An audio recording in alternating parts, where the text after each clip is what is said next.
For Brutus and Cassius, learning that Octavian Caesar had seized control of public affairs and was monopolizing the masses, had despaired of the Republic. Fearing him, they had gathered in Athens. The Athenians received them brilliantly and voted them bronze statues as men who had emulated their own tyrannicides, namely Harmodius and Aristogeiton. Later, hearing that Caesar was rising to greater power, Cassius hastened to the Syrians, who were familiar with him, while Brutus organised Greece and Macedonia. He gained their support both from the reputation of his deeds and because he had recruited many soldiers, some who had been wandering about since the Battle of Pharsalia, and others who had remained from those who had served under Dolabella, and because funds had been sent to him from Asia by Trebonius.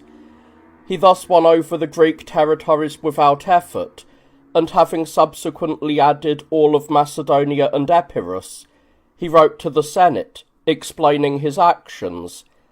The senators, who were at that time suspicious of Caesar, praised him, and commanded him to take charge of all affairs in those regions. From there he grew more confident, and his subjects offered him their submission without excuse. When Caesar had secured his position in Rome, and was openly punishing the slaughterers of his father, he considered how to defend himself against their approach, and he repelled certain plots that had been hatched against him by some. He withdrew into Upper Macedonia, taking the strongest part of the army, and from there sailed to Asia, so that the soldiers would not change sides upon hearing exaggerated reports of the events in Rome. Then he hastened back to Europe, fearing some new uprising. At the same time, Cassius crossed over into Asia to meet Trebonius, having secured funds and numerous cavalry from him, as well as many other forces from Cilicia and Asia.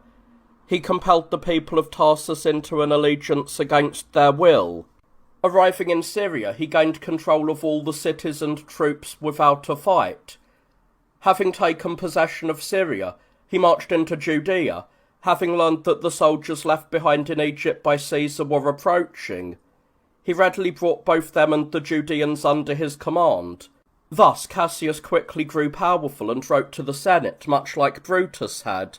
The Senate confirmed his command of Syria and voted him the war against Dolabella. Dolabella had been appointed to govern Syria, but while staying in Asia, he had learned of the decree. Instead of departing for Syria, he remained where he was, killed Trebonius by treachery in Smyrna, and seized all of Asia. Having become master of Asia, he came to Cilicia while Cassius was in Palestine. He took the Tarsians into his service willingly, and defeated Cassius's guards at Aigi. He then invaded Syria. Though he was repelled from Antioch, he succeeded in taking Laodicea. The fleet also went over to him. Emboldened, he retreated to Arrhidaeus, where he was soon left with few men and found himself in danger. He escaped and encountered Cassius. They engaged. He was defeated, and he was besieged in Laodicea. Forced by a lack of supplies and fearing capture alive, he took his own life. His subordinate, Marcus Octavius, did the same. Once Cassius had settled affairs in Syria and Cilicia, he arrived in Asia to meet Brutus. Having learned of the conspiracy of the free men, and knowing that they were acting entirely against them, they began to counsel and act in total cooperation with increased vigour. Travelling about and sending envoys, they won over those not aligned with the triumvirs and gathered money and soldiers. When some refused to ally with them, they turned against them. Cassius defeated the Rhodians in a naval battle, seizing their ships and wealth, and afterwards arresting and executing Ariobarzanes. Brutus conquered the Lycians. He won over most of their cities without a struggle, but he besieged Xanthus, which he captured and burned. He then went to Patara and summoned them as friends. When they did not submit, he sent their captured kinsmen from Xanthus, hoping to win them over through them. Still, they did not yield. He sold some of the captives and freed the rest. Seeing this, the Patarans immediately submitted to him, recognizing his virtue. The Myrians did the same after he captured and released their commander in their harbour. He brought the rest of the region into submission in a short order. From there, both leaders came to Asia and hastened to Macedonia. Gaius Norbanus and Decius Saxa had been sent by Caesar and Antonius into Macedonia. Having encamped at Philippi, they occupied the narrow pass. Consequently, Brutus and Cassius took a longer alternative route, forced the guards there, moved to the high ground above the city, and encamped. Superior in numbers to the enemy, they occupied the mountains of Cymbalon and drew supplies from the sea, while also raiding the plain for provisions. Norbanus and Saxa did not dare to engage them and sent for Caesar and Antonius. The latter two left a portion of the army to guard Italy and crossed the Ionian Sea with the larger part. Caesar remained in Dyrrachium due to illness, while Antonius marched on Philippi and suffered a setback after falling into an ambush while some of his men were foraging. Fearing for both outcomes, whether Antonius might be defeated in a separate engagement or whether he might win, Caesar, believing that in either case Brutus and Cassius, or an overly powerful Antonius, would pose a threat to him, hastened to the front despite his continued infirmity. Upon his arrival, Antonius's men took heart. As the opposing armies sat facing one another, skirmishes occurred on both sides, but no pitched battle took place, even though both Caesar and Antonius were eager to engage. Cassius and Brutus, however, delayed, not out of hesitation for the fight, but hoping to prevail without risk and loss of life. But as the troops grew weary of the stagnation and began to despise their opponents, noticing that Caesar and Antonius had performed their pre-battle purification ceremonies within the safety of their fortifications, as if afraid, the soldiers of Brutus grew restless and murmured that, if their leaders delayed any longer, they would abandon the camp and disperse. Thus, against their better judgment, they were forced into battle. This struggle was clearly the greatest ever for the Romans. This could be inferred from the omens that occurred both in Rome and in Macedonia. In the city, the sun at times dimmed, and at other times appeared unusually large. Once it even shone at night. Torches seemed to streak in various directions, and the sounds of trumpets, the clashing of arms, and the shouting of armies were heard at night, coming from the camps of Caesar and Antonius, which were located near the Tiber. A child was born with 10 fingers on each hand, and a mule gave birth to a monster, the 4 parts resembling a horse and the rest a mule. These and other such things happened in Rome. In Macedonia, around the camp of Cassius, many bees swarmed. A lictor brought him a crown that had been crushed during the purification rites. In a procession, a boy carrying a golden figure of Nike slipped and fell, and many vultures and other carrion birds haunted the camps, shrieking in a chilling and terrible manner. The physician of the young Caesar dreamed that Athena told him to lead Caesar out of his tent and place him in the battle line, despite his still feverish illness, an act that ultimately saved him, as will be told.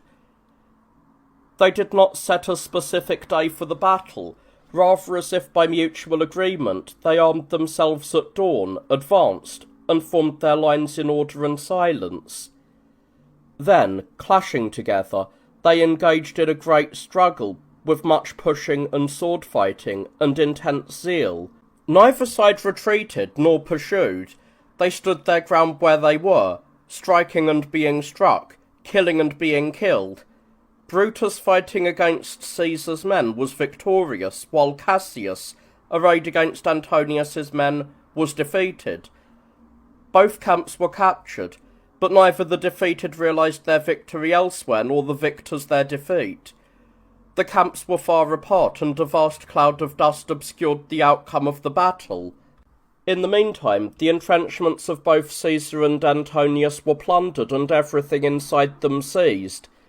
If Caesar had not left his tent as his physician's dream had advised, he would have been caught inside and perished. Cassius escaped the battle, but when his own encampment was looted, he retreated to a hill that overlooked the plain. Suspecting that Brutus had also failed, he sent a centurion to reconnoitre and report back on Brutus's location and status. When the centurion met a group of horsemen whom Brutus had sent to learn of Cassius's situation, he was surrounded by them as they cheered and greeted him. Cassius, seeing the approaching horsemen, assumed they were enemies, and that the centurion had been captured. He then commanded his freedman, Pindarus, to carry out his own death. Thus he met his end, and the centurion, having returned and learned of the deed, cursed himself for his delay, and killed himself over the body. Brutus, learning of Cassius's defeat and death, wept for him, then gathered the survivors of Cassius's troops, comforting them with words and gifts of money. About 8,000 men fell on their side in the battle, while more than twice that number fell on the side of Caesar and Antonius. Consequently, the latter were quite despondent until a servant of Cassius's named Demetrius arrived in the evening, bringing Antonius his master's cloak and sword. Upon receiving these, they took such heart that at daybreak they led out their forces armed for battle. Brutus did not wish to fight in a pitched battle, attempting instead to harass and disturb the enemy by night. Once, he even diverted a river and flooded a large part of their fortifications. However, when he learned that some of his own men were deserting to the enemy, and fearing that the situation might worsen, he decided to engage them. Since there were many captives in his camp, and he did not know how to manage them during the time of battle, he ordered the slave multitude to be put to death, while the free men he released, some openly, others saving them by concealing them and sending them away. Seeing that the enemy commanders remained implacable, even though the enemy had killed all the prisoners they had taken from his own forces. Toward evening, on the day before they were to fight, the phantom appeared to Brutus that he had also seen when crossing over from Asia at night. It was like this. The night was deep, and a dim light burned in the tent. He was awake, deep in thought and calculation, when it seemed to him that someone entered the tent. Looking toward the entrance, he saw a terrible and monstrous figure of an inhuman body standing beside him in silence. When he asked, "Who are you, and why have you come?" he heard the reply, "I am your evil spirit, Brutus. You will see me at Philippi." Brutus replied undauntedly, "I will see you." He now saw this phantom again, showing the same appearance, though it said nothing, but simply departed. It is also said that two eagles collided and fought each other in the space between the armies, and that the one over Brutus's side gave way and fled. Having joined battle with the enemy, Brutus was also defeated. His infantry fought evenly for a long time, but eventually gave way, and because of this, his cavalry, though they fought nobly, also broke. Here, Marcus, the son of Cato, who ranked among the best and most noble of the young men, did not yield under pressure nor flee. Instead, wielding his blade and shouting out who he was and naming his father, he fell upon a great heap of the enemy. Many of the other best men of Brutus also fell, fighting in the vanguard. Lucilius, a good man, seeing barbarian horsemen riding hard towards Brutus, claimed to be Brutus himself. He begged to be led to Antonius, pretending he feared Caesar. They took the man, sending messengers ahead. When they were near, Antonius was unsure how he should receive Brutus, but Lucilius, being brought forward, said, "No enemy has captured Marcus Brutus, Antonius, nor would they ever capture him. May fortune never so triumph over virtue. He will be found, whether alive or dead, lying in a manner worthy of himself." Antonius, marvelling, said to the soldiers who brought him, "You are perhaps vexed, fellow soldiers, at this deception, but know that you have captured a prize better than the one you sought. You were looking for an enemy, but you bring me a friend." Brutus, having reached a wooded area as darkness fell, with only a few of his commanders around him, looked up to the heavens and exclaimed, "Zeus, let not the author of these evils escape you." Plutarch records that he spoke this line. However, Dion recounts that Brutus said at that time, "O wretched virtue, you were then but a name, and I practised you as a reality, but you were merely a slave to fortune." When someone remarked that he must flee, he said, "We must indeed flee, but with our hands, not our feet." Having said this, he threw himself upon his naked sword and died. Antonius, upon finding his body, wrapped it in the most costly of his own purple cloaks. Porcia, the wife of Brutus and daughter of Cato, being kept under guard and prevented from taking her own life, seized burning coals from the fire, swallowed them, and died. Plutarch wrote that before the assassination of the former Caesar, she noticed her husband was deep in thought and filled with unusual distress. Having sensed that he was harbouring some difficult design within himself, she would not question him about his secrets until she had tested her own resolve. She took a small knife and secretly inflicted a deep wound in her thigh, which soon caused intense pain and brought on shivering fevers. When Brutus came to her in the height of her agony, she said to him, "I, Brutus, was not given to you as a concubine to share only in your bed and table, but to be a partner in both your fortunes and misfortunes. Your conduct in our marriage is beyond reproach, but what proof or favour can I offer you, if I am not to share in your secret sufferings and cares that require trust? I know that the female nature is thought to be too weak to bear a secret, but there is certain strength in a good upbringing and virtuous company. I have the advantage of being Cato's daughter and Brutus's wife. Once I had less confidence in these things, but now I know myself to be unconquerable even by pain." Having said this, she showed him the wound and explained her test. Struck with wonder, he prayed that the gods would grant him success in his undertakings, so that he might show himself a husband worthy of Porcia. In this manner Brutus reached the end of his life. Of the other notable men with him, most killed themselves immediately, or were destroyed upon capture, while the rest who escaped at that time fled to the sea, and subsequently joined Sextus Pompeius. Thus Brutus and Cassius perished, slaughtered by the same swords which they had murdered Caesar with. Caesar and Antonius immediately divided the empire.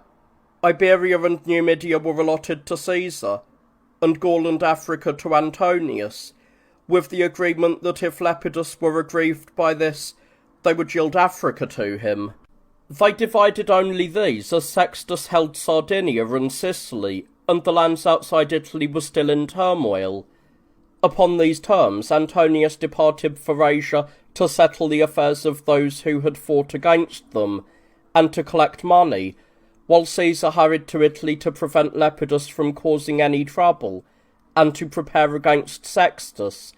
Being ill, and travelling slowly for this reason, he arrived in Rome and, having performed the customary rites of victory, turned to the administration of affairs. For Lepidus, out of fear and sloth, remained quiet.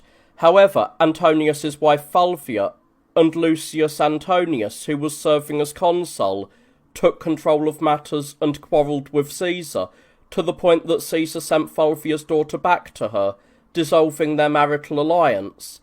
For this reason, and because of the famine that was then afflicting the Romans, Caesar found himself in a state of helplessness. The sea around Sicily was held by Sextus, and the Ionian Gulf by Gnaeus Domitius, who had been one of Caesar's assassins. Having escaped from the Battle of Philippi, he organised a fleet, controlled the Gulf for some time, and harassed his opponents. Because of this famine and other grievances, the people and the soldiery fell into a state of factional conflict. The discord erupted into battles, with casualties on both sides and many houses burned. Fearing the situation, Caesar wished to reconcile with Fulvia and the consul Lucius. When he achieved nothing through many other intermediaries, including those who had served in the wars, he sent senators, revealing to them the agreements he had made with Antonius and appointing them as judges of their differences. When even they could not accomplish anything, he turned once again to the soldiers. The soldiers gathered in Rome, supposedly to communicate something to the people and the Senate, but they disregarded them, assembled on the Capitol, demanded that the agreements between Antonius and Caesar be read to them, ratified those agreements, and sat as judges over their disputes. When Caesar appeared ready to stand trial on the appointed day, but Fulvia and the consul did not appear, the soldiers condemned them as being in the wrong and sent an embassy to Caesar.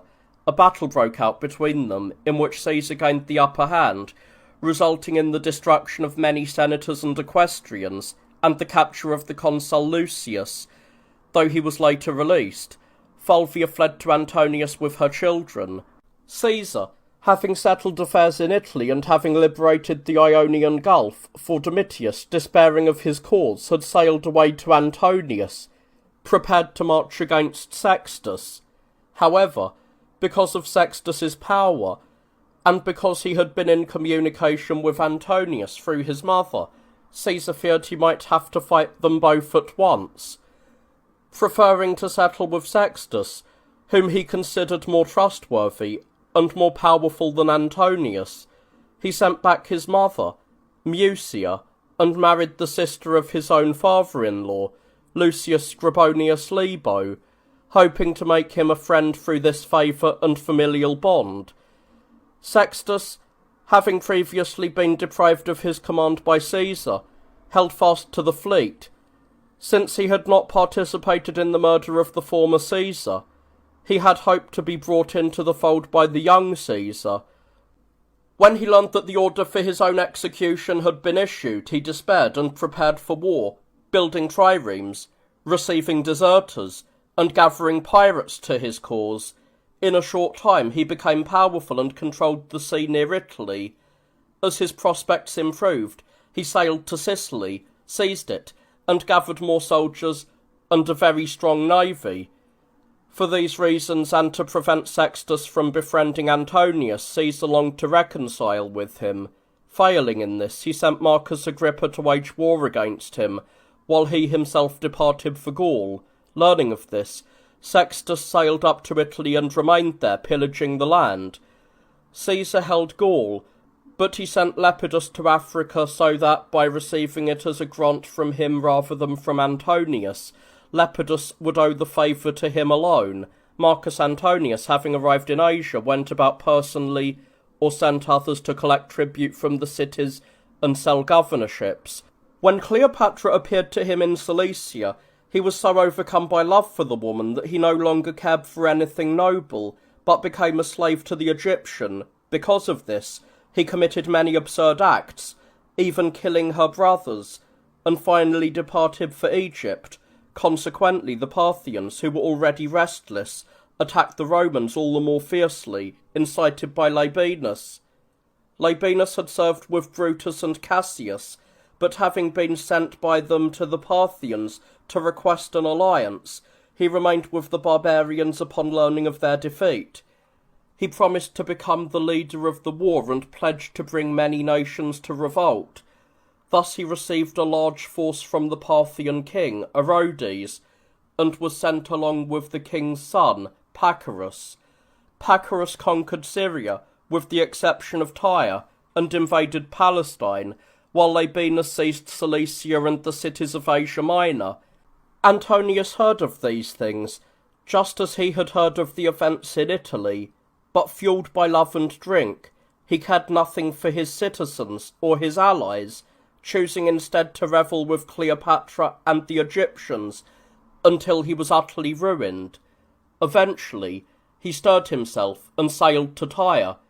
Using the war against Sextus as a pretext, he abandoned them, sailed along the coast to Asia, and passed through into Greece. There, encountering his mother and wife, he made Caesar his enemy and formed an alliance with Sextus. He then crossed into Italy, occupying some parts and besieging others, while Caesar gathered his forces. As they clashed in war, the rest of Italy and especially Rome were thrown into turmoil. During this time, Fulvia died while staying in Sicyon. When this was announced, both men laid down their arms and reconciled. Caesar was allotted Sardinia, Dalmatia, Iberia, and Gaul, while all the other Roman territories across the Ionian Sea in both Europe and Asia fell to Antonius. Lepidus held the nations in Libya and Sextus held Sicily. Thus they divided the empire once again and formed a common cause in war against Sextus.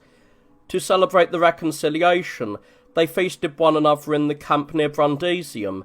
Caesar entertained in a Roman and soldierly fashion, while Antonius followed the styles of Asia and Egypt. Once they had seemingly reconciled, the men who had been serving under Caesar surrounded Antonius and demanded the money he had promised them after the Battle of Philippi, for which he had been sent to Asia to collect as much as possible. They would have surely done him some harm for failing to pay, had Caesar not held them back, buoying them up with promises. After this, they turned their attention to the war against Sextus. However, the people in Rome were suffering terribly from famine while Sextus held mastery of the seas, and they were incensed by the heavy and varied taxes imposed on them. They would no longer remain quiet, but urged the leaders to come to terms with Sextus. When they could not be persuaded, the people sided with Sextus, drove the magistrates out from the forum with stones, tore down the statues of Caesar and Antonius, and rushed at the leaders as if to kill them. Consequently, they were compelled, even against their own will, to open negotiations with Sextus. They spoke with him first through their associates, and later met in person.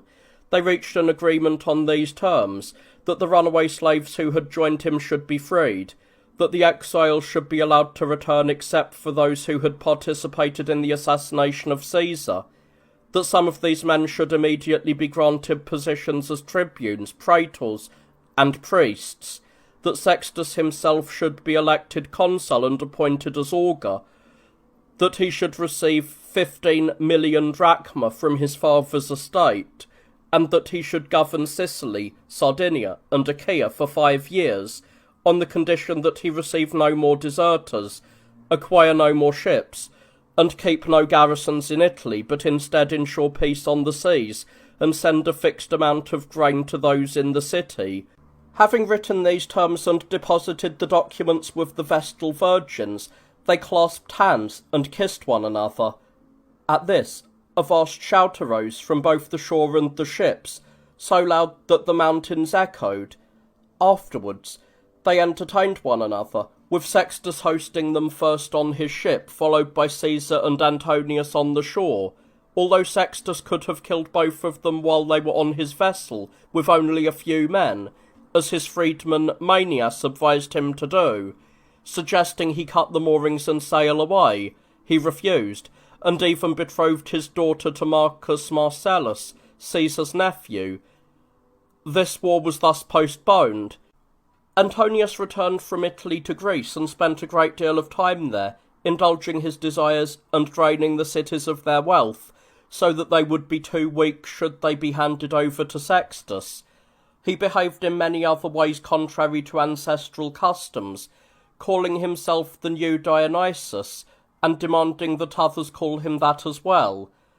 When the Athenians offered him Athena in marriage because of this, he said he accepted the union, and exacted a dowry of 100 talents from them. While he was occupied with these matters, he sent Publius Ventidius ahead to Asia. Ventidius encountered Labienus, who had drawn up his Roman and Parthian troops in battle array, and routed them. Many of the Parthians were slaughtered by the enemy, but more were destroyed as they trampled one another in their flight, and the survivors fled into Cilicia. Labienus again prepared to join battle, but his soldiers, disheartened by the flight of the barbarians, attempted to desert by night. Ventidius, having learned of this from a defector, laid an ambush and killed many of them as they retreated, drawing the rest into his own forces. Labienus escaped for the moment, but was later captured by Demetrius, a freedman of the former Caesar, whom Antonius had sent to Cyprus. Ventidius recovered Cilicia and sent Cylon with cavalry to the Amarnus, a mountain range on the border of Cilicia and Syria, with a very narrow pass. There, Cylon would have been in danger from the troops Pacorus had stationed to guard it, had Ventidius not arrived by chance to assist him in the fight. Thus, he recovered Syria, with the exception of the Aradus, and subsequently seized Palestine. During the consulship of Appius Claudius and Gaius Norbanus, the multitude, burned by the exactions of the tax collectors, rose in revolt, and came to blows with the tax collectors, their servants, and the soldiers who assisted them in gathering the money. Caesar married Livia. She was the daughter of Livius Drusus, who had taken his own life after a defeat in Macedonia, and she was the wife of Nero, being 6 months pregnant by him. Because Caesar hesitated to marry a woman with child, he consulted the pontiffs to see if it were sacrilegious. They replied that if the pregnancy were in doubt, the marriage should be postponed, but if it were confirmed, there was no obstacle to its taking place. Perhaps finding this in the ancestral customs, or perhaps saying it for Caesar's sake, even if they found no precedent, her husband himself gave her away, just as a father would. After she had begun living with Caesar, she gave birth to Claudius Drusus Nero, whom Caesar sent to his father. When the father died not long after, he left Caesar as guardian to both of this son and Tiberius. Meanwhile, Caesar and Sextus went to war, for they had made their agreement under compulsion, not out of their own free will, and they did not abide by it. They would have fought in any case, even without a pretext. For a time, certain events gave them an opening for battle. Manius, a freedman of Sextus, stationed on the island of Sardinia, fell under suspicion for several reasons, including his communication with Caesar. Summoned by Sextus to explain his actions, he killed the messengers and surrendered the island, the fleet, and the remaining army, and himself to Caesar. Caesar honoured him greatly, adorning him with gold rings and enrolling him among the equestrians. The matter of the rings is this: in ancient times no Roman, not even freedman, nor indeed citizens except for senators and equestrians, was permitted to wear gold, unless the ruler of the state had granted permission. When Sextus demanded that Manius be surrendered to him, Caesar refused, countering with accusations that Sextus was receiving deserters, building triremes in violation of the treaty, and other such acts. Sextus, blaming Caesar for the matter of Manius and other grievances, sent forces to ravage much of Campania. Upon learning this, Caesar summoned Lepidus and Antonius. Lepidus did not obey immediately, and though Antonius came from Greece to Brundisium, he sailed back to Greece before meeting Caesar, claiming the Parthian situation was urgent. After a wolf had entered his headquarters and mangled his soldiers, which he took as an omen, Sextus grew more determined in his affairs, sailing against Italy and inflicting much damage, though suffering no loss in return. In the naval battle that occurred, Sextus's forces greatly held the upper hand. Many of Caesar's ships were destroyed in battle, and some were imperilled by violent winds, so that Caesar, desiring to invade Sicily, abandoned the idea, and was content merely to secure the safety of the coastal mainland. Emboldened further by this, Sextus continued to raid Italy, and sent Apollophanes to Libya. Caesar, however, built many more ships and collected rowers from the senators, equestrians, and common people. He levied soldiers and gathered money from everyone. He himself directed affairs in Italy and Gaul, but entrusted preparation of the fleet to Agrippa, ordering him to outfit and train it. Agrippa gathered the ships and rowers, strengthening the vessels and training the men to row on wooden platforms. The people in Rome were agitated by the factional strife between their leaders, and they were further disturbed by various omens, most notably when an eagle snatched a white hen holding a branch of fruited laurel and dropped it in the lap of Livia. This was considered a significant sign. Livia took care of the bird and planted the laurel.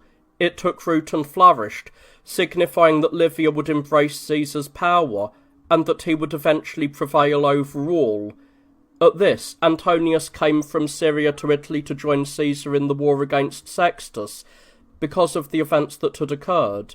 He did not stay long, however, but giving Caesar ships and promising to send more infantry, he departed to campaign against the Parthians. Before he left, they exchanged recriminations, but were later reconciled through the mediation of Octavia. Octavia was Caesar's sister, who had been given to Antonius after the death of Fulvia, as her previous husband had also died. Because the period of mourning had not yet concluded, the legal restriction was waived by the decree of the Senate, at the time. To further strengthen their bond through kinship, Caesar betrothed his own daughter to Antyllus, the son of Antonius. They faked and acted out these gestures because of the political situation that they faced. They deprived Sextus of his priesthood and his consulship, and they extended their own triumviral power for another 5 years, as the previous term had already expired. Antonius hurried to Syria, while Caesar prepared for the war against Sextus. Manius, being faithless and always courting the side of the stronger, defected back to Sextus. When spring arrived, Caesar set out against Sicily, hoping to surround it with his fleet. He was confident in the number, size, and towers of his ships, from which they could fight as if from a well-fortified wall. As he departed, a severe storm struck, destroying many ships. Manius attacked the remaining disordered fleet, burning many vessels and capturing others. If he had not later defected back to Caesar and surrendered the fleet he commanded, Caesar's expedition would have been in vain. Manius defected because he was suspected of treachery by Sextus, though Caesar no longer trusted him either. Once Caesar recovered his fleet, he withdrew to the mainland to transport his infantry to Sicily when the time was right. Sextus kept watch for the crossing from Messana. Caesar ordered Agrippa, whom he had left at Lipara with the fleet, to oppose Demochares at Mylae. They spent a considerable time there until Agrippa finally took his best ships and went to scout the enemy.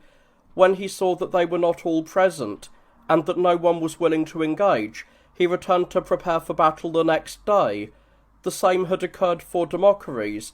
He, too, prepared to attack the enemy and summoned Sextus. At daybreak, both fleets sailed towards each other and began the naval battle. They fought evenly for a long time, but late in the day, towards nightfall, Caesar's men gained the upper hand, though they did not pursue. Since Sextus had departed from Messana due to the battle, Caesar crossed over to Taramenium without risk. As soon as the fighting ceased, Sextus arrived at Messana in haste, and learning that Caesar had crossed, attacked him by land. Caesar lost most of his fleet and nearly perished himself, though he managed to save himself by retreating to the mainland. He was distressed that the army was trapped on the island and did not take heart until a fish leapt out of the sea and fell at his feet of its own accord. The soothsayers explained that this portended his mastery of the seas. Caesar's army was besieged, and when they ran out of provisions and no help was forthcoming, their commander, Cornificius, burned the ships that had survived the battle, and led the army towards Mylae. They suffered greatly from the enemy forces pursuing them, both during their march and especially at the river crossing. This continued for 3 days, and on the last day, as they were completely overwhelmed, Sextus himself arrived to join the pursuit. All would have been destroyed had the enemy not, albeit reluctantly, desisted. For Agrippa, having won his naval battle, crossed into Sicily and sent food and reinforcements to the army. Sextus, expecting Agrippa to arrive there himself and fearing him, retreated in such haste that he left behind equipment and supplies in his encampment, from which Cornificius's men were fed before they made their way to Agrippa. Caesar later welcomed them back with praise and rewards. After this, Caesar went to Sicily, and Sextus encamped against him near Artemisium. As the armies sat facing one another and engaged in skirmishes, Gaius joined Sextus, while Lepidus joined Caesar with his forces. Gallus bolstered Sextus, but Lepidus quarrelled with Caesar. He wished to manage everything as his equal, while Caesar treated him as a subordinate in all matters. Consequently, Lepidus leaned towards Sextus and communicated with him in secret. Suspecting this, Caesar hurried to force a battle with Sextus before any rebellion could break out. A naval battle erupted, while both infantry armies stood in line on land. For a long time the naval struggle was evenly matched, and both armies watched the fight on land in suspense. But when Sextus's forces were routed, some raised a cry of victory, while others lamented. Sextus's infantry marched towards Messana, having been defeated along with the fleet, while Caesar received the fugitives on land and burned the ships that had run aground. In the process, Demochares took his own life, and Apollodorus surrendered to Caesar. This was also done by others, including Gallus and all of the cavalry with him, along with some of the infantry. Sextus, now in despair, took his daughter, along with his wealth and most of his precious possessions, loaded them onto the best of his surviving ships, and departed by night. No one pursued him, both because he had sailed away secretly, and because Caesar was in great turmoil, for Lepidus had entered Messana and, upon being admitted, burned and plundered parts of the city. Later, fearing Caesar's approach, he encamped on a strong hill, and accused Caesar of everything he considered a slight. He demanded all that had been given to him in the original conspiracy, laid claim to Sicily as if he had captured it himself, and communicated these demands to Caesar through messengers, all while retaining the forces he had brought from Libya and everyone he had left behind in Messana. Relying on his military strength, Caesar immediately marched against him with only a few men. Believing that because of the small size of his retinue, Caesar intended to negotiate peacefully, Lepidus allowed him to enter the camp. But when Caesar refused to offer any concessions, Lepidus's men grew angry and killed some of Caesar's followers. Caesar himself was saved only by the arrival of reinforcements. After this, he returned against them with his entire army and besieged them by shutting them inside their own fortifications. Fearing capture and out of shame for Lepidus, the men did not desert to Caesar in a body, but went over to him in small groups. Finally, Lepidus himself came as a supplicant, dressed in dark clothing, as if on his own free will. He was stripped of his power and kept under guard in Italy. Caesar punished some of those who had acted for Sextus, but released others. He granted forgiveness to the cities that had surrendered voluntarily, while he passed judgment on those that had resisted him. The soldiers then revolted and grew insolent, gathering together to demand whatever they desired. When Caesar treated them with disregard, acting as if no enemy were present, they began to make threats. When they achieved nothing, they angrily and loudly demanded to be released from service, hoping to secure their demands through the threat of desertion. Caesar, believing that a leader should not yield to his subjects out of necessity, told them that their requests were reasonable, and first discharged those who had campaigned with him against Antonius. When the others persisted, he also discharged those who had served for 10 years, stating that he would no longer use any of them, even if they were to desire it greatly. Upon hearing this, they said nothing more and began to pay him heed. Caesar then settled affairs in Sicily and, by sending forces, brought back parts of Libya under his control without a fight, for which the people in Rome voted him many honours. Sextus, having set sail for Messana and suspecting that he would be pursued or even betrayed by his companions, announced that he was sailing across the open sea. In reality, he exchanged the lantern that the flagship triremes displayed so that the rest of the fleet might follow them, and instead sailed to Cephallenia. There, the rest of his fleet, having been scattered by a storm, accidentally reunited with him. He gathered them, laid aside his commander's attire, and told them, among other things, that they would not escape notice if they stayed together in a large group, but that by scattering they would make their escape easier. Following this, as they dispersed to various places, he himself crossed over into Asia with the intention of launching an attack against Antonius. In Lesbos, however, he learned that Antonius was marching against the Medes, and that Caesar and Lepidus were at war. Hoping to take over Antonius's realm, he resumed his commander's attire, and prepared to seize the mainland. When Antonius learned of these actions, he promised Sextus safety and favour if he would lay down his arms. Sextus nodded in agreement, but did not act as promised. Instead, he continued to manage his affairs as before and opened negotiations with the Parthians. When Antonius learned of this, he sent a fleet against him under Marcus Titius.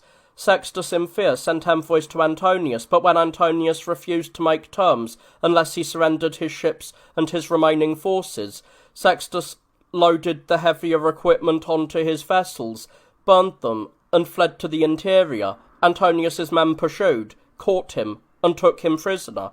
Upon hearing this, Antonius was so eager that he immediately ordered his execution, but later, regretting it, he wrote to have him spared. The second messenger arrived before the first. However, the captor, upon receiving the latter order for his death, either believing it to be the true instruction, or feigning ignorance of the previous one, put Sextus Pompeius to death.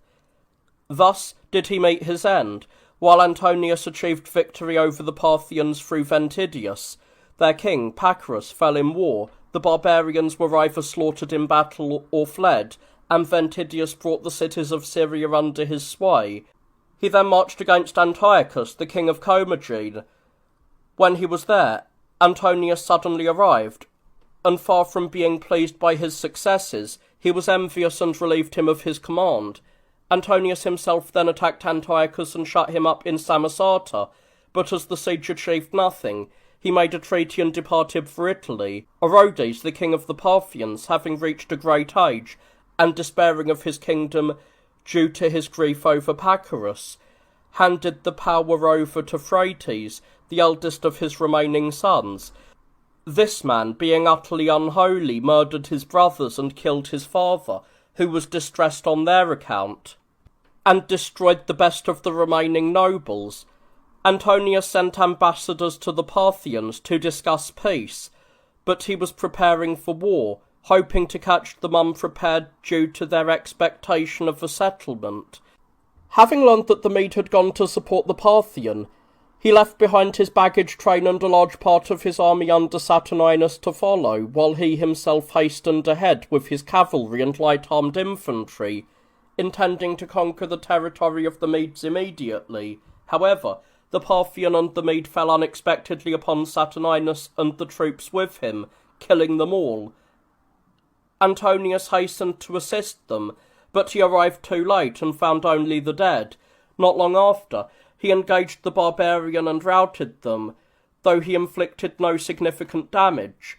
While he was attempting to besiege the capital of the Medes, he found himself under siege instead, as his army ran out of provisions. When his men went out to forage, they were severely harassed by the barbarians, who were laying in wait for them. While Antonius was in these straits, Phraates instigated some of his men to approach him under the guise of offering terms.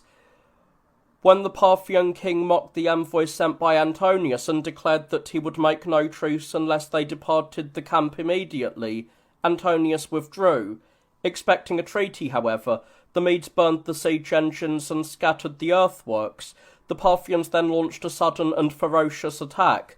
Realizing he had been deceived, Antonius attempted to retreat into Armenia. In passing through unknown terrain, he encountered many difficulties. His entire army would have perished after falling into an ambush and being struck by dense volleys of arrows, had they not formed the tortoise formation by locking their shields. The tortoise formation is made as follows. The baggage and light-armed troops are placed in the centre of the army. Those heavy infantrymen using long hollow shields take their positions along the perimeter, surround the others and face outward with their armour buckled on, while those carrying broad flat shields cluster in the middle and raise them above their own heads, and those of the others, so that nothing is seen through the entire phalanx but shields. Due to the density of this formation, everyone remains protected from projectiles. The structure of the formation is as such, and it earns the name tortoise because of its strength and protective covering. It is used in two ways, either when approaching a fortress to wage war against its walls, or when surrounded by archers, in which case they all crouch down so that it seems they are exhausted. Then, when the enemy draws near, they rise up suddenly, striking the enemy with shock and confusion. This is exactly what happened then. Pelted by many arrows as described, they formed the tortoise and rested with their knees on the ground. The barbarians, assuming they had fallen from their wounds, laid down their bows and drew their swords, advancing to slaughter them, but the Romans rose up, rushed upon them, armed men attacking the naked, soldiers attacking archers, and cut the barbarians to pieces. Antonius suffered no further harm from the enemy, but he was tormented by the cold. It was winter, and the heights of Armenia through which his men were travelling were perpetually icy. Consequently, many of his men perished. For this reason, he approached the Armenian king and flattered him, even though he was furious with him. After distributing money to the remnant of his army, he sailed to Egypt to join Cleopatra. Because of her, he was greatly disparaged by his own people, for he had children by her, and had gifted her many lands. Indeed, he became such a slave to his love for her, that when his wife Octavia arrived in Egypt from Rome to see him, he ordered her to return, and would not allow her to approach him. Caesar had arrived in Sicily, but after lingering there through the winter and learning that some of the nations subject to the Romans had revolted due to his absence, he returned and prepared to deal with them, bringing them into submission either personally or through others. He then campaigned against the Pannonians, who dwelt near Dalmatia along the Ister from Noricum as far as Moesia in Europe. They led a miserable life, as the land and climate are poor. They do not cultivate wine or olives, but eat and drink barley and millet. Nevertheless, they are considered to be very brave. Some Greeks call them Paeonians, being ignorant of the truth, for the Paeonian nation is located near Rhodope and Macedonia, while these people are called and call themselves Pannonians. Caesar campaigned against them at that time, and after engaging them in battle many times, he eventually brought them to terms. Antonius, scheming to punish the Armenian king, left no stone unturned, to use the proverb, until he had induced him to enter the Roman camp. Once the king entered, Antonius seized him and held him under guard, without chains, taking him around the various fortresses where the king's treasures were stored, in his eagerness to seize them. When this yielded nothing, because the Armenians had chosen his eldest son, Artaxerxes, as their king in his place, Antonius bound him in silver chains, as if granting him an honour befitting a king. He seized all of the Armenians after Artaxerxes, having been defeated in battle, fled to the Parthians. Antonius left his armies in Armenia and returned to Egypt, taking the Armenian king there with his wife and children.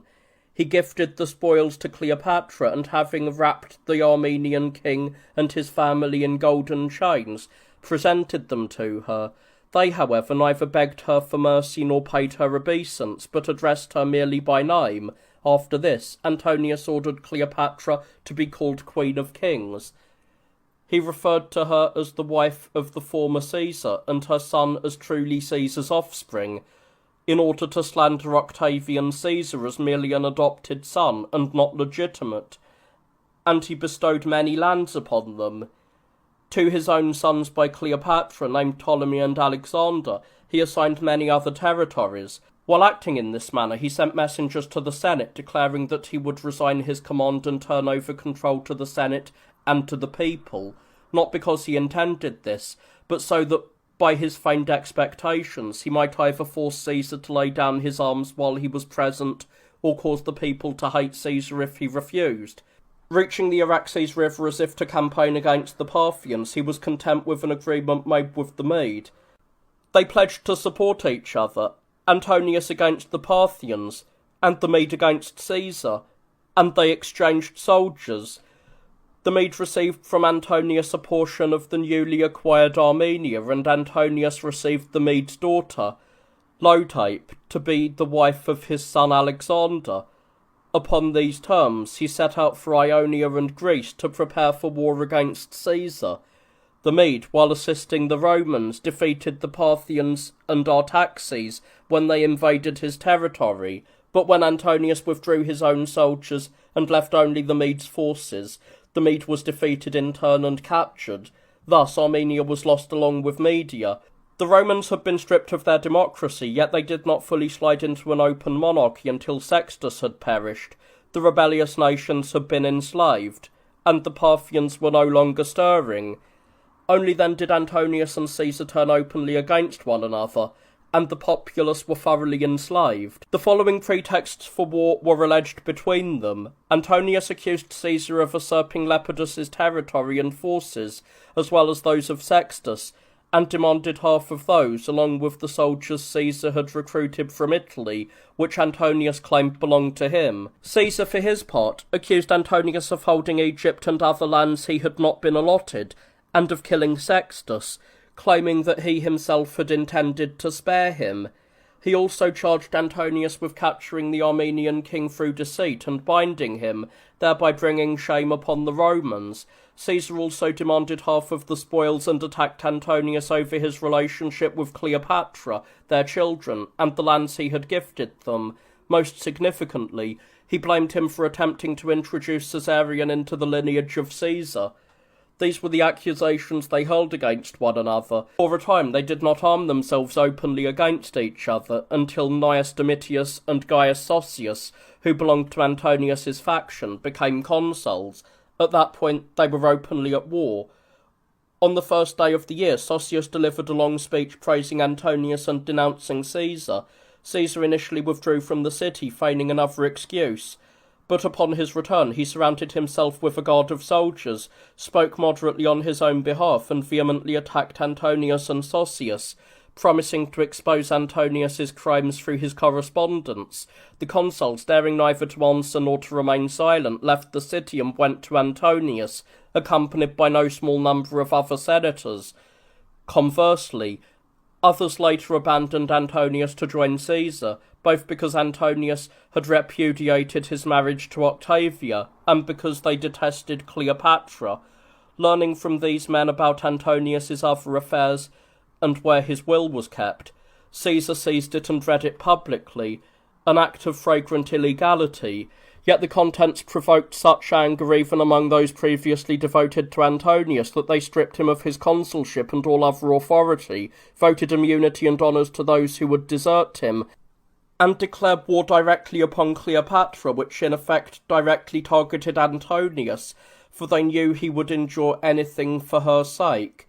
She had enslaved him so completely that he allowed himself to be called her subject and servant. He even included Roman soldiers in her bodyguard, and had her name inscribed on their shields. He would enter the forum with her, preside over public festivals and judicial inquiries with her, and ride on horseback alongside her. In the cities, she was carried in a litter while Antonius followed on foot among her eunuchs.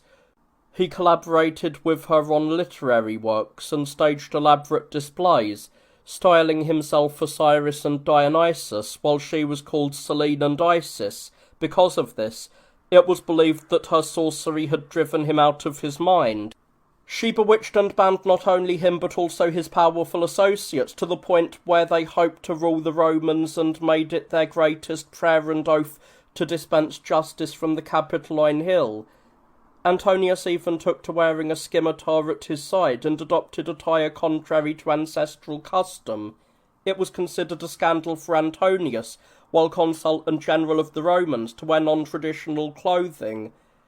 Yet how could one exempt the current Roman emperors from blame and reproach? as they perpetually wear barbarian garments, abandoning ancestral tradition, not just occasionally but always. Such was the state of affairs between Caesar and Antonius, and both prepared for war, each having secured many allies.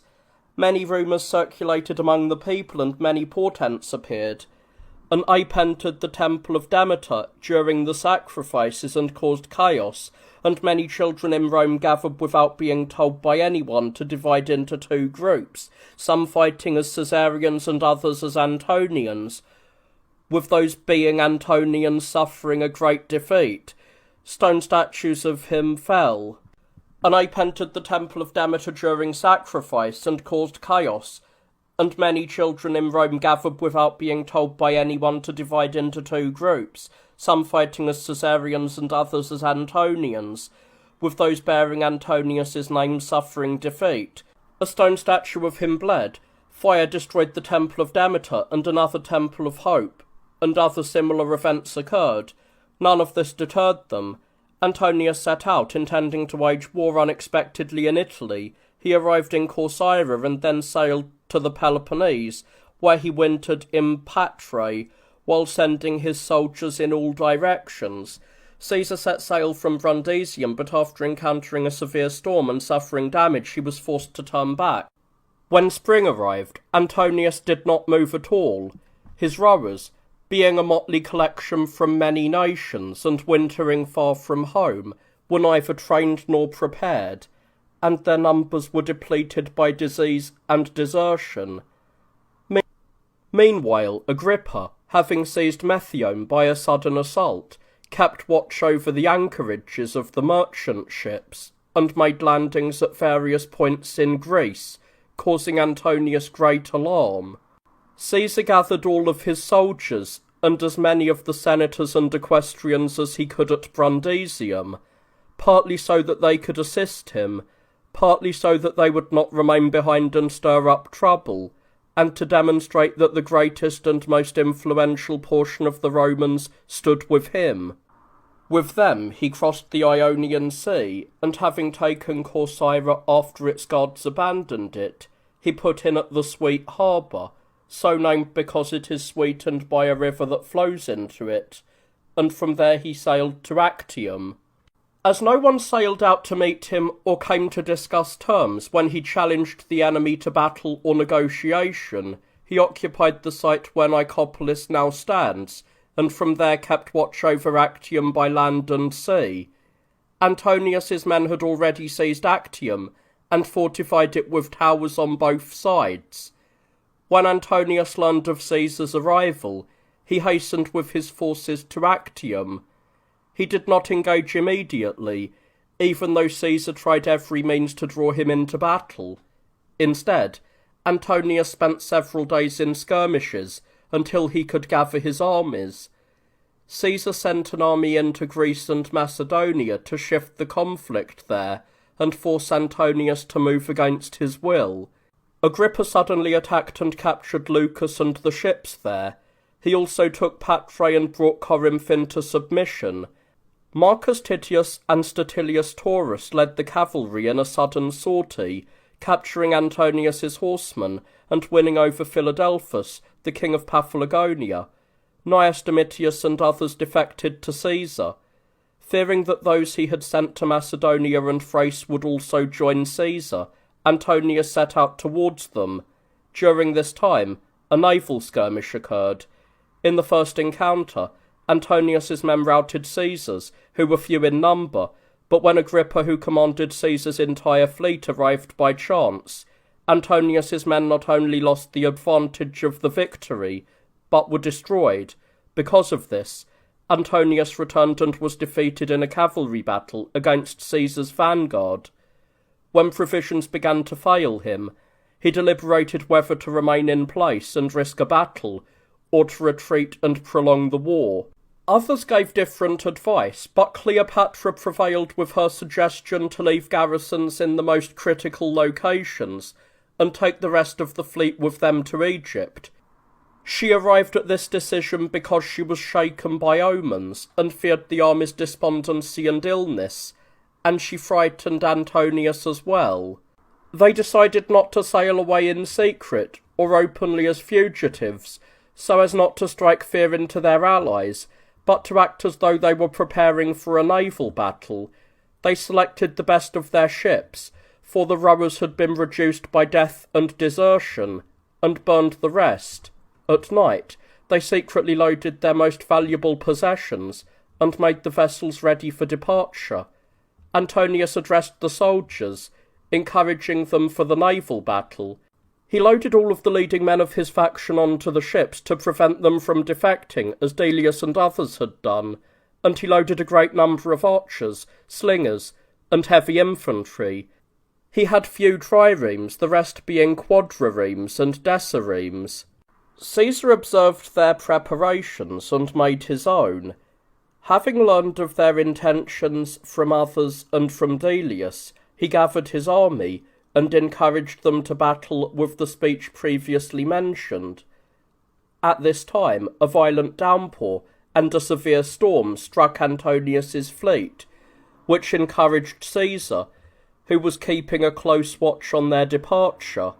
When Antonius's men formed their lines but did not advance, Caesar moved forward, intending either to engage them where they stood or force them to withdraw. Since they neither moved nor retreated, but remained in their positions packed into formation, he held back for a time, then closed in, and the naval battle began. The battle remained evenly matched for a long time without a victor, until Cleopatra's 60 ships, acting on a signal she gave, raised their sails for departure, and set off towards the open sea. When Antonius saw Cleopatra's ship sailing away, he forgot everything else, transferred to a 5-banked galley, and pursued the woman who had ruined him and was destined to ruin him further. Recognizing the markings on his ship, she stopped. He was taken aboard her vessel, where he went along to the prow and sat in silence. He spent 3 days in this manner, and when they reached Tarentum, her attendants convinced him to join them for dinner and sleep. After his departure, Antonius's fleet held out until the 10th hour, but when Caesar ordered fire to be applied to the ships, some were burned and others were captured. It is said that about 300 ships were taken. Such was the end of the naval battle on the 2nd of September, and from that moment all power devolved upon Caesar alone, so that his monarchy is dated from this time. He founded a city at the site of his camp, naming it Nicopolis, for victory. He also erected bronze statues of a man and a donkey. It is said that while it was still night on the day of the battle, as he came out of his tent and was making the rounds of the ships, he met a man driving a donkey. When he asked for his name, the man replied, "My name is Eutychus, and the donkey's name is Nikon." These statues were later brought to Byzantium and set up in the Hippodrome. Antonius's infantry and cavalry forces held their ground for 7 days after his flight before finally surrendering to the victor. Some, particularly the Romans, went to Antonius, while the allies returned home. Caesar hurried to Italy, fearing an uprising. Upon arriving at Brundisium, he went no further, as the Senate, the equestrian order, and the majority of the populace gathered to meet him there. Having settled the matters he deemed necessary, he set sail for Greece again. After dragging his ships across the isthmus of the Peloponnese during the winter, he quickly crossed over into Asia. Cleopatra fled, hastening to reach Egypt, for she feared a rebellion. Once there, she gathered wealth from all sides and assembled forces. Antonius sailed into Libya, but when the army he had there deserted him, he attempted to take his own life. He was prevented by his friends and was instead conveyed to Alexandria. They prepared to fight, yet they also sent envoys to Caesar carrying terms for peace and money for those of his entourage. Secretly, without Antonius's knowledge, Cleopatra sent Caesar a golden sceptre, a diadem, and a royal throne, as if surrendering her kingdom to him through these tokens. Caesar accepted the gifts, taking them as a good omen, But he replied nothing to Antonius. To Cleopatra, he answered that he would grant her safety and leave her kingdom untouched, only if she killed Antonius, or drove him out. Meanwhile, the Arabians burned the triremes that had been built for Cleopatra in the Arabian Gulf, and all the local peoples and rulers refused to provide any aid. When Antonius and Cleopatra heard Caesar's terms, they sent envoys again, she promising to give him vast riches, and he reminding Caesar of their friendship and kinship, even offering to kill himself if that would ensure Cleopatra's survival. Caesar still offered no reply to Antonius, but he made many promises and threats to Cleopatra. Fearing that Cleopatra might destroy the vast wealth she had gathered in the monument she had built within the palace grounds, for she threatened to burn everything along with herself if she did not get what she wanted, he sent his own freedman, Thyrsus, to speak kindly to her, and to claim that Caesar nurtured a love for her. Thus Caesar took Pelusium. It was taken by force in appearance, but it was betrayed by Cleopatra. Having heard that Caesar was in love with her, and desiring this, she immediately surrendered Pelusium to him. Antonius, who was away, learned of the capture of Pelusium, and returned to meet Caesar before Alexandria.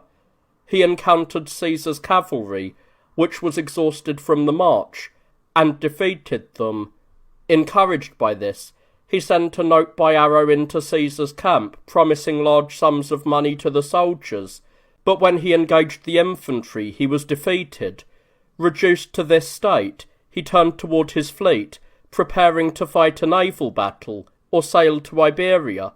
Seeing this, Cleopatra caused the fleet to desert, while she herself suddenly fled into the monument, fearing that Antonius, perhaps thinking she had betrayed him, would harm her. She took with her 2 maidservants and 1 eunuch. Once inside, she locked the doors securely and sent messengers to tell Antonius that she was dead. Believing this, he entrusted himself to one of those present, ordering them to kill him. When the man drew his sword and killed himself instead, Antonius said, "Well done, Eros," for that was the man's name. "You teach me what I must do." And stabbing himself through the abdomen, he collapsed onto his bed. The wound, however, did not cause an immediate death. A commotion arose, which Cleopatra heard. She did not open the doors, but looking out from above, for the upper part of the structure was not yet finished, she learned what had happened and ordered him to be brought to her tomb. When he learned she was still alive, he begged to be taken there. He was hoisted up by ropes and cables by her and her 2 maidservants. Receiving him, covered in blood and struggling in the throes of death, she tore her robes over him, beat her breast, and clawed at herself with her hands. He asked for wine to drink, and after drinking and speaking a few words to Cleopatra, he expired. Upon being informed of Antonius's death, Caesar shed tears.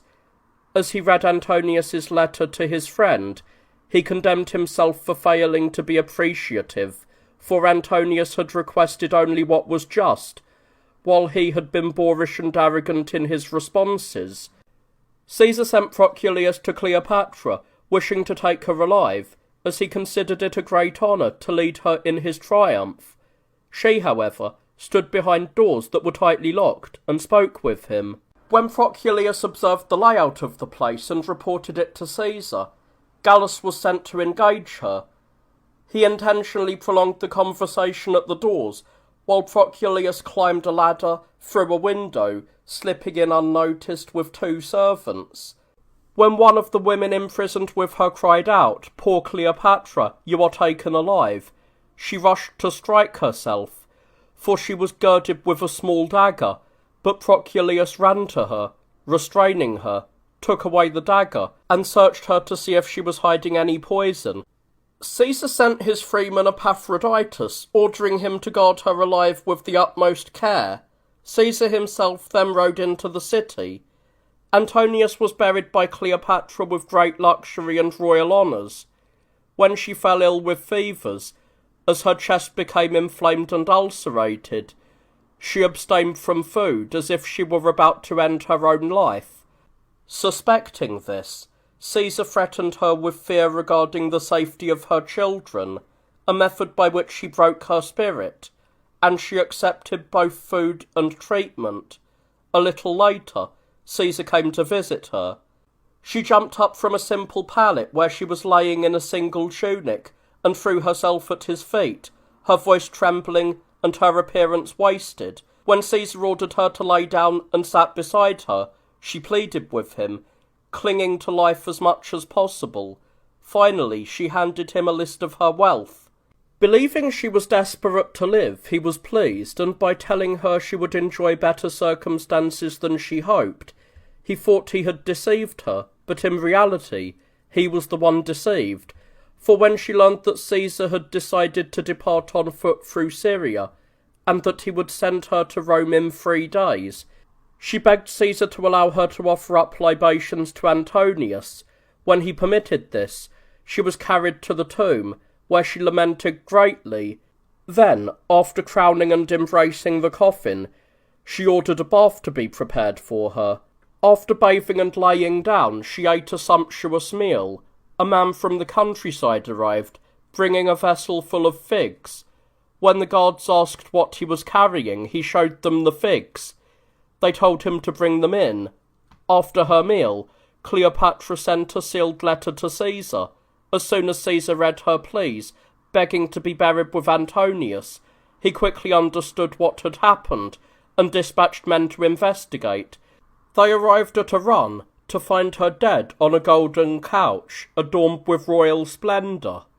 Of her women, Iris was dying at her feet, while Charmion, already light-headed and stumbling, was adjusting the diadem around Cleopatra's head.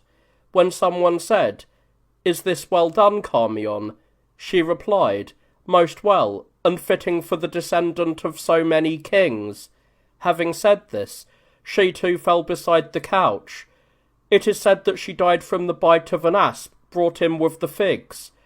Others say the asp was kept in a water jug, and that when Cleopatra provoked it with a golden spindle, it grew savage and struck her arm. It is also said that she kept poison in a hollow hairpin, and hid the hairpin in her hair.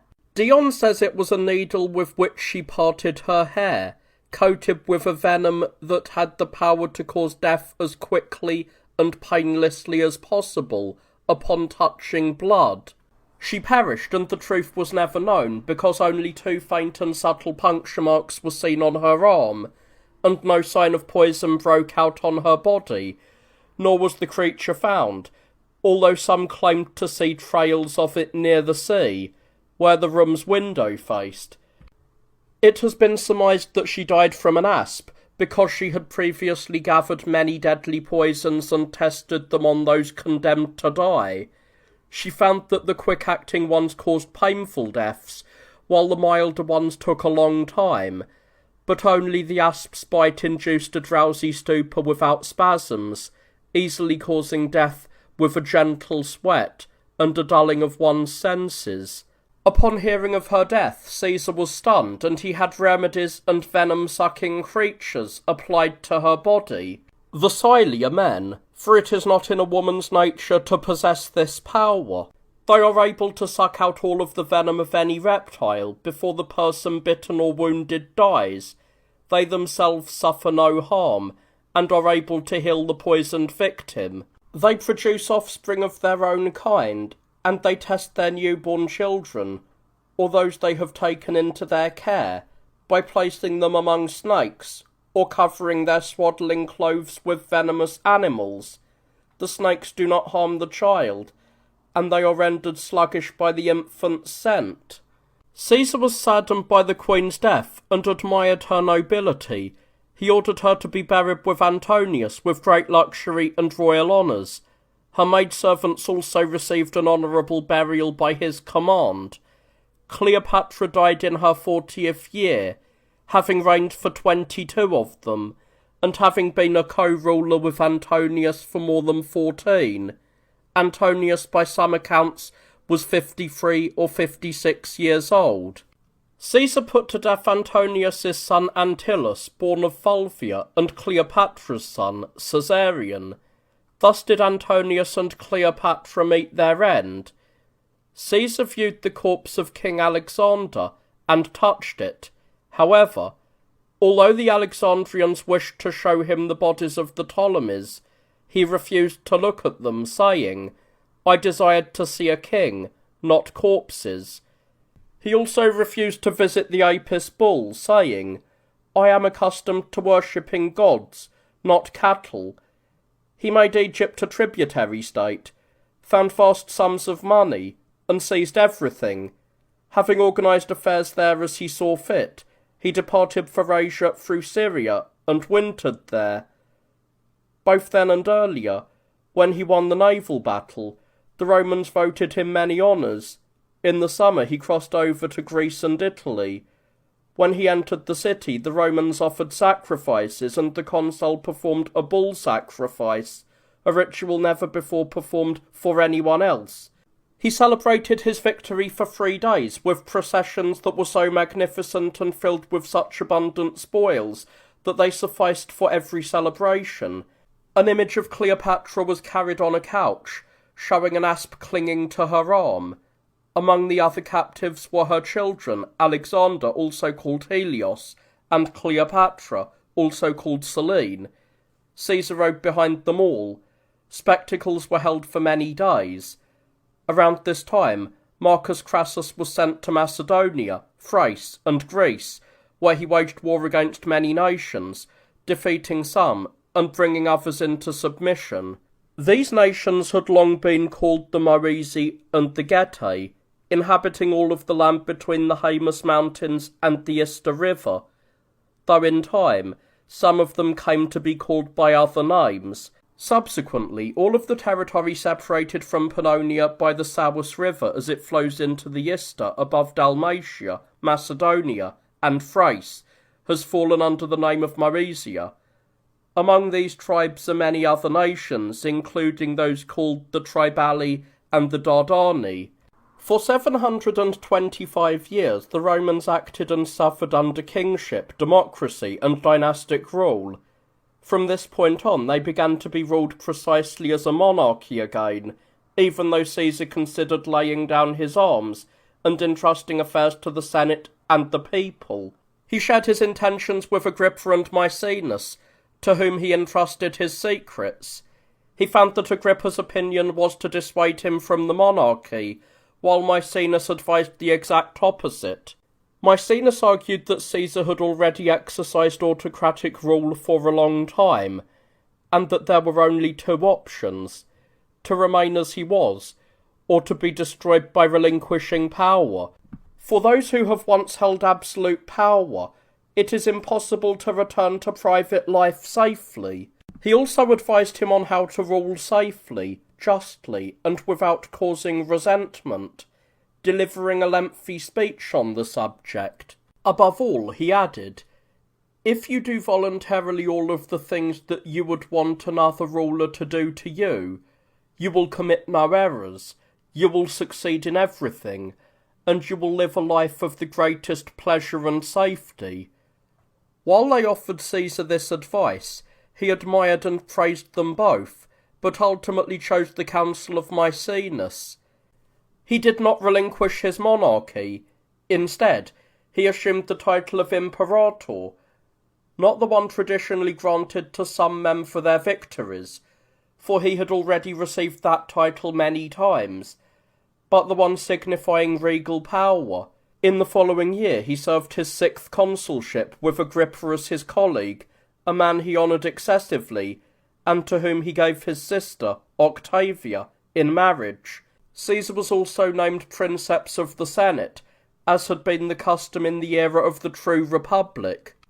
He performed many other acts for the honour of Rome and of its citizens, generously granting funds to many senators who had fallen into poverty, and burning the old contracts of those who had owed debts to the state. Furthermore, he abolished in a single decree all of the unjust acts that had occurred under Lepidus and Antonius. Being praised for these actions, he he desired to receive the monarchy from the willing hands of the people, so as not to appear to be ruling against the people's wishes. After preparing his closest allies, he entered the Senate during his 7th consulship. Declaring that he wished to resign his monarchy and place all affairs under the control of the best men, he begged them to accept his abdication. The members of the Senate, some knowing his true intentions and others suspecting them, did not wish to challenge him, while others were afraid. Consequently, some feigned trust in him, while others felt compelled. They ostensibly forced him to remain in sole power. Thus he secured his hegemony from both the Senate and the people, and he assumed complete responsibility for public affairs. Of the nations under Roman control, he returned the weaker ones, which were peaceful and non-combative, to the Senate, while he retained the stronger ones, claiming they were dangerous and volatile. This appeared to be done so that the Senate might enjoy the finest parts of the empire while he bore the burdens of the labour, but in reality it was to ensure that the Senate remained without arms or soldiers, while he possessed both and maintained the troops. To avoid appearing as if he harboured monarchical ambitions, he accepted the command of these assigned territories for only 10 years, promising that he would settle their affairs within that time. After the decade passed, another 5 years were voted to him, then another 5, and after that 10 more, and so on. He was granted this 5 times, so that through the succession of the decennial terms he ruled a monarchy for life. From then on, the emperors who followed him, though appointed for life, nevertheless observed a celebration every 10 years, as if renewing their hegemony. Many honours were voted to Caesar at that time, and he was named Augustus. He had desired to be called Romulus, but perceiving that this would stir suspicion of his desire for the kingship, for while the Romans endured the reality of monarchical rule, they hated its name, he refrained from using it. He chose instead to be called Augustus, as someone existing above the level of ordinary men, for all things most sacred and venerable are called Augusta. From this, they also addressed him as Sebastios, meaning venerable or worthy of worship, which is a way of rendering the Latin term into Greek. The residence of the emperor was named the Palatium, because Caesar lived on the hill known as the Palatine, where Faustulus, who raised Romulus, had once dwelt, and kept his headquarters there. Because of this, wherever the emperor resides, his lodging retains the name of palace. All authority, that which was formerly given to the consuls, tribunes, censors, and all others, was granted to the emperors.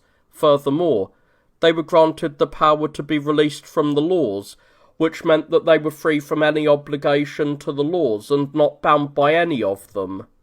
When Caesar was named Augustus, a significant omen occurred that same night.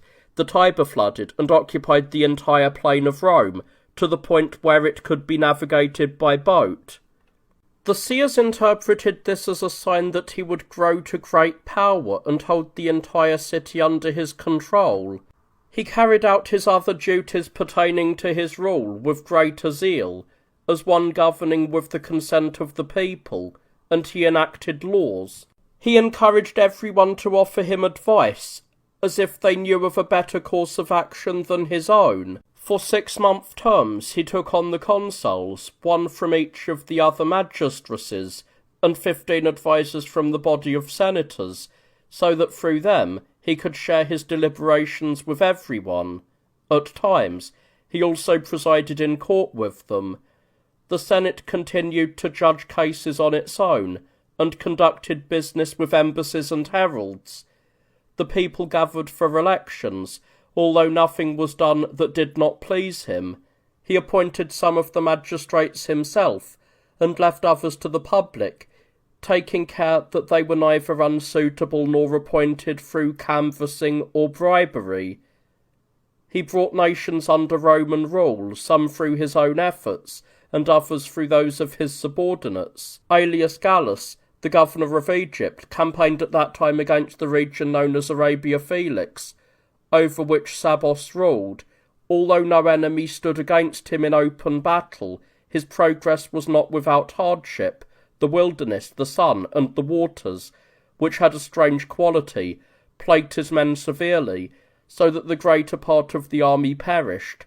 A disease attacked the head, causing it to dry up and killing many immediately. For those who survived, the affliction descended to their legs, passing through the entire middle of the body, and destroying them.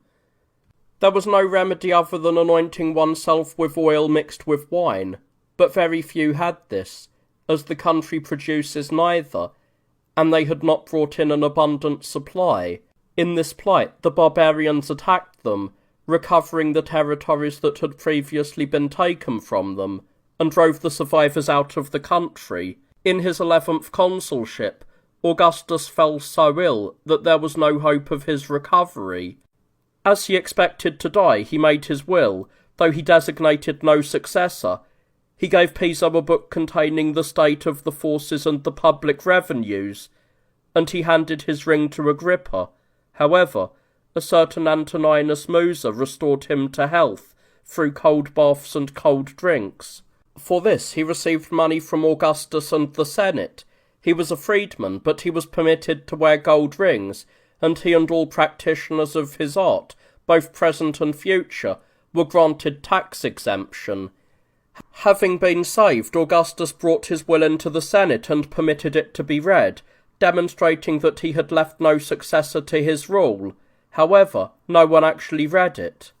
When famine and pestilence occurred in all of Italy in the following year, the Romans, believing that these events happened only because they did not have Augustus as consul at that time, wished to appoint him dictator. They locked the Senate in the council chamber and forced them to vote for this. They approached him, begging him to be named dictator and overseer of the grain supply. He accepted the care of the grain, but refused the dictatorship. When neither speaking with them nor entreating them swayed them, he tore his clothing. He acted rightly and wisely in avoiding such a hateful and invidious title, as he already possessed power and honour greater than that of any dictator.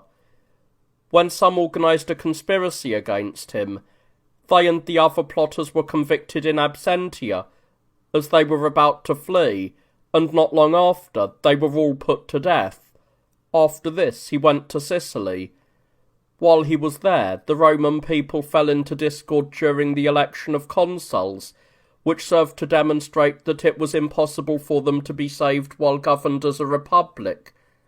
They caused such an uproar and threw everything into such confusion that Augustus was recalled by the sensible citizens. Augustus was indignant at this, unable to spend all his time in Rome, yet not daring to leave it without a leader. He sought someone to place in charge. He judged Agrippa to be the most suitable for the task, wishing to confer a higher status upon him, so that he might rule the people more easily. He compelled Agrippa to divorce his wife and marry his own daughter, Julia. He immediately sent Agrippa to Rome to oversee the wedding and the administration of the city, partly for other reasons, but also because Maecenas had told Caesar, "You have made him so great that he must either become your son-in-law or be killed." Agrippa therefore found the situation in Rome inflated and brought order to it. Meanwhile, Augustus managed affairs in Sicily, then crossed over to Greece. He led the Greeks to Samos and wintered there. In the spring he travelled to Asia and regulated affairs there and in Bithynia. He subjugated the people of Cyzicus because they had whipped and killed some Romans. He did the same to the Tyrians and the Sidonians when he reached Syria. Julia gave birth to Gaius. Augustus returned to Samos after granting governance of certain nations to various individuals. He wintered there again and oversaw many matters, as a great number of embassies arrived there. The Indians made a treaty of friendship at that time, sending gifts including tigers, which were seen by Romans for the first time then. Later, civil strife and slaughter occurred in Rome over the election of consuls. Learning of this and realizing that there would be no end to the evil, Caesar hastened to Rome and appointed a consul himself. Since everyone prepared to meet him, he returned to the city at night, a thing he often did when leaving or entering the city, so as not to be a burden to anyone. He was then invited and elected as supervisor of morals and censor for 5 years, and he received the honour of the consulship for life. Because some had cause to conspire against him and Agrippa, he brought some to justice. He hated Lepidus, for other reasons, but especially because his son had conspired against him. Yet he did not wish to kill him. Instead he insulted and mocked him in various ways. He enacted other laws, including one that barred those who bribed others for office from holding a position for 5 years. He set penalties for the unmarried and the childless, and established rewards for marriage and child-rearing. Since there were far more noble men than women, he permitted those who wished, excluding senators, to marry freedwomen, ordering that their children be considered legitimate. Because some people betrothed infants to enjoy the privileges of the married without fulfilling the duties, he ordered that no betrothal be valid if a marriage did not follow within 2 years, meaning that one must be at least 10 years of age to be betrothed. 12 years was considered the full age for a girl to marry. Agrippa fathered another son by Julia, named Lucius. Augustus adopted him and his brother Gaius, designating them heirs to his power immediately, so that he would be less prone to conspiracies. Once, while dining at the home of Vedius Pollio, a man who was very wealthy but cruel and harsh, a cupbearer broke a crystal goblet. Pollio ordered him to be thrown to his lampreys. He kept such creatures in tanks, trained to eat humans, and he would throw slaves he had condemned to death into them. Caesar interceded to save the cupbearer from this punishment. When he could not persuade Pollio, he said, "Bring me the other goblets of this kind, or any other precious vessels you have, so that I may use them." When they were brought, he smashed them all, saying that men should not be punished so severely for the sake of such fragile things. Faced with the loss of so many valuables, Pollio forgot about the one goblet, and since he could not punish the cupbearer, as Augustus had done the same to many items, he was forced, though unwillingly, to keep quiet. Agrippa fell ill and died in Campania. Caesar travelled there, brought his body back to Rome, laid it out in the Forum, delivered a funeral oration over him, held a lavish funeral, and buried him in his own mausoleum. Agrippa's death was a source of public grief for the Romans. He was, in other respects, the finest man of his time, and he used his friendship with Augustus to serve both the interests of the emperor and the public good. By dedicating all his wisdom and courage to the most beneficial ends for Caesar, he spent all the power and honour he received from him on benefiting others. Consequently, he was never perceived as burdensome to Caesar, nor envied by others. After Agrippa's passing, since he needed a collaborator in his affairs, Augustus brought in Tiberius, though reluctantly, as Agrippa's sons, who were also his own grandsons, were still children. He forced Tiberius to divorce his wife and betrothed him to Julia, who was Agrippa's daughter from a previous marriage. Subsequently, through him, as well as through Drusus and Lucius Piso, he brought many nations under his control. When the Senate and the people contributed money for statues of him, he refused to erect any of himself, but instead commissioned statues of public health, harmony and peace. On the very first day of the year, people would approach him and offer gifts, some more, some less, and he would respond by giving them back an equal or even greater amount, not just to the senators, but to the others as well. At that time, his sister Octavia also died. Augustus himself delivered a funeral oration over her when she was laid out in the public, as did Drusus. The senators wore mourning tunics, observing the funeral as a public occasion. The following year, Drusus held the consulship and campaigned against several nations. After subduing some, he attempted to advance further, but as he was departing, he encountered a woman of size greater than human, who appeared to say to him, "Where are you rushing, insatiable Drusus? It is not fated for you to see all these things.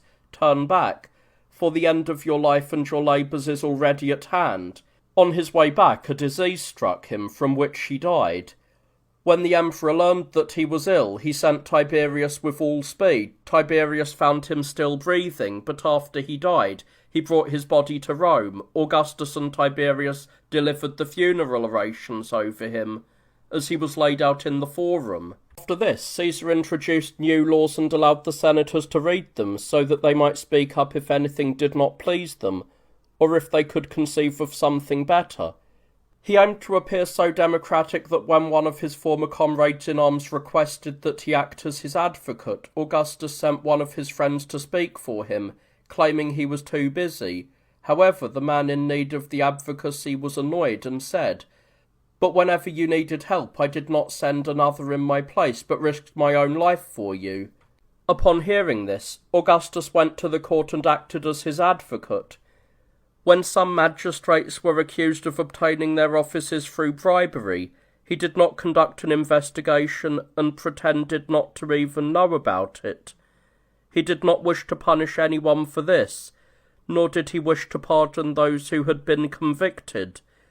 Although he claimed to be relinquishing his leadership now that the second 10-year period passed, he supposedly accepted it again reluctantly, ostensibly to campaign against the Celts. He himself remained at home and sent Tiberius against them. Upon his return, he proclaimed Tiberius imperator, appointed him consul again, and honoured him with a triumph. He also renamed the month known as Sextilis to Augustus. When Maecenas died, he mourned him. He had benefited from him in many other ways, but especially in that whenever he used his temper too unrestrainedly, Maecenas would soothe him and bring him back to a milder state. As proof of this, once, when Augustus was acting as judge and had passed many death sentences, Maecenas tried to push through the bystander to get near him. Failing that, he wrote, "Rise, executioner," on a small tablet, and threw it into his lap. When Augustus read it, he immediately rose and annulled the sentences he had just passed. He was not angry at being corrected by his friends, but rather pleased. The greatest proof of the virtue of Maecenas was that, even while opposing Augustus's impulses, he remained in his favour, and was well liked by everyone else, and that, although he possessed the greatest influence over him, enough to grant honours and offices to many, he lived out his life in the rank of a knight, and remained humble. Augustus, observing that his grandsons, Gaius and Lucius, whom he had adopted, were not imitating his own character, as they not only lived too luxuriously, but also became arrogant, wished to humble them by treating them as private citizens. To that end, he granted Tiberius tribunician power for 5 years, and assigned him the task of managing Armenia, which had become alienated after the death of Tigranes. Tigranes gained nothing from this, however. The boys were offended, thinking they were being overlooked, and Tiberius feared their anger. For this reason, he did not go to Armenia, but instead went to Rhodes. The following year, while serving his 12th consulship, Augustus enrolled Gaius among the youth, introduced him into the Senate, designated him leader of the youth, and allowed him to become a squadron leader of the cavalry. A year later, Lucius received all the same honours that had been given to his brother Gaius. When the people gathered and requested certain reforms, sending the tribunes to Augustus, he came and deliberated with them regarding their needs. Everyone was pleased by this. When he discovered that his daughter Julia was acting licentiously, he was enraged. He banished her to an island to which her mother Scribonia voluntarily accompanied her. he killed Julius Antonius and several other prominent men who had been intimate with her, accusing them of aspiring to the monarchy, and he exiled the rest to various islands. When the Armenians revolted and the Parthians supported them, Augustus was deeply troubled and at a loss as to what to do. He could not campaign himself due to his old age. Tiberius had already withdrawn to Rhodes, as previously mentioned, and he did not dare to send any other man of influence. Gaius and Lucius were young and inexperienced in such matters. Faced with necessity, he chose Gaius, granting him proconsular power and a wife to increase his status, and assigned him advisers. Gaius set out, received with honour by everyone as the emperor's grandson and adopted son. Tiberius, having come to Chios, waited upon him, striving to cast off suspicion, and for that reason he acted submissively and humbly. After Gaius arrived in Syria, and before he had achieved anything significant, he was wounded. A man named Adon, who held Atagira, drew Gaius to the wall under the pretence of speaking something secret, and struck him. Although Adon was later besieged and captured, Gaius fell ill from the wound. As he was not in good health otherwise, his mental state suffered. He became even more despondent and requested to live as a private man. Consequently, Augustus was deeply grieved and encouraged him to return to Italy to do whatever he wished. Gaius sailed towards Lycia on a transport ship, where he passed away. His brother Lucius had already perished, having died suddenly from an illness.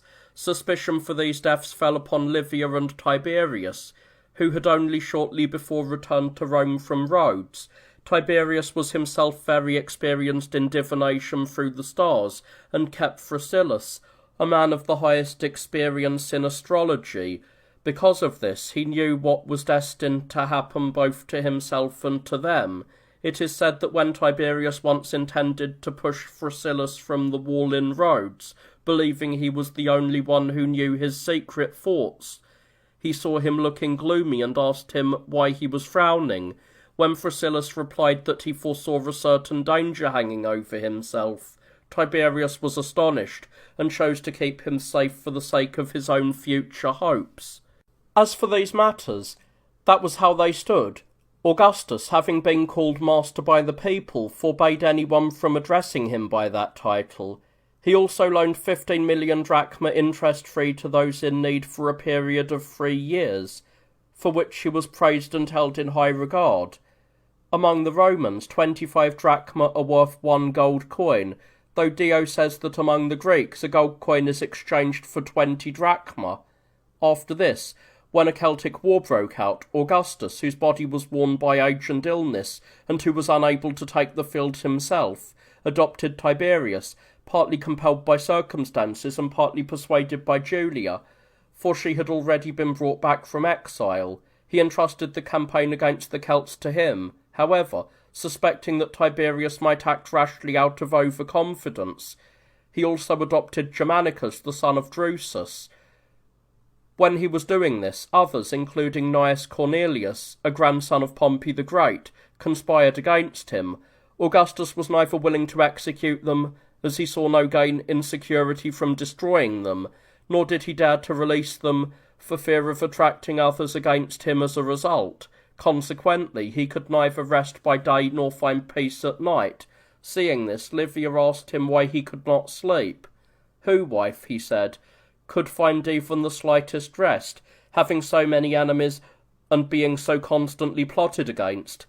She discussed this with him at length, and ultimately advised him not to punish any such men with death, but to discipline them in some other way, so that they would never commit such an offence again, specifically through forgiveness and acts of kindness. The sword, she said, has never been able to persuade anyone to love. It only destroys the one being punished and alienates the souls of others from the one who punishes. For they do not love because others were brought to justice, but rather grow to hate, because fear now hangs over them as well. After Livia had said such things, Augustus was persuaded by her, and released all the guilty parties. After admonishing them with words, He even appointed Cornelius as consul. The remaining grandson of Augustus, born to Julia and Agrippa, who was also named Agrippa, was enrolled among the youth. Tiberius managed the wars and made frequent visits to Rome, fearing that in his absence Augustus might favour someone else. When the Dacians, Sarmatians, and other Pannonian tribes revolted, Tiberius returned to them from the Celtic front. Augustus also sent Germanicus there, perhaps because he felt Tiberius could have quickly overcome them, but was intentionally dragging out the war to remain in command of the army due to the war. He sent Germanicus because Agrippa had been disowned for refusing to be disciplined. His property was assigned to the military treasury, and he was confined to an island. After the Romans had done much and also suffered no less in the wars against these nations, they finally brought some under control by treaty, and conquered others in battle. Tiberius returned to Rome and was sent again by Augustus to Dalmatia, where some were rising up. These he subdued with difficulty and risk, though eventually successfully, and Germanicus did the same with others. This war reached its end, but news arriving from Germany prevented those in Rome from celebrating the victory. The Romans had held part of the territory, though it was not organised as a single unit, but had been subdued piecemeal as chance allowed. Soldiers were stationed there, cities were being founded, and the barbarians were adopting Roman customs and order. As long as they were gradually and systematically being transitioned from their ancestral ways, they did not resent the change in their lifestyle, but when Quintilius Varus took command of Germany and rushed to change them all at once, issuing orders as if they were slaves, and demanding money, they could no longer endure it. They welcomed Varus, pretending they would comply with his orders, and led him far from the Rhine, assuring him that they would serve him even without the presence of soldiers. Trusting them, he did not keep his troops together as one would in enemy territory, and sent detachments to various places. While he was confident and suspecting no danger, they rose up in revolt. After killing the soldiers stationed among them, they attacked him and his army while they were in dense forest, from which it was difficult to escape. Being experienced in that terrain, they suddenly surrounded them on all sides through the thickest thickets. They inflicted heavy and repeated losses, and finally, as many Romans were killed and the barbarians were constantly reinforced by other tribesmen, the Romans were easily surrounded and slaughtered, to the point that Varus and the other officers were wounded. Fearing they would be taken alive, they took their own lives. When the others learned of this, some lamented their leader, while others threw down their weapons and allowed anyone who wished to kill them. They were slaughtered without resistance, and the barbarians captured all the fortifications except one.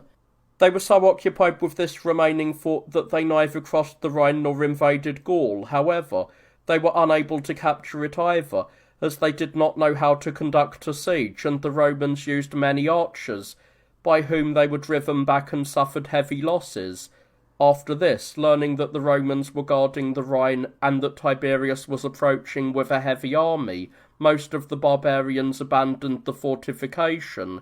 Those who remained cut themselves off from it, intending to keep to the roads in order to avoid being harmed by sudden sorties from those inside, hoping to capture them through a shortage of food. The Romans inside remained in place as long as they had supplies, waiting for aid, but when no help arrived, and they were gripped with starvation, they exited while waiting for a stormy night. There were few soldiers among them, and many were unarmed. They slipped past the first and second barbarian guard posts, but were discovered upon reaching the third. They would all have been destroyed or captured had the barbarians not turned to looting the spoils, and had the trumpeters not sounded a signal that gave the impression that reinforcements had arrived for the Romans. They were then in fact aided. Tiberius decided not to cross the Rhine but remained quiet, watching to ensure the barbarians did not do so. They did not dare to cross, knowing he was present. After this, he and Germanicus invaded Celtic territory and raided part of it, but they did not win any battles or subdue any nation, because no one would meet them in open combat. They themselves did not advance far from the Rhine, fearing they might fall once more, but remained there until autumn, and then returned. Augustus, while managing the monarchy, and now of a very advanced age, entrusted Germanicus to the Senate for his consulship, before he had served as a praetor, and Tiberius to the Senate for his own. During the games held on his birthday, a man suffering from a fit of madness sat on the seat reserved for Julius Caesar, and placed his crown upon his own head. This disturbed everyone, as it was seen as an omen regarding Augustus. Furthermore, several omens pointing to this also occurred. The sun totally eclipsed, much of the sky appeared to be burning with fire, and comets and blood-red stars were seen. When a session of the Senate was called because of his illness, so that prayers might be offered, the chamber was found locked. A lightning bolt struck a statue of him and erased the first letter of Caesar's name. These events were seen while he was still alive. He fell ill at Nola and passed away on the 19th of August, having lived 76 years, less 34 days, and having been sole ruler for 45 years from the time he was victorious at Actium. However, Livia was suspected in his death because Augustus had secretly sailed to the island to visit Agrippa, who had been exiled there with his mother, Julia, fearing that if they reconciled, he might bring him back to succeed him as monarch. It is said that she poisoned some figs still on the trees, from which Augustus was accustomed to pick and eat them. She ate only the unpoisoned ones, and offered him the poisoned ones. Whether it was this or otherwise, he fell ill at that time, and gathered his companions.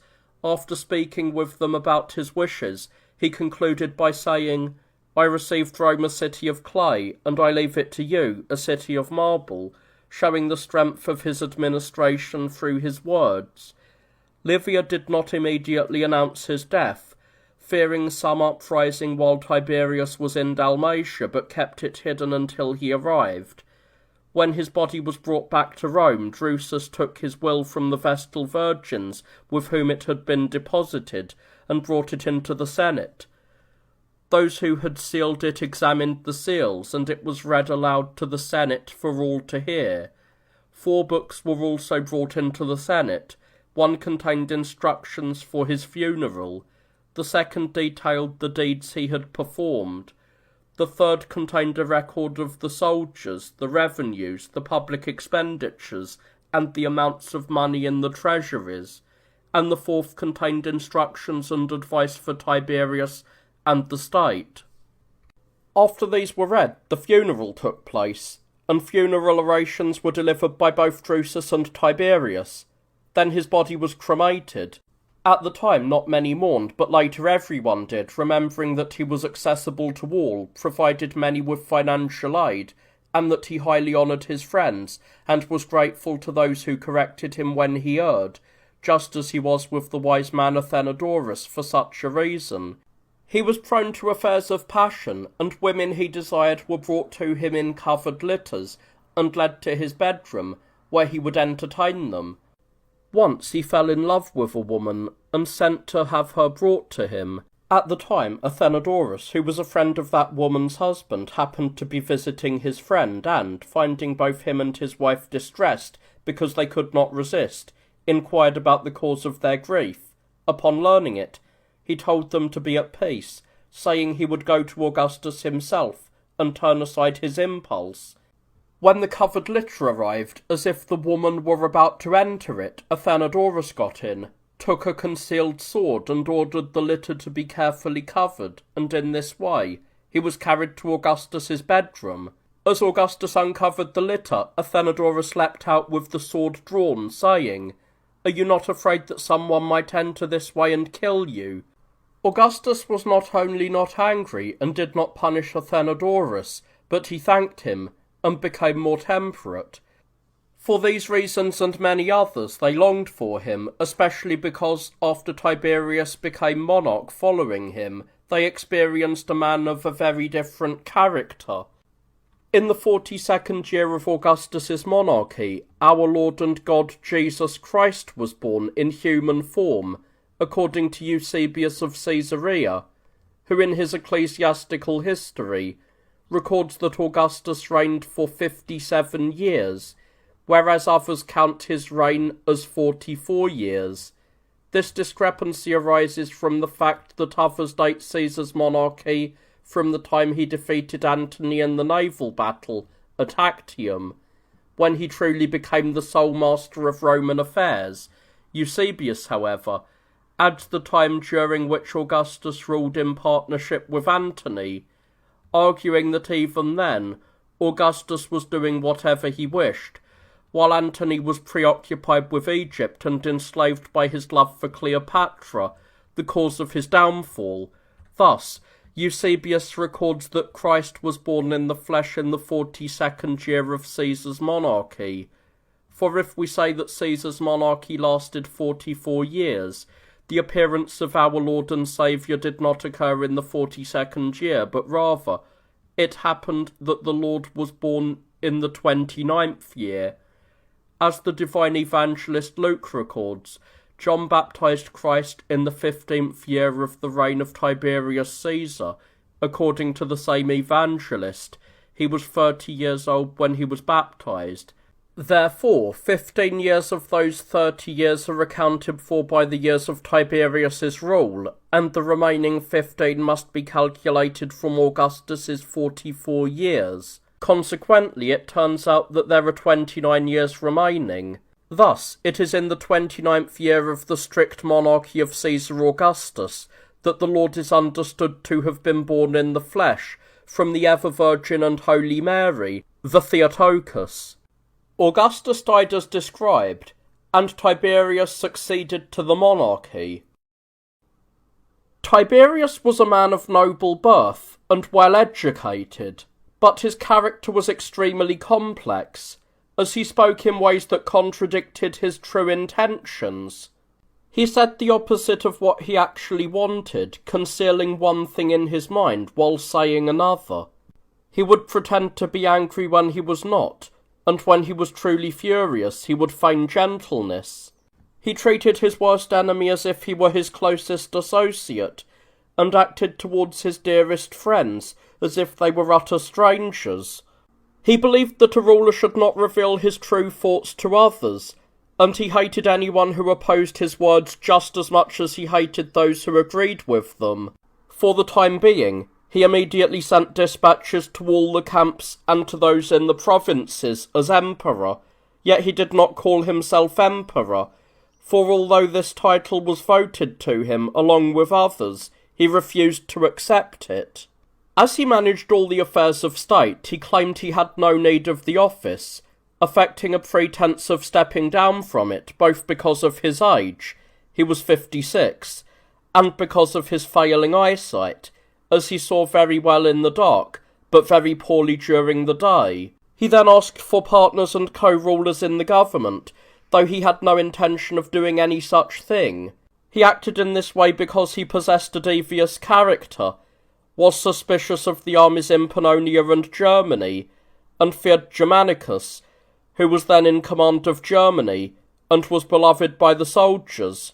For these reasons, he did nothing openly as emperor. Instead, feigning illness, he stayed at home and delayed, hoping that by creating the expectation that he would voluntarily relinquish power, no one would start an uprising until he had secured full control of the leadership through every means. Thus he immediately sent word to have Agrippa killed, who, as mentioned, was the grandson of Augustus by Julia and Agrippa. He also feared Germanicus greatly. The army in Pannonia also erupted in turmoil, going so far as to attack their commander, and after the bolder ringleaders were punished, the rest calmed down. Meanwhile, the troops in Germany spoke ill of Tiberius and called upon Germanicus to be emperor. When Germanicus drew his sword as if to kill himself, one of the soldiers raised his own weapon and said, "Take this, it is sharper." Germanicus refrained from killing himself to prevent the mutiny from worsening. Instead, he forged letters claiming to be from Tiberius, offering them gifts and making certain promises, which suppressed the rebellion for the time being. Later, when envoys were sent by Tiberius, the soldiers realized Germanicus's stratagem and, suspecting that the envoys had come to overturn what he had promised, they rioted again and attacked the envoys. They also seized Germanicus's wife Agrippina, who was the daughter of Caesar's daughter Julia and Agrippa, as well as his son Gaius. They let Agrippina, who was pregnant, go to him, but they held the son. When they realized they were accomplishing nothing, they eventually grew quiet. Although Germanicus had the power to seize the imperial throne, he did not want it. Tiberius, while outwardly praising him before the Senate, privately suspected and feared him greatly because he had been entrusted with the armies. When no further news of uprisings arrived, he stopped feigning and assumed the monarchy. As long as Germanicus was alive, he did nothing on his own authority, but referred all matters to the Senate. He did not even permit anyone to call him emperor, except for the soldiers. He was addressed as Caesar, Germanicus, and leader of the Senate.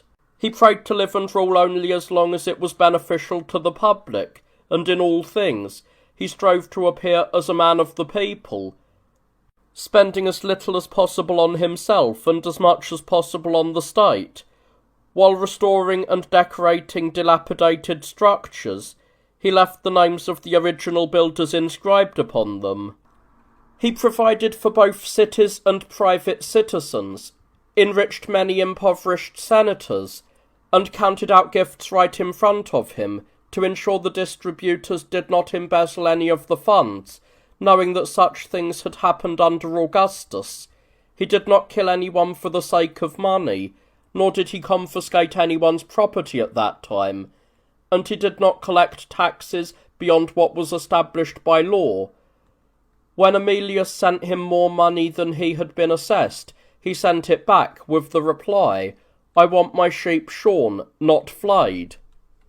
He was accessible and approachable, honoured magistrates as if in a democracy, stood up for the consuls, spent time with his friends as if he were a private citizen, and visited the sick, never taking a bodyguard with him. When one of them died, he personally delivered the funeral oration. He ordered his mother Livia to conduct herself in the same way towards all. She, however, had become quite arrogant. For a time, Tiberius's letters even bore her name, and she attempted to manage all other affairs as if she were the sovereign. She did not want to rule as an equal, but insisted on sending embassies, boasting that she had made him emperor. At first he was annoyed with her, then he stopped her from interfering in public affairs, though he allowed her to manage the household. She became burdensome even in those matters. He went away and lived apart from her. For a time he lived most temperately, punishing others who behaved licentiously. He even rebuked and was angry with his son Drusus, whom he had by his first wife Agrippina, for being wanton and cruel. He once told him, "While I am alive you shall perform no act of violence or insolence, and if you attempt any, not even when I am dead." He acted in this way and in other respects for as long as Germanicus lived. After that, he changed many of these behaviours. Before the bequests left by Augustus to the people had been paid, a man approached him while a corpse was being carried through the forum and whispered in his ear. When asked what he had said, the man claimed he had been instructed to tell Augustus that they had not yet received anything. Tiberius immediately put the man to death, remarking mockingly that he should go and tell Augustus himself. Then he distributed the bequests to the others. When his grandson, the son of Drusus, died, he did not abstain from any of his usual activities, saying that one should not neglect the affairs of the living on account of the dead. A man named Clemens, who had been a slave of Agrippa and resembled him, pretended to be Agrippa himself. After going to Gaul, he won over many people there and in Italy, and finally marched towards Rome, intending to recover the monarchy of his grandfather. Tiberius subdued him through some men who pretended to share his views, then interrogated him to find out about any accomplices. Since he revealed nothing, Tiberius asked him, "How did you become Agrippa?" To which he replied, "The same way you became Caesar." He did not bring his wife Julia back from exile, to which she had been condemned by her father, Augustus, for her licentiousness. Instead, he kept her confined, so that she perished from neglect and starvation. When many urged him to name the month of November, on the 16th of which he had been born, Tiberius, he replied, "And what will you do if there are 13 Caesars?" In the meantime, Germanicus died in Antioch, having been bewitched and poisoned by Piso. Human bones were found buried in the house where he lived, along with lead tablets inscribed with curses bearing his name. That his body had been destroyed by poison was made evident when it was brought into the forum and showed to those present. Upon his death, Tiberius and Livia rejoiced, but everyone else felt the most profound grief. He had been a man of perfect physique and excellent character, skilled in both education and the bravery of war. He treated his subordinates with the utmost gentleness. Although he possessed great power as a Caesar, he lived as temperately as the most humble citizen. He did nothing to foster envy towards Drusus, nor conspiracy against Tiberius, and even though he could have taken imperial power at the invitation of the willing army, the Senate, and the people, he refused. Piso was brought back to Rome some time later and led into the Senate by Tiberius himself, who wished to deflect suspicion regarding Germanicus' death. Upon requesting an adjournment, Piso took his own life. Germanicus died leaving 3 sons, whom Augustus had named Caesars in his will. The eldest of them, Nero, was enrolled among the youth at that time. Up to this point, Tiberius had performed many good deeds, and committed few errors, but once Germanicus was out of the way, he gradually changed. He began to rule with savage cruelty, treating those who had acted or spoken ill of him, his mother, or Augustus, with merciless severity, as if they had committed impiety. He became implacable towards those suspected of plotting against him. He began to signal to certain people that he wanted others dead, and he had them killed through those agents, nor did he keep these actions secret. He examined the day and hour of birth of each of the powerful men to discern their individual fates. In this way, he once met Galba, who later became emperor, and said, "You too will one day have a taste of leadership," though he spared him, saying that Galba would rule only in old age and long after his own death.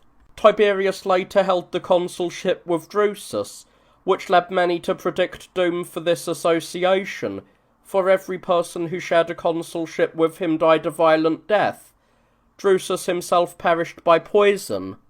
Sejanus, a man who had gained great power with Tiberius, and became immensely arrogant, had once struck Drusus with his fist. Fearing both him and Tiberius, and expecting that if he disposed of Drusus, he could more easily manipulate Tiberius, he administered poison to him through some of his servants and his wife, whom some record as Julia and others as Livia, for he was committing adultery with her. Drusus died in this manner, and Tiberius came to the Senate, lamented him, and entrusted Nero and Drusus, the sons of Germanicus, to the Senate. Drusus's body was laid out on the rostra, and Nero, being his son-in-law, delivered the funeral oration. This death became the cause of many others, as people were accused of rejoicing at his demise. Many others perished, including Agrippina and her children, except for the youngest. Sejanus had provoked Tiberius against her, expecting that once she and her children were destroyed, he could marry Livia, Drusus's widow, whom he loved, and seize power, as there would be no successor left for Tiberius. He hated his own grandson, believing him to be the product of adultery. He exiled and destroyed many others on various charges, most of them fabricated. He punished one man for writing the history of Caesar and Augustus, despite the fact that the author had written nothing against them.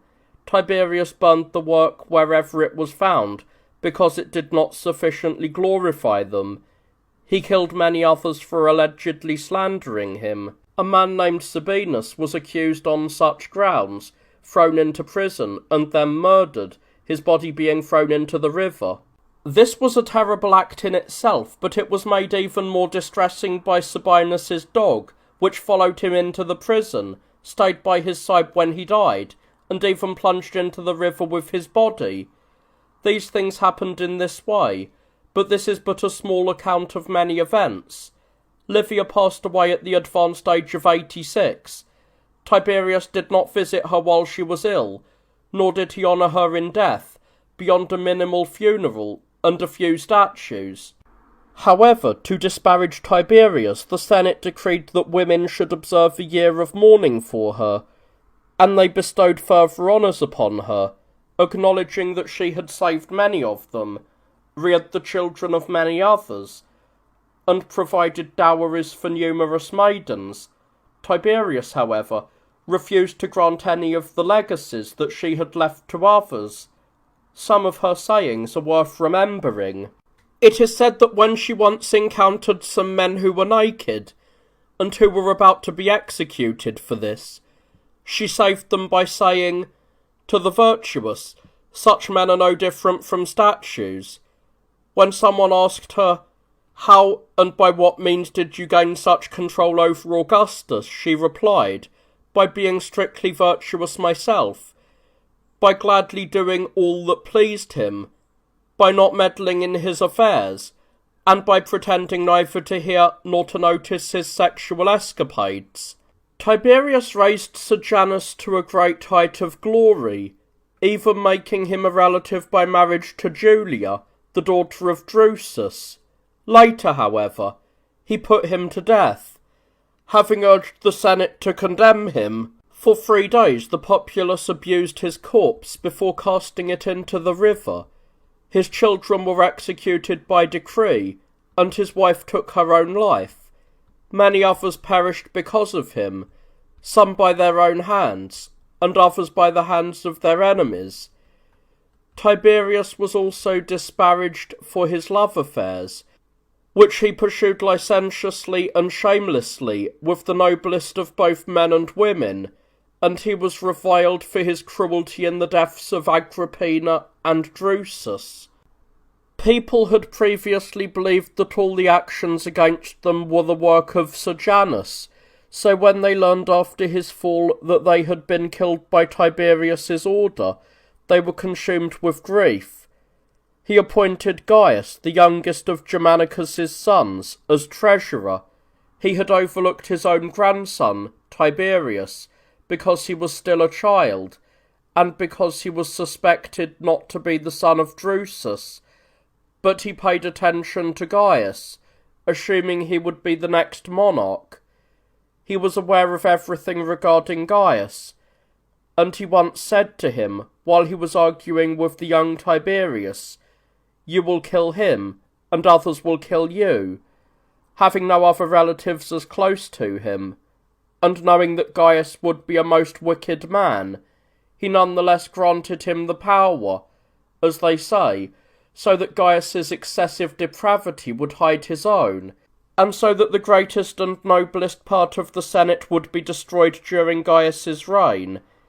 It is said that he often recited this ancient verse, "When I am dead, let the earth be mingled with fire."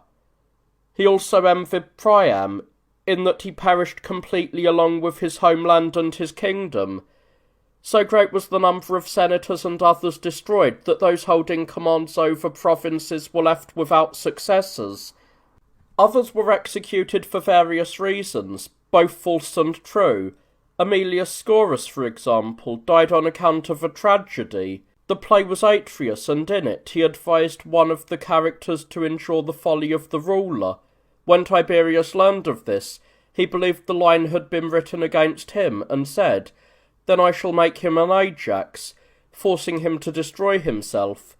During this time, a young man appeared in Greece and Ionia, claiming to be Drusus. The cities welcomed him gladly, and he might even have advanced into Syria and seized the camps, had not someone recognised and captured him, bringing him to Tiberius, who was at Antium celebrating the wedding of Gaius. At that time the Tiber flooded much of Rome to the extent that it became navigable and countless things were destroyed by fire. If Egyptian law has any relevance to the Romans, the phoenix was also sighted that year. These events were seen as omens of Tiberius's death. He had been ill for some time, but had neither changed his diet nor sought medical help, following the words of Phrasillus. Although Phrasillus knew with extreme precision the day and hour Tiberius was destined to die, he told him he would live for another 10 years, so that, believing he had more time, Tiberius would not be driven to kill many others. As is common in old age and non-acute illness, he would sometimes be exhausted and at other times recover. Consequently, the others, including Gaius, were sometimes glad, thinking he would die, and at other times terrified, thinking he would live. Fearing that Tiberius might recover, Gaius refused him food when he asked for it, claiming it would be harmful, and piled many heavy blankets upon him, as if he were in need of warmth, and in this way smothered him. He had lived for 77 years, 4 months, and 9 days, having reigned for 22 years, 7 months, and 7 days. He passed away on the 20th of March. In the 15th year of his reign, our Lord Jesus Christ was baptized, and in the 18th he was betrayed, crucified, and rose again. Eusebius records that Pilate, then the governor of Judea, wrote to Tiberius concerning the Lord, as it was the custom for governors of the provinces to report innovations to the one steering the monarchy, so that nothing happening in any of the nations might remain unknown to him. For he says that, once the resurrection of our Saviour from the dead had been proclaimed to all throughout Palestine, Pilate shared the news with the Emperor Tiberius, upon learning of his other miracles, and that many now believed him to be God, after having risen from the dead. Tiberius reported these things to the Senate. The Senate, however, rejected the proposal because it had not been first examined by them, as a long-standing law prevailed among the Romans that no one could be deified without a vote and decree of the Senate. When they rejected the account regarding our Saviour, Tiberius maintained his original opinion and devised no harm against Christ's teachings. Eusebius brings forward as a witness to these events Tertullian, a Roman and one of the brilliant men in Rome, who in a work written in Latin and translated into Greek says, "It was an ancient decree that no god could be consecrated by anyone before being examined by the Senate." Tiberius, therefore, in whose time the name of the Christians entered the world, having been informed from Palestine, where this doctrine first began, shared it with the Senate, making it clear to them that he favoured the doctrine. The Senate, because they had not themselves examined it, rejected it. Tiberius, however, remained of his own mind, threatening death to the accusers of the Christians. That is what Eusebius records that Tiberius did after learning of our Saviour's divinity and his resurrection from the dead, having selected these details from Tertullian's writing. Tiberius died in this manner, and was succeeded by Gaius, the son of Germanicus and Agrippina, who was also called Germanicus and Caligula. Yet, despite being such a man, he did perform some deeds worthy of praise. He extinguished a fire with the soldiers and provided for those who had suffered loss. When the rank of the equites was depleted, he summoned leading men from every province and enrolled them. He restored the elections to the people and performed other such acts. However, he committed acts that were culpable many times over. He killed many people, yet it was not just the number of those perishing that was so terrible, though it was terrible, but that he rejoiced excessively in their murders and had an insatiable hunger for the sight of blood. Once, when he ran out of condemned criminals to throw to the beasts due to his cruelty, he ordered that some from the crowd standing in the bleachers be seized and thrown to them. To prevent them from crying out or making any accusations, he had their tongues cut out beforehand. He murdered many for their wealth, accusing them of various other things. The death of his sister Drusilla destroyed no fewer people. She had lived with Marcus Lepidus, who was at once Gaius's favourite and his lover, but she also lived with Gaius. Upon her death he deemed her worthy of many honours, and eventually deified her. Shortly thereafter he married Lollia Paulina, forcing her husband to betroth her to him, so that he would not commit a crime by taking her without a formal betrothal. Once, upon seeing a large amount of mud in a narrow street, he ordered it to be shovelled up into the robes of the man who was then acting as aedile and overseeing the cleaning of the streets. Vespasian was the aedile at that time. Consequently, when he later received the state in a chaotic and muddled condition, and successfully set it in order, it was believed that the incident back then had not happened without divine providence, but that the city had been handed over to him directly by Gaius for the purpose of its restoration. Gaius was perpetually executing many people, and there was nothing to him but bloodshed. He offered no favours to the masses, and they loathed him intently. They frequently said and did things that displeased him, and he was especially enraged that they would loudly hail him as young Augustus. He did not consider it a blessing to be a monarch while still young, but rather felt it an accusation that he possessed such great power at such an age. He raised money by every possible means, inventing one pretext after another for extortion. No man or woman with any property was left unmolested. Even if he allowed some of the older generation to live, he would strip them of all of their wealth by calling himself their father, grandfather, mother, or grandmother while they were still alive, and he would inherit their estates when they died. He desired to ride across the sea, in a manner of speaking, and he bridged the gap between Puteoli and Baiae. This area lies directly opposite the city, at a distance of 26 stadia. Some ships were specially built for the bridge, and others were gathered from elsewhere. Because of this, a severe famine broke out, particularly in Italy and Rome. Donning what he claimed to be a breastplate of Alexander, and over it a purple silk cloak adorned with much gold and many Indian jewels, he buckled on a sword, took up a shield, and crowned himself with a laurel wreath. With great zeal he drove into the city as if invading an enemy, leading a vast force of armed horsemen and infantry. Having performed this and other such acts to aggrandise himself, he used his speech to mock Darius and Xerxes, claiming that he himself had bridged a much larger expanse of the sea than they had. This bridge also became the cause of death for many. Having spent untold sums of money on it, he plotted against many more people to seize their assets.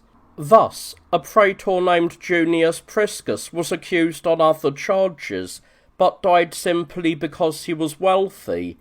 When Gaius learned that he possessed nothing worthy of death, he remarked, "He tricked me, and died in vain. He could have lived." Domitius Afer, having nearly faced danger, was saved in a surprising way. Gaius had brought him into the Senate on some charge and read a long indictment against him, for he laid claim to being superior to all orators and strove to outdo Domitius, who was known to be a brilliant speaker. Domitius, however, neither spoke against him nor offered a defence. Instead, he feigned wonder at Gaius's skill, and pretended to be overwhelmed, pleading and begging, saying that he feared the orator more than he feared Caesar. Pleased by this, and believing that his own oratorical prowess had conquered him, Gaius ceased his anger. He then set off for Gaul, ostensibly because the Celts were causing trouble. He did no harm to the enemy, but he cruelly mistreated his own subjects, allies, and citizens. Once, while gambling, he realised he had no cash, so he demanded the tax records of the Gauls. After ordering the wealthiest among them to be executed, he returned to his fellow gamblers and said, "You were competing for a few drachmas, but I have just collected 15,000 myriads. Everything was done in this arbitrary fashion." He also killed Lepidus, his lover, his favourite, and Drusilla's husband, whom he had held in the highest esteem and promised to make his successor. He sent his own sisters away to the Pontine Islands, accusing them of having been defiled by Lepidus, and did many other such things, later casting off Paulina on the pretext that she was barren, though in truth he had simply grown tired of her. He married Milonia Caesonia. He had previously committed adultery with her, but he decided to take her as his wife at the time because she was pregnant, so that she might bear him a child in 30 days. Those in Rome were distressed not only by these events, but also because numerous lawsuits were brought against them for their friendship with his sisters, and those who had been murdered. They expected Gaius's cruelty and licentiousness to increase even further if his reign were to last longer.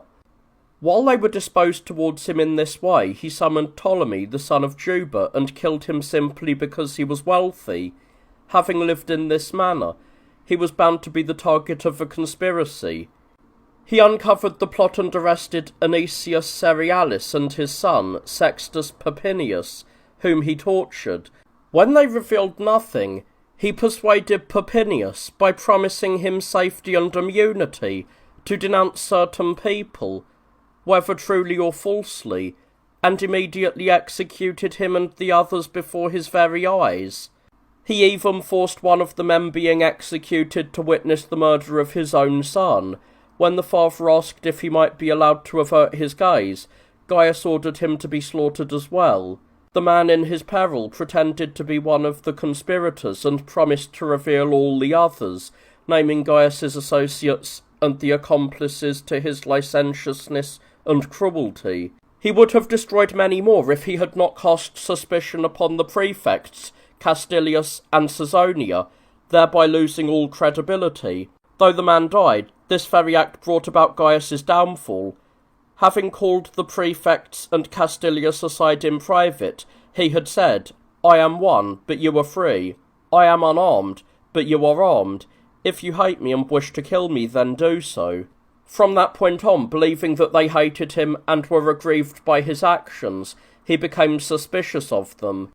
He wore a sword even within the city and pitted them against one another, so that they would not conspire together, speaking to each as if he were his most trusted confidant regarding the other, until they realized his scheme and surrendered him to the conspirators. Because the senators had not condemned certain individuals, they were in great fear. Photogenes, a man who served Gaius's cruelest whims, to the extent of carrying 2 books, one of which he named Sword and the other Dagger, entered the Senate. When everyone, as expected, greeted him, he gave a sharp look to a certain Scribonius Proculus and said, "You greet me, yet you hate the emperor so much." Hearing this, those present surrounded the senator and tore him to pieces. Gaius was pleased by this, and claimed to be reconciled with them. As people fawned upon him, some calling him a hero, and others a god, he became utterly deranged. Even before this, he had claimed to be more than human, pretending to be a consort with the moon, and to be Zeus. This in fact was his main pretext for sleeping with his sisters. He impersonated all of the gods and even the goddesses. He would become Hera, Artemis, or Aphrodite. To match the changes of names, he would alter his entire appearance, so that at one moment he was seen effeminately, carrying a mixing bowl and a phrassus, and at another he appeared masculine, wearing a club or a lion skin, or showing himself now clean-shaven, now bearded. He held a trident, brandished a thunderbolt, posed as a maiden huntress, and then turned back to womanhood, meticulously adorning himself with costumes, extensions, and accessories. He wanted to be seen as everything other than a man. Once, a Gaul, seeing him sitting on a high throne and speaking in the guise of Zeus, burst out laughing. When Gaius learned of this, he summoned him and asked, "What do you think I am?" The man replied, "A great delusion." He suffered no harm, however, as Gaius dismissed him, seeing he was merely a cobbler. Gaius would greet some with a kiss, but to others, even senators, he would offer his hand or foot to be kissed. All flattered him. Once he asked Lucius Vitellius, a noble and wise man, while claiming to be consorting with the moon, if he could see the goddess with him. Vitellius, looking down as if in awe, said in a small, trembling voice, "Only you, gods, master, are permitted to see one another." Gaius became so deranged that he ordered a temple to be erected to himself in Asia, specifically at Miletus. In Rome, 2 temples were established for him. One he had built for himself on the Palatine Hill, while the other was voted to him and constructed by the Senate. He even blamed Zeus for occupying the capital beforehand. He sent statues of himself to every corner of the world, ordering them to be worshipped. He also attempted to transform the temple in Jerusalem into his own private shrine, to be renamed in honour of the illustrious Zeus Gaius, even if Josephus, in his historical records, chose to remain silent on this. It was from this that the uprising of the Jews took its beginning. He appointed many priests for himself, and even served as a priest to himself. He would use a mechanical device to thunder back at the heavens and fire torches to mimic lightning. Whenever lightning struck, he would hurl stones in return, shouting at each strike the line from Homer, "Either lift me up, or I shall lift you." During this time, as Eusebius records, having gathered these details from those who chronicled the Olympiads, Pilate fell into such great misfortunes that he was forced to become his own executioner, as divine justice overtook him. Since he was raging in every possible way, for to recount each individual act would be a matter of long and unpleasant discourse, Cassius Chaerea and Cornelius Sabinus conspired against him.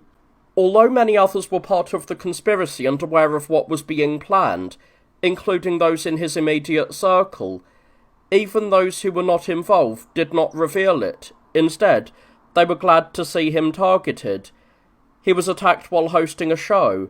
Chaerea and Sabinus, though pained by the shameful deeds being committed, endured for 5 days. When Gaius announced that he wished to dance and act in a tragedy, and on account of this postponed the event for another 3 days, they waited for him as he left the theatre, surrounded him in a narrow passageway, and killed him. As he fell, no one present refrained from attacking him, even stabbing his corpse.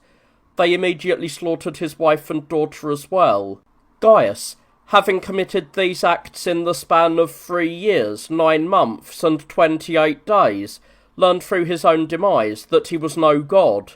When his death was announced, everyone rejoiced, save for the few who had shared in his debauchery. They remembered what he had once said when he was angry at the people, "I wish you had but a single neck," and responded by saying, "You may have a single neck, but we have many hands." While a few men were running about, causing a disturbance and shouting, "Who killed Gaius?" Valerius Asiaticus, a former consul, ascended to a high vantage point and cried out, "I wish I had been the one to kill him." Upon hearing this, the agitators were stunned and fell silent. Gaius was thus destroyed. When the Senate gathered on the Capitol, some felt it best to restore the Republic, while others determined that they should again be ruled by a monarch. Within these groups, some chose one candidate and others another. Meanwhile, some soldiers who had broken into the palace to plunder found Claudius hiding in a dark corner. He had been accompanying Gaius when he left the theatre, and fearing the turmoil, he had concealed himself. They dragged him out without knowing who he was, but once they recognised him, they hailed him as emperor and led him to the camp. No one hesitated. Everyone granted him the power, as he was of royal lineage, and thought to be a moderate man. Even though he demurred and objected, the more he retreated and resisted, the more the soldiers insisted on not receiving an emperor from others, but instead giving one to everyone themselves. Because of this he yielded, or so it appeared, against his will. When the consuls and senators learned that the throne had already been seized, they too gave their consent. And so Tiberius Claudius Nero Germanicus, the son of Drusus, who was the son of the Empress Livia, attained imperial power at the age of 50. In his soul he was not base. He had been well educated, even to the point of writing books.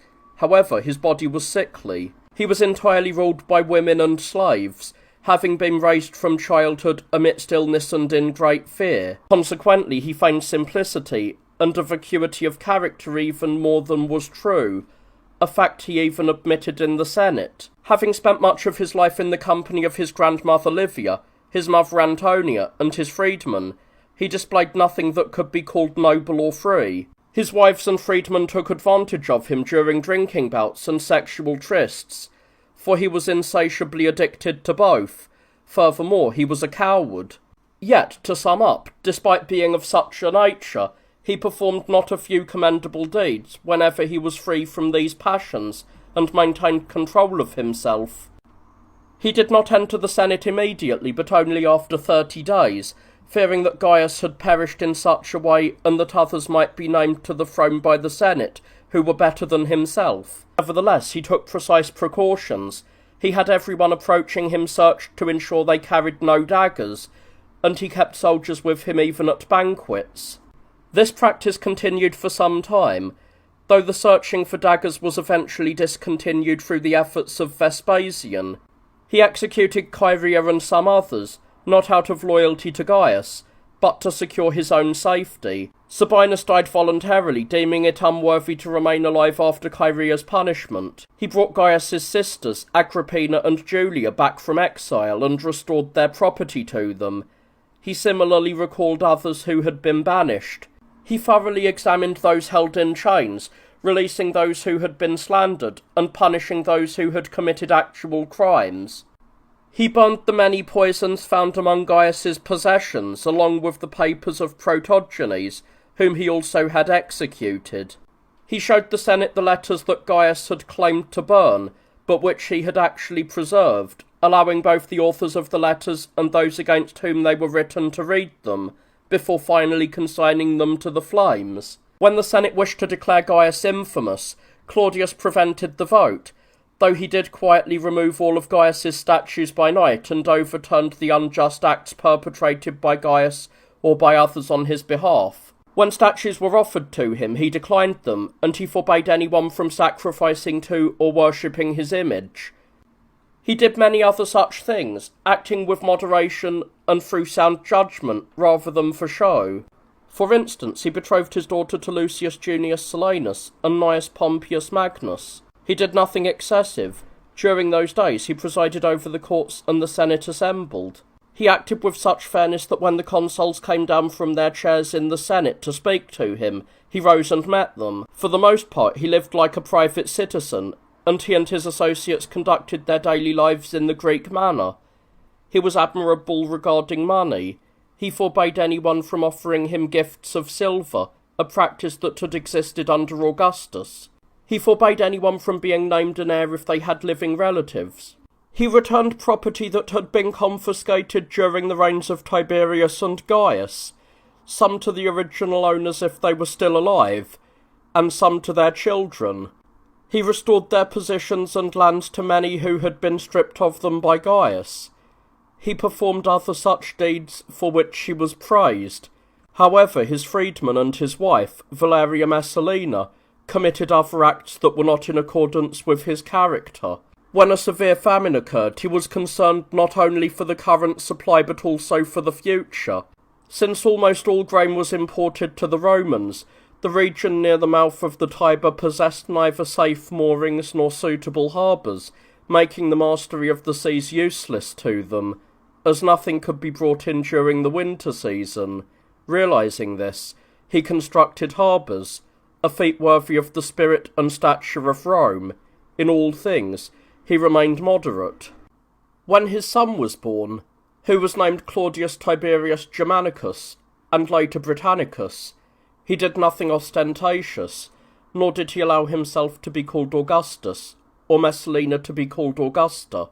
He continuously staged gladiatorial games, taking great pleasure in them, and as a result, many people perished, having been condemned on various charges. Having become accustomed to being saturated with blood and slaughter in this way, he resorted to other executions with increasing recklessness. The people responsible for this were the imperial household and Messalina. If they wished to kill someone, they would frighten him, and they were permitted to do whatever they wanted. Often, struck by sudden panic, he would order someone to be killed immediately out of fear. Later, once he had recovered his composure and realised what had happened, he would be grieved and repent. Because he acted in this way, the Romans no longer held any favourable hope for Claudius. For this reason, he was conspired against by various people, including Annius Vinicianus, who sent word to Furius Camillus Scribonianus, the governor of Dalmatia, and persuaded him to revolt. When the soldiers refused to follow him, Camillus took his own life. Claudius, although he had been terrified to the point of being prepared to voluntarily step down from power, took heart upon learning of his death. He rewarded the soldiers with various gifts and money, while he tracked down the conspirators and punished most of them. Many others, including Vinicianus, took their own lives. Messalina, Claudius's freedman Narcissus, and his fellow freedmen seized the opportunity and spared no one. Many men and women were punished, though some of the most culpable were saved, some through bribes, and others through appeals for mercy. A freedman of Camillus named Gelasius was brought into the Senate, where Narcissus came forward and asked him, "What would you have done, Gelasius, if Camillus had become emperor?" He replied, "I would have stood behind him and kept silent." Arria, the wife of the consul Caecina, though she was very close to Messalina, could not bear to live while her husband was dying. She encouraged her husband, who was wavering, by taking the sword, stabbing herself, and handing it to him, while saying, "Look, Paetus, it does not hurt." These people were praised for such acts, but Claudius was so set on punishment that he continuously gave his soldiers the watchword from this verse, "A man must defend himself when another provokes him first." Messalina and his freedmen were selling and hawking public offices, military commands, administrative posts, and everything else to such an extent that all goods became scarce, which forced Claudius to set their prices from the tribunal. When Aulus Plautius campaigned in Britain, suffering some setbacks but achieving some victories, he informed Claudius of what had happened. Claudius entrusted affairs at home to his co-consul, Lucius Vitellius, and set out on campaign. Upon reaching the ocean and crossing over to Britain with a large force and elephants, he joined his armies. Fighting alongside them, he defeated the barbarians and captured their royal seat. He returned home, having sent word of his victory ahead through his sons-in-law, Magnus and Silanus. Upon learning this, the Senate named both him and his son Britannicus, and voted them many other honours. Messalina, having fallen in love with a dancer named Monesta, and being unable to persuade him to consort with her through either promises or threats, arranged for Claudius to order him to obey her, pretending she needed him for some other purpose. When Claudius told him to do whatever Messalina commanded, Monesta consorted with her, believing he was ordered to do so by the emperor himself. She did the same with many others. She committed adultery as if her husband knew what was happening, and was allowing her to be licentious. Vinicius, because he refused to be ruined by her, was destroyed by her with poison. The Romans were deeply troubled to see him enslaved to his wife and freedmen. In the following year, the 800th year of Rome, Claudius served his 4th consulship. At that time, he eagerly summoned a certain Gallus, a man capable of intrigue who had taken up residence in Carthage, telling him, "I will bind you with golden chains." Thus shackled by the dignity of the rank, Gallus remained in place. When a plot against Claudius was reported, he treated the informant with contempt, considering him of no consequence, saying, "One should not defend against a flea in the same way as against a wild beast." He executed many others slandered by Messalina, including Asiaticus and his son-in-law Magnus. Asiaticus was killed for his wealth, and Magnus for his lineage and family ties, though they were convicted on other charges. Since many masters deemed their sick slaves unworthy of any treatment and even cast them out of their homes, he legislated that any who recovered from such a state were to be free. When a grandson was born to him by his daughter, Antonia, whom he had married to Cornelius Faustulus Sulla, Messalina's brother, following the death of Magnus, he refused to allow any special honours to be voted, displaying his moderation. Messalina and his freedmen, however, grew increasingly powerful. Free men had largely seized control of the government. Callistus, who was in charge of the petitions, Narcissus, who managed the correspondence and even wore a dagger at his side, and Pallas, to whom the administration of finances was entrusted. Messalina, not satisfied with her own adultery, designed to have many other men. She would have entered into legal marriages with all of her lovers, had she not been caught and destroyed during the first such attempt. As long as all the imperial freedmen were in agreement with her, there was nothing they did not do by mutual consent. But after she slandered and killed Polybius, even though she had been intimate with him, they no longer trusted her, and deprived of their goodwill, she was ruined. She had taken Gaius Silius, the son of that Silius whom Tiberius had executed, as her husband. She celebrated the marriage lavishly, and gifted him a house, gathering all of Claudius's most precious heirlooms into it. Finally, she had him appointed consul. While these things were evident to others, they escaped Claudius's notice. When he was away and alone, Narcissus revealed everything that was happening through the emperor's concubines. Consequently, Claudius returned to Rome and executed many others, including the dancer Monesta, and after this, he slaughtered Messalina herself.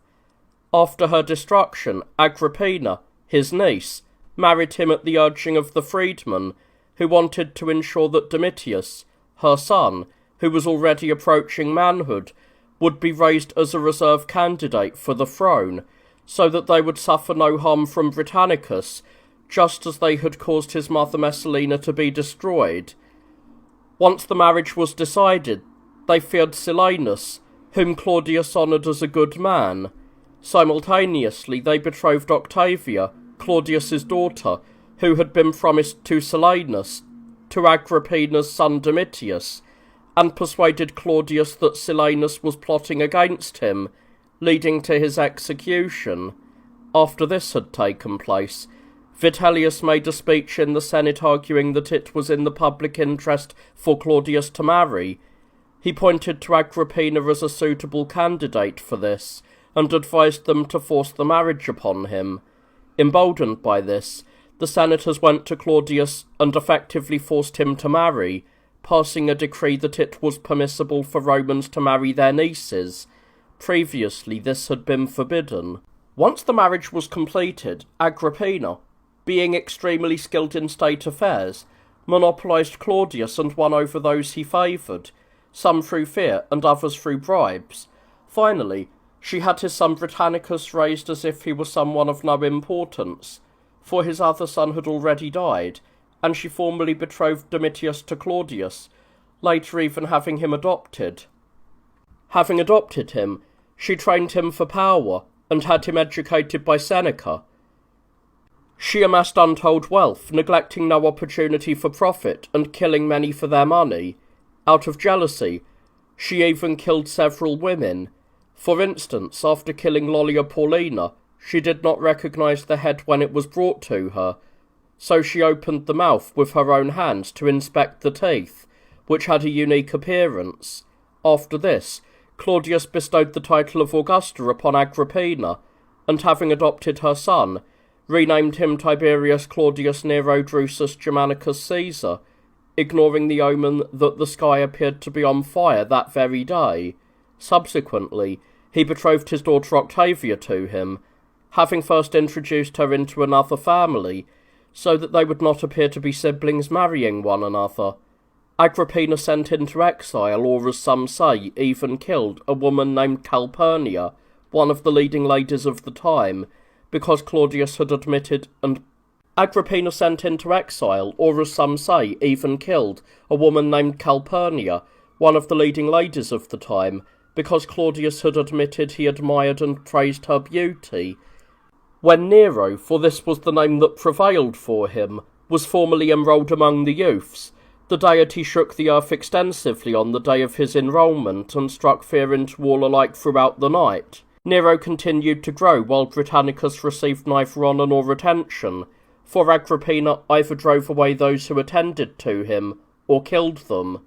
She also slaughtered Cassibius, to whom his upbringing and education had been entrusted, under the pretext that he was plotting against Nero. Having handed him over to those she desired, she allowed him neither to be with his father, nor to appear in public. She had absolute power, controlling Claudius and having won over Narcissus and Pallas, for Callistus had died after having achieved great influence.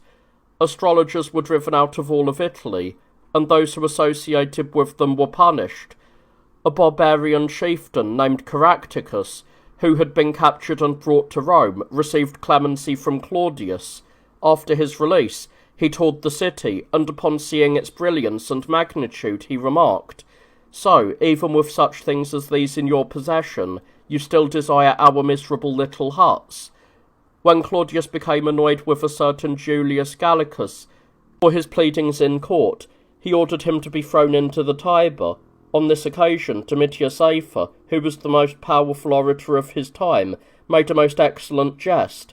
When someone asked him for his assistance after being abandoned by Gallicus, he said to him, "And who told you that I am a better swimmer than he is?" After Claudius subsequently fell ill, Nero entered the Senate and promised a chariot race should Claudius recover. Agrippina moved in every way to curry favour with the masses, and ensure that he alone would be seen to be the heir to the throne. She made Nero promise the chariot race, which the people particularly enjoyed, in the name of Claudius's health, a recovery she fervently prayed against. Having orchestrated a disturbance regarding the price of bread, she persuaded Claudius to announce to the people through an edict and write to the Senate that, even if he were to die, Nero was already capable of managing public affairs. Because of this, Nero became prominent and was on everyone's lips, while many did not even know if Britannicus was even still alive, and those who did thought he was deranged and epileptic, as Agrippina spread these rumours. Once Claudius recovered, Nero celebrated the chariot race magnificently and married Octavia, which served to make him appear as a man from that time on. Nothing seemed sufficient for Agrippina, even though all the honours that Livia had held were given to her, and many others were voted. She wanted to be openly named as having power equal to Claudius. When a great fire spread throughout the city, she appeared alongside him to assist in the relief efforts. Claudius, however, became troubled by the events that were reaching his knowledge. Whenever he encountered Britannicus, he treated him with affection. He could no longer bear what was happening, and prepared to put an end to her, introduce his son among the youths, and declare him his successor. Upon learning this, Agrippina hurried to forestall him with poison before any such thing could be done. Since the poison had no effect due to the large amount of wine Claudius constantly drank and his general diet, which all who hold power adopt for their own protection, she summoned Locusta, a notorious poisoner who had recently been convicted. Having prepared an inescapable poison through her, she inserted it into some of what are called mushrooms. She herself ate from the other dishes, but she arranged for him to eat from the one containing the poison, which was the largest and finest. Thus plotted against, and being completely overcome by drunkenness, as had often happened on other occasions, he was carried out of the banquet. Having been overcome by the poison, he passed away during the night, unable to speak or hear, having lived 63 years, 2 months, and 13 days. and having ruled for 13 years, 8 months, and 20 days. Agrippina achieved this by sending Narcissus away to Campania under the guise of him needing to use the water there for his gout. For had he been present, she would never have been able to perpetrate such an act, as he was a vigilant guardian of his master. Upon Claudius's death, Narcissus himself was immediately killed, despite his immense power. Before he was executed, however, he performed one final brilliant act. He burned all of Claudius's private papers, everything he possessed concerning Agrippina and others, as he had been the one to manage his correspondence. He was executed at the tomb of Messalina, a coincidence that seemed to serve as a fitting punishment for him. Many omens were observed, including a comet that remained visible for a long time, a bloody rain, a lightning bolt striking the guard quarters, and other events that were interpreted as signs of Claudius's end. During his reign, a man named Theudas appeared, who the divine Luke mentions in the Acts, and whom Josephus chronicles in the 19th book of his Antiquities. He reports that Theudas was a magician who deceived many people, until Thaddeus, the procurator of Judea, sent a squadron of cavalry that slew many of his followers, and took many others alive. Having captured Theudas himself, Thaddeus cut off his head. Also, during this emperor's reign, Simon Magus visited Rome, and deceived many of its inhabitants with his sorcery, bringing them under his sway.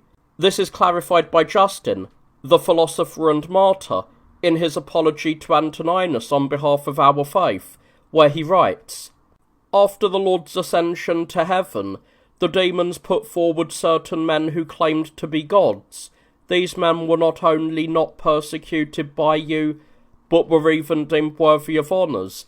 One of these was Simon, a Samaritan from the village of Giton, who in the time of Claudius Caesar, through the power of demons, performed magical feats in your royal city of Rome, and was considered a god, and has been honoured by you with a statue standing in the Tiber River between the two bridges, inscribed with the Roman lettering Simoni Dio Sancto, which when translated into Greek means, to Simon the Holy God.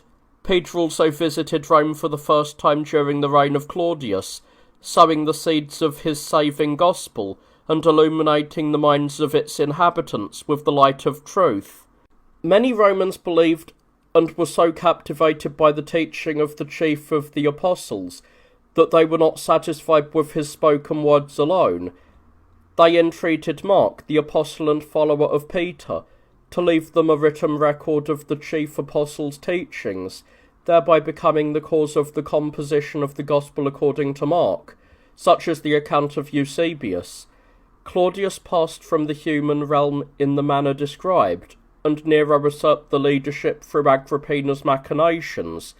As her son and Claudius's adopted child, he took power after Claudius's will was suppressed, and Britannicus, the deceased emperor's legitimate son, who was still a child, was cast aside. Once Nero was proclaimed emperor and Augustus by both the Senate and the army, Agrippina managed all of the affairs of state, trafficking in power under his name. As time progressed, Seneca, Nero's tutor, and Burrus, the commander of the guard, dismissed her and managed the government as best they could.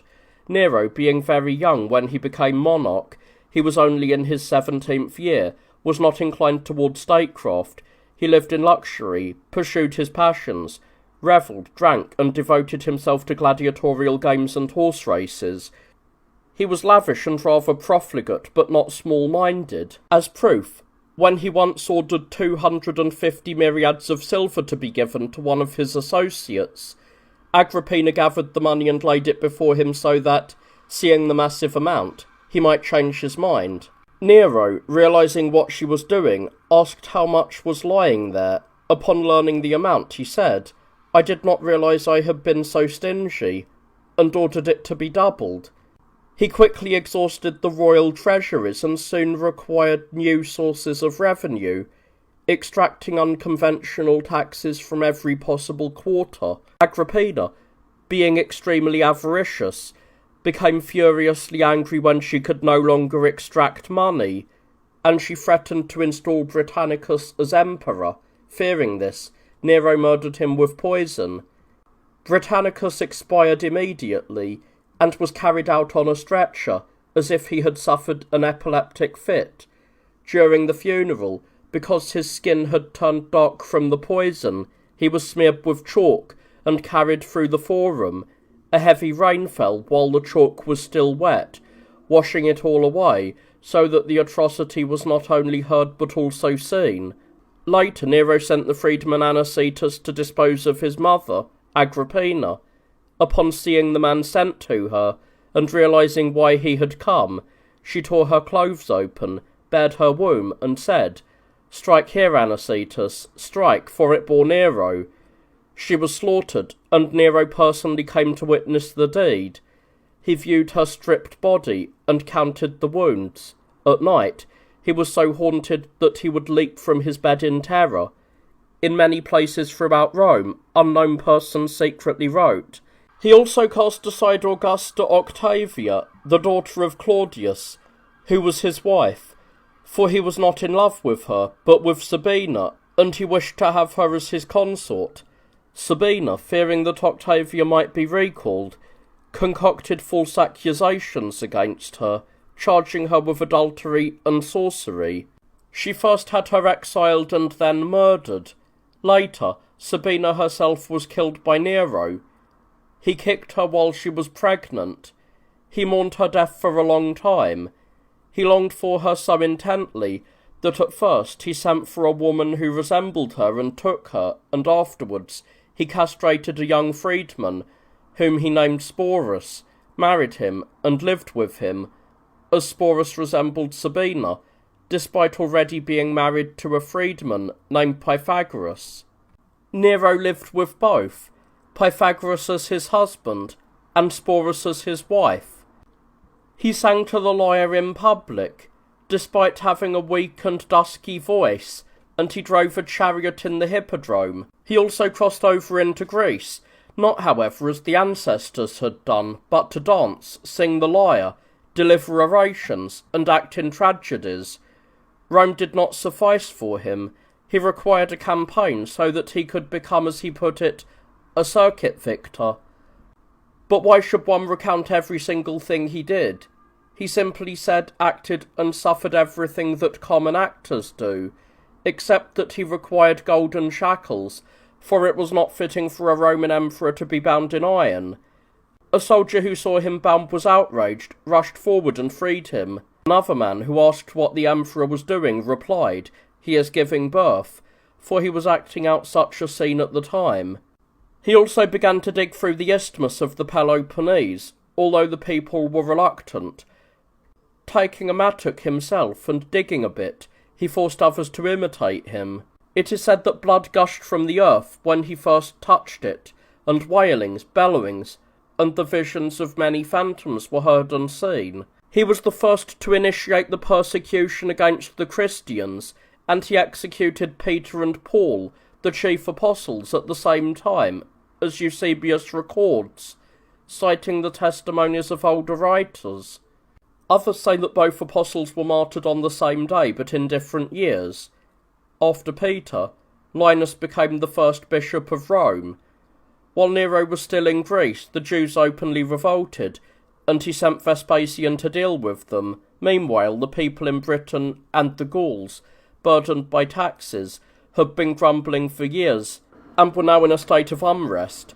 Gaius Julius Vindex, a Roman senator by paternal right, seeing that his fellow Gauls were eager for rebellion, stirred them up with his speeches.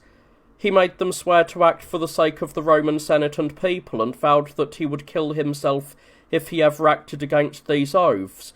He chose Servius Sulpicius Galba, a man of noble birth, who was then the governor of Iberia, as emperor. Galba accepted the leadership, though he refused to take the imperial titles at that time. As the rebellion dragged on, Vindex committed suicide, deeply distressed by the dangers faced by the soldiers fighting alongside him, and angry at the divine powers for denying him the fulfilment of his goals. To overthrow Nero and liberate the Romans, He had pursued this with such zeal that when Nero offered him a reward of 2.5 million to anyone who brought him Vindex's head, Vindex replied, "Whoever kills Nero and brings me his head will receive mine in return." When Nero learned that Petronius, whom he had sent ahead with a larger force to suppress the rebels, had also sided with Galba, he lost all hope in his arms.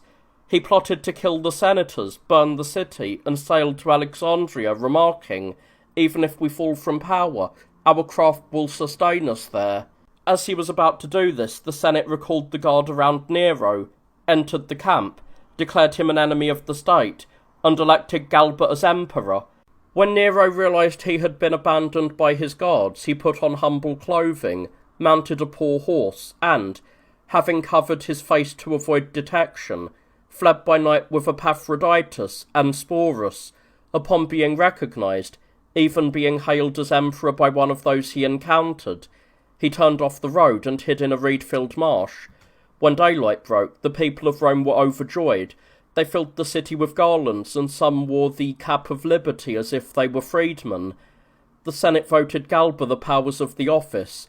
The mob mocked Nero and dragged many of his former powerful favourites to their deaths. Soldiers and others hunted for Nero, and when they discovered where he was, they sent horsemen after him. Sensing their approach, he ordered those present to kill him, and then themselves. But when they refused, he groaned loudly. Then, wanting to kill Sporus, but failing to do so, he lamented, "I alone have neither friend nor enemy." As the horseman drew near, he stabbed himself, saying, "Oh, what an artist dies in me!" As he struggled in death, Epaphroditus helped him finish the deed. Thus he died in the month of July, having lived 30 years, 5 months, and 20 days, of which he had reigned for 13 years, 8 months and 2 days short of 20 days. In the 8th year of his reign, Annianus became the first bishop of Alexandria, after the apostle and evangelist Mark. Galba took heart once Nero was dead. The Senate had voted him the power, and Rufus had joined his side. He did not, however, take the name Caesar until the envoys of the Senate reached him. He did not even include the title emperor in any letter before that. He punished those who had acted as sycophants or given false testimony under Nero. Slaves who had acted or spoken against their masters were handed over to them for punishment.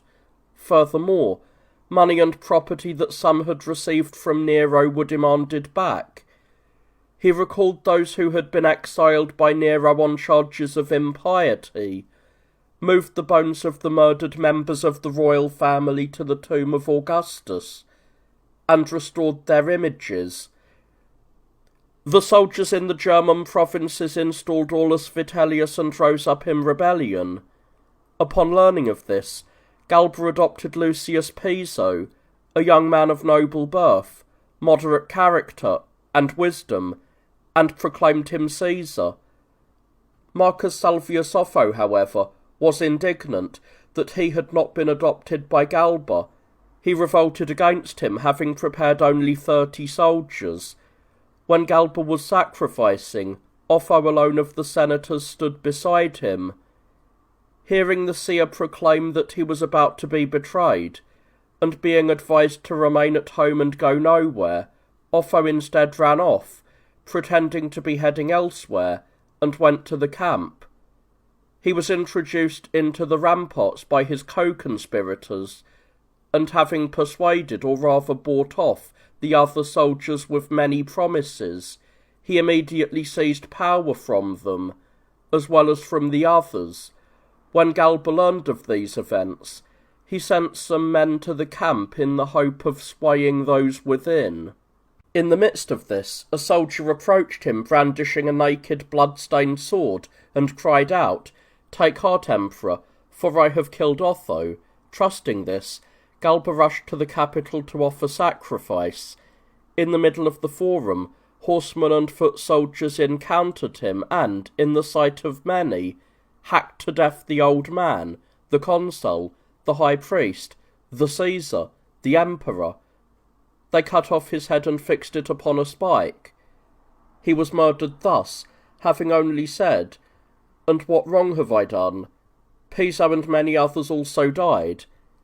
Having done this, the soldiers cut off heads and brought them to Otho at the camp and to the Senate, causing the senators in their terror to pretend to rejoice and to vote Otho all of the honours befitting the throne. It was evident, however, that he was coercing the Senate, and that he intended to rule more licentiously and bitterly than Nero.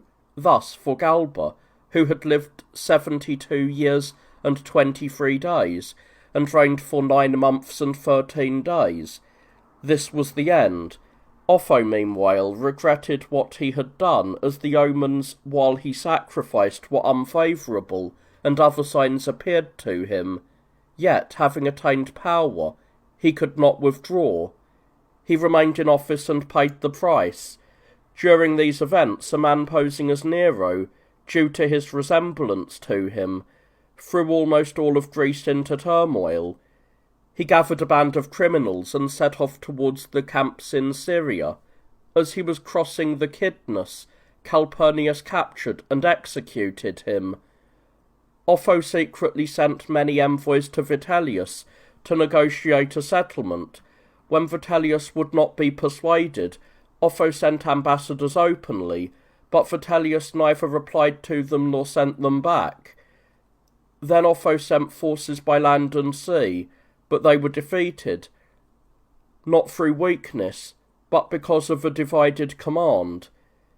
He departed from Rome and led out the foremost of his men.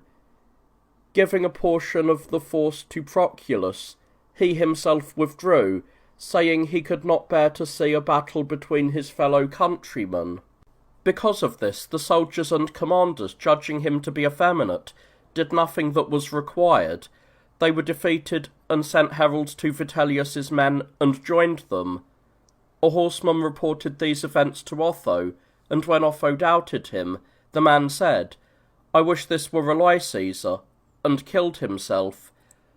When everybody then believed it and were preparing to fight once more, for the bodyguards were numerous and many others were present, all beseeching him not to betray himself for them, saying, "We would all gladly die for you," Otho said, "It is much more just for one to die for all, than for many to be destroyed for one," adding that he did not wish the Roman people to be torn by faction, or for such a multitude of people to perish on his account. Having said that, he retired to his room. After writing to his family and to Vitellius on their behalf, he burned all of the letters that others had written to him against Vitellius, so that no one might be caught and placed in danger. He called each one of those present, bade them farewell, and gave them money. When a disturbance broke out among the soldiers, he went out and calmed them, and he did not withdraw until he had sent others away to safety. When there was no more turmoil, he killed himself. The soldiers buried his body, and some of them slaughtered themselves over it. This was the end for Otho, who had lived 37 years and reigned for 90 days. Because of this, he overshadowed the impiety and wickedness of his life, for although he lived as the most wretched of men, he died most nobly. His soldiers were initially thrown into turmoil, and many killed one another. Afterwards, they reached an agreement and submitted to the victors. Those in Rome, learning of Otho's fate, for he had been away from the city as previously mentioned, proclaimed Vitellius emperor. The news of Otho's death reached Vitellius while he was in Gaul. His wife and young son also came to him. He brought the 6-year-old boy before the tribunal and named him Germanicus and emperor. Being a man obsessed with seers, and unable to perform even the smallest task without them, he nevertheless banished the astrologers first, and then the sorcerers, having warned them to depart from all of Italy by a certain date. In response, they posted notices at night, warning him in turn that he must depart from this life by the same day on which he himself died.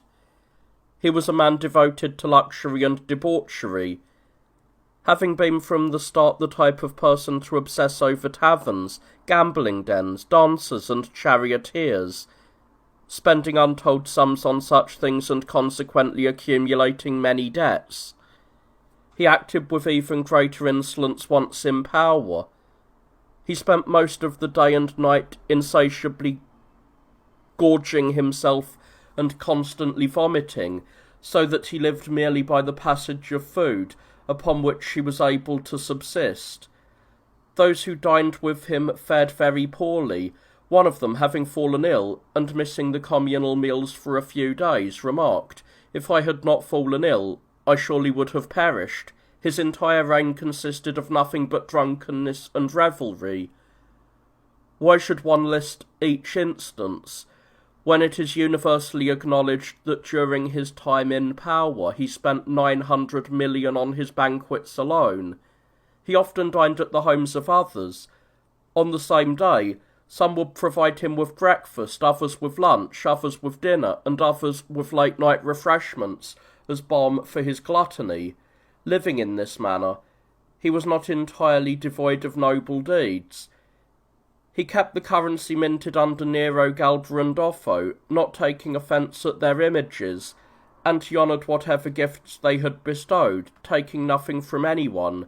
He neither demanded taxes that had fallen into arrears nor confiscated anyone's property, executing only a very few of those who had acted for Otho, and not even depriving their relatives of their estates. He gave back to the families of those who had been executed previously whatever could still be found in the public treasury. He did not even challenge the wills of those who had fought against him and fallen in battle. He forbade senators and equestrians from fighting as gladiators, or providing performances in the orchestra.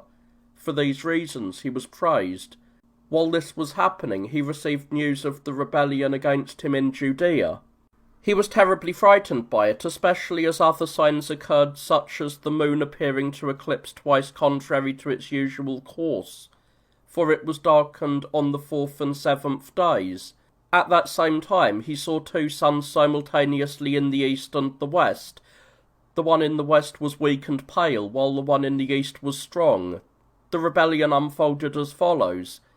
Vespasian, who was residing in Judea, having been sent there by Nero, as already recorded, to suppress the Jewish revolt, had sent his son Titus to greet Galba when he became emperor.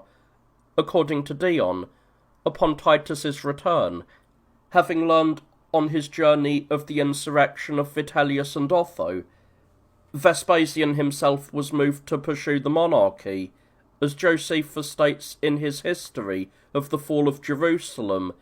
The soldiers under his command, upon learning that the legions in Europe had revolted and proclaimed Galba emperor, that the troops in Germany had chosen Vitellius, and that those in Rome had proclaimed Otho, voted for the monarchy for their own general.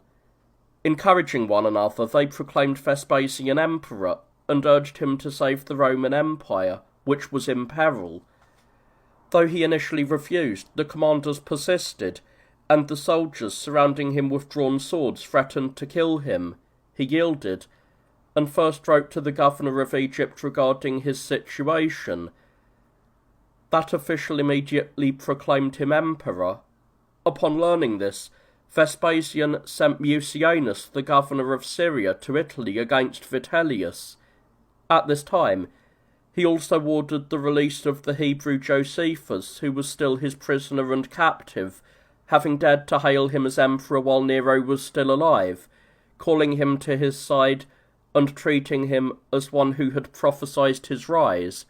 When Titus remarked to his father Vespasian that it was only just that the shame of the shackles be removed from Josephus along with the iron itself, and that this should be done not by unfastening the chains but by cutting them, as was the custom for those wrongfully bound, Vespasian agreed, and a man approached and cut the chains with an axe.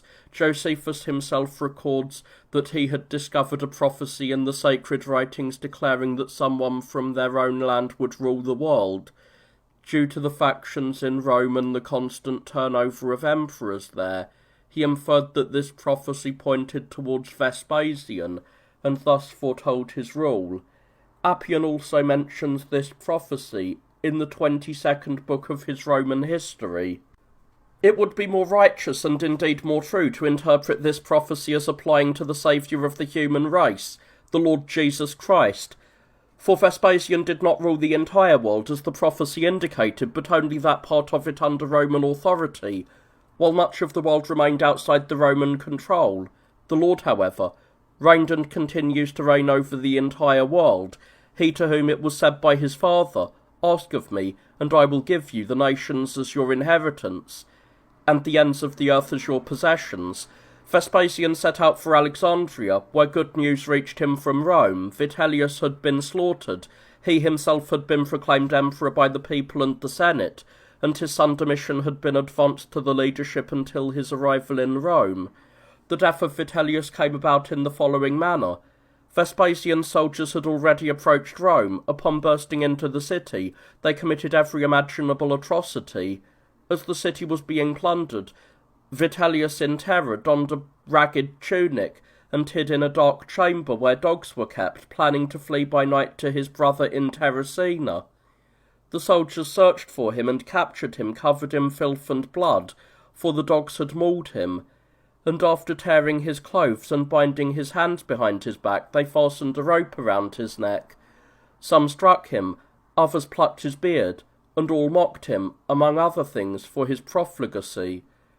As he looked downwards in shame, the soldiers prodded him under the chin with their daggers, so that he would be forced to look up against his will.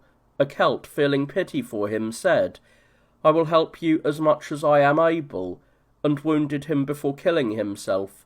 Vitellius did not die from the wound, however, but was dragged to the prison.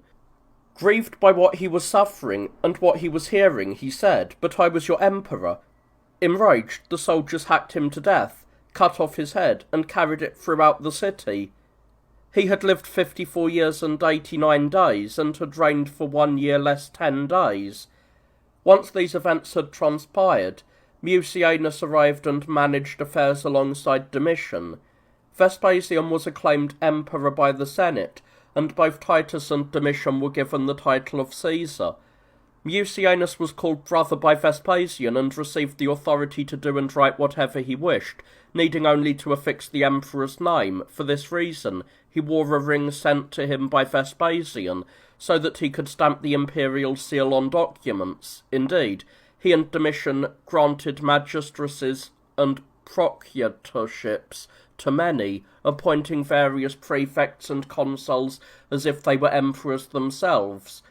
This led Vespasian to write to Domitian, "I am grateful to you, my son, for allowing me to rule, and not having deposed me yet." Upon arriving in Alexandria, Vespasian amassed great wealth, seeking profit from every quarter. He renewed many taxes that had lapsed, increased those that were customary, and added new ones. He did the same later throughout the rest of the empire, in Italy and in Rome itself. He settled the affairs of Egypt in a short time and sent much grain from there to Rome. Leaving his son Titus in Jerusalem to plunder the city, he awaited its fall so that he could return to Rome with his son. As the siege dragged on, he left Titus in Palestine, boarded a merchant ship, and sailed to Lycia. From there, partly by land and partly by sea, he made his way to Brundisium. After arriving in Rome, he provided donations to the soldiers and the people. He undertook the restoration of temples and public works that had fallen into disrepair, and in completing these projects, he did not inscribe his own name, but that of the original builders.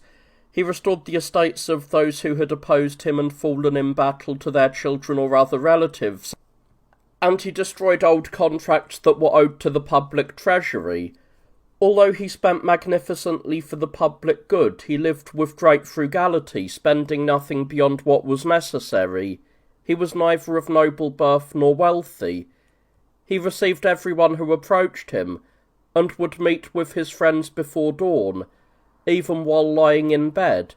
The palace doors remained open throughout the day, and there were no guards at them. In short, while he was considered emperor for his concern for the public interest, in all other matters he was ordinary and lived on equal footing with others. After Jerusalem was captured, Titus returned to Italy, and both he and his father celebrated a triumph in a chariot. Domitian, then serving as consul, accompanied them on horseback. Following this, Vespasian established teachers of Latin and Greek learning in Rome, who were to be paid from the public treasury. Mucianus brought many accusations against the philosophers, and persuaded Vespasian to banish them from Rome. All were expelled except for Musonius. Vespasian was considered a lover of money. When some voted to erect a statue of him that would cost 25 myriads, he held out his hand and said, "Give me the money. This here is its base." And when Titus was indignant about a certain tax that Vespasian himself had introduced, he took some gold deriving from it, held it to Titus's nose and said, "Look, my son, does it smell of anything?" He was plotted against by Alienus and Marcellus. When they were discovered, Alienus was executed in the palace on Titus's orders, while Marcellus was tried in the Senate and, upon being convicted, killed himself by cutting his throat with a razor. Vespasian fell ill with fevers and passed away, or as some claimed, slandering Titus, having drunk poison at a banquet. When his doctors criticised him during his illness for continuing to perform all of the duties of his office, he replied, "An emperor must die standing." He died having lived 69 years, 8 months, and 8 days, and having reigned for 16 days less than 10 years. Upon his death, Titus succeeded to the throne. During his reign, he committed neither murder nor acts of lust, or if he did, he changed his ways, or perhaps he lived for such a short time that it is impossible to say. He lived for 2 years, 2 months, and 20 days after attaining the monarchy, having reached the age of 39 years, 5 months, and 25 days. Because of this, he is compared to the longevity of Augustus. It is said that Augustus would not have been loved had he lived for only a short time, nor would Titus have been loved if he had lived for a longer one. Augustus, having been rather harsh at the beginning due to civil strife and war, was able to shine later through his good deeds during his long reign, while Titus, having ruled with moderation, died at the peak of his fame, and might perhaps have been exposed as having relied more on good fortune than on virtue, had he lived longer. He did not put any senator to death during his rule, and issued an edict confirming all the grants that previous emperors had bestowed upon individuals. He was precise with finances and did not spend money in vain. Nevertheless, he never punished anyone for these reasons. During his reign, a pseudo-Nero appeared. He was an Asian named Terentius Maximus, who resembled Nero in both appearance and voice, for he also sang to the lyre. He deceived some in Asia, and, advancing towards the Euphrates, won over many more, finally fleeing to Artabanus, the leader of the Parthians. Artabanus, out of anger towards Titus, welcomed him, and prepared to bring him to Rome. In the first year of Titus's reign, a great fire broke out in Campania during the autumn. Mount Vesuvius, which is near the city of Neapolis, contains abundant springs of fire. The middle part is charred, while the outer part remains unaffected. As the middle section was consumed and turned to ash, the surrounding peaks retained their original height, while the centre, exhausted by the fire, became hollowed out through subsidence. Flame is emitted from it at night, and smoke by day, sometimes more, sometimes less. At times it throws up ash and collapses suddenly, and sends up stones when forced by the wind. It resounds and roars, for its vents are not blocked, but porous and free. Such is Vesuvius. At that time an extraordinary crashing sound was heard suddenly, as if the mountains were collapsing. and first enormous stones were hurled up, and a great deal of fire and vast smoke, such that the sun was hidden, and darkness turned from light. An unimaginable amount of ash was blown up, so that it was scattered over the earth, the sea, and the entire air, destroying fish and birds, and burying 2 cities, Herculaneum and Pompeii, while their people was seated in the theatre. The ash was so extensive that some of it reached Africa, Syria, Egypt, and Rome itself, from which a pestilential disease later broke out. Titus sent settlers to the Campanians and donated money, including the estates of those who had no heirs. He himself would accept nothing from anyone, even though many offered.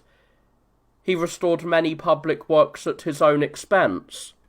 He also held marvellous games, during which he threw small wooden balls from above. These balls bore symbols, one for some food, another for clothing, another for gold, horses, pack animals, cattle, or slaves. Those who caught them brought them to the dispensers and received what was written on them. To him is attributed that famous saying, "Today I have not reigned, since I have done no one a favour." In the 2nd year of his reign, Linus, the first bishop of the Roman Church, passed away and handed the high priesthood to Anacletus. The following year Titus passed away, according to popular rumour, through the treachery of his brother, though some records state it was due to illness. It is said, however, that while Titus was still breathing, and might perhaps have recovered, Domitian had him placed in a chest full of snow, under the pretence that the fever needed cooling. As he was expiring, he is said to have remarked, "I have made only one mistake," though he did not clarify what this was. Some say he meant that he had possessed Domitia, his brother's wife, while others believe he meant that he had failed to kill Domitian despite knowing clearly that he was plotting against him, thereby allowing himself to be destroyed by him, and handing the Roman Empire over to such a man. Indeed, while Titus was still alive, Domitian rode off to Rome, entered the camp, and seized the title and authority of emperor.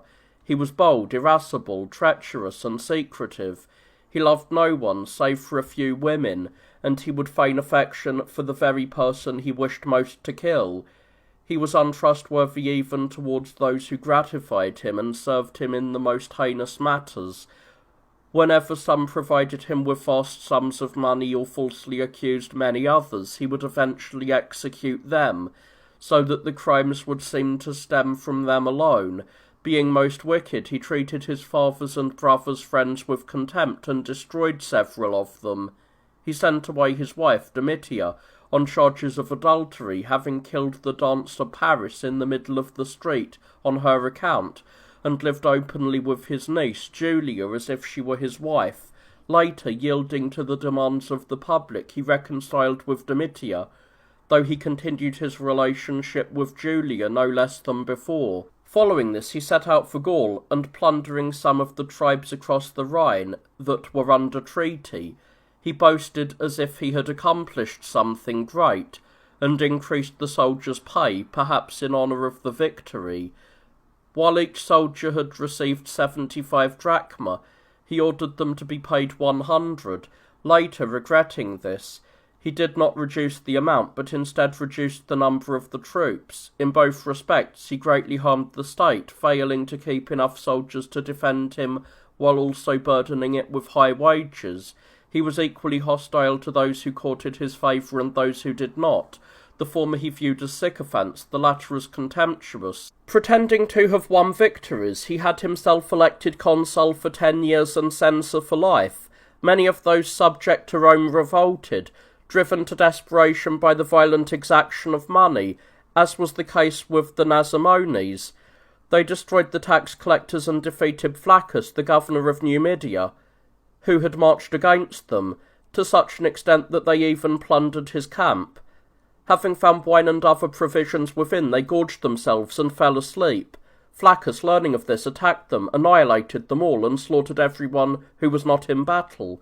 Elated by this, Domitian said to the Senate, "I have prevented the Nazimones from existing." By now he demanded to be considered a god, and he took great pride in being addressed as Master and God. These titles were not only spoken but also written. During a show, when heavy rain and severe storms suddenly arose, he allowed no one to leave the venue. He himself changed his own cloak, but permitted the audience no change of clothing, and consequently many fell ill and died. No one could possibly count the number of those he punished. Many rich men and women were punished for adultery, though some were actually seduced by Domitian himself. Many others were fined or executed for various other reasons. For instance, one woman was murdered because she undressed before his image, and another man was killed for having associated with astrologers. A certain Metius, whom rumour proclaimed would one day rule, was exiled and then murdered on the charge that he had made a map of the world and painted it on the walls of his bedroom. He also punished a sophist with death for having composed a declamation against tyrants. Many perished under the charge of being philosophers, and the rest were driven into exile. Acting in this manner, Domitian became the target of a conspiracy by his chamberlains, Parthenius and Sigarius, the secretary Entellus, and his freedman, Stephanus, his wife Domitia, the prefect Norbanus, and his colleague Petronius were not unaware of the plot. Domitia, hated by him, feared for her life, and the others no longer loved him. It is said that Domitian, suspicious of them all, was planning to kill them, and after writing down their names, he placed the list under his pillow on his bed. A young boy took the list, not knowing what he was carrying. Domitia happened upon the child, read the names, and informed the conspirators. Because of this, they accelerated the plot. Many ill-omened signs occurred. A certain Larginus Proculus, who had predicted in Germany that Domitian would die on that very day, was arrested and sent to Rome. When questioned by Domitian, he reaffirmed that his prediction would come to pass. Though condemned to death, his execution was postponed so that he might be killed after the day on which he claimed Domitian would fall. Since Domitian was slain on that day, Proculus was spared. Another man, who had told Domitian when and how he would be destroyed, was asked in what manner he himself would die. He said that he would be consumed by dogs. He was sentenced to be burned alive, and was thrown into the fire. A heavy rain fell, and extinguished the pyre, and dogs found him lying there with his hands tied behind his back, and tore him to pieces. Parthenius sent Stephanus to Domitian while he was resting at midday, and Stephanus was stronger than the others. Domitian was struck, though not fatally. He was knocked down and lay there, and was then finished off by Stephanus and others. Thus was he slain, and Stephanus also perished, as those who were not part of the conspiracy rushed upon him. Apollonius of Tyana, a Pythagorean philosopher and noted sorcerer, who was in Ephesus at the time, was addressing the crowd at the very hour Domitian was being murdered, as was later confirmed by the timing of events in both places. For a moment he stood silent and then shouted, "Well done, Stephanus, strike the scoundrel. You have struck, you have wounded, you have killed." The account was also recorded by Philostratus, the biographer of Apollonius. Domitian lived for 44 years, 10 months, and 26 days, and reigned for 15 years and 5 days. In the 4th year of his reign, the first bishop of the Alexandrian Church after Mark the Apostle passed away, and Abilius succeeded him as the second bishop of Alexandria. In the 12th year of his reign, upon the death of Anacletus, Clement took over the high priesthood of Rome, becoming its third bishop according to Eusebius. The most hateful emperor following Nero once again stirred up persecution against the Christians, becoming an inheritor of Nero's defiance of God. He confined the apostle and evangelist John to the island of Patmos because of his preaching, and commanded that the descendants of David be destroyed. Eusebius, in recording these things, cites Hegesippus, who says, "There were still alive the grandsons of Judah, who was called the brother of the Lord according to the flesh, whom some denounced as being of the family of David. They were brought to Domitian, and he asked them if they were of David's line, and they confessed. He then asked them what property they possessed and how much money they had. They replied that they had only 9,000 denarii in total, not in silver, but in the assessed value of the land from which they supported themselves by their own labour, and paid their taxes, showing the roughness of their hands as evidence of their toil. When asked about the kingdom of Christ, what kind it was, where, and when it would appear, they answered that it was not worldly or earthly, but heavenly, and would appear at the end of the age. Dismissing them as insignificant, Domitian despised them, let them go free, and by edict brought the persecution to an end. Thus the most wicked man met a violent end, as one could only wish had happened before he began his reign, and the sovereignty was transferred to Nerva, a man of the noblest character and utmost moderation. Indeed, those who conspired against Domitian did not set their hands to the task until they had secured the man who would succeed to the throne. They went to Nerva, who had very nearly been destroyed when astrologers predicted he would one day become emperor. Domitian, who scrutinized the days and hours of everyone's birth, had previously made away with many whom he suspected might one day possess power. He would have killed Nerva as well, had not one of the astrologers, who was well disposed towards him, falsely claimed that Nerva would die within a few days. Believing this would truly happen, Domitian did not wish to murder him, thinking he would surely die shortly afterwards. For this reason, it was easy to persuade him to agree to accept the leadership, and as soon as Domitian was destroyed, he immediately assumed the position of emperor. He issued a decree allowing those who had been banished by Domitian to return and recover their estates, and the Senate voted to abolish all honours that had previously been granted to Domitian. It is said that it was at this time that the great apostle John returned to Ephesus from his exile on the island of Patmos. Nerva was a lover of justice and was not swayed by money. During his reign, Atticus, the father of the sophist Herod, as Philostratus recorded in his Lives of the Sophists, found an immense treasure in his house. Fearful, he wrote to Nerva, "A treasure has been found in my house. What do you command regarding it?" Nerva wrote back, "Use what you have found." Still cautious, he wrote again, "But what has been found is greater than my station." The emperor replied, "Then misuse it." During his reign, Abilius, the second bishop of the church in Alexandria, passed away, and Surdon took charge of that church. Ignatius, known as Theophorus, the second bishop thereafter, Euodius, was then in charge of the church at Antioch. Similarly, Simeon presided over the Church of the Faithful in Jerusalem, being the second after James, the relative of the Lord, who was called the brother of the Lord, to hold the bishopric. It was under this emperor that gladiatorial combat and the viewing of such spectacles were forbidden. He did nothing without the counsel of the leading members of the Senate. He also enacted laws that no one among the Romans should be castrated, and that no one should marry his niece. Having discovered that Calpurnius, Crassus, and others were plotting against him, he sat them next to him at a show, before they knew they had been exposed, and handed them swords, ostensibly to see if they were well crafted and sharp, but in truth so that they would know that he held death in contempt. He said, "I have ruled in such a way that I could lay down my office and live as a private citizen in safety."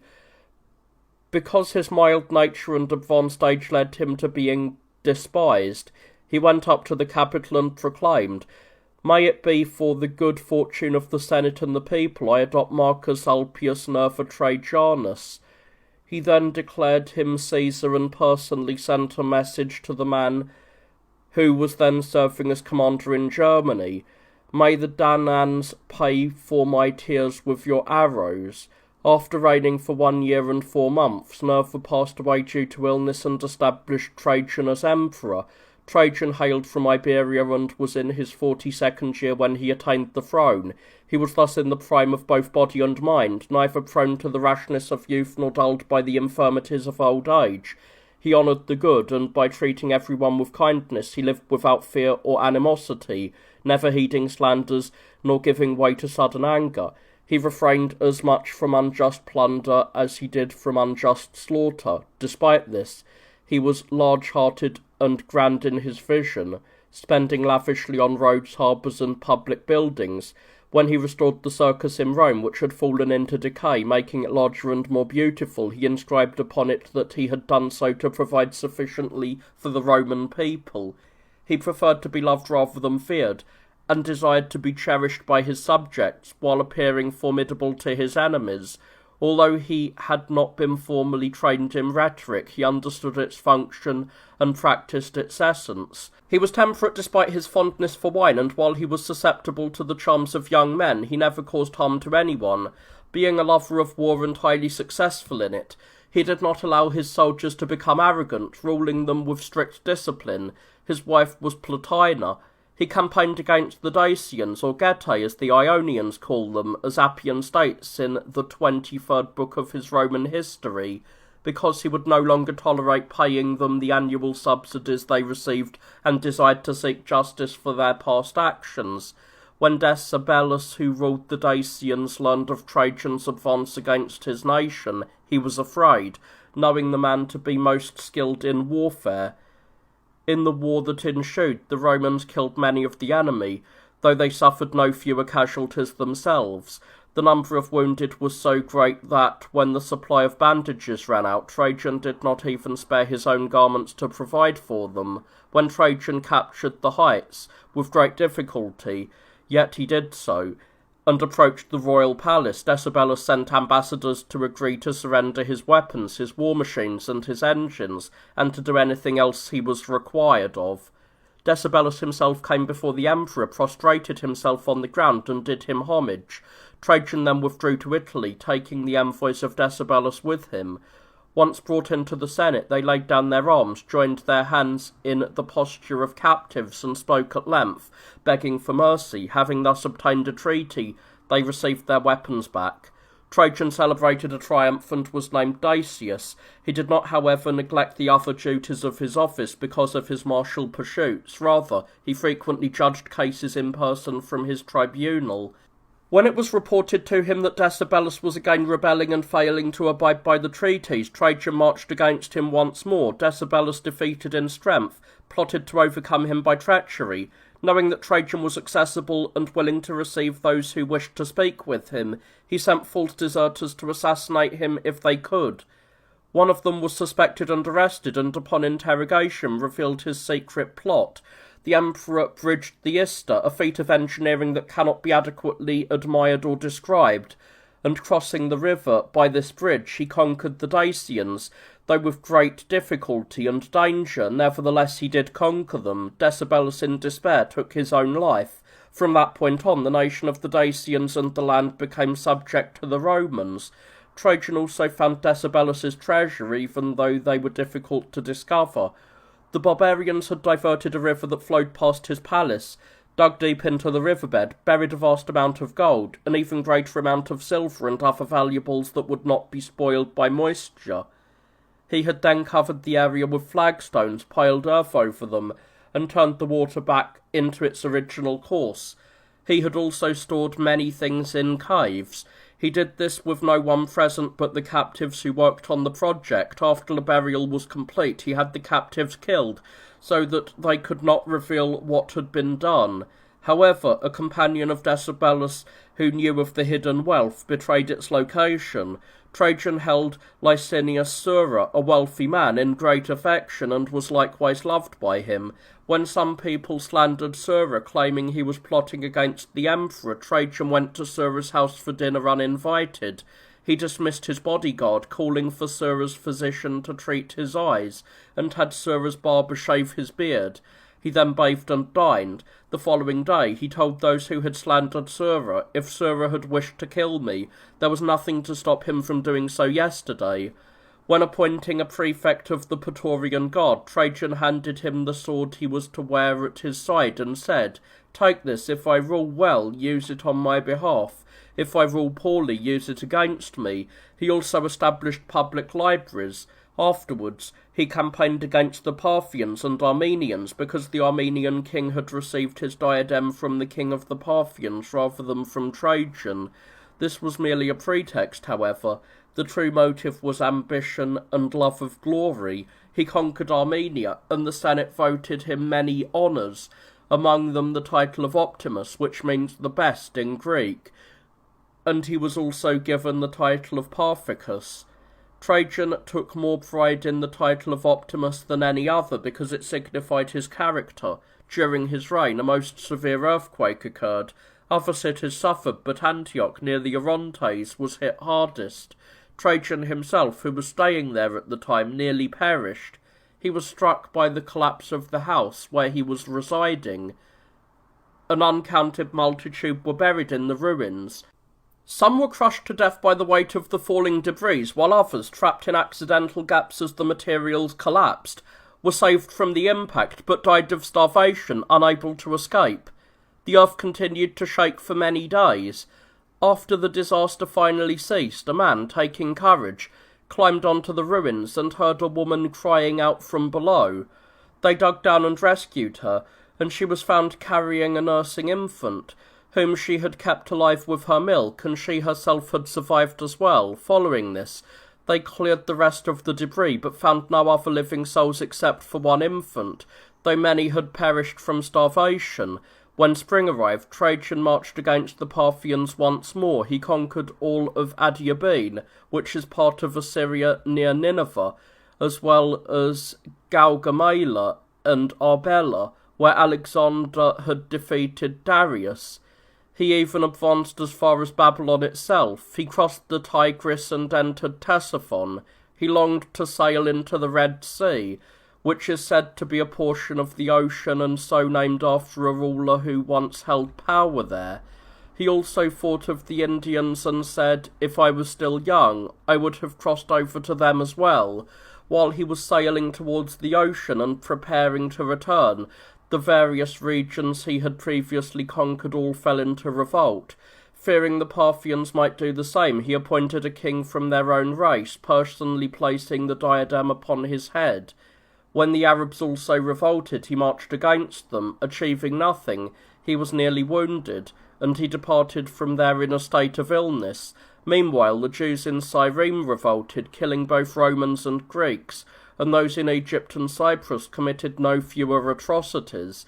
Trajan suppressed them by sending an army against them. Eusebius also mentions this Jewish revolt in the 4th book of his ecclesiastical history. Trajan's next objective was Mesopotamia, but, overcome by illness, he began his voyage back to Italy, appointing Publius Aulus Hadrianus to command the armies in Syria. Upon arriving at Selinus in Cilicia, which had been renamed Trajanopolis, he ended his life. According to Trajan, he had been poisoned, but some say it was due to a stoppage of blood that had been discharged annually through his bowels. He also suffered an apoplectic stroke, which resulted in partial paralysis of the body. In general, dropsy is considered to have been the cause of his death. He reigned for 19 years and 6 months.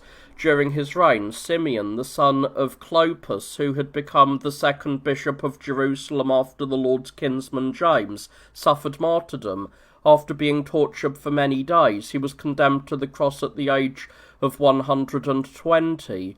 After him, Justus, who was also of the circumcision, served as the 3rd bishop of Jerusalem. Eusebius recorded that many others in various places were also deemed worthy of a martyr's end at that time. Eventually, the emperor, learning of the multitude of those being killed and understanding that they performed no unholy acts, but instead rose at dawn to praise Christ as God, and only refused to sacrifice to idols, decreed that those who were called Christians should not be hunted down, but that if they were caught they should be punished. Thus the persecution became more moderate. At that time Ignatius, known as Theophorus, the 2nd bishop of Antioch in Seol, Syria, was arrested and sent to Rome in chains, where he finished his martyrdom by being thrown to wild beasts. After him, Hero succeeded to the hierarchy. In the 3rd year of Trajan's reign, Clement, who was the 3rd bishop in Rome and had guided the Church of the Faithful for 9 years, passed away, and Everastus was introduced as the 4th. He governed for 8 years before departing this life, succeeded by Alexander, who became the 5th bishop of the Romans. In Alexandria, Surdon, who had become the third bishop in order, departed from this world, and Primus became his successor.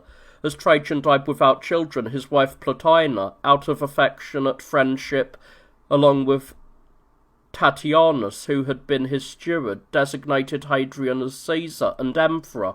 He was residing in Antioch of Syria at the time, as he was the governor, and was a relative of Trajan who lived with the emperor's niece. He was the son of Afer Hadrianus, a man of letters who left behind some prose and poetic works. Being insatiably hungry for glory, he practised everything and boasted that he was ignorant of nothing. Consequently, he demoted many who were successful in their fields and destroyed no fewer, so that he alone might appear supreme in all things. Although he was criticised for this, as well as for his excessive precision, his prying nature, and his fickle ways, his foresight, diligence, magnificence, and skill compensated for these faults. He refrained from initiating wars and brought those he inherited to an end. Furthermore, he never unjustly deprived anyone of their wealth, but instead provided for many, often spontaneously and without being asked, and supported all the cities, both allied and tributary, by bringing them water, building harbours, and providing grain, public works, money, and honours. He treated the Roman people not with flattery but with gravity. Once, when someone made a request too boldly, and he did not grant it, he ordered the herald to say, "Be silent." When the man remained silent but raised his hand, the crowd hushed. Hadrian was not only not angry at the herald for failing to do as ordered, but he even honoured the man for achieving the desired result without exposing the harshness of the command. He was not irritated if something was done contrary to his opinion, provided it served the public interest. Once, as he was passing by, a woman made a request. When he said, "I have no time," the woman cried out, "Then do not be king." He turned around immediately and attended to her request. He did not conduct all great and necessary business in private, but rather in consultation with the Senate, and he judged cases from the tribunal alongside the leading men, so that the proceedings were made public. He also appeared with the consuls when they presided. He always kept the best men around him and dined with the foremost and noblest, making the table full of all kinds of discourse. He visited his friends when they were severely ill, and shared meals with his acquaintances during their celebrations. Upon arriving in Rome, Hadrian declared a debt cancellation for those who owed money to the imperial treasury and to the public treasury of the Romans. Afterwards he travelled from one province to another, inspecting the regions and cities, and reforming everything for the better. He did not merely inspect and examine the state of the army camps as a whole through his own efforts, but also examined the conditions of the individual soldiers. Any whom he found living in a softer, more luxurious manner than he wished, he reformed and reshaped into more soldierly men, training them for all types of combat and teaching them what they ought to know.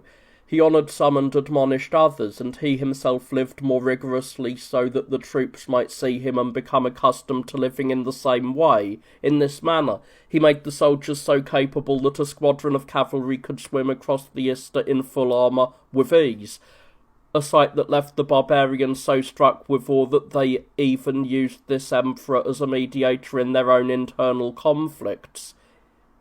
He was also keen on hunting, to the point that he suffered broken limbs during these pursuits. In Mysia he founded a city and called it Hadrian's Hunting. When he travelled to Egypt and encountered the ruined tomb of Pompey the Great, he offered sacrifices to the deceased and recited this verse: "To him who possessed such wealth of temples, how great a lack of a tomb has come to pass." And he rebuilt the monument. In Palestine, he built a city on the site of the razed Jerusalem and named it Hagia Capitolina. And where the temple of God once stood, he erected another shrine to Jupiter. The Jews, unable to bear the sight of others enjoying their metropolis, for Greeks had been settled therein, not willing to tolerate the veneration of foreign gods within it, remained quiet as long as Hadrian was staying in Egypt and Syria, fearing the consequences. But as soon as he departed, they seized the strategic points of the country to serve as strongholds and caused the Romans much harm, both secretly and openly. Jews from all over the world gathered there, and many foreigners, driven by a love of profit, assisted them. Hadrian sent the most distinguished generals against the Jews, commanded by Julius Severus. He decided not to engage them in open battle, fearing their numbers and their desperation, instead by cutting off their food supply, blockading them, and at times leading his soldiers in detachments against them. He wore down and exhausted their nation more slowly but more safely, until very few were left.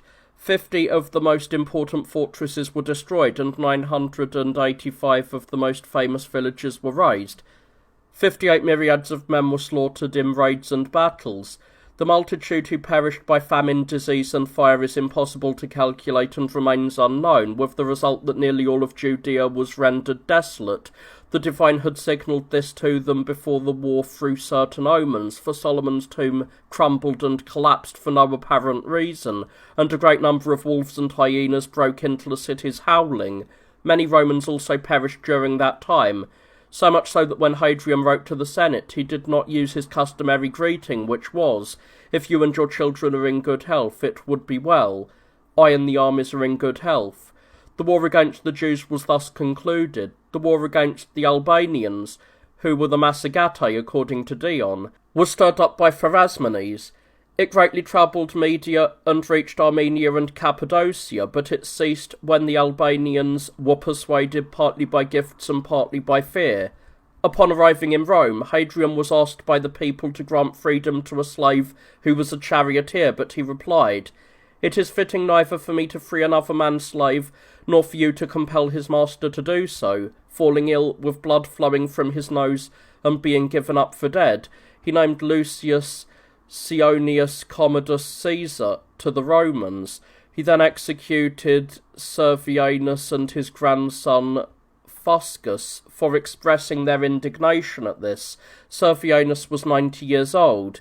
As he was about to be put to the sword, he asked for fire, and offering incense, said, "You, O gods, know that I am guilty of no crime. I pray only that Hadrian may desire to die, yet be unable to do so." Consequently, when Hadrian fell ill with a long illness, he frequently prayed for an end, even wishing to take his own life. Yet Servianus had been considered worthy of the throne by Hadrian himself, for when he once asked his friends to name 10 men fit for the emperorship, he paused a moment and said, "I wish to learn only 9. For the one I know is Servianus." Turbon and Similis were the most distinguished of the excellent men at that time.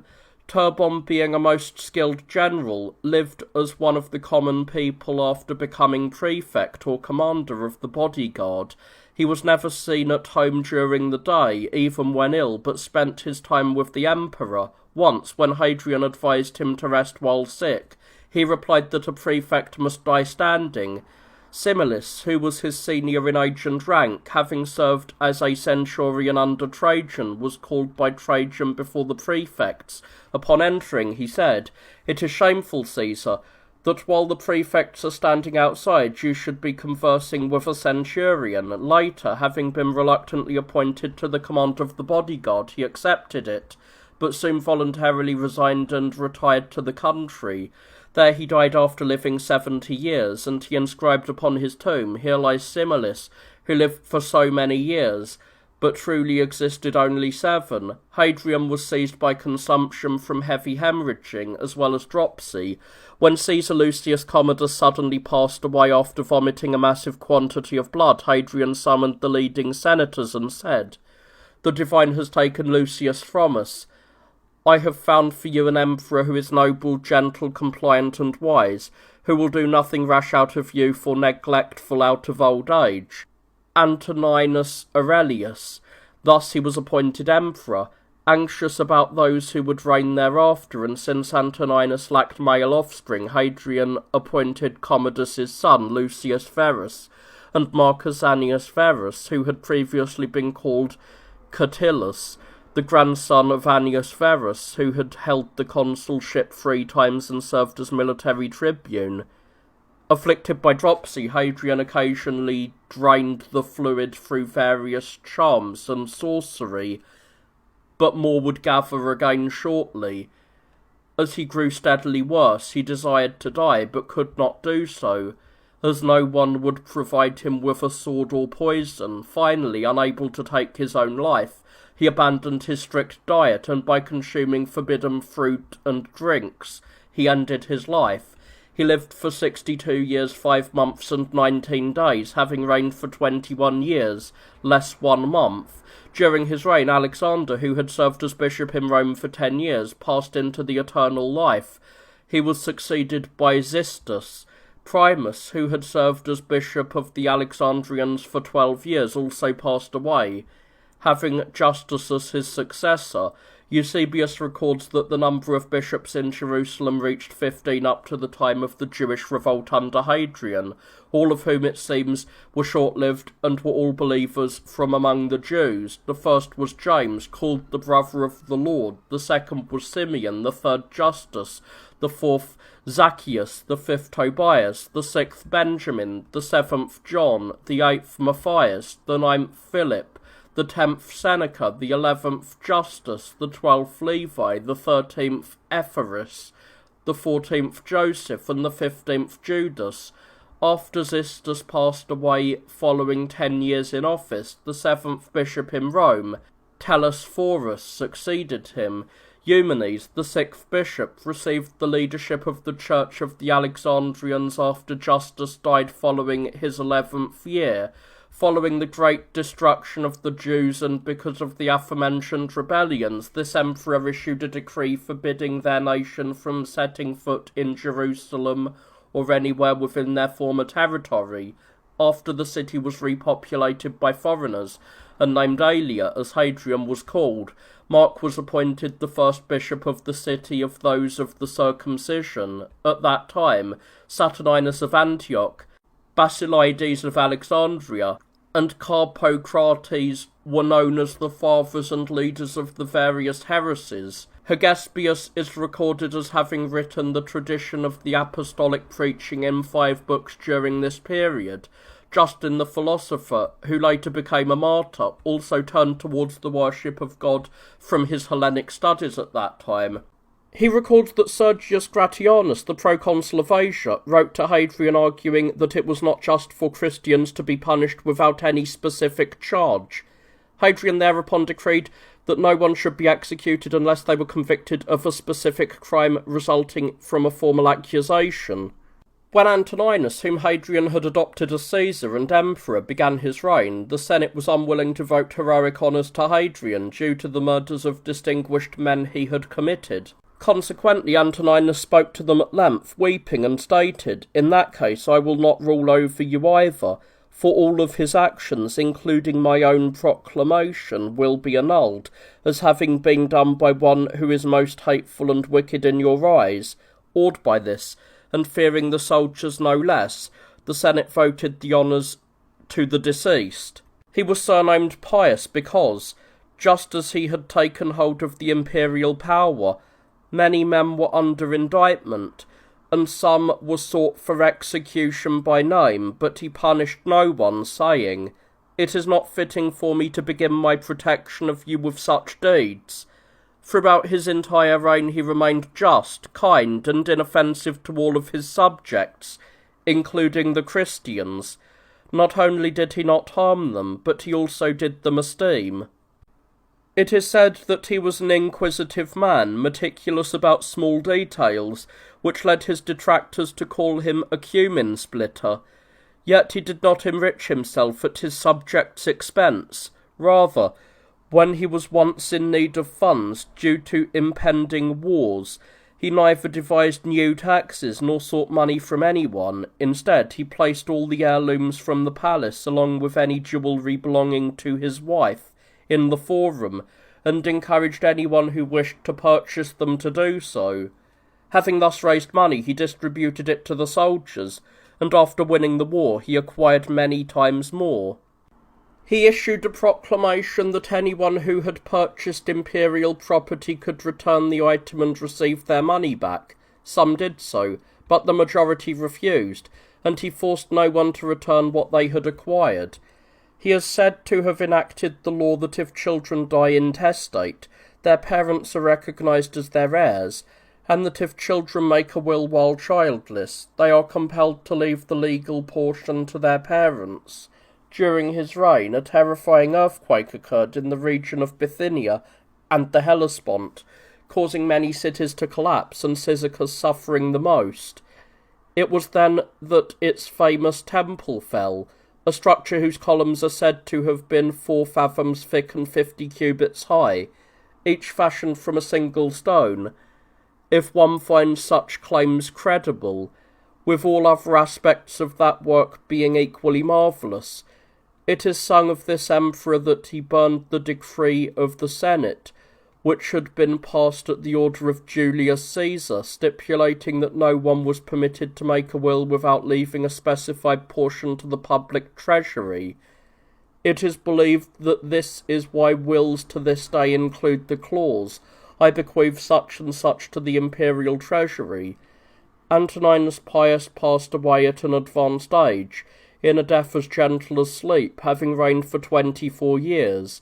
In the first year of his reign, Telesphorus, the Bishop of Rome, having completed 11 years in his ministry and having been adorned with martyrdom, as Irenaeus records, found a most blessed end.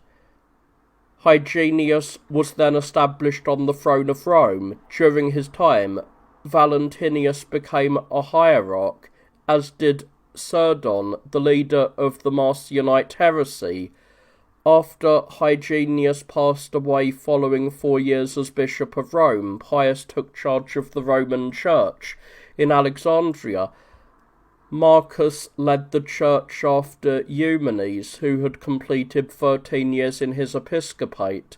After Marcus departed to the other life 10 years later, Saladion received the ministry in Rome after the passing of Pius in the 15th year of his bishopric. Anicetus replaced him. It was at this time that the philosopher and martyr Justin flourished, defending the truth of the word. He published a treatise against Marcion and wrote an apology for the Christians to the pious Antoninus. Moved by this, the emperor sent a decree to the common assembly of Asia stating that no Christian should be punished for his religion, but that if anyone were accused by another on these grounds, the accused should be released and the accuser should be held liable to trial. These events occurred under the reign of Pius. After his death, Marcus Aurelius Antoninus, having been adopted by him as his son, assumed the throne, as has been recorded. He immediately made Lucius Verus Commodus, the son of Lucius Commodus, his partner in power. Marcus was physically frail, but he was so devoted to learning that, even after becoming emperor, he was not ashamed to attend the classrooms of a teacher. He studied philosophy with Sextus the Boeotian, and conversed with the rhetorician Hermogenes, though he was more attached to the Stoics. Lucius, being younger, was vigorous and naturally suited to military operations. Consequently, Marcus gave him his daughter, Lucilla, in marriage and entrusted him with the war against the Parthians. After Vologases had shot down many Romans with arrows, destroyed an entire army, declared himself an enemy of the Romans, and approached the cities of Syria with terror. Upon arriving in Antioch, Lucius delegated the armies to Cassius, who engaged Vologases, defeated him, and pursued him as far as Seleucia, which he burned to the ground before razing his royal palaces at Ctesiphon. These successes brought Lucius such arrogance and pride that he later plotted against his kinsman and co-emperor, though he perished from poison before he could take any action. Following this, Cassius was appointed governor of all Asia. The emperor waged war for a long time against the barbarians beyond the Ister. The Iazyges, the Marcomanni, and various others, using Pannonia as his base. The Celts beyond the Rhine advanced as far as Italy, and among their dead, the bodies of armed women were found. Marcus ruled with such moderation and self-control that, even in the midst of such great wars, he neither resorted to flattery towards the soldiers nor acted out of fear. When he was not occupied with wars, he served as a judge. He would make more water to be poured into the water clocks of those who were speaking, so that he might have more time to scrutinize every aspect of the case. He was also so industrious that he would judge cases at night. He never did, wrote, or said anything in a perfunctory manner, believing that an emperor should not treat even the smallest matter with negligence, even though he possessed a frail body. The emperor subdued the Marcomanni and the Iazyges through many great struggles and dangers. A severe war was also waged against the Quadi, during which the Divine provided him with a miraculous victory. When the Quadi had surrounded the Romans locked their shields and defended themselves resolutely. The barbarians ceased fighting and blocked all the surrounding area so that the Romans could not obtain water, believing that they would be easily overcome, as they would be unable to withstand thirst and the scorching heat. When the Romans were suffering from exhaustion, heat, thirst, and wounds, clouds suddenly covered the air, and it rained heavily. This did not happen, as Dion recorded, because an Egyptian magician invoked Hermes and was able to bring about the rain through sorcery, but because God was entreated by the prayers of Christians and rescued them, and the entire army with them, through a miraculous act. For there was a legion in the Roman army at that time composed entirely of Christians. It is said that when the emperor was in distress and fearful for his entire army, the prefect of the bodyguard told him that there is nothing which the sect known as Christians cannot do, and that there was an entire regiment of such men among the soldiers. Upon hearing this, the emperor asked them to invoke their own god. When they prayed, the enemy was struck by lightning, and a downpour broke out over the Romans. Marcus, amazed by this, honoured the Christians by decree, and he named the legion the Thundering Legion. It is agreed by other Greeks and by Dion that the legion was so named, though they do not add the cause. Eusebius also mentions this miracle in the ecclesiastical history. Dion, however, claims that as the rain was falling, the Romans were so occupied with drinking that they would have nearly perished from the barbarians attacking them at that moment, had a violent hailstorm not broken out and the enemy been struck by many lightning bolts. Cassius, who was living in Syria, rebelled. He was a Syrian, a most excellent man, and the kind of person one would pray to have as an emperor.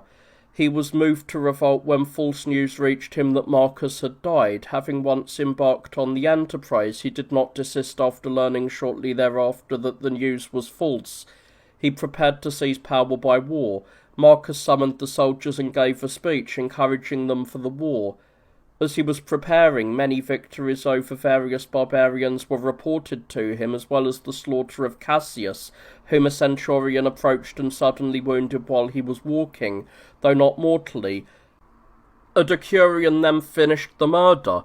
He thus perished, having dreamt of power for 3 months and 6 days, and his son was also killed elsewhere. The emperor did not execute any of those who had rebelled with him, but treated them all with leniency.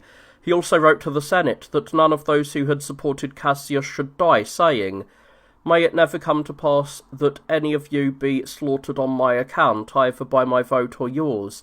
If I do not obtain this, I will hasten to die."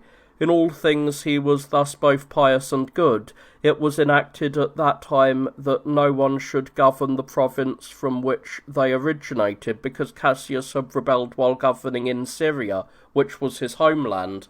Upon arriving in Athens, Marcus bestowed honours upon the Athenians and appointed teachers for every branch of learning who received an annual salary from the treasury.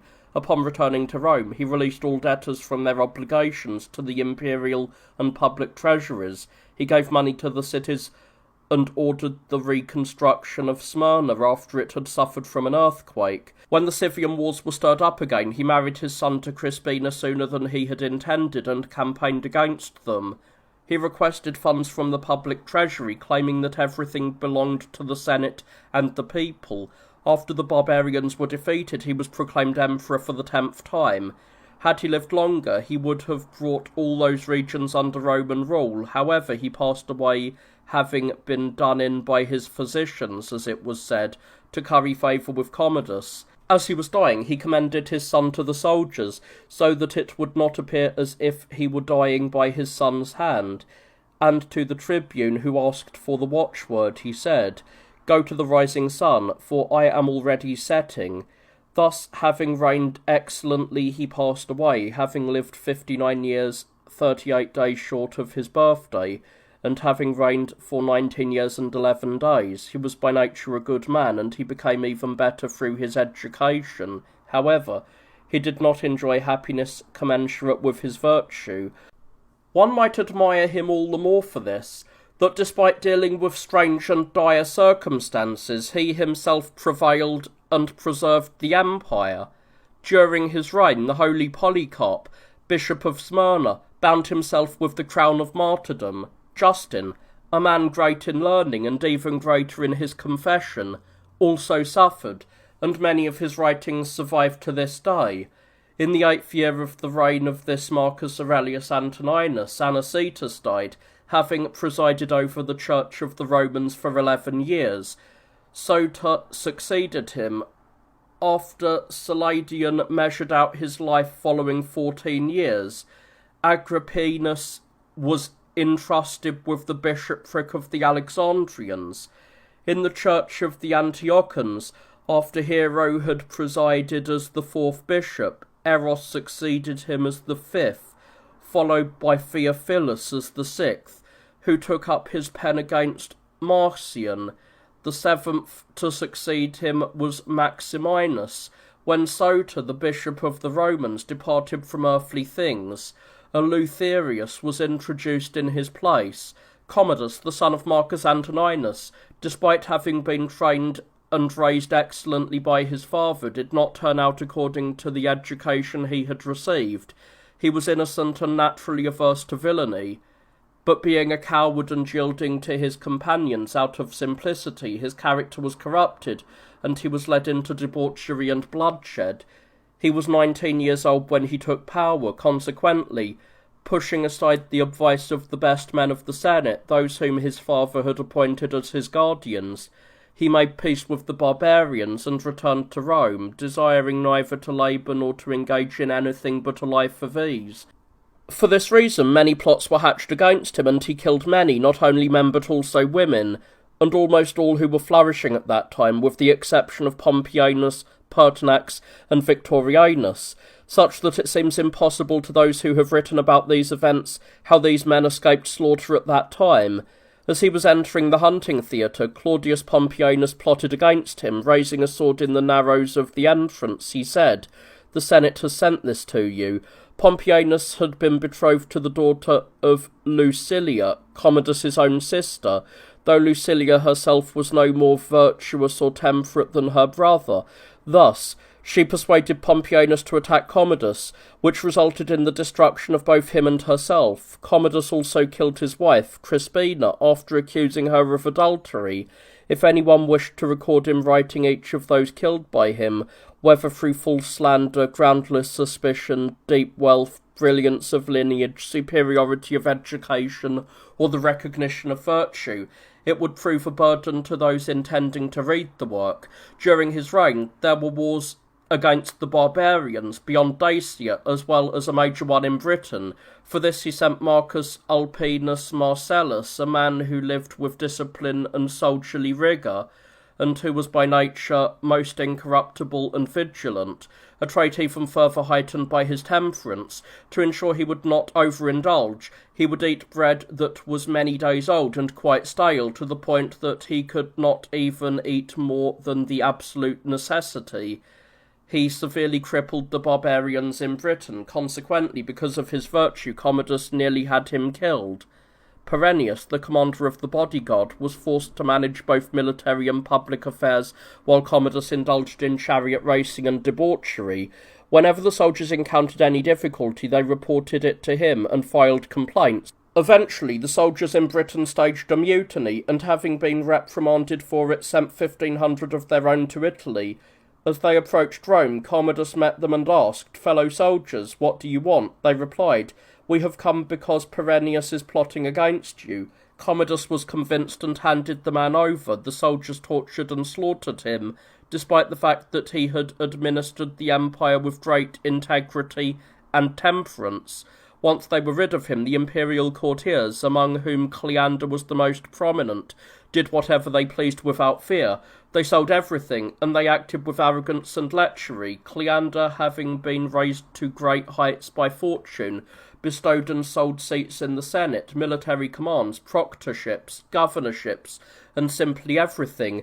Some purchased their way into the Senate with all they owned, leading to a remark about the most obscure man, Julius Solon, that after his property was confiscated, he was exiled to the Senate.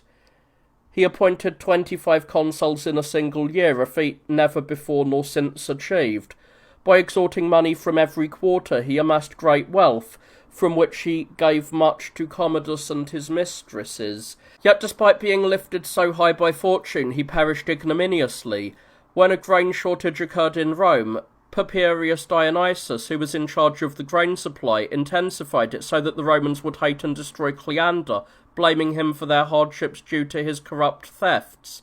A horse race was being held, and as the horses were about to compete, a multitude of children ran into the hippodrome. A tall, stern virgin led them, who was later thought to have been a demon.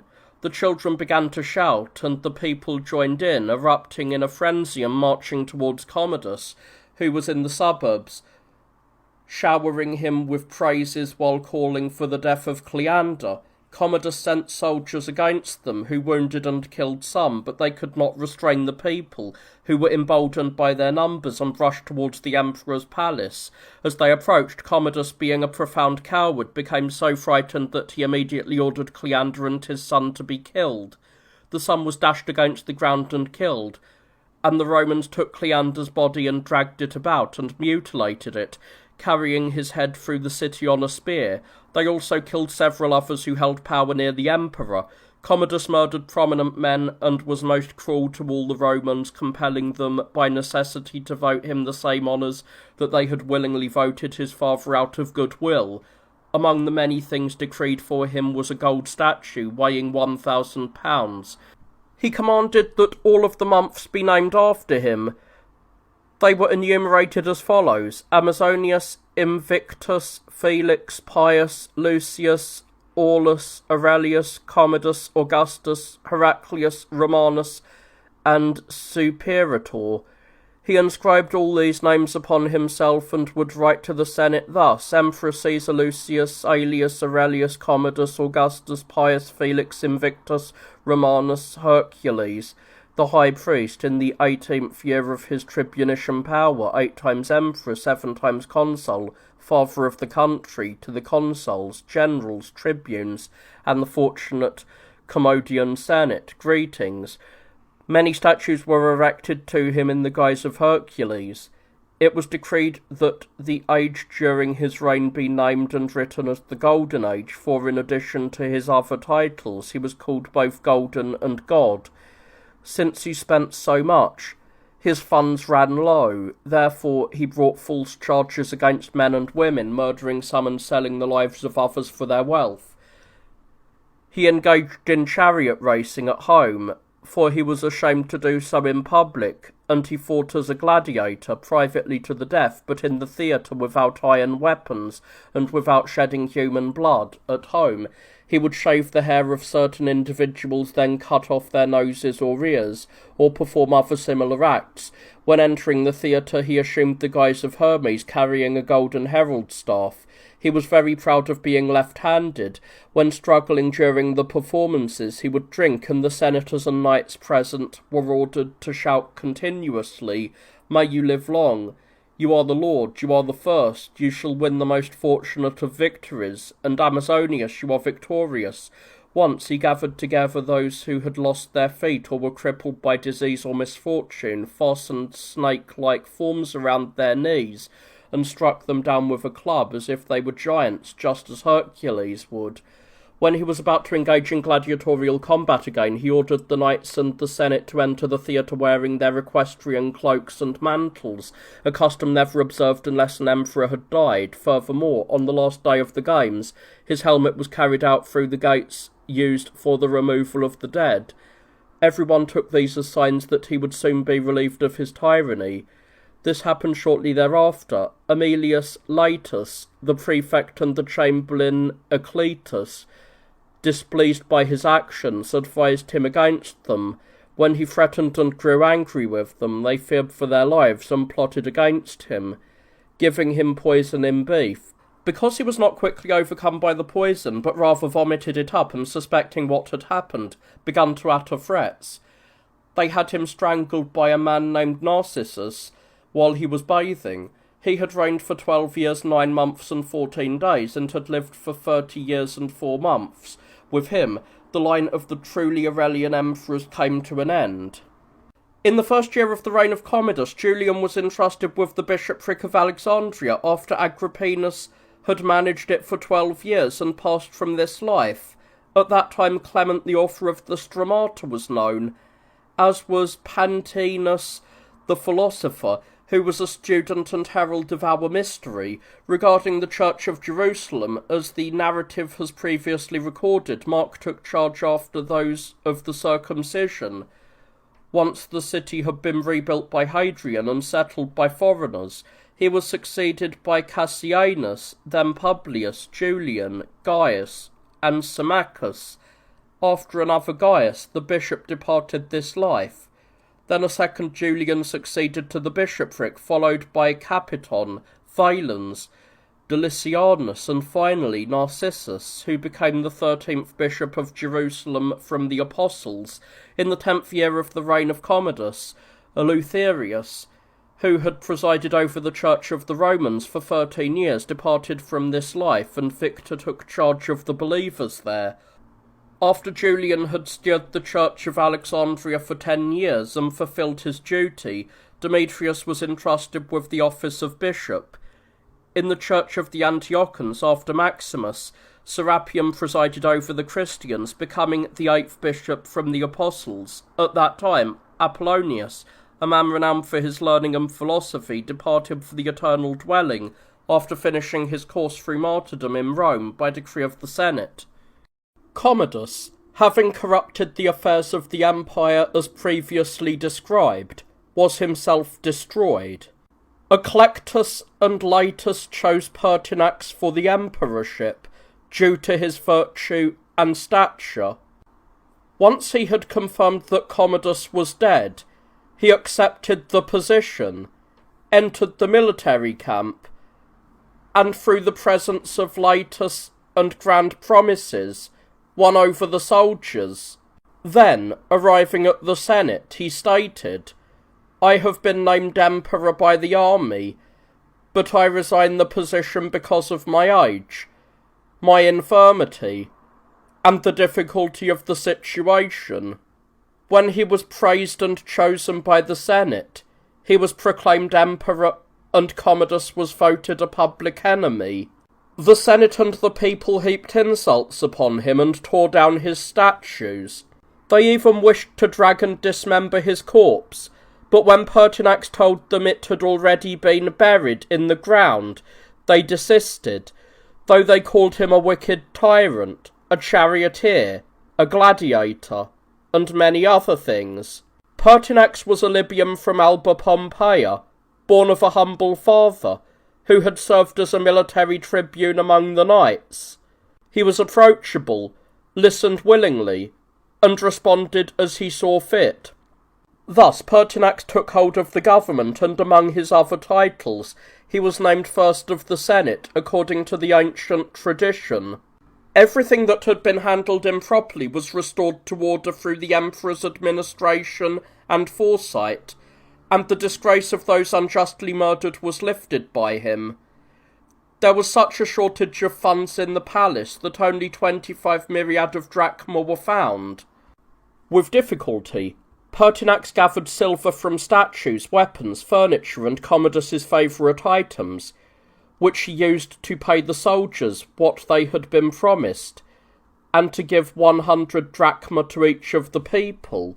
Everything Commodus had used for his luxury, sword fighting and chariot racing, was put up for sale.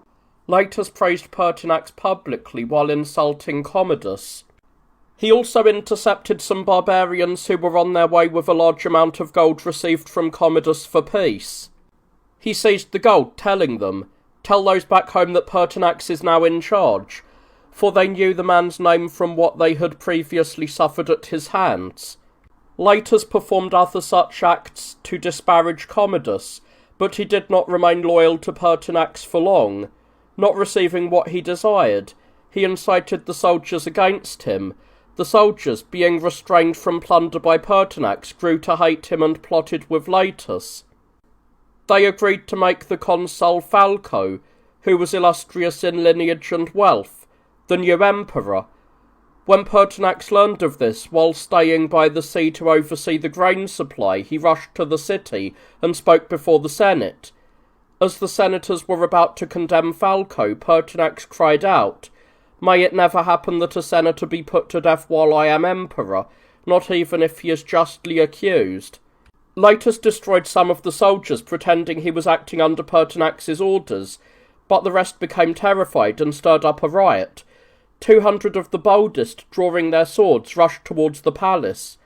When they were inside, the empress informed him of their arrival. Although he could have resisted and destroyed them using his night guard and cavalry, he chose neither to do so nor to hide and escape. Instead, hoping that his presence would strike them with awe and that he could persuade them through discussion, he went to meet them as they approached. At first, they were held back by a sense of respect and returned their swords to their scabbards, but then one of them leapt forward, pointed his sword and said, "The soldiers have sent you this," and struck him. The others were then stirred into action and butchered both the emperor himself and Cletus. Afterwards, the soldiers mounted Pertinax's head on a spear and carried it around, priding themselves on their deed. The man had lived for 67 years, less 4 months, having reigned for only 87 days. When the news of Pertinax's slaughter was announced, Sulpicianus, whom Pertinax had sent to the military camp to restore order, remained there and plotted to be proclaimed emperor. Meanwhile, Didius Julianus, a wealthy and greedy man who always craved political upheaval, and had been exiled to his hometown of Mediolanum by Commodus for this reason, learned of Pertinax's death, and hastened to the camp. He stood at the gates outside, while Sulpicianus was inside, and they both began to bid against each other to the soldiers for Rome and its imperial power. Some soldiers relayed the messages, telling each man, "This one offers so much, the other offers so much. What will you add?" Despite Sulpicianus offering a great deal, they preferred Julianus, fearing that Sulpicianus would punish them for the murder of Pertinax, as he was his father-in-law. Once admitted to the camp and proclaimed emperor, Julianus went to the Forum and the Senate House, bringing a massive guard of soldiers to intimidate both the Senate and the people. He told the Senate, "You need a ruler, and I, more than anyone else, am worthy to lead you." Although he was hated for his arrogance and for the armoured soldiers surrounding the Senate House, he secured the emperorship from the Senate out of fear, and then ascended to the palace. The next day the senators came to him, though they had to conceal their resentment, but the people openly showed their displeasure. When the emperor entered the Senate House, they all shouted in unison, as if by prior agreement, calling him a father-slayer and a thief of the empire. He pretended not to be angered and promised them money, but they were incensed at being bribed and shouted back, "We do not want it. We will not take it." Julianus ordered those who said this to be killed. The people were further provoked. They remembered Pertinax and mocked Julianus. Many were wounded and killed in various parts of the city, yet they stood their ground. They took up arms and gathered in the hippodrome, where they spent day and night without food, calling upon the rest of the soldiers, and especially upon Persinius Niger and those with him in Syria. Eventually, exhausted by hunger and lack of sleep, they dispersed and fell quiet. Julianus, having snatched power in such a base manner, exercised it ignobly, flattering the Senate and those in positions of power, and trying to win them over with gifts and promises. He did everything to court the favour of the influential, yet he was never trusted.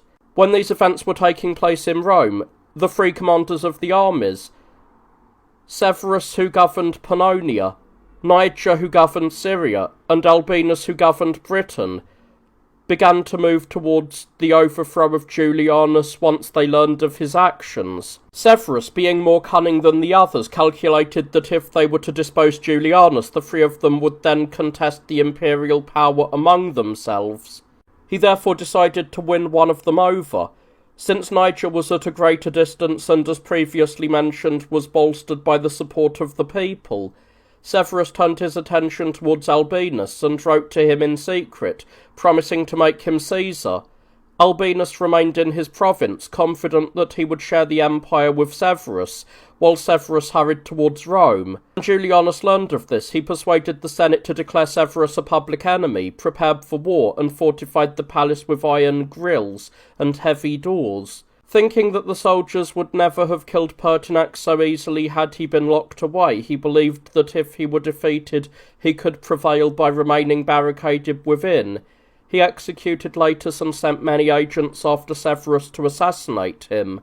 However, when Severus invaded Italy, secured Ravenna, and those sent against him defected to his side, and when the imperial bodyguards themselves became fearful because of Severus's presence, Julianus summoned the senators and ordered them to vote Severus as his partner in the empire. When Severus wrote to the soldiers that they would suffer no harm if they handed over the murderers of Pertinax, they were persuaded, seized the killers, and reported this to Silas Messala, who was consul.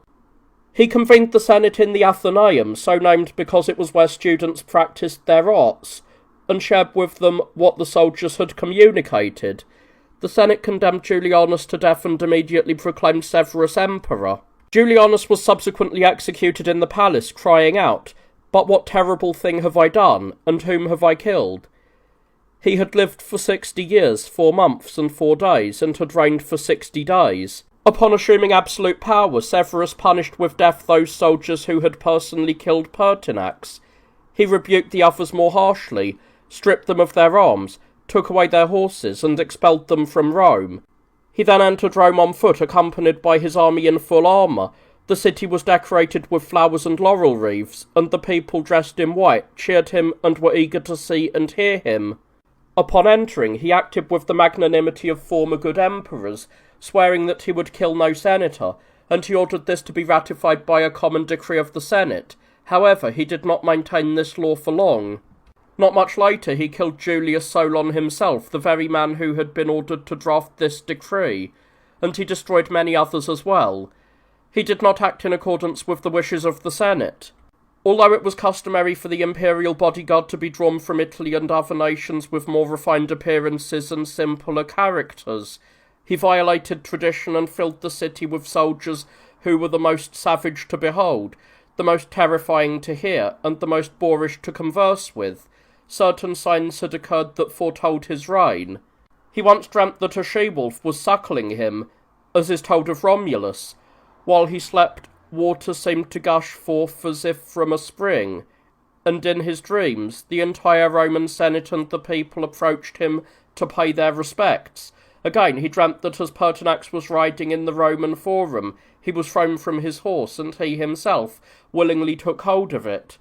When he was a youth, he had sat upon the imperial throne while awake, though in ignorance and not by design.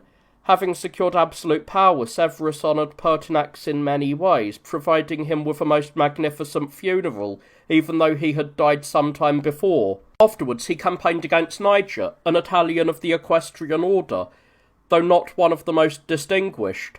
After various battles were fought, a final fierce engagement took place in the Issus of Cilicia, near the so-called Gates, named for the narrowness of the pass, where steep mountains rise on one side and deep precipices descend to the sea on the other. Niger was defeated, most of his forces perished there, and he himself was overtaken and killed while fleeing.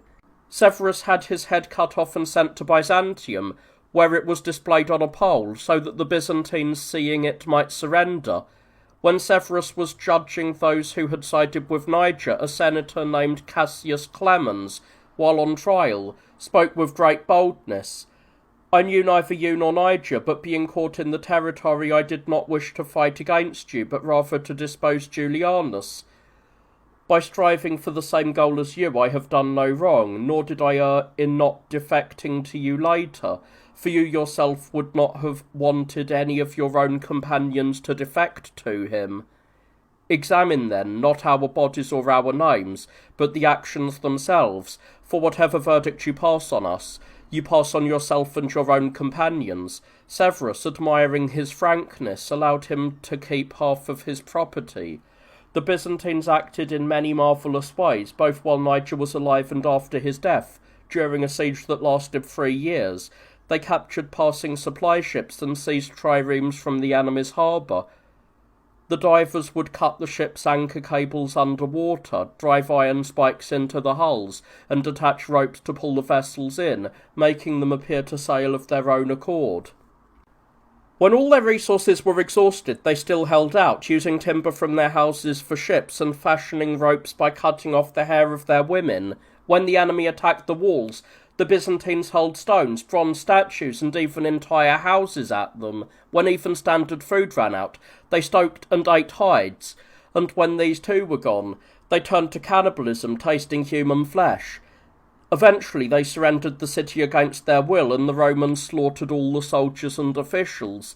Severus was greatly pleased by the capture of Byzantium. He stripped the city of its freedom and civic status, made it tributary, confiscated the citizens' property, and gifted both the city and its territory to the Perinthians. By dismantling the city's walls, he did not harm the inhabitants further, though he deprived them of the glory they reaped from their display of courage. Yet he destroyed a great base and refuge for the Romans against the barbarians of the Pontus and Asia, for the walls of Byzantium had been most formidable. Severus, obsessed with glory, campaigned against the Osroenian barbarians, the Adiabenians, and the Arabians. Reaching Nisibis, he sent generals and legions against the aforementioned nations, who laid waste to their land and captured their cities. Another civil war befell Severus. He would not even grant Albinus the title of Caesar, while Albinus demanded that of Augustus. As the world was agitated by these events, the people gathered in the hippodrome in great numbers and lamented openly, crying out, "How long must we suffer such things? And how much longer must we be at war?" They shouted other similar things, as if inspired by some divine breath, for how could so many thousands speak in unison and without error? As if directed by a chorus leader. Eventually a battle was joined, and after the war had taken many turns and shifts, Albinus was defeated. The Romans who fell on both sides were beyond counting, and Albinus took his own life. Severus gloated over his fallen body and spoke cruelly to it, then ordered the rest of the corpses to be thrown away, while sending his head to Rome to be displayed on a pole. He executed many of the senators, though he acquitted some. After this he campaigned against the Parthians, who had taken Mesopotamia. He built ships on the Euphrates and captured both Seleucia and the abandoned city of Babylon. Having seized Ctesiphon, he allowed his soldiers to plunder it. He killed many and took even more captives. However, he neither pursued Vologases, the Parthian leader who had retreated home, nor did he hold Ctesiphon, but he departed as if he had campaigned there merely to plunder it. While he was at war, he killed 2 prominent men, Julius Crispus, a tribune of the bodyguard, because he had been distressed by the hardships of the war, and had uttered a few words of complaint. Severus appointed the soldier who had accused him as tribune in his place, and Latus, because he was high-spirited and beloved of the soldiers, who declared they would not campaign unless Latus led them. Severus laid the blame for his murder on the soldiers, as he could not state any reason for killing him out of envy. He then marched on Hatra, an Arabian city containing much wealth and the dedication to the sun, to whom the city was sacred. Having achieved nothing, although he had broken down the outer wall and lost many of his own men, he retreated. He arrived in Palestine and Egypt, where he observed everything and scrutinized even the most hidden things. He was the type of man to leave nothing, divine or human, unexamined. He confiscated all books containing secret knowledge from all of the sanctuaries, as many as he could find. So much for these events. Let it be said in passing that we have found that Dion says about the Nile, where it rises and why it floods in the summer. He says that it rises from Atlas, which he claims is a mountain in Mauritania by the ocean to the west, rising above all other mountains so that the poets call it the pillar of the sky because of its height. He claims no one has ever ascended to its summit or seen its peaks, which are always full of snow, from which much water flows down in the summer, and that is why the Nile swells at that time. He says this was verified for the Romans by the power of Lower Mauritania, who lived near Mauritania, and that many Romans who campaigned there reached Atlas. Such are Dion's claims about the Nile, even if others have not described its nature in the same way. Plotinus, exercising power alongside Severus with the authority of a prefect and wielding immense influence, put many prominent and equal-ranking men to death. Being insatiable, he made demands of everyone, sparing neither nation nor city, and people gave more to him than to Severus. He also castrated 100 Roman noblemen, not only children or youths, but also men with wives, so that one could see individuals who were simultaneously eunuchs, husbands, fathers, castrated and bearded. Before this, a massive sea creature drifted into the harbour named after Augustus and was captured. It is said that an imitation of it was brought into the arena and was able to hold 50 bears inside. When Severus married Plotinus's daughter Plautilla to his son Antoninus, Plautianus gave his daughter a dowry sufficient for many queens. Having grown overly powerful and wielding as much or even more influence than Severus himself, he was plotted against by his son-in-law, Antoninus, slaughtered and thrown down into a street. Once they had shaken off Plautianus as a sort of tutor, the sons of Severus, Antoninus and Geta, pursued every kind of wickedness. At that time, a certain Bullus Felix, an Italian, organised a band of 600 robbers and plundered Italy for 2 years. Many competed to capture him, but he could not be caught, cleverly outwitting his pursuers in many ways. I shall relate one example as a demonstration of the others. When a centurion was ordered by Severus to ambush him, Felix approached the man himself, disguised as someone else, and promised to hand over the robber if the centurion would follow him. Once the centurion was convinced, Felix led him into a wooded area and easily captured him. Then, sitting on a tribunal as if he were the leader of the robber band, he sent for the centurion, shaved the hair off his head, and released him, saying, "Tell your master that you should feed your slaves so that they do not have to turn to robbery." He had many of the emperor's own men among those who had joined him. Eventually, however, he was caught and thrown to the beasts. Severus campaigned in Britain to prevent his sons from becoming corrupted by luxury, and to ensure his armies did not grow weak from idleness. There are 2 major tribes of Britons, the Caledonians and the Metae. Both inhabit the wild mountains, deserts, and marshes, possessing no cities and not tilling the land, but rather providing for their needs through herding, hunting, and fruits. They do not eat fish, despite their abundance around the islands. They are tent dwellers, living naked and barefoot, practicing communal marriage, and rearing all of their offspring. They are governed by democracies and engage in robbery. They fight from chariots, using small, fast horses and also on foot. They are extremely swift runners. Their weapons consist of a shield, a short spear, and a dagger. They endure hunger, cold, and other hardships with great fortitude. They hide in marshes for days at a time, with only their heads above the water, and in the forests they subsist on roots and bark. They prepare a certain food, of which eating an amount the size of a bean prevents them from feeling hunger or thirst. This is the nature of the island of Britain, and it was inhabited by such people when it was not then subject to the Romans. The Romans held a portion of it that was not much less than half. The length of the entire island is said to extend to 7,132 stades, and its width is generally around 2,300, though in some places it is less. Severus, intending to conquer the entire island, invaded Caledonia, where he encountered difficulties, though he neither fought a battle nor saw an enemy in formation. Rather, he spent his time cutting down forests and levelling high ground. His soldiers spread out, were picked off by ambushes, and many thousands perished. Eventually, however, he forced the Britons to come to terms. Antoninus, his son, burdened him with anxieties, for he lived licentiously and was clearly planning to dispose of his brother if he could. He also plotted against his father and was caught twice. Antoninus suffered no harm from his father, instead having summoned him, along with Papianus and Castor, the latter of whom was his slave, an excellent and most faithful man. He placed a sword in their midst and said to his son, "If you wish to kill me, finish me off here, and not while all are watching. If you are reluctant to strike me yourself, order Papianus, the prefect who is present, to do the work.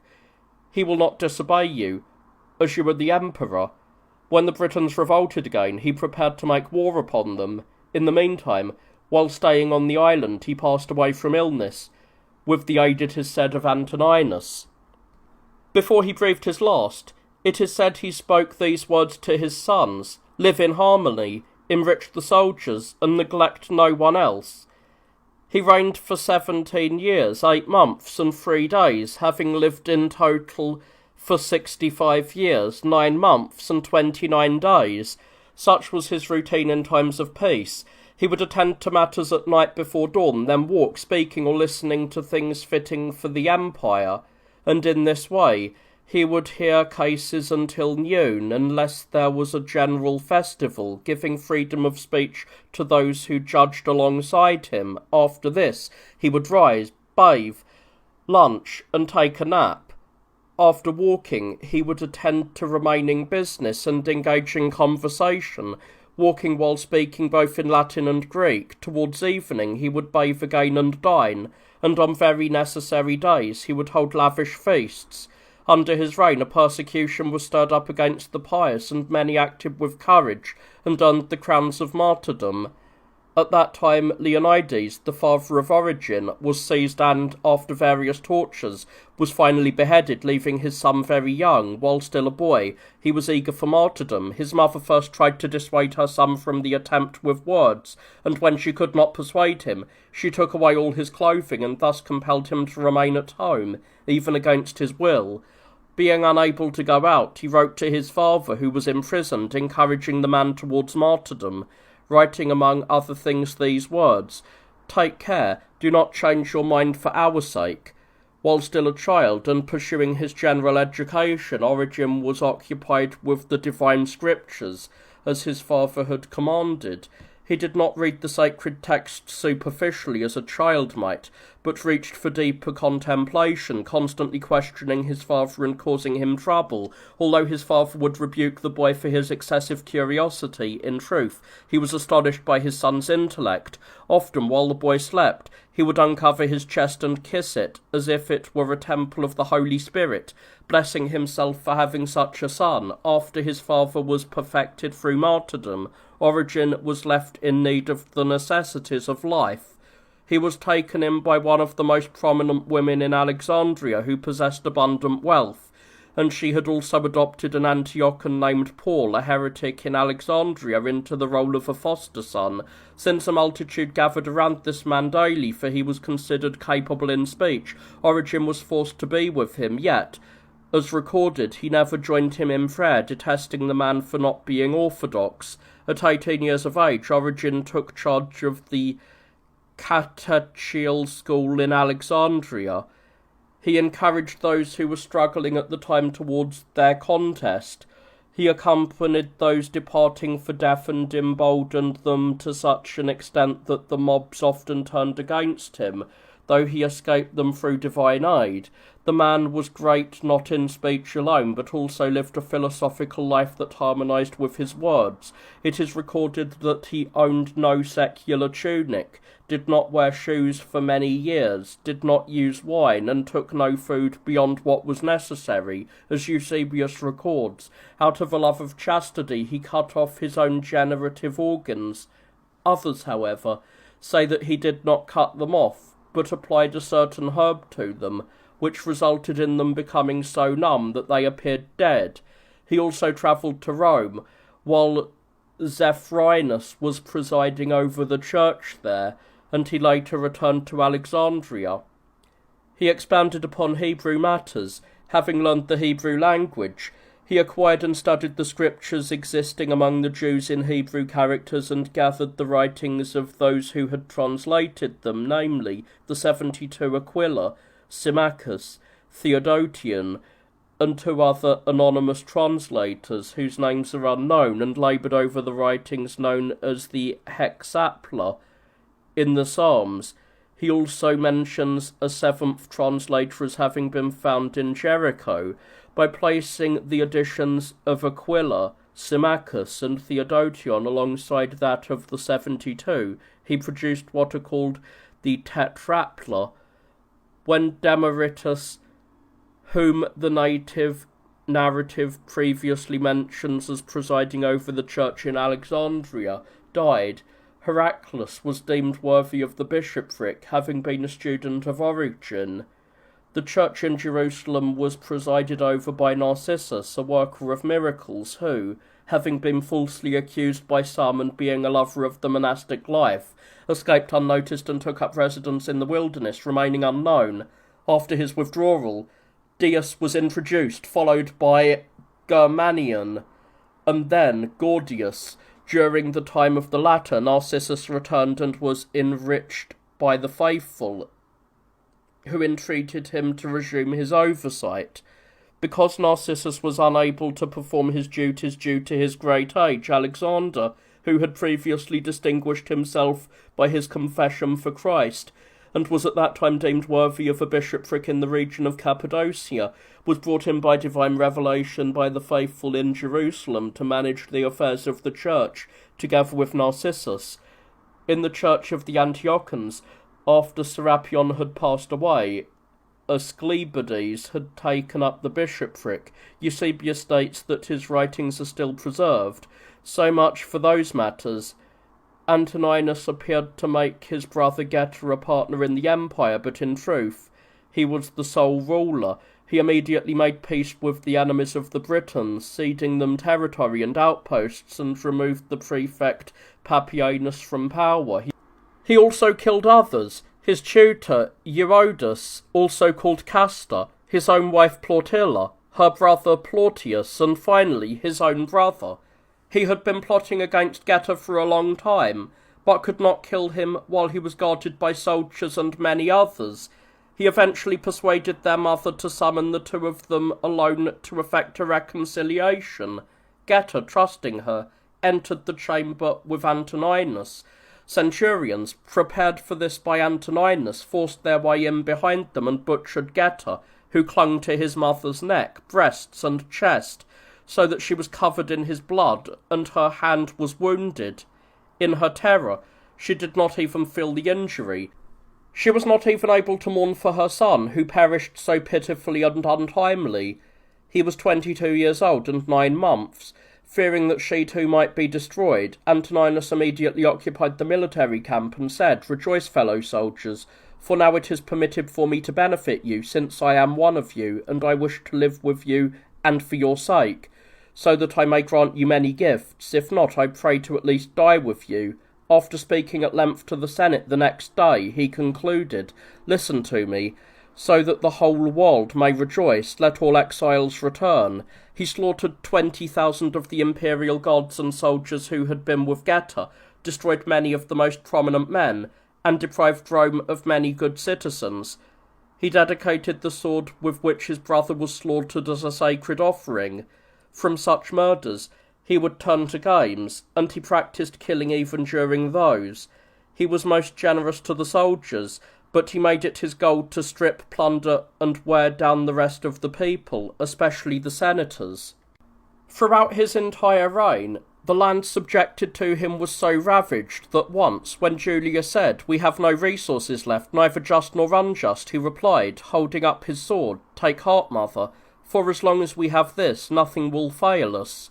He was above all untrustworthy. Having called Abgarus, the king of Osroene, to come to him as a friend, he arrested him upon his arrival and thus conquered Osroene. He also summoned the king of the Armenians, who was quarrelling with his own children, with friendly letters promising to mediate peace, and he did the same to them as he had to Abgarus. He did not, however, succeed in conquering the Armenians, as they took up arms, and no one trusted him any longer. Yet during emergencies and urgent campaigns he was frugal and unpretentious.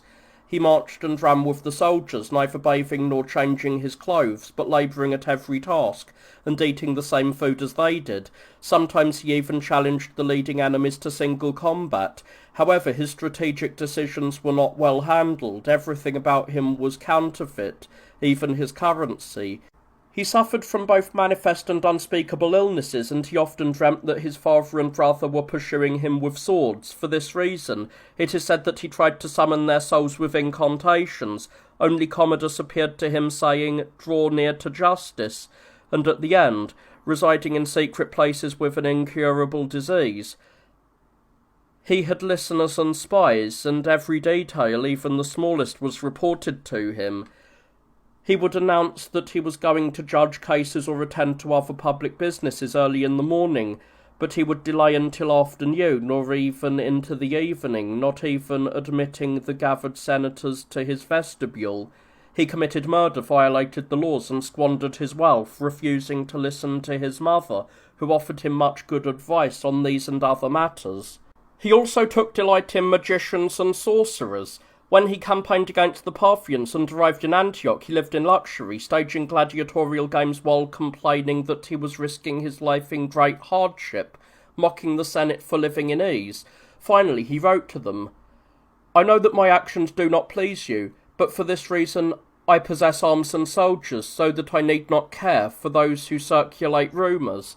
He campaigned against the Parthians because Artabanus, having promised him his daughter in marriage, did not provide her, for he knew that Antoninus had used the marriage as a pretext to usurp the Parthian kingdom.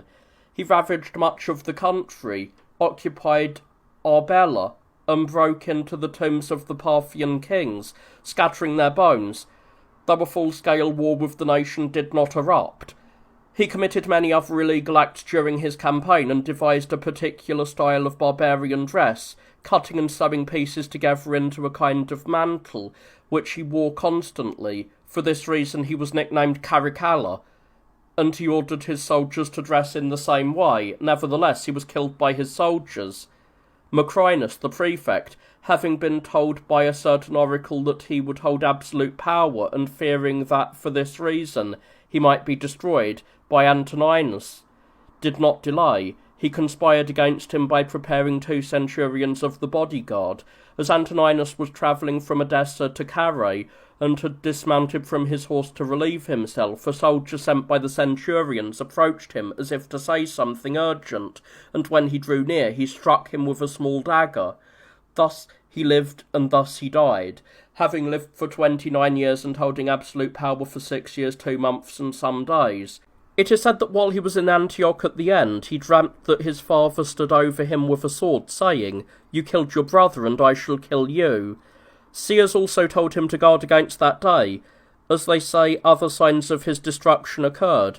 After the death of Antoninus, whom they called Caracalla as mentioned, but also Tarantus, after a certain gladiator, who was most hideous and bloodthirsty, Macrinus received the leadership from the army 4 days later. He was a Moor by race from Sicily and of the most obscure parents, which is why, according to the custom of the Moors, one of his ears was pierced. He was a decent man and a most faithful guardian of the laws. Having been prefect, he managed the affairs of the empire excellently, but once he held absolute power he did not do everything well. He appointed unworthy men to offices, which is the most important part of imperial administration, and he led a life that was too luxurious, yet also characterized by arrogance. Julia, the mother of Antoninus, was living in Antioch and, upon learning of her son's death, resolved to kill herself, not because of her son, but fearing that she might be reduced to the status of a private citizen. When she saw that nothing had changed regarding her position, and that she had all her attendants and bodyguards, she clung to life. Later, when Macrinus heard that she was speaking ill of him, and perceived that she was plotting against his absolute rule, he ordered her to leave Antioch and go wherever she wished. It was then that she took her own life. When Artabanus advanced against the Romans with great forces, Macrinus engaged him near Nisibis, but he was defeated twice and forced to purchase peace with a large sum of money. Thus the war against Artabanus was quieted, but another civil war broke out among the Romans. A certain Eutychianus, one of the imperial household, observed the soldiers' hatred for Macrinus, because he did not bestow upon them such boundless gifts as Antoninus had, and, persuaded by oracles, attempted an uprising against Macrinus. Maesa, the sister of Queen Julia, had 2 daughters, Soamius and Mamaea, and had 2 grandsons by them. Eutychianus took one of these boys, falsely claiming he was the illegitimate son of Caracalla, and brought him into the military camp by night, persuading the soldiers, who were looking for a pretext to rebel. They immediately proclaimed him emperor, calling him Antoninus, even though he was just a child. Taking the boy with them, they marched against Macrinus, who was staying in Antioch. They engaged him at a place far from the city, and were defeated. But when Macrinus saw them rallying again, he turned and fled, retreating to Antioch, as if he had been victorious, so that he would not be shut out of the city. He sent his son to Artabanus. When news of his defeat spread and much slaughter ensued, he fled by night, shaving his head and beard and putting on grey clothes so that he would not be recognised. Accompanied by a few men, he arrived at Agiae in Cilicia, and travelling through Cappadocia, Galatia and Bithynia, he reached Erybolus, a port lying opposite Nicomedia, and sailed across to Chalcedon. He sent to one of the imperial procurators to ask for money. Because of this, he was recognised, arrested by those who favoured the false Antoninus, and led as far as Cappadocia. There, upon learning that his son had been captured, he threw himself from his carriage and shattered his shoulder. Shortly afterwards, he was killed. He had lived for 44 years and held absolute power over the Romans for 1 year, 2 months and 3 days, only to be overthrown by a small boy. It is said that this line was spoken to him by an oracle: "Old man, young warriors truly wear you down. Your strength is gone, and difficult old age has come upon you." Avidius, the false Antoninus, also known as the Assyrian, or Sardanapalus, did only one thing worthy of a virtuous emperor when he arrived in Rome. Although he had been insulted by many in both public and private life, in word and deed, after Macrinus had written to them about him, he punished no one. In all other respects, he was most foul, lawless, and bloodthirsty. Eutychianus took command of the bodyguard and subsequently served as consul 2 or 3 times, while other prominent men were murdered, either on trumped-up charges or without any pretext at all, simply because they did not approve of his actions, for he was not even ashamed to write so much to the Senate. He acted both as a man and a woman, performing and enduring the most debauched acts of both. He killed not only others, but even some of his own dearest friends, who advised him to live with temperance. He introduced a foreign god into Rome called Elagabalus, and preferred him over Zeus. For this reason he himself was named Elagabalus. He circumcised himself, abstained from pork, and publicly wore the barbarian clothing used by Syrian priests, which is why he was also called the Assyrian. In addition to his other marriages, he married a virgin consecrated to Vesta, acting with the most shameless impiety against ancestral customs. He claimed he married the Vestal Virgin so that children worthy of the gods might be born from him, the high priest of Elagabalus, and the priestess. Not only did he sing barbarian hymns to his foreign god alongside his mother and grandmother, performing secret sacrifices, slaughtering children, and using countless charms and amulets on every occasion, but he also betrothed a wife to the god of his, as if the deity were in need of children. He installed the woman in the palace and exacted a dowry for her from his subjects. He lived in the most debauched manner, yet to recount each of his acts is most unpleasant for both speaker and listener. Let a few suffice. He would enter taverns at night, wearing wigs, and mingle with and work alongside the tavern keepers. He frequented notorious brothels and would drive out the harlots and prostitutes himself.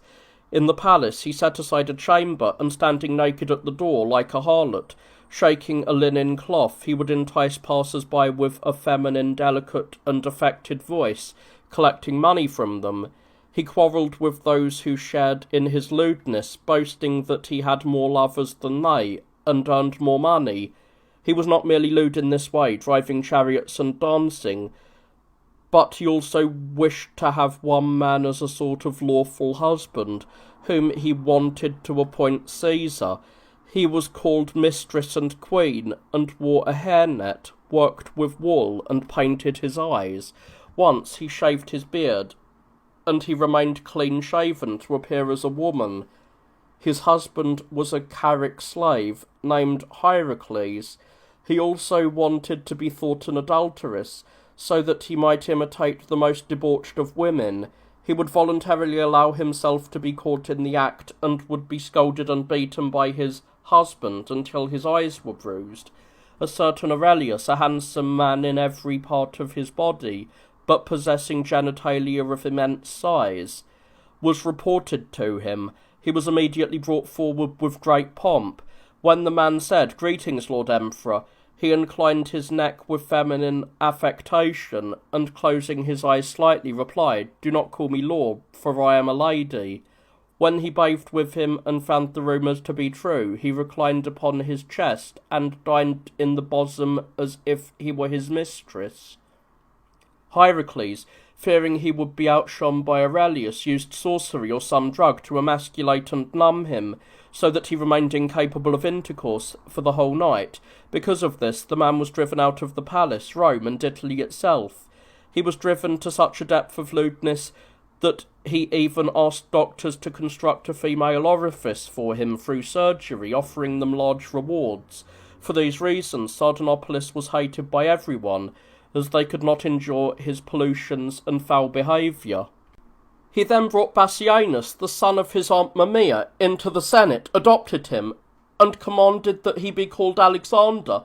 Not long after, however, suspecting everyone and learning that the majority favoured Alexander, he changed his mind and finally attempted to kill him. Alexander was carefully guarded by the soldiers, and the guards raised a terrible outcry because of this. When he entered the camp with Alexander to try to quell the disturbance, he perceived that he was being plotted against by the soldiers. He tried to escape, but he was caught and killed. His mother, who had embraced him, perished with him. Their bodies were stripped and dragged through the middle of the city. Then Sardanapalus' body was thrown into the Tiber, for which reason, among others, he was nicknamed Tiberianus.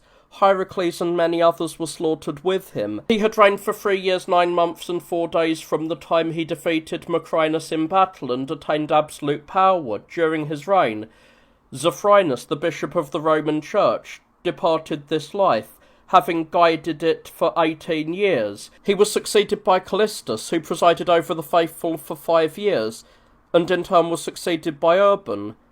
After the full Saturninus was killed, Alexander, the son of Mamaea, his cousin, for so the ancients named the children of siblings, inherited the absolute power. He immediately proclaimed his own mother Mamaea Augusta. She took charge of the administration of affairs and gathered wise men around her son, so that his character might be regulated by them. She also selected the best advisers from the Senate, discussing with them everything that needed to be done. When the command of the guard and the administration of public affairs was entrusted to Domitius Alpinus, many of the things enacted by Sardanapalus were corrected by him. Having killed Flavianus and Chrestus to succeed them, he himself was slaughtered not long after by the guards, who attacked him at night. While Alpianus was still alive, a sedition arose between the people and the guards from a trifling cause, and they fought one another for 3 days. As the soldiers were being defeated and were setting fire to the houses, the people, fearing for the city, were reconciled to them against their will. Other uprisings that occurred were also suppressed. Being short of funds, Alexander's mother sought money from every source. She brought a wife for her son, but she did not permit her to be proclaimed Augusta. After some time, she even tore the woman away from her son and banished her to Libya, even though she was beloved by him. He was unable to speak against his mother, for she ruled over him. Artaxerxes, the Persian, who was of obscure and undistinguished origin, gained the kingdom of the Parthians for the Persians and ruled over them. It is from him that the lineage of Chosroes is said to be descended. After the death of Alexander the Macedonian, his Macedonian successors ruled for a very long time over the Persians, Parthians, and other nations, but by marching against one another they destroyed each other. When they had been thus weakened, a Parthian named Arsaces was the first to attempt to revolt from them. He gained control of the Parthians and left the rule to his descendants, the last of whom was Artabanus. The aforementioned Artaxerxes defeated and captured him in 3 battles and killed him. Then, marching upon Armenia, he was defeated by the Armenians and Medes, who attacked him alongside the children of Artabanus. Recovering himself with a great force, he lay in wait for Mesopotamia and Syria, threatening to reclaim everything as belonged to the Persians by right of ancestry. Subsequently, this Artaxerxes overran Cappadocia with the Persians and besieged Nisibis. Alexander, however, sent ambassadors to seek peace. The barbarians did not accept the embassies, but clothed 400 of the greatest men in lavish robes, mounted them on excellent horses, adorned them with brilliant weapons, and sent them to Alexander, thinking he would thereby strike terror into both him and the Romans. When they arrived and came into the sight of Alexander, they said, "The great King Artaxerxes commands the Romans to withdraw from Syria and all of Asia opposite Europe, and to yield to the Persians the right to rule as far as the sea." Alexander seized them, stripped them of their weapons and robes, took away their horses, and scattered them into many villages, forcing them to farm the land, for he did not judge it holy to kill them. He divided his own forces into 3 parts and attacked the Persians from 3 sides. A great slaughter of the Persians ensued, but very many Romans also perished, not so much from the enemy as during the retreat through the mountains of Armenia. As the weather was severe, the feet of the travellers were blackened and died from the cold, and in some cases their hands were amputated. Because of this, Alexander fell into disfavour with the Romans. From despondency, or perhaps the changing climate, he fell gravely ill. Upon recovering, he invaded the land of the Germans and harassed them with javelin throwers and archers. He also sent envoys to them regarding terms in exchange for money. Because of this, the soldiers grew angry and looked towards rebellion. They took a certain Maximinus, a Thracian by race, who had been a shepherd from childhood and later became a soldier, and supposedly against his will named him emperor. Taking those who had proclaimed him, he went immediately to where Alexander was staying. Learning of this, Alexander called upon the soldiers with him to defend him, and they promised to do so. When Maximinus arrived, Alexander gathered his army and ordered them to engage Maximinus's forces. They, however, reviled his mother, mocked him for his love of money, and insulted him as a coward, and then abandoned him and withdrew. Seeing himself bereft of aid, he returned to his tent, embraced his mother, and lamented. Maximinus sent a centurion, who killed him, his mother, and those who were with them, and he became the master of the empire. Mamaea, the mother of Alexander, aspired to virtue and a solemn life. While staying in Antioch with her son, she heard about Origen, and sent for him from Alexandria. Having been instructed by him in the doctrine of the faith, she became a most God-fearing woman, as Eusebius records, and some other writers confirm. Consequently, not only did the persecution against the Christians cease at that time, but those who worshipped Christ were held in high honour. At that time, when Urbanus presided over the bishopric of the city of Rome, Hippolytus also flourished, a most holy and wise man who became bishop of Pontus near Rome, and who wrote many books expounding upon various parts of divine scripture. Presiding over the Church of the Faithful in Antioch at that time was Asclepiades and Sardinius in Jerusalem. After Alexander had ruled the Romans for 10 years, he was killed in the manner already described, and Maximinus succeeded to power. Maximinus immediately stirred up a persecution against those who bore the name of Christ, and ordered the leaders of the churches to be executed as teachers and heralds of the mystery of Christ. It is said that he instigated the persecution out of spite towards Alexander, because the former emperor had honoured those who worshipped Christ. He had raged against that emperor because, having been appointed a general by him, and sent to campaign against the Persians. He had suffered a most shameful defeat, and then experienced the emperor's wrath. A second cause of the persecution was that many in Alexander's own household had recognised Christ as God.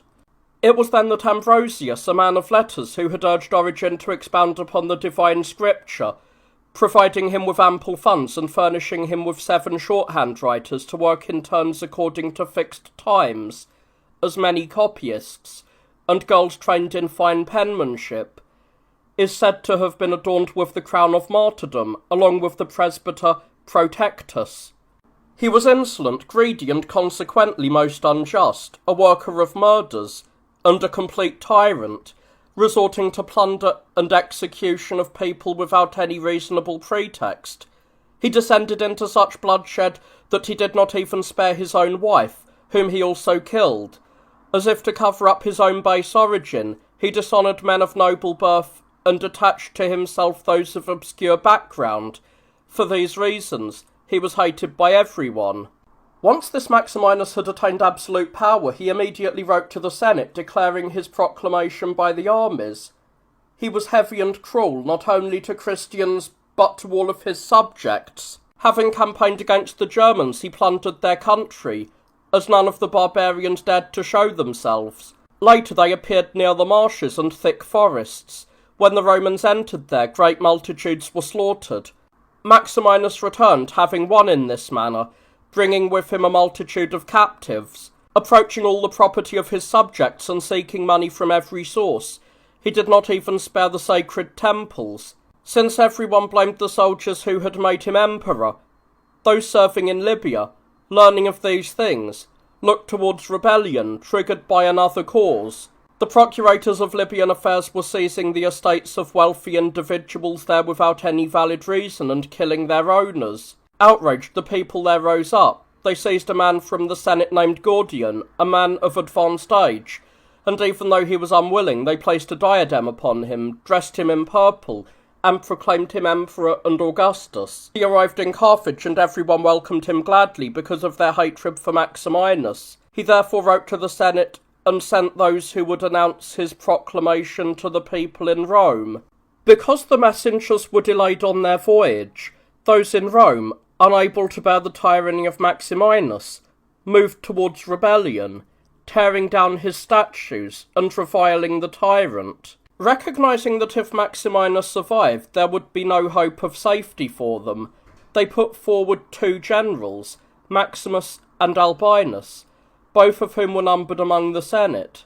Some historians record that they were proclaimed Caesars by the Senate before it had yet learned of the proclamation of Gordian.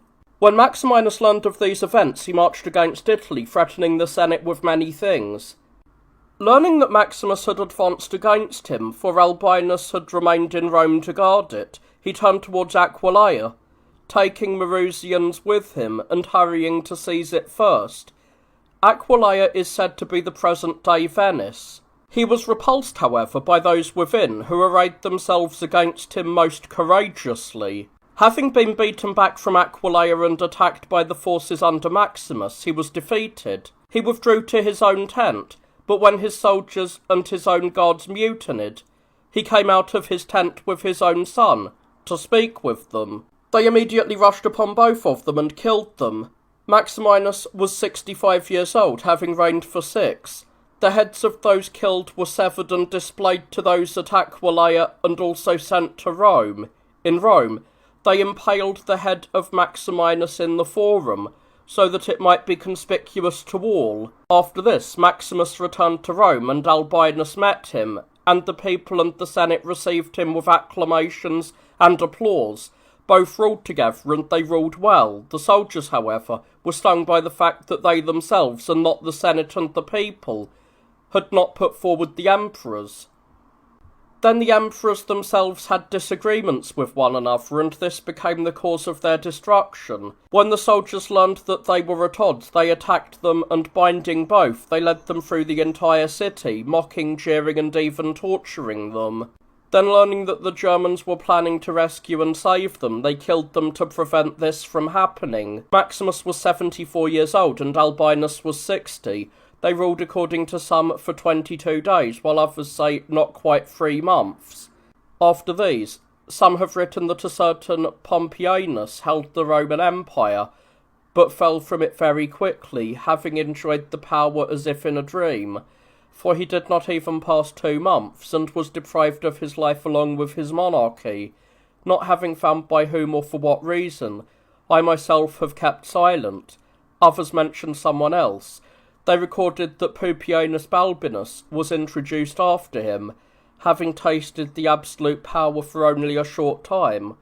For they limit his rule to 3 months. He too was killed, just as Gordian had arrived from Libya, who had already been proclaimed there, as I have stated.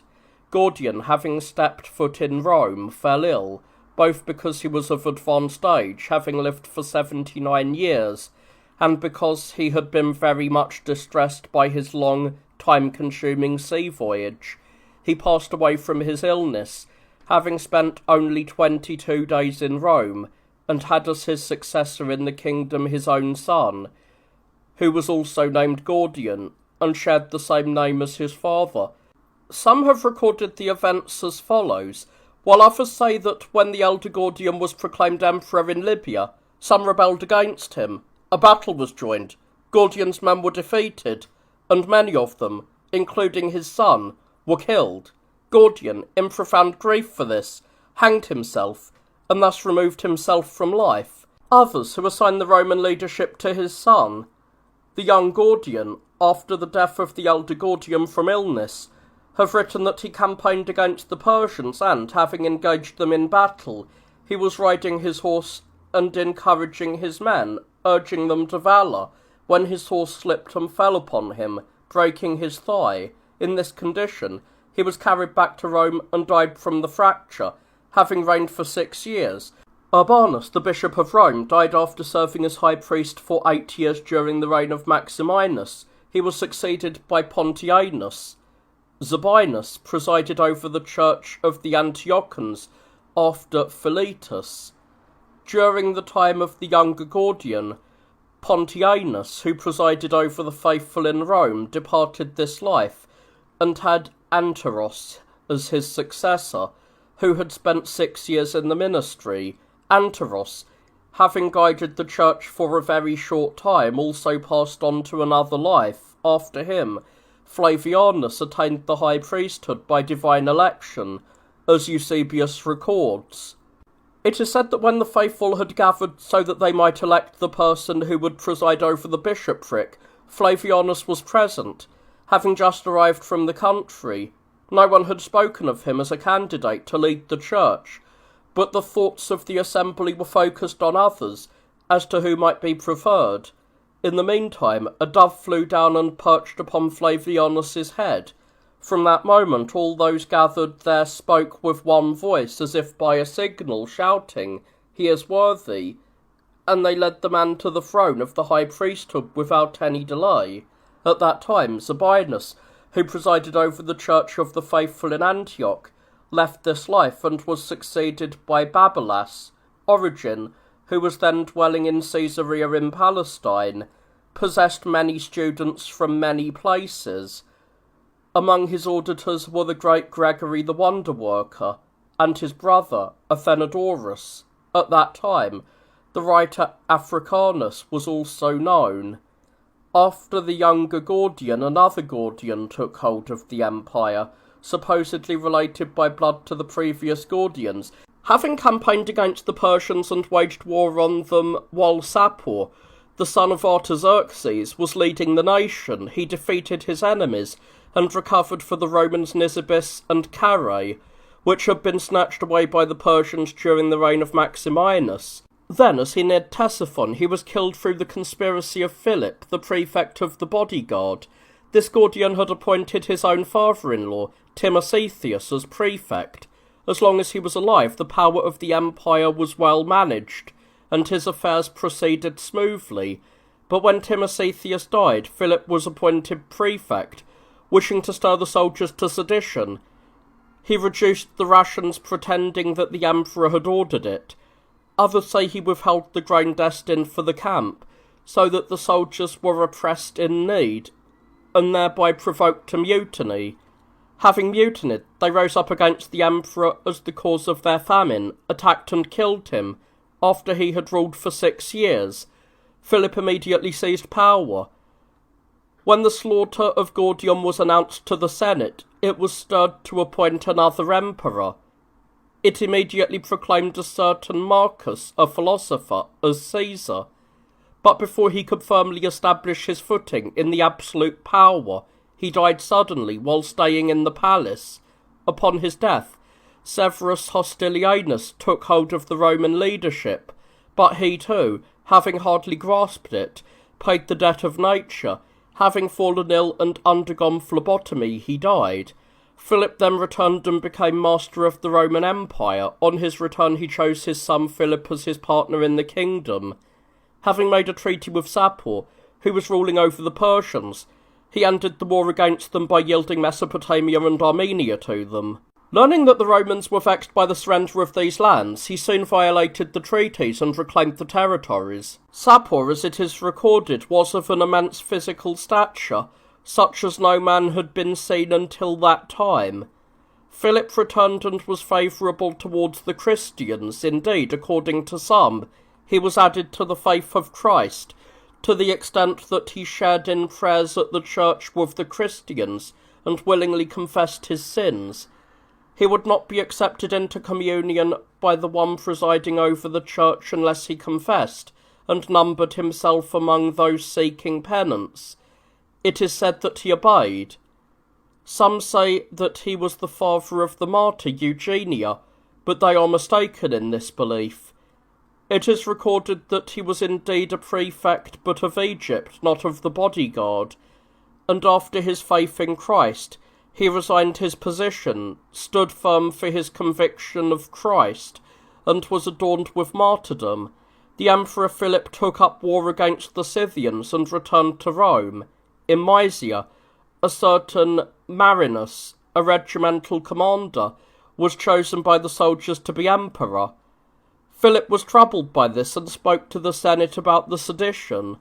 While others were silent, Decius told him not to worry about Marinus, as he would be killed by the soldiers themselves, being unworthy of the throne. This came to pass shortly thereafter, according to his prediction. Philip, marvelling at Decius because of this, urged him to go to Mysia and punish those responsible for the sedition.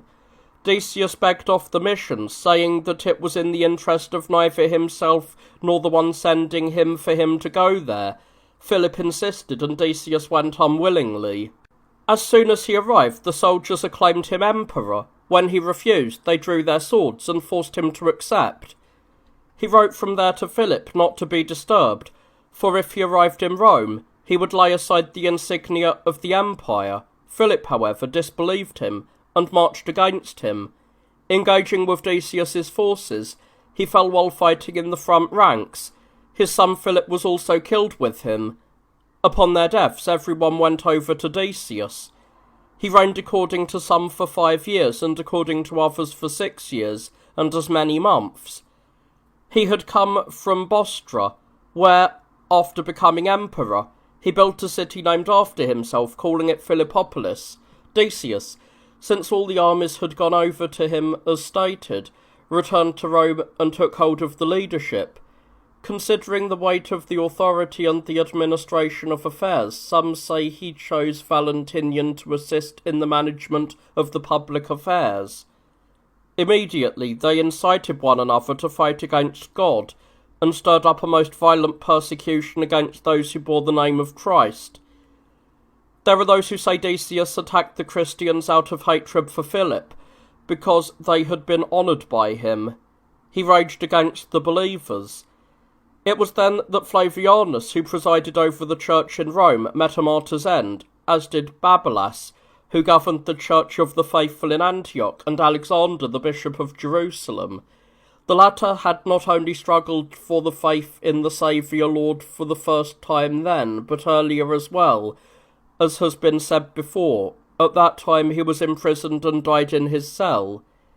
The great Cyprian, being the Bishop of Carthage at that time, also struggled for the faith in Christ. When the aforementioned high priest departed this life, Cornelius became bishop in Rome in place of Flavianus, Flavianus in Antioch in place of Babylas, Dionysius in Alexandria, and Mazabarnes in Jerusalem in place of Alexander. Many others were also counted worthy of martyrdom at that time. At that time, Origen was also brought to the tyrant's tribunal for worshipping Christ, but he did not meet a martyr's end, I believe because God did not judge him worthy of it, due to the twisted state of that wretched man's views on orthodox doctrine. For he deserted his post, even after enduring tortures, as has been stated before, having become great in learning and, from that, grown arrogant and puffed up, he did not follow the holy doctrines of the fathers who preceded him, but trusting in himself, he became a proponent of new doctrines. From the wicked treasury of his heart, he belched out blasphemies against both the Holy Trinity and the divine incarnations, becoming the progenitor of almost every heresy. He taught that the only begotten Son of God was a created being, estranged from the glory and the essence of the Father. He demoted the Holy Spirit from the dignity of the Father and the Son, saying that the Son cannot see the Father, nor can the Spirit see the Son, just as the angels cannot see the Spirit, nor humans see the angels. These are the blasphemies of Origen concerning the Holy and Consubstantial Trinity. Concerning the incarnation of the Son of God, he blasphemed by impiously introducing the idea that the Christ did not take on an ensouled body from the Holy Virgin. He spun a myth that the only begotten Son of God was united before the foundation of the world with a mind that he invented, which was chosen and had not undergone change, and that along with this mind he became man in the end and assumed flesh devoid of a rational and intellectual soul. He also taught that the Lord would again put off the flesh and that his kingdom would have an end. He further taught that there would be a restoration of the demons and that punishment is temporal, not eternal. That it would serve for the cleansing of sins, and after being cleansed, all would be restored to the unity, both humans and demons. The details concerning this unity, which require much length to clarify this babble, have been omitted, as have others of his blasphemies. Thus stand the matters regarding Origen, whom they also called Adamantius. At that time, Novatus, a presbyter of the church in Rome, became a heresiarch, and the leader of those who call themselves the Cathari, denying repentance to those who had succumbed during the persecution and offered sacrifice to idols, even when they returned and confessed. He would not accept them even as they fell down, seeking healing for the lapse in repentance and contrition of the heart. A synod was convened in Rome against him, with Cornelius presiding. It seemed right to them that those who had lapsed during the time of persecution should be accepted upon their return, and treated with the medicines of repentance. The divine fathers of that synod, seeing that Novatus would not obey what had been decreed, alienated and excommunicated him from the church as one who hated his brothers. Eusebius records a story from a letter of Dionysius, who served as bishop of the Church of the Alexandrians. He says that Dionysius wrote the following word for word. There was a certain Serapion among us, a faithful old man, who had lived blamelessly, but had fallen during the time of trial. He frequently begged for mercy, but no one paid attention to him, for he had indeed sacrificed. Falling ill, he remained speechless and insensible for 3 consecutive days. Recovering slightly on the 4th day, he called his grandson and said, "Hurry, call one of the presbyters for me." And then he was speechless again. The boy ran for the presbyter. The presbyter could not come, for he was ill, but since an order had been given by me that those departing this life, if they were in need, especially if they had previously begged for it, should be absolved so that they might depart with good hope, he gave a small portion of the Eucharist to the young boy, ordering him to soak it and dip it in the elder's mouth. The boy returned bearing it. As he drew near, before he entered, Serapion again revived and said, "Have you come, child? The presbyter could not come, but do quickly what you were told and dismiss me." The boy soaked it and poured it into the elder's mouth. He swallowed a little and immediately gave up his spirit. Was he not clearly preserved and kept alive until he was released, and, having been absolved of his sins, was he not able to acknowledge for the many good things he had done? This is what the letter of Dionysius relates.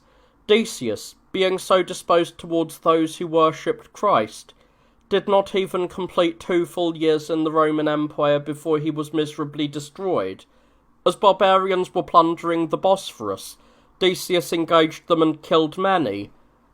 When they were hemmed in and asked to leave all their loot if they were allowed to withdraw, Decius did not yield. Instead, he placed Gallus, one of the Senate, at the passage of the barbarians, ordering him not to allow them to pass. Gallus, conspiring against Decius, suggested to the barbarians that they array themselves near a deep marsh. As the barbarians arrayed themselves and turned their backs to flee, Decius pursued them. He, along with his son and a multitude of Romans, fell into the marsh, and all perished there, so that their bodies were not even found, having been buried by the mud of the marsh. Gallus then took power, whom some writers say was also called Volusianus, for he was known by 2 names, though others have written that Volusianus was his son, and ruled with him. Having taken control of the Roman Empire, Gallus made a treaty with the barbarians on the condition that they receive an annual tribute from the Romans and not plunder Roman territory. Having made this treaty, he returned to Rome and proclaimed his son, Volusianus, as Caesar. He too proved heavy towards the Christians, no less than Decius, raising a persecution against them and killing many. During his reign, the movement of the Persians began again, and Armenia was captured by them. Its king, Tiridates, fled, and his children took refuge with the Persians. The Scythians also invaded Italy, being a multitude that almost surpassed number, and overran Macedonia, Thessaly, and Greece. It is said that a portion of them passed through the Bosphorus, crossed the Maeotian Lake, reached the Euxine Sea, and devastated many regions. Many other nations also surged against the Roman Empire at that time. A plague also fell upon the regions at that time, starting from Ethiopia and spreading over almost every eastern and western land. It emptied many cities of their inhabitants and lasted for 15 years. The Scythians, receiving yearly payments from the Romans according to the treaties, came to collect them, and saying that what was given to them was less than what had been promised, they left with threats. A certain Aemilianus, a Libyan, a commander of the army in Mysia, promised his soldiers that he would give them everything that was being given to the Scythians, if they would join battle against the barbarians. They fell upon the Scythians unexpectedly, killed all but a few, and gathered vast spoils from them, having overrun their territory. Emboldened by this success, Aemilianus swayed the soldiers under him, and they proclaimed him Roman Emperor. He immediately gathered his forces and hastened to seize Italy. When this came to the knowledge of Gallus, he prepared himself from another side and arrayed himself against Aemilianus. When the armies clashed, Gallus's men were defeated. Being defeated, they turned against their own emperor, killed both him and his son, who had reigned for 2 years and 8 months, and joined Aemilianus, having themselves voted the empire to him. Having been proclaimed emperor in this way, Aemilianus wrote to the Senate, promising that he would both rid Thrace of barbarians and campaign against the Persians, doing and struggling in all things as their general, while leaving the empire to the Senate. But he did not manage to do any of this, as Valerian rose up against him. Valerian, who commanded the forces beyond the Alps, learned of the situation regarding Aemilianus and himself grasped at tyranny. Gathering the forces under him, he hastened towards Rome. Those serving with Aemilianus, not considering themselves a match for Valerian's army, and judging it impious for Romans to destroy one another or for wars to be waged by kinsmen, and furthermore deeming Aemilianus unworthy of the kingdom, as he was both inglorious and base, and considering Valerian more suitable for the office as one who would manage affairs more authoritatively, killed Aemilianus. He had ruled for not yet 4 months and was in his 40th year. They approached Valerian and handed over the Roman Empire to him without a fight.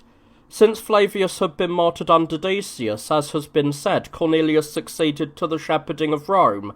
After excelling in it for 3 years, he measured out his life, and Lucius was raised to the throne of the high priesthood. He died in the bishopric of Rome before completing even an 8th year. Stephen then succeeded to the office of the bishop. It is to him that a decree belongs not to rebaptize Christians returning from heresies, but to cleanse them through prayers of the laying on of hands. A letter of his regarding this is recorded to the holy martyr Cyprian. After Stephen fell asleep 2 years later, Xistus sat upon the high priestly throne of Rome. At that time, the heresy according to Sabellius was also stirred up in Ptolemais of the Pentapolis. Matters concerning the high priests of Rome stood thus. Valerian, having grasped the Roman leadership with his son Gallienus, also stirred up a most violent persecution against the Christians. Many in different lands became martyrs, struggling in various ways for the faith of Christ. As there was a revolt of the nations during his time as well, Roman affairs were in a bad state. The Scythians crossed the Ister and again enslaved the Thracian land, and they besieged the renowned city of Thessaloniki, though they did not capture it. They brought everyone into such fear that the Athenians rebuilt the wall of their own city, which had been torn down since the days of Sulla, and the Peloponnesians walled off the isthmus from sea to sea. Furthermore, the Persians, with Sapor reigning over them, overran Syria, ravaged Cappadocia, and besieged Edessa. Valerian hesitated to engage the enemy, but having learned that the soldiers in Edessa were exiting the city and engaging the barbarians, killing many and taking vast spoils, he took courage. He went with the army accompanying him and engaged the Persians. Being vastly superior in number, they surrounded the Romans. Most fell, some escaped, and Valerian was captured with those around him by the enemies and led off to Sapor. Having gained control of the emperor, Sapor thought he had control of everything. Being cruel before, he became far worse thereafter. Some have recorded that Valerian was captured as a prisoner of war by the Persians. Others say that Valerian voluntarily surrendered to the Persians because, while he was staying in Edessa, a famine had been brought upon the soldiers, and from there they had been stirred into sedition and sought to kill the emperor. Fearing the revolt of the soldiers, he fled to Sapor, so as not to be killed by his own men, betraying himself, and indeed, as far as it lay in him, the Roman armies, to the enemy. The soldiers, however, did not perish, but learning of the betrayal, they escaped, with few being killed. Whether the emperor was taken as a captive of war by the Persians or voluntarily handed himself over to them, he was led dishonourably by Sapor. The Persians, advancing with complete impunity, captured Antioch, which lies on the Orontes, as well as Tarsus, the most renowned city of Cilicia, and Caesarea in Cappadocia. Having gathered a multitude of captives, they would not even share food with them beyond the bare minimum required to keep them alive, nor would they allow them to drink water to satisfaction. Rather, their guards drove them to water once a day like cattle. They had not previously been able to take Caesarea, which was populous. It is said to have had about 400,000 inhabitants, because those within defended themselves nobly against the enemy, led by a certain Demosthenes, a man who was both brave and wise. However, a doctor who had been taken prisoner, and was unable to bear the torments inflicted upon him, revealed a certain place through which the Persians entered at night, and killed everyone. Their general, Demosthenes, having been surrounded by many Persians, who had been ordered to capture him alive, mounted his horse, drew his sword, and thrust himself into the midst of the enemy. Having struck down many, he broke through, and managed to escape the city. With affairs having turned out this way for the Persians, they scattered throughout all of the eastern territories subjected to the Romans, and plundered it without fear. The Romans, however, having fled as mentioned, appointed a certain Callistus as their general. Seeing that the Persians were dispersed and attacking the regions thoughtlessly, believing that no one would resist them, he attacked them in force, wrought a great slaughter upon the barbarians, and captured Sapor's concubines along with great wealth. Pained by this, Sapor returned home in haste, taking Valerian with him, who ended his life in Persia being mocked and derided as a captive. It was not only Callistus who distinguished himself against the Persians at that time. A Palmyran man named Odenathus, as an ally of the Romans, also destroyed many of the Persians, attacking them as they were returning through the region of the Euphrates. Gallienus rewarded this generalship by appointing Odenathus commander of the East. Among those who fell from the Persian army and were being plundered, it is said that women were found dressed and armed like men. Such women were even captured alive by the Romans. During the return, Sapor encountered a deep ravine which was impossible for his pack animals to cross. He ordered the captives to be killed and thrown into the ravine, so that once its depth was filled by their dead bodies, his pack animals could pass over, and it is recorded that he crossed the ravine in this way. Matters concerning Valerian stand thus. Xistus led the Church of Rome. Demetrianus led the Church of the Antiochans, having succeeded Flavianus. Hymenaeus led the Church of Jerusalem after the death of Mesobarnes, and Dionysius presided over the church in Alexandria. After Valerian, his son Gallienus became master of the Roman Empire. His father had left him in the west while campaigning against the Persians to stand against those watching from Italy and those plundering Thrace. He engaged the Alemanni, who numbered about 300,000, near Mediolanum and defeated them with 10,000 men. He then marched against and overcame the Heruli, a Scythian and Gothic people. He also waged war against the Franks. Aureolus was from the Getic land, later called Dacia, and was of obscure birth, having previously been a shepherd. But fortune willed to rise him to greatness, so he entered the military and, having become very capable, was appointed caretaker of the imperial horse. Proving himself in this, he seemed pleasing to the ruler. When the soldiers in Mysia mutinied and proclaimed Ingenius emperor, and Gallienus arrayed himself against him near Sirmium, bringing along Marusians, who are said to be descended from the Medes, Aurelius, then serving as commander of the cavalry, fought nobly with his horsemen, destroyed many who favoured Ingenius, and turning the rest to flight, so that Ingenius himself, despairing of escape, was killed while fleeing by his own bodyguard. Again, Posthumus rose up against Gallienus. This emperor had a son of the same name, capable and handsome, whom he intended as his successor.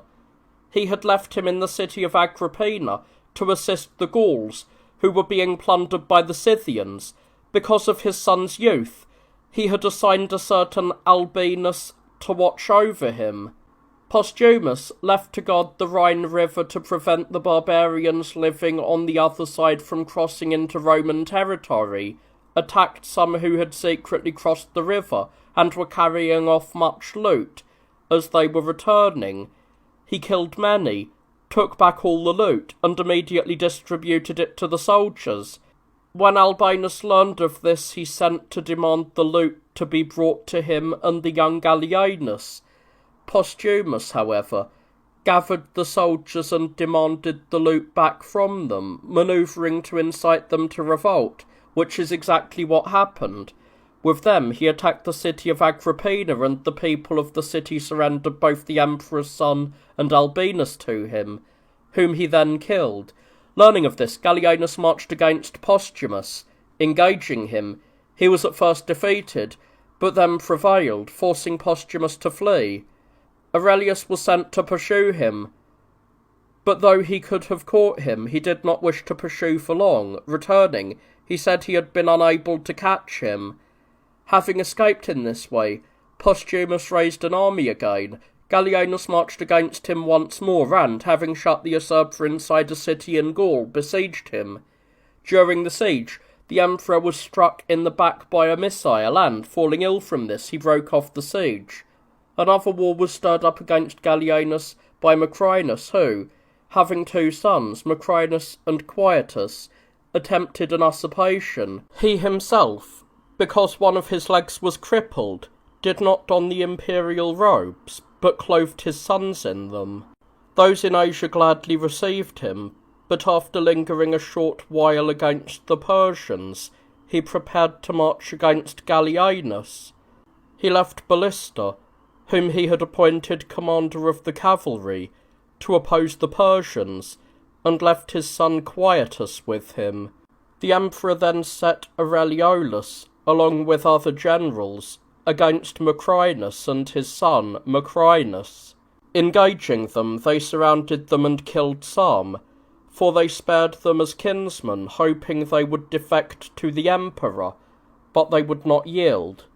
By a random accident, however, they all defected to the emperor. As the forces of the usurpers were marching, they held their standards upright, but one of the standard-bearers tripped while walking and fell, and his standard was lowered as he fell. The others who carried standards saw the lowered one, and not knowing how it had been lowered, they assumed the man holding it had intentionally lowered it to submit to the emperor. They immediately lowered their own, went over and acclaimed Gallienus, with only the Paeonians remaining with Macrinus.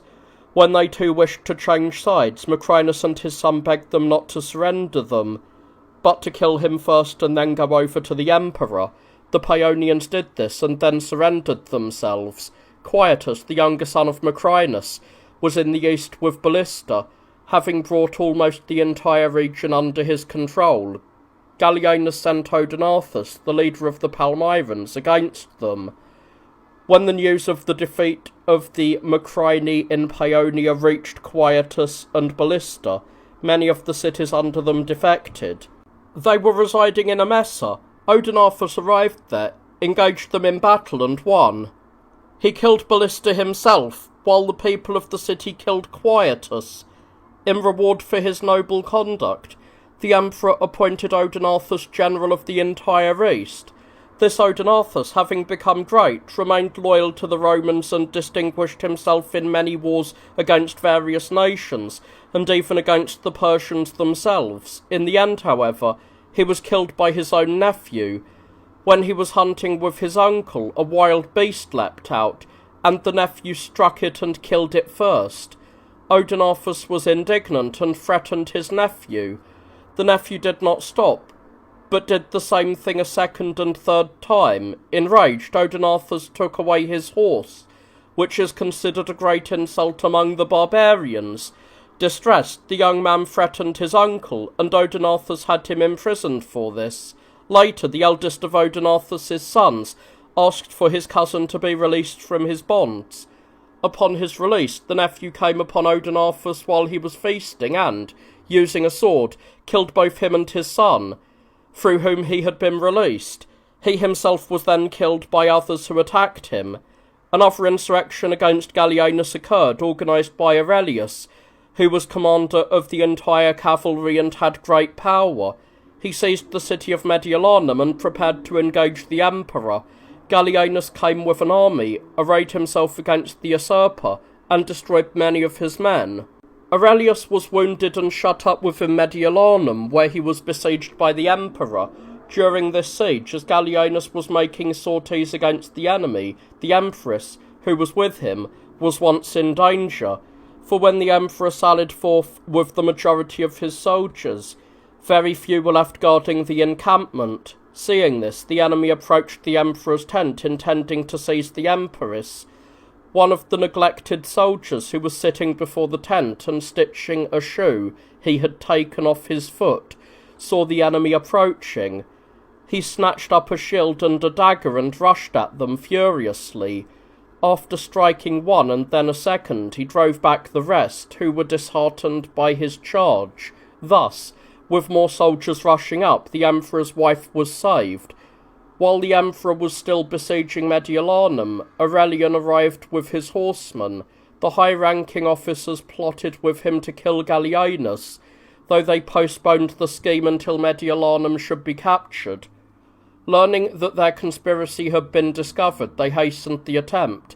They sent men to report to Gallienus that the enemy was advancing. He immediately set out against them, just as the hour for lunch had arrived, accompanied by only a few men. As he rode off, he encountered some horsemen. when they did not stay at a distance, nor dismount from their horses, nor perform any of the customary marks of respect due to an emperor, he asked those present, "What do these men want?" They replied, "They want you to cease your rule." He immediately gave his horse the reins and turned to flee. He would have escaped his conspirators by the speed of his horse, had he not encountered a water channel. The horse, afraid to cross it, stopped, and the pursuers caught up. One of them threw a spear at him. Struck, he fell from his horse, and after surviving for a short time, he died from the loss of blood, having reigned for 15 years, including the time with his father. He was ambitious in his views and desired to please everyone, and no one who asked anything of him went away disappointed. Furthermore, he did not punish those who had opposed him or joined the usurpers. Some have recorded that Gallienus was killed in this manner, while others say that he was slaughtered by the prefect, Heraclianus. For when Aurelius was commanding in the Celtic regions and rose up against him, marching towards Italy with his forces, Gallienus also set out against him. During the night, Heraclianus approached him as he slept in his tent, having shared the conspiracy with Claudius, a man of great military skill, and announced that Aurelius was already advancing with a heavy force. Startled by the sudden news, the emperor leapt from his bed, and being half naked asked for his armour. Heraclianus then struck him a fatal blow and killed him. In the days of his reign, Xistus, who had presided over the Church of the Romans for 11 years, died, and Dionysius succeeded him. Also, when Demetrianus, who shepherded the flock of Christ in Antioch, measured out his life, Paul of Samosata took over the church. He taught lowly things about Christ, asserting that he was a man of common nature and not a god. The shepherds of the other churches gathered at a synod against him, at which Gregory the wonder-worker and his own brother Athenodorus were present, exposed him for thinking wrongly about Christ, and excommunicated him. As he would not be persuaded to leave the church, Aurelian, who was then in power, having received a petition regarding this from the Orthodox, issued a decree that the church should be assigned to those whom the bishops in Rome and Italy should support. From that point, Paul was dishonourably driven out of the church, and Dominus was installed in his place. Upon the death of Gallienus, Claudius was proclaimed Caesar. Aurelius laid down his arms and submitted to him, but later attempted to seize power again, and was killed by his own soldiers. Claudius, being a good man and one who walked in justice, forbade everyone from seeking from the emperor things that belonged to others. For it had been customary that emperors could bestow even what belonged to others. This is where the laws still in effect in the state have their origin. Once a woman whose land had been taken before his reign as a royal gift approached him, saying, "Claudius the commander wronged me." He replied, "Whatever Claudius took while he was a private citizen, when he cared nothing for the laws, the emperor now restores." In Rome, the Senate, having learned of the killing of Gallienus, put his brother and son to death. While Posthumus was still usurping power, and as barbarians were crossing through the Maeotian Lake into both Asia and Europe, and plundering them, a debate was held as to which war should be undertaken first. Claudius said, "The war against the usurper concerns me, but the war against the barbarians concerns the state, and the state's war must be preferred." The barbarians overran many lands and besieged Thessaloniki, which is said to have formerly been called Amethia, but was renamed Thessaloniki after Thessaloniki, the daughter of Philip and the wife of Cassander. They were repelled from that city, but they advanced upon Athens and captured it. They gathered all the books in the city with the intention of burning them, but one of their number, considered wise, deterred his countrymen from this deed, saying that as long as the Greeks were occupied with such things, they would neglect the arts of war and thus remain easy to conquer. A certain Athenian named Cleodamus managed to escape. Gathering a multitude, he attacked them from the sea with ships and killed many, forcing the survivors to flee. Claudius marched against them as they were scattered throughout many lands, defeating them in naval battles and in land skirmishes. Winters also afflicted them, and famine pressed upon and destroyed them. While staying in Sirmium, Claudius fell ill. He summoned the most distinguished men of the army to discuss the succession, and declared that Aurelian was worthy of the throne. Some say he even proclaimed him emperor immediately. Others say that the Senate in Rome, having learned of the death of Claudius, bestowed the throne upon his brother Quintilius out of their affection for Claudius, but that the army proclaimed Aurelian, simple-minded and ill-suited for the management of affairs. Quintilius learned of Aurelian's acclamation and took his own life by cutting the veins of his wrists, passing away from the resulting flow of blood after dreaming of the kingship for only 17 days. Writers do not even agree on the length of Claudius's reign. Some record that he ruled for only 1 year, while others, including Eusebius, say 2.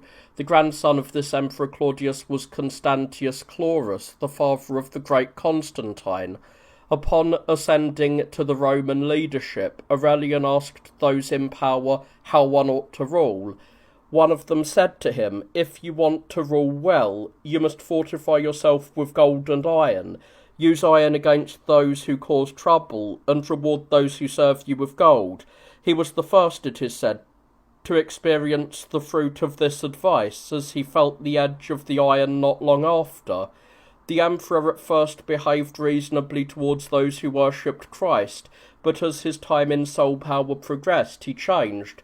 He resolved to raise a persecution against the faithful and was already drafting edicts. But divine justice checked the impulse of his malice against those who worshipped Jesus Christ by cutting short his life. But I must not yet speak of his end, but rather relate the things he did during his rule. Being a most skilful general, he won many wars. He subdued the Palmyrans, and when their queen Zenobia seized Egypt and captured the general Probus who was commanding there, Aurelian marched against her, defeated her, and subjugated her.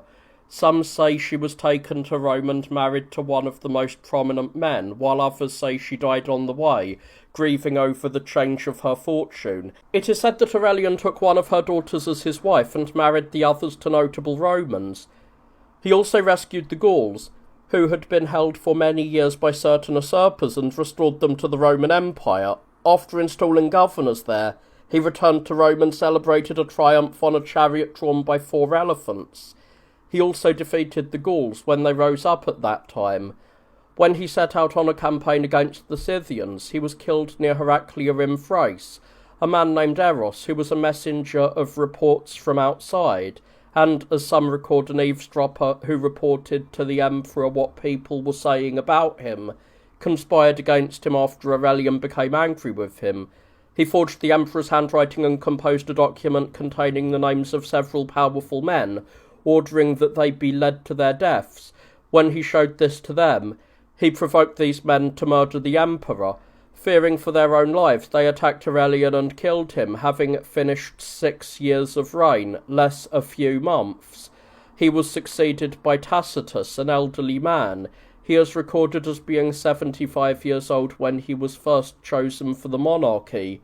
The army proclaimed him emperor even though he was absent, for he was residing in Campania at the time.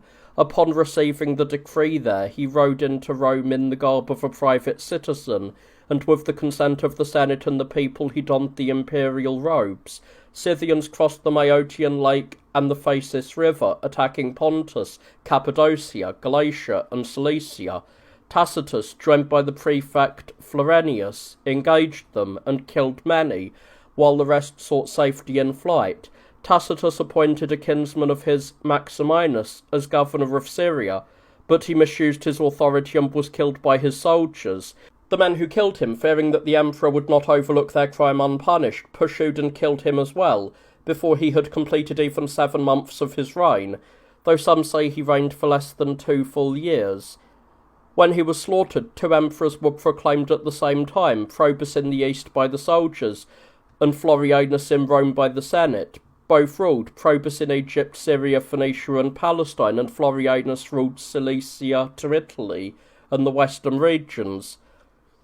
But he had not even completed 3 months in power when he fell from both his life and his authority, having been killed by soldiers who were said to have been sent by Probus. Once he had died, as mentioned, Probus girded himself with the entire authority.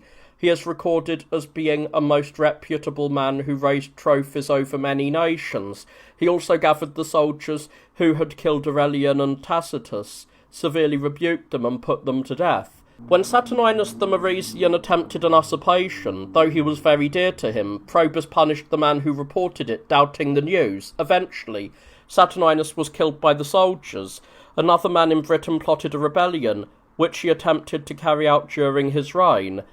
A Maresian named Victorianus, who was closer to the emperor, requested to handle this. Learning of this, Probus blamed Victorianus. Victorianus asked to be sent to him and departed, feigning that he was fleeing the emperor, and was welcomed eagerly by the usurper. During the night, Victorianus killed him and returned to Probus. Probus was beloved by all as a gentle, benevolent, and generous man. When the Germanic nations attacked the cities under Roman rule, Probus arrayed himself against them. As the war lasted for a long time, he found himself in a dire situation, with famine afflicting his army. It is said that a violent downpour fell upon his camp, and that, along with the rain, a great deal of grain was brought down, if such a thing can be believed, and that the army gathered it, sustained themselves, escaped the danger, and routed the enemy. Another insurrection occurred against him. Carus, who was ruling over a part of Europe, learned that the soldiers under him were planning to proclaim him emperor, and he notified Probus, requesting to be recalled from there. Probus did not wish to strip him of his command. However, the soldiers surrounded Carus and forced him to accept the Roman leadership against his will, and immediately they set out with him towards Italy. Learning of this, Probus sent an army with a commander to resist him. But as they neared Carus, the men bound their own commander and surrendered both themselves and him to Carus. Probus was then killed by his own bodyguards, who had learned of the soldiers' defection to Carus. The time of Probus's rule did not last 6 full years. Once Carus had gained control of the empire, he crowned his own sons, Carinus and Numerianus, with the imperial diadem. He immediately campaigned against the Persians along with one of his sons, Numerianus, and captured both Ctesiphon and Seleucia. The Roman army was nearly in danger. They had campaigned in a hollow place, which the Persians observed, and they diverted the river flowing nearby into that hollow through a canal. Carus, however, attacked the Persians, succeeded, and routed them. He then retreated towards Rome, bringing a multitude of captives and much loot. Later, when the Samaritan nation rose up, he engaged them, defeated them, and subjugated the nation. He was a Gaul by birth, brave and skillful in warfare. The account of his death is not recorded consistently by historians. Some say that he was killed while campaigning against the Huns, while others say that he was camped by the Tigris River, where his army had pitched their tents, and that a lightning bolt struck his tent, destroying him along with it. When his life had ended, whether in this way or another, his son Numerianus remained the sole emperor in the camp. He immediately campaigned against the Persians. When war broke out, the Persians gained the upper hand and the Romans were put to flight. Some record that he was captured during the retreat and had his skin stripped from his whole body like a wineskin and was thus destroyed, while others wrote that while returning from Persia he suffered from an eye ailment and was killed by his own father-in-law, the prefect of the camp, who coveted the throne for himself, though he did not attain it. For the army chose Diocletian as emperor, who was present there at the time, and had demonstrated many acts of bravery in the war against the Persians. The other son of Carus, Carinus, who was staying in Rome, proved harsh to the Romans, being licentious, cruel, and vindictive. He was destroyed by Diocletian, who had travelled to Rome. The time of their reign did not total 3 years. During these times, Mani the thrice cursed infiltrated our world from Persia, and spewed forth his own poison here. From him, the name of the Manichaeans has not ceased to this day. He sometimes called himself the Paracleate and the Holy Spirit.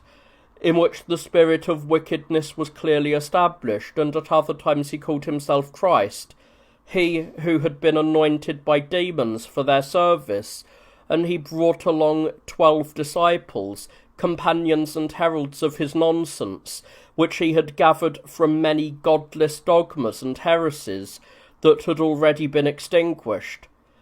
Dionysius, who shepherded the believers in Rome, completed 9 years in this ministry and passed away, and Felix succeeded to the priestly throne of Rome. After he died 5 years later, Eutychianus was deemed worthy of the bishopric of Rome. After serving as bishop for not even 10 months, he also departed this life, and Gaius was introduced into the pastoral ministry. After he had presided over the church for about 15 years, Marcellinus became his successor. These men lived in the times of the persecutors. In the church of the Antiochians, after Domnus, Timaeus served as bishop. Timaeus was succeeded by Cyril, and after Cyril the throne received Tyrannus, during whose time the siege of the churches reached its peak, and the tyranny became unbearable. After Hymenaeus, Zabdas presided over the church of Jerusalem, and when he fell asleep not long after, Herman adorned the throne. In Alexandria, after Maximus had completed 18 years of priestly service following Dionysus, and had discharged his debt to nature, Theonus became bishop. He was succeeded by Peter, who also took up the crown of martyrdom, having his head cut off. The successions of these high priests happened thus.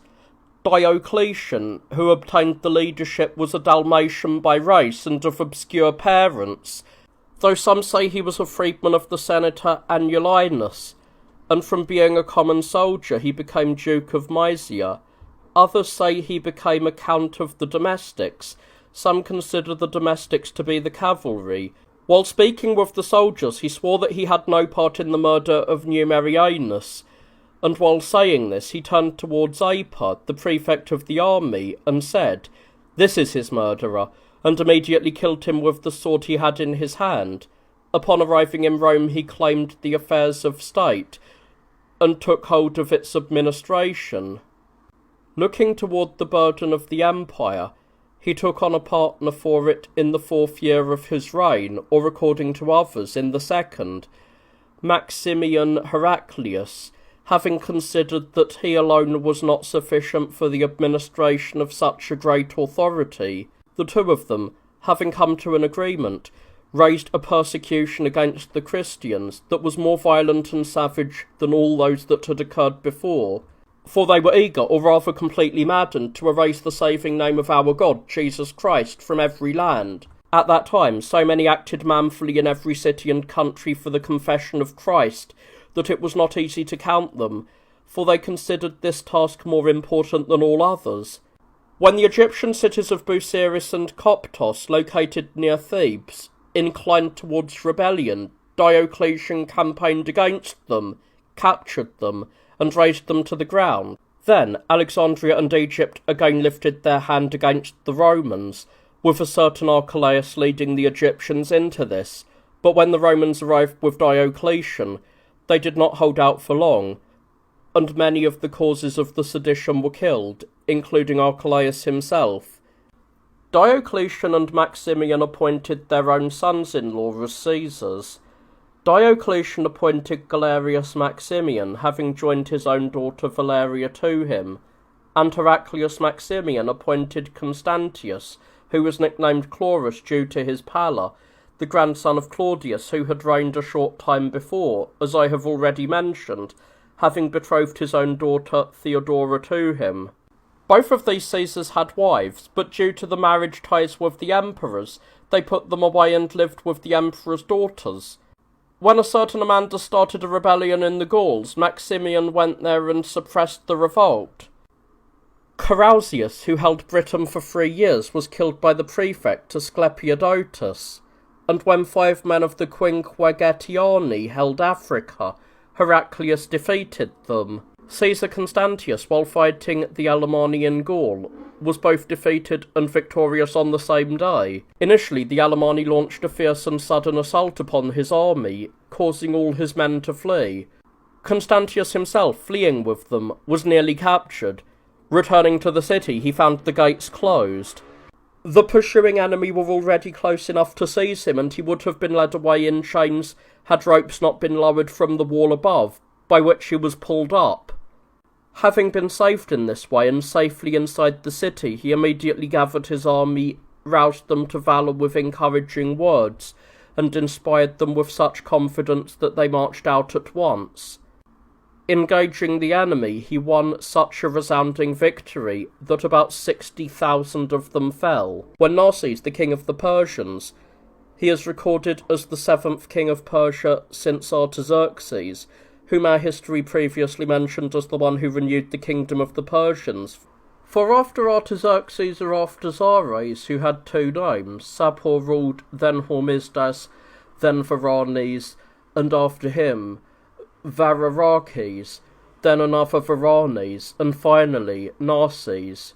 As Narses was plundering Syria, Diocletian sent his son-in-law, Galerius Maximinus, who was on his way through Egypt to Ethiopia, to engage him with a sufficient force.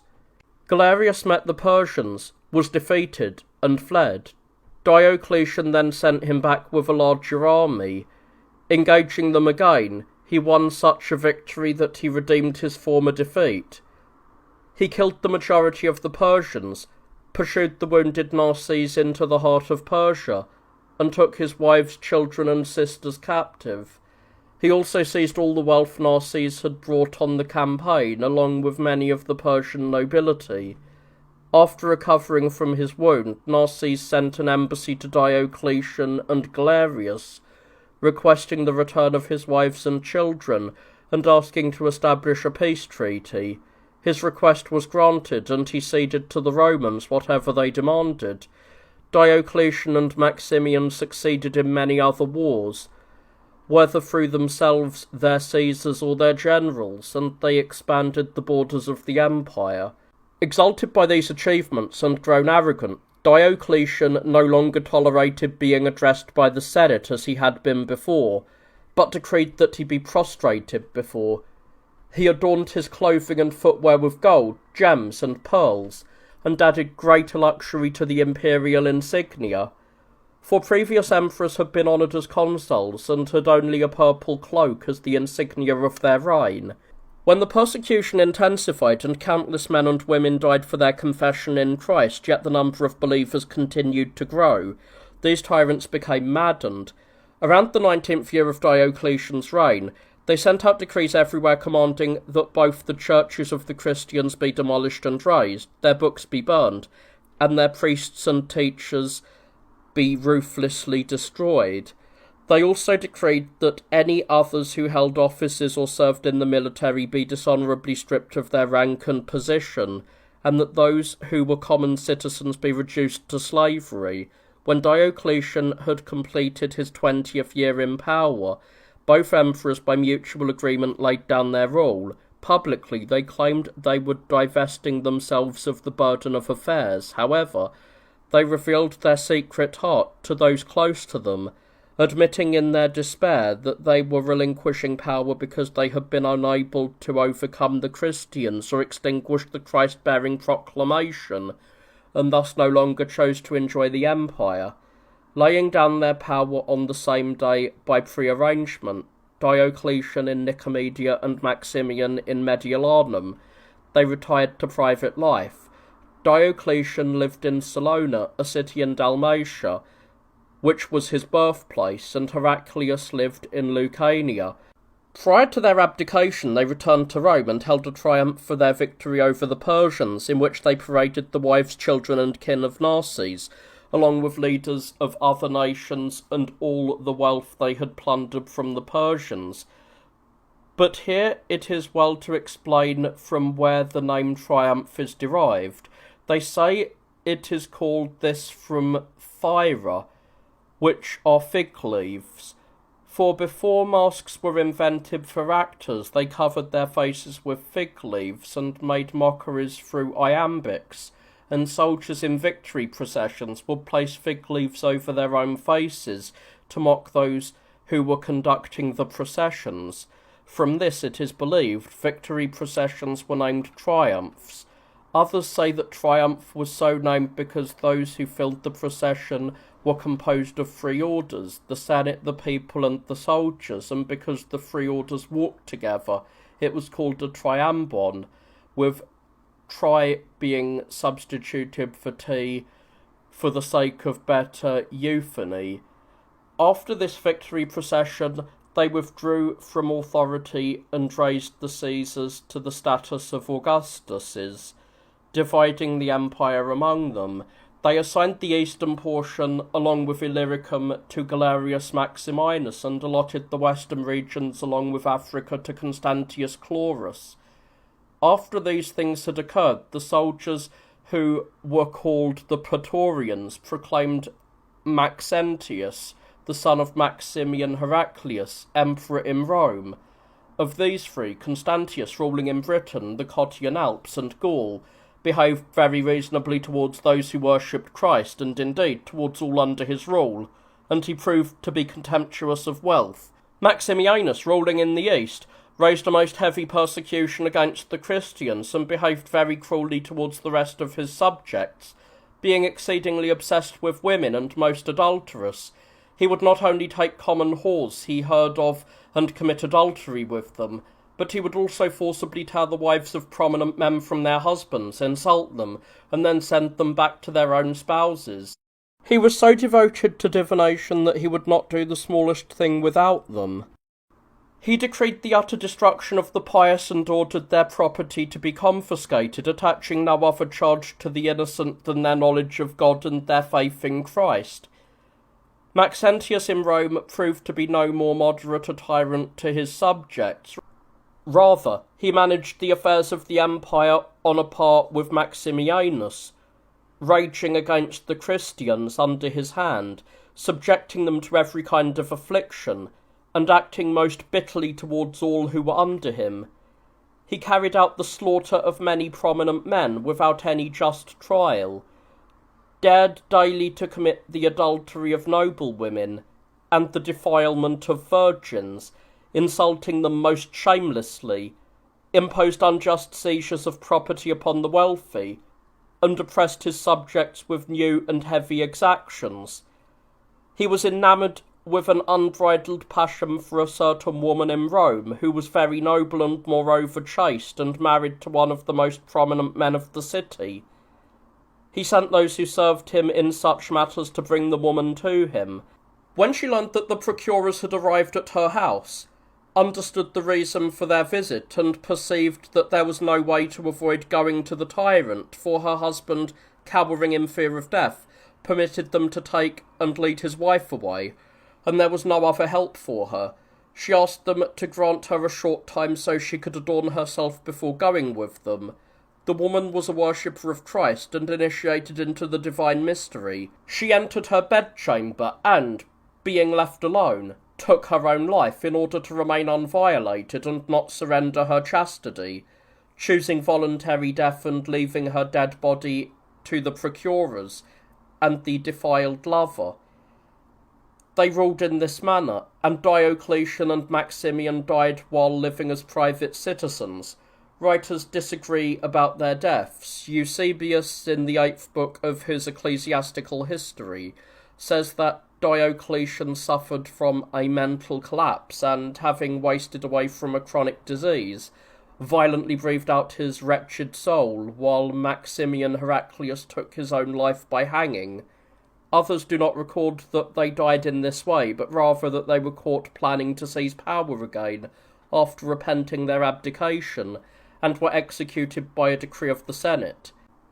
There are also those who say that Heraclius, desiring the kingdom again, shared with Diocletian his plan to attempt to reclaim it, but Diocletian refused. Heraclius went before the Roman Senate and claimed that his son was insufficient for the administration of public affairs. When the soldiers became enraged at his words, suspecting him of usurping power.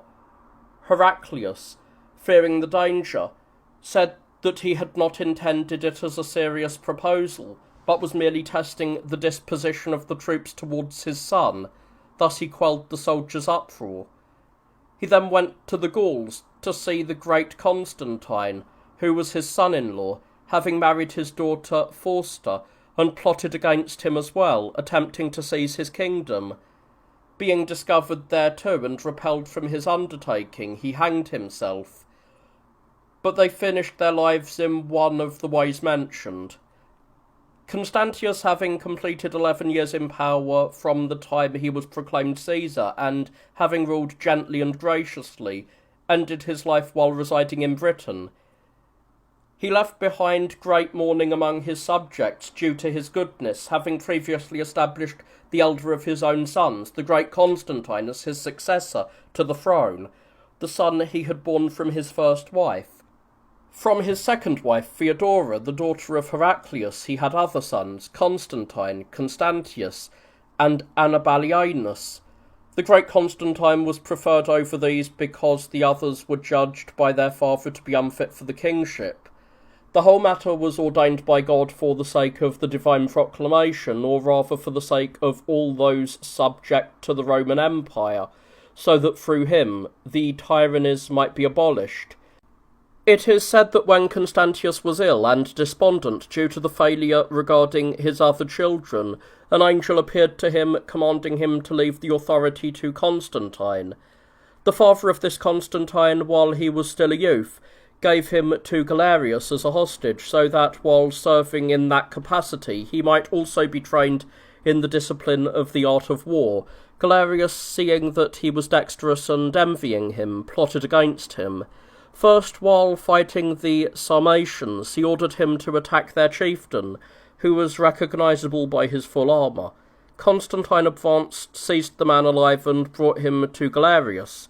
Next, he ordered him to face a lion, a terrible and deadly beast. He accomplished this feat as well, though with great danger, as divine grace preserved him. Realising from this that he was envied and plotted against by Galerius, he fled by night with some men he trusted and returned to his father. He thus escaped the danger and was deemed worthy of his father's kingdom. Maximianus had taken Licinius as a partner in authority. He traced his lineage from the Dacians, and was the brother-in-law of the great Constantine. Having made him a partner in the kingship, he left him in Illyricum to defend the Zorobabel Thracians, who were being plundered by barbarians, while he himself arrived in Rome to fight Maxentius. However, fearing his own soldiers were suspicious and might betray him to the enemy, he abandoned the battle and withdrew. Repenting his association with Licinius, he plotted against him secretly at first, then openly engaged him in battle. He clashed with him, was turned, defeated, and fled, and in his flight he took his own life. Some have recorded that Maximianus ended his life in such a manner, but others have handed down that he suffered divine retribution for his madness against the Christians.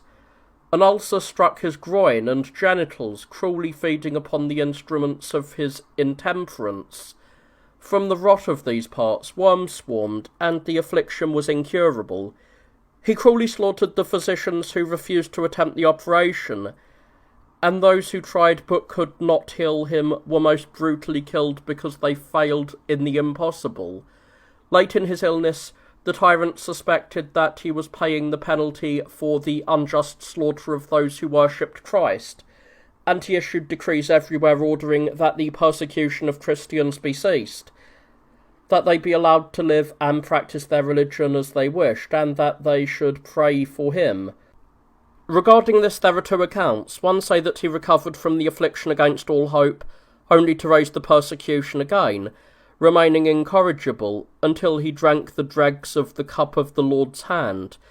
The other denies that he recovered to the ungodly, claiming that he died from the aforementioned disease, bringing up worms through his mouth. Thus, in one of these ways, he violently ended his life.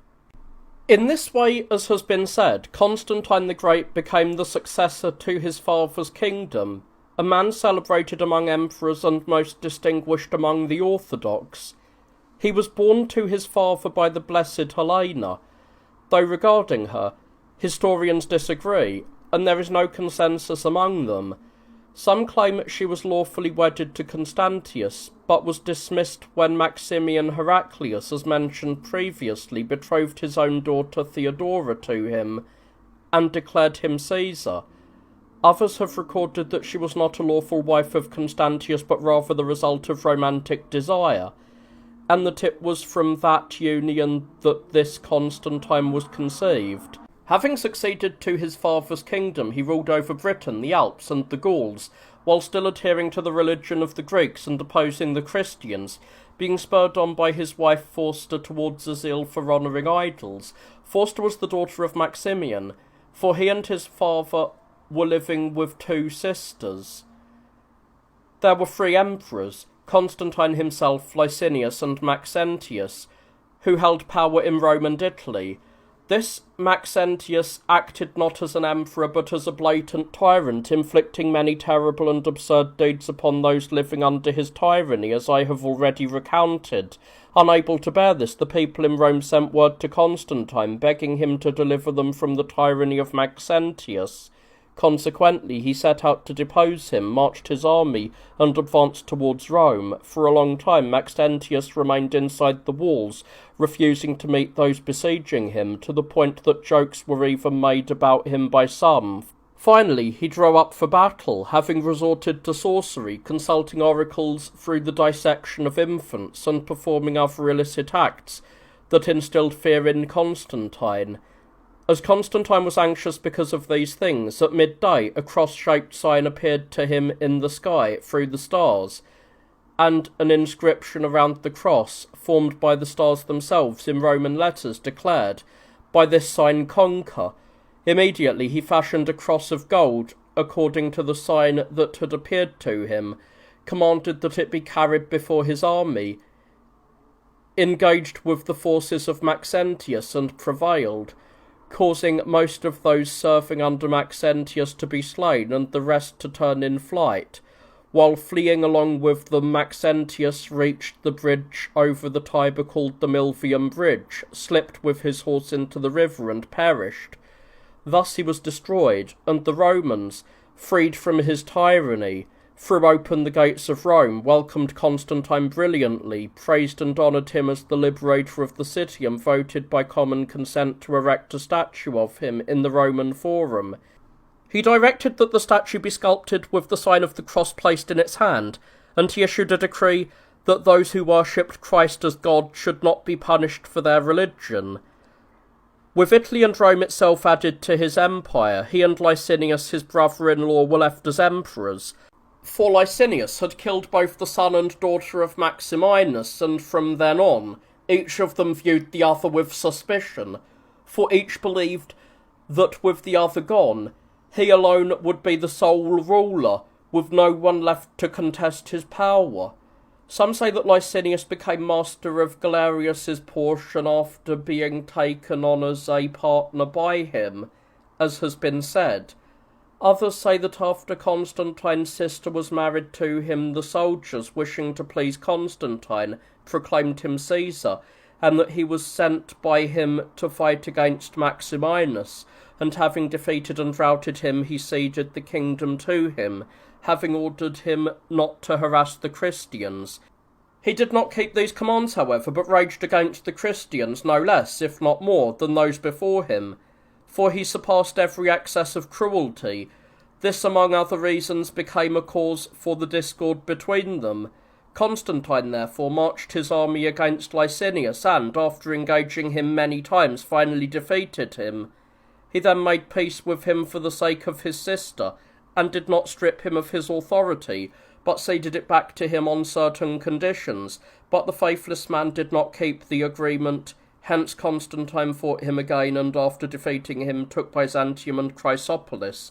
Licinius fled to Nicomedia, and Constantine's sister approached him and begged that her husband's authority be preserved. When she could not get her brother to agree to this, she shifted her plea to saving his life, and she persuaded her kin. Licinius approached him in the guise of a private citizen and was ordered to live in Thessalonica as a private individual. He lived there, but the soldiers complained that Licinius was being spared despite having proven himself faithless many times and a breaker of treaties. For this reason, the decision regarding him was entrusted to the Senate by the emperor's letters.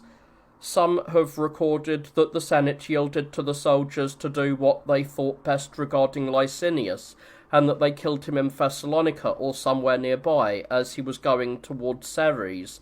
Others say he did not remain quiet even while living in Thessalonica, but was plotting tyranny, and that upon learning this, the Emperor Constantine sent men to kill him. It is said that in the battles against him or in those against Maxentius, Constantine saw a horseman, armed and carrying the sign of the cross as a standard, marching in front of his battle line. And again at Adrianople, 2 young men were seen by him cutting down the enemy phalanxes, and round Byzantium, while everyone was sleeping at night, a light was seen by him illuminating the camp of his own army. From these things, therefore, he was led to the realization that his successes and victories were coming to him from God. Having become sole ruler, Constantine was named Flavius, and in this way he was addressed as Flavius Constantine while living in Rome. Although he had not yet departed from the religion of idols, he was being instructed in the matters concerning Christ, and had already begun to accept them. Suffering from a sickly body that developed many eruptions from bad humours and corrupt matter, which physicians termed a malady, likened to leprosy, and declared incurable, he found the priests of Jupiter in the capital, who said he would not find a cure unless he bathed in the steaming blood of infants.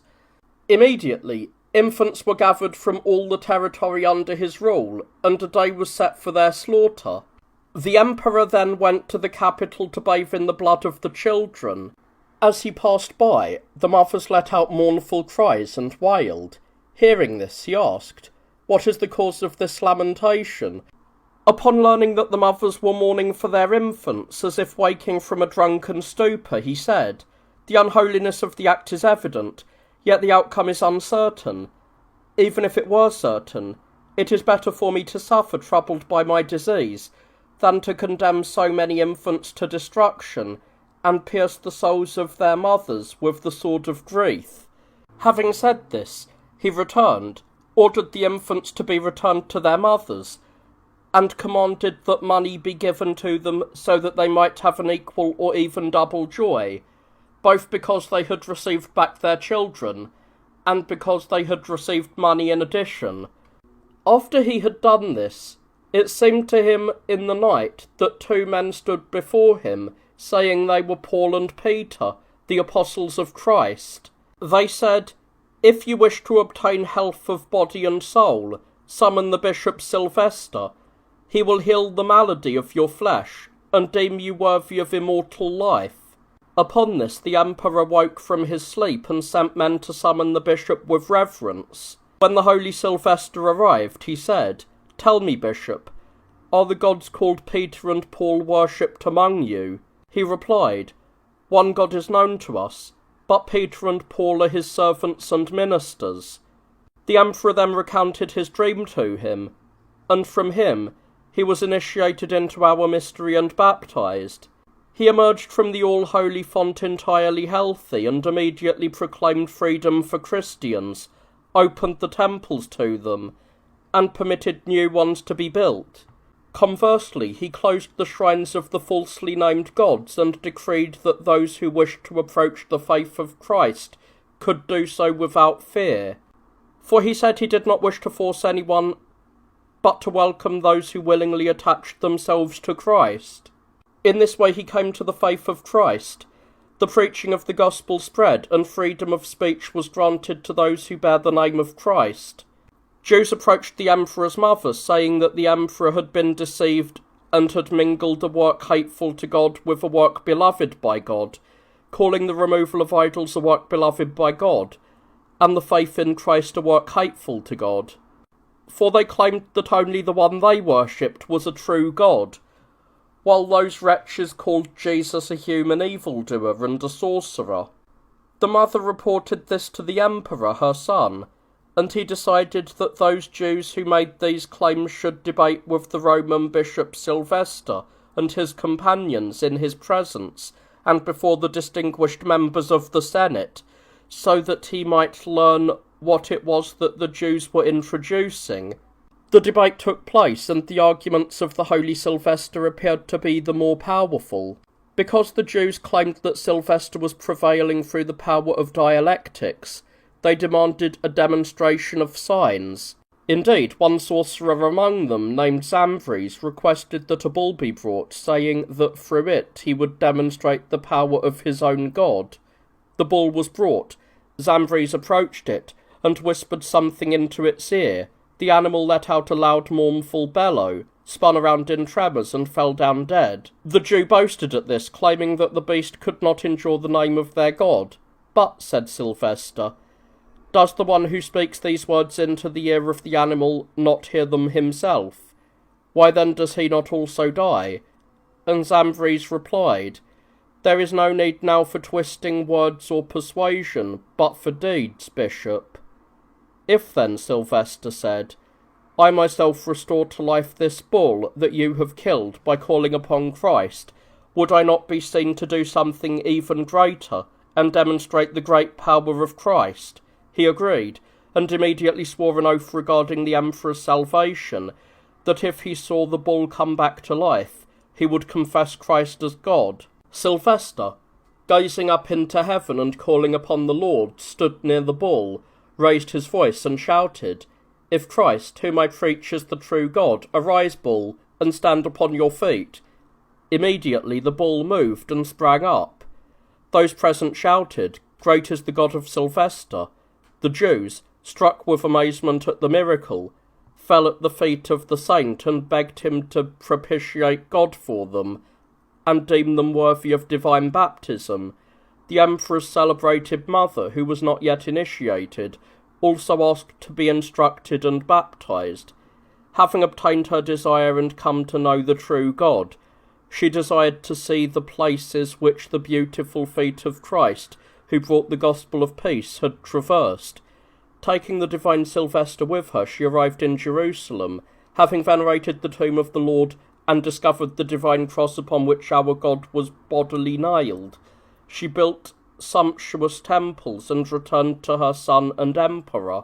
The emperor fathered 3 sons by Fausta, the daughter of Maximian, Constantine, Constantius, and Constans, as well as a daughter, Helena, who later married Julian. He also had another son by a concubine named Crispus, who was older than the other sons, and had distinguished himself many times in the war against Licinius. His stepmother, Fausta, fell passionately in love with him, and when she found him unresponsive, she slandered him to his father, claiming that he was in love with her, and had often attempted to force himself on her. Because of this, Crispus was condemned to death by his father, who had been persuaded by his wife. When the emperor later learned the truth, he punished his wife for both her licentiousness and the murder of his son. For having been brought into a bath, Fausta was violently suffocated in the intense heat of the steam, and ended her life.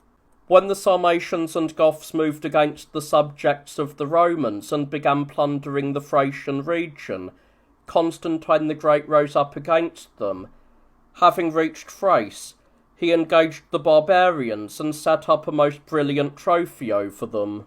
Desiring by divine oracle to build a city so that he might call it by his own name, he first proposed to build it in Sardica, then in Sigium, which is a promontory of the Troad, where they say he laid foundations himself. Again, he began to raise the city in Chalcedon.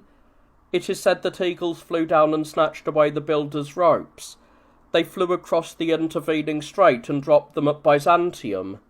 Since this happened many times, it was reported to the emperor, and it did not seem to be happening by chance, but that the divine was indicating something through this. Consequently, the emperor himself arrived at Byzantium, inspected the location, was pleased, shifted his focus, moved the craftsmen from Chalcedon to there, built the city with great ambition, called it Constantinople after his own name, and dedicated it to the Virgin and Mother of God. Once the city was completed, its birthday or dedication was celebrated on the 11th of May, in the year 5838. At that time, as some have recorded, he summoned the astronomer Valens, the most accurate of those who studied that art at that time, and ordered him to cast a horoscope for the city's birthday, so that he might know how many years it was destined to last. He predicted that it would endure for 696 years, which have long since passed.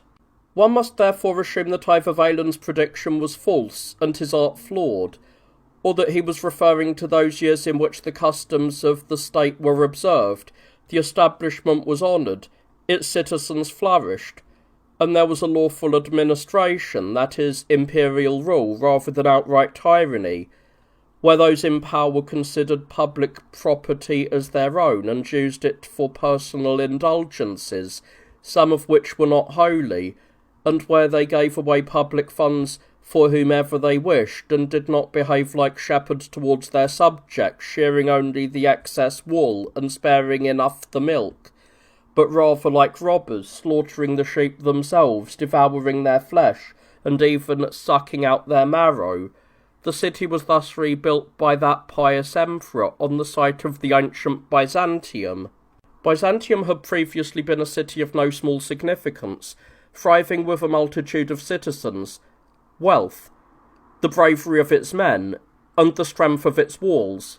It was so formidable that it was besieged by the Romans for 3 years during the reign of Severus in Old Rome, and the inhabitants endured much, as I have recounted in my history of Severus. Regarding the power of the Byzantines and the strength of their walls, Dio says this in his work on Severus. Byzantium had most sturdy walls. The outer face was constructed of 4-sided thick stones, joined together with copper plates, and the interior was reinforced with earthworks and masonry, so that the whole appeared to be one thick wall. There were many large towers, both projecting outward and having windows all around in succession. The walls facing the mainland rose to a great height, while those facing the sea were somewhat lower, and the 2 harbours within the wall were closed by chains, with their piers bearing towers that projected far out on either side. The Byzantines had 500 ships, most of them monotremes, but some were bitremes. Some of them were fitted out with rudders at both the bow and the stern, and they had sets of rowers and steersmen, so that they could sail forward and backward without turning around, confounding the enemy both as they approached and as they retreated. In addition to this, Dio adds that 7 towers stood from the Thracian gates towards the sea. If anyone approached one of them, it remained quiet, but if someone shouted or threw a stone at the first one, it would speak out through a mechanism, and pass the same thing to the second, and thus it proceeded through all of them in order. They did not confuse one another, but each in turn received the sound and the echo from the one before it. Such was the city of Byzantium in ancient times, but the celebrated Constantine made it many times greater. Temples were established in it by him, and much was done for its adornment, most notably the circular porphyry column which, as the story goes, was brought from Rome and set up in the Forum, which is paved with stone slabs, from which it is nicknamed the Plankton. Upon it, he installed a bronze statue, a wonder to behold for both its artistry and its size. It was enormous, yet it showed the precision of ancient craftsmanship, as if the sculptor had breathed life into it. It is said that the statue was a figure of Apollo and was brought from the city of Ilium in Phrygia. That most divine emperor set the statue up in his own name, fitting into its head some of the nails that were driven through the body of our Lord onto the saving cross, It remained standing on the column until our own time. It fell during the reign of Alexios Comnenus, when a violent and fierce wind blew. It was shattered, and it crushed many of those who happened to be standing there.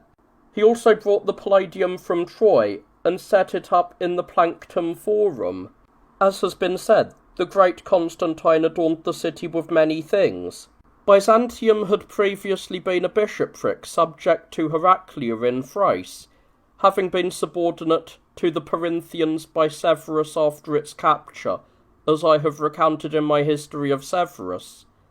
Constantine elevated it to patriarchal honour, while preserving the primacy of Elder Rome due to its seniority and the fact that the empire had been transferred from there to here.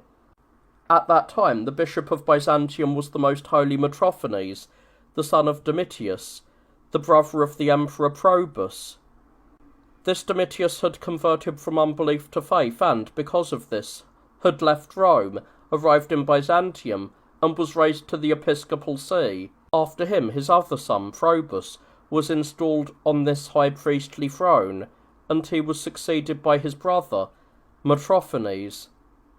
During the reign of this emperor, Arius, a priest of the church in Alexandria, became known for daring to call the Son of God and the Word a creature, of a different essence, and not co-eternal with the Father.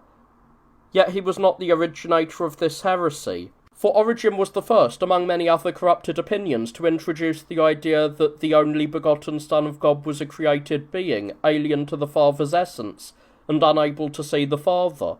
He even introduced the notion that the Son himself was invisible to the Spirit, spewing these pronouncements from the evil treasure of his heart. These things, however, existed only in writings, kept silent and not yet made public. Arius brought them out into the open, preached them from the housetops, and caused many to stumble into impiety, filling the churches with tumult and schisms. Upon learning of this, that most pious emperor ordered the bishops of the provinces to assemble in Nicaea in Bithynia. When 318 holy fathers had gathered, among whom were also some priests, deacons, and even monks, at which time the great Athanasius was also present, though still numbered among the rank of deacons, the most Christian emperor himself arrived at Nicaea. He sat with those holy fathers and permitted them to investigate what was being said by Arius and to determine if they were deviating from the correct doctrine. Having investigated and examined the matter accurately, they decreed that the Son is consubstantial, co-equal and co-eternal with the Father, and they excommunicated Arius and those who held his views from the assembly of the Orthodox. Among those who championed the views of Arius was Eusebius of Pamphilus, who was the bishop of Caesarea in Palestine. It is said that he later departed from the doctrine of Arius and agreed with those who taught that the Son is co-eternal and consubstantial with the Father, and that he was received into communion by the Divine Fathers. Thus, these things have been found recorded by some, but he presents them as doubtful through what is recorded in his ecclesiastical history, for he is caught holding Arian views in many places in the aforementioned work.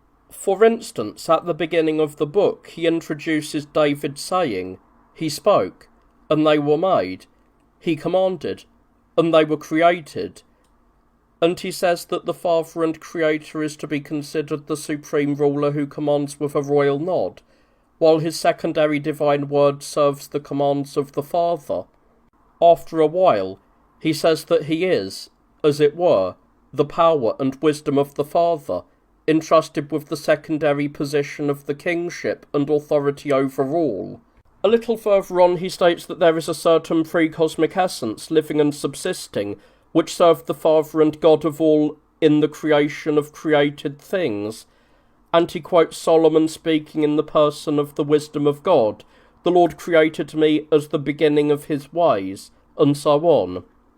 Among many other things he says, "And above all these, as the Word of God existing before all and subsisting before all ages, having received venerable honour from the Father, he is to be worshipped as God." These and other things show Eusebius to be of one mind with the Arian doctrines, unless one were to say that his writings of these things occurred before his conversion, for he is found in the Acts of the First Council defending the correct doctrine. The Holy Synod, having decreed the Son to be consubstantial and co-eternal with the Father, immediately set forth the divine symbol of faith, theologizing therein concerning the Father and the Son, and ending it at the phrase, of whose kingdom there shall be no end. For the theology concerning the Holy Spirit was added later in the Second Synod, which was convened regarding that matter, having been gathered against Macedonius. The Emperor, equal to the Apostles, was pleased with the concord of the Fathers and received them graciously. Since some bore the stigmata of their confession for the Saviour upon their bodies, he kissed their maimed limbs and parts, and deemed them blessed because of their mutilations. When petitions were given to him against certain bishops, he neither read them nor brought them to inquiry, but burned them in the presence of all, saying, "Even if I had been an eyewitness to a bishop sinning, I would have covered him with my own purple robe." From there, he brought those divine fathers to the royal city he had built, deemed it worthy of their blessing, and arranged for the holy Alexander to be ordained as its second patriarch, for the celebrated Metrophanes had departed this life. He then allowed each of them to return to his own parish, having honoured them with gifts and favours. The Emperor's mother, the Blessed Helena, reached a deep old age, for it is said she lived to 80 years, and departed to the heavenly mansions. Her son provided her with a royal burial. He was campaigning against the Persians when he was brought by galley to Soteropolis, which is now called Pythia. Having used the hot springs there, where it is said he was given a poisonous draught mixed for him by his half-brothers, he arrived in Nicomedia. There he died after a long illness, having reached the age of 65, and having reigned for 32 years, lacking 2 months. His son, Constantius, arrived from Antioch, for he had been there fighting against the Persians, and finding him still alive, he gave him a magnificent funeral, and placed him in the holy church of the Apostles, in a private portico, which he himself built for his father's tomb. It is recorded that the celebrated emperor spent money lavishly and acquired it even more recklessly, to the point that his ambition in expenditures was not judged to be magnificence, but rather, but I shall not say anything disparaging about the divine man. For this reason the profane Julian, in his work on the Caesars, mocked this most pious emperor for his extravagance by inventing a scene where Hermes questions him about the mark of a good emperor, and he replies to the question that an emperor ought to possess much and spend more. It is said that he was not unacquainted with literature, but had studied it no less than arms. From this his tongue became fluent in debate, and a certain charm accompanied it, enchanting the ears of his listeners. It is also written that he was a hater of wickedness, and was accustomed to saying that a ruler should spare nothing for the sake of the stability of public affairs, not even his own limbs. To those who changed from wickedness he was well disposed, saying that a diseased or rotting limb must be cut off so that it does no harm to healthy ones, but not one that has already attained health or is currently being healed. That thrice-blessed emperor was translated to the eternal mansions, and the entire Roman hegemony was divided among his 3 sons. Some chroniclers record that this division was made by their father, while others claim they divided it among themselves following his death. The distribution is said to have proceeded as follows. To Constans were allotted Italy, Rome itself, Africa, Sicily, and the remaining islands, as well as Illyricum, Macedonia, and the Peloponnese, along with Greece. To Constantine were assigned the Cottian Alps, along with the Gauls. They were named Cottian after Cottius, who had been king of those regions in ancient times, and the Pyrenean territory as far as the Moors, who were bound by the Strait of the Ocean.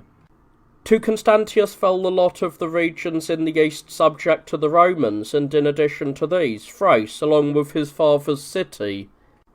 As the partition of authority thus proceeded, Constantius departed for the east to campaign against the Parthians, for Sapor, who ruled over them, having learned of the death of the great Constantine, did not cease to invade and plunder the Roman subjects. Meanwhile, Constantine pressed Constans, finding fault with the distribution of the lands and demanding that he either cede a portion of his authority, or that they both redistribute the kingdoms. When Constans held fast to the distribution that had already taken place, stood by what they had been allotted, and would not yield even the slightest bit to his brother, Constantine took up arms against him and marched into the territory of Constans. Constans, who was away in Dacia, learned of Constantine's movement and sent an army and generals against him, promising that he himself would soon arrive with a larger force. Those who were sent positioned themselves near Constantine, set an ambush, and upon engaging him feigned flight. As Constantine's men pursued them, those lying in ambush appeared behind them and attacked their rear, while the fleeing men turned back and surrounded them. Much of Constantine's army was destroyed, and he himself was killed, for his horse was wounded, and as it struggled and reared from pain, Constantine fell from his seat and was slain after receiving many wounds. He lost his desire and lost his life, and because he initiated an unjust war, he also forfeited his own portion of the empire. Thus, the dominion of the West came under the sole rule of the Emperor Constans. Afterwards, he himself was drawn into perverse desires and a life of debauchery, was plotted against by Magnentius, and perished miserably. That same Magnentius whom Constans had previously saved from a military mutiny when he was in danger, even as the soldiers had already raised their swords against him and were intent on destroying him. Constantius, meanwhile, remained in the east, fighting the Persians, over whom Sapor was king, as has been said. He was the son of Narses, though not by a high-ranking wife, for Narses had 3 sons by his primary wives, Adarnasses, Hormisdas, and a third. Upon the death of Narses, the eldest of these 3, Adarnasses, became his successor, because he was exceedingly cruel and harsh, and thus hated by the Persians. He was cast out of the kingdom. Let something also be said as a sign of his habitual cruelty. Once a tent was brought to his father from Babylon, crafted with local leathers in a most variegated manner. Seeing it stretched out for the first time, Narses asked Adarnasses, who was still a child, if the tent pleased him. He replied that if he were to gain the kingdom, he would make a better one than this from the skins of men. Thus, from infancy, he revealed his cruelty. When he had thus been cast out of the kingdom, Sapor was brought in to rule in his place. He immediately blinded one of his brothers and kept Hormisdas bound in custody. His mother and wife, having won over the guards with money, were permitted to enter and visit him. Upon entering, they gave him a file, so that he might cut through his iron bonds with it, and they instructed him on what he should do afterwards, having prepared horses and those who would flee with him. Then his spouse provided a lavish dinner for the guards. They, having gorged themselves on food and drunk the unmixed wine too intemperately, were overcome by a deep sleep. While they were sleeping, Hormisdas cut his bonds with that file, left the prison, and departed. He fled to the Romans and was received with the greatest honour. Sapor seemed to rejoice at his escape, as if he had rid himself of the fear he felt towards him, for not only did he not demand that the fugitive be handed over to him, but he even sent him his wife to join him.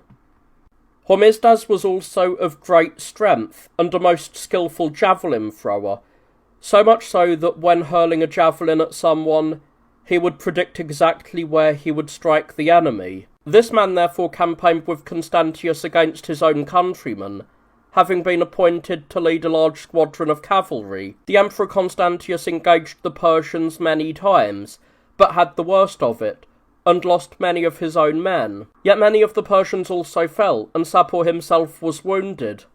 With the wars against the Persians having turned out this way for the Emperor Constantius, Magnentius, who was born of a British father, served among the protectors and subsequently named Count of 2 Roman regiments, learned of these events. Having long desired to seize power, he judged this moment to be more opportune, because he heard that Constantius was faring poorly in the Persian War, and he deemed it the right time to attempt an usurpation. Pretending to celebrate his birthday in the city of Augustodunum, he summoned the city's notables to share in his banquet, some of whom were privy to his design, while others were unaware of the plot. He prolonged the drinking until evening. Suddenly rising from the banquet, he rushed into his bedchamber and emerged shortly thereafter in imperial attire, accompanied by many bodyguards, which alarmed those who were not privy to his actions. Addressing those present, he persuaded some to join him, while others he forced. Taking them with him, he went immediately to the palace, distributed money, and stationed guards at the city gates, with orders to allow those entering to pass, but to let no one leave, so that his bold act would not be proclaimed prematurely. He immediately dispatched men to kill Constans before he could learn of the coup. Constans was occupied with hunting. He was obsessed with the chase, even while struggling with chronic gout, contracted from a life of unrestrained intemperance. He would disappear into the forests under the guise of hunting, accompanied by boys and young men, who were gathered and befriended by him for their beauty. They were groomed excessively, had wanton eyes that sparked debauchery, and were, as it is said, his favourites. He spent much time in the woods, avoiding the company of respectable men. Thus, those sent by Magnentius reached him by the Rhone river, and killed Constans while he was sleeping after the hunt, also slaying the few who were found with him. Others say his death did not happen in this way. They claim he learned of the uprising against him and, finding himself alone after those around him had abandoned him, he took refuge in a church. There he stripped off the imperial insignia and was dragged out and killed, having completed 17 years in power, and having already passed his 30th year of age. It is said that when he was born, his father permitted astrologers to cast his horoscope, and among other things they foretold. They said he would be killed in the arms of his grandmother. Constans used to mock this after she had died, but it turned out to be true. The astrologer's prediction did not fail, even if it seemed ambiguous. For Constans was killed in a small town called Helena, named after that very empress. Having lived so licentiously, he was thus miserably deprived of his life. Magnentius, with the affair of his tyranny proceeding according to his wishes, made it his business to eliminate the most prominent among those holding offices. He forged letters to them, purportedly sent by Constans, summoning them to his presence, and then, having laid an ambush along their route, he killed most of them, sparing not even his own co-conspirators, but destroying them as well. Meanwhile, he was occupied with such deeds, strengthening his tyranny. But Constantius, upon learning of his brother's death, was torn in his mind, considering whether he should prefer to stand against the Persians who were ravaging the Roman territories, or to neglect them for the present and march against the usurper, both to avenge the murder of his kinsman and to annex the western regions for himself. While Constantius was considering these things and delaying, Sapor, having learned of what had befallen Constans, seized the opportunity and, with a heavy army, marched against the regions and cities subject to the Romans. He plundered much land, took fortresses, and finally besieged Nisibis, which had formerly belonged to the kingdom of the Armenians, but had been captured by the Romans in a siege during the time of Mithridates, who was the son-in-law of Tigranes, then ruler of the Armenians, and had taken the city from him. Sapor came to this city and employed every engine of war to capture it. He brought battering rams against the walls and dug underground tunnels, but the besieged resisted everything bravely. He even diverted the river that flows through the middle of the city, hoping the inhabitants would betray the city to him when pressed by thirst. But they had an abundance of water from wells and springs. When his schemes proved of no avail, he devised another. He went up the river, and upon reaching a gorge where the space through which it flowed was narrowed, he blocked it and stopped the current. When the water had flooded and risen high, he suddenly removed the obstructions, releasing the flow against the city. The water, having accumulated in great volume, struck the wall with violent force and battered down a section of it. The barbarians did not enter the city immediately, but, thinking it was already captured, and as it was evening, he postponed taking the city until the next day, expecting no resistance. The people in the city were alarmed by the breach in the wall, but when they saw that the Persians had deferred their entry, they spent the night without sleep and, through the labour of many hands, fortified the place by raising another wall inside. When Sapor saw this at dawn, he blamed the failure on his own negligence, but he did not cease the siege even then. After devising many other things against the city and losing a great many of his own men, it is said that over 20,000 of the Persian army were lost during the siege of Nisibis. He retreated in shame, for the Mazagate had already attacked Persia and were ravaging it.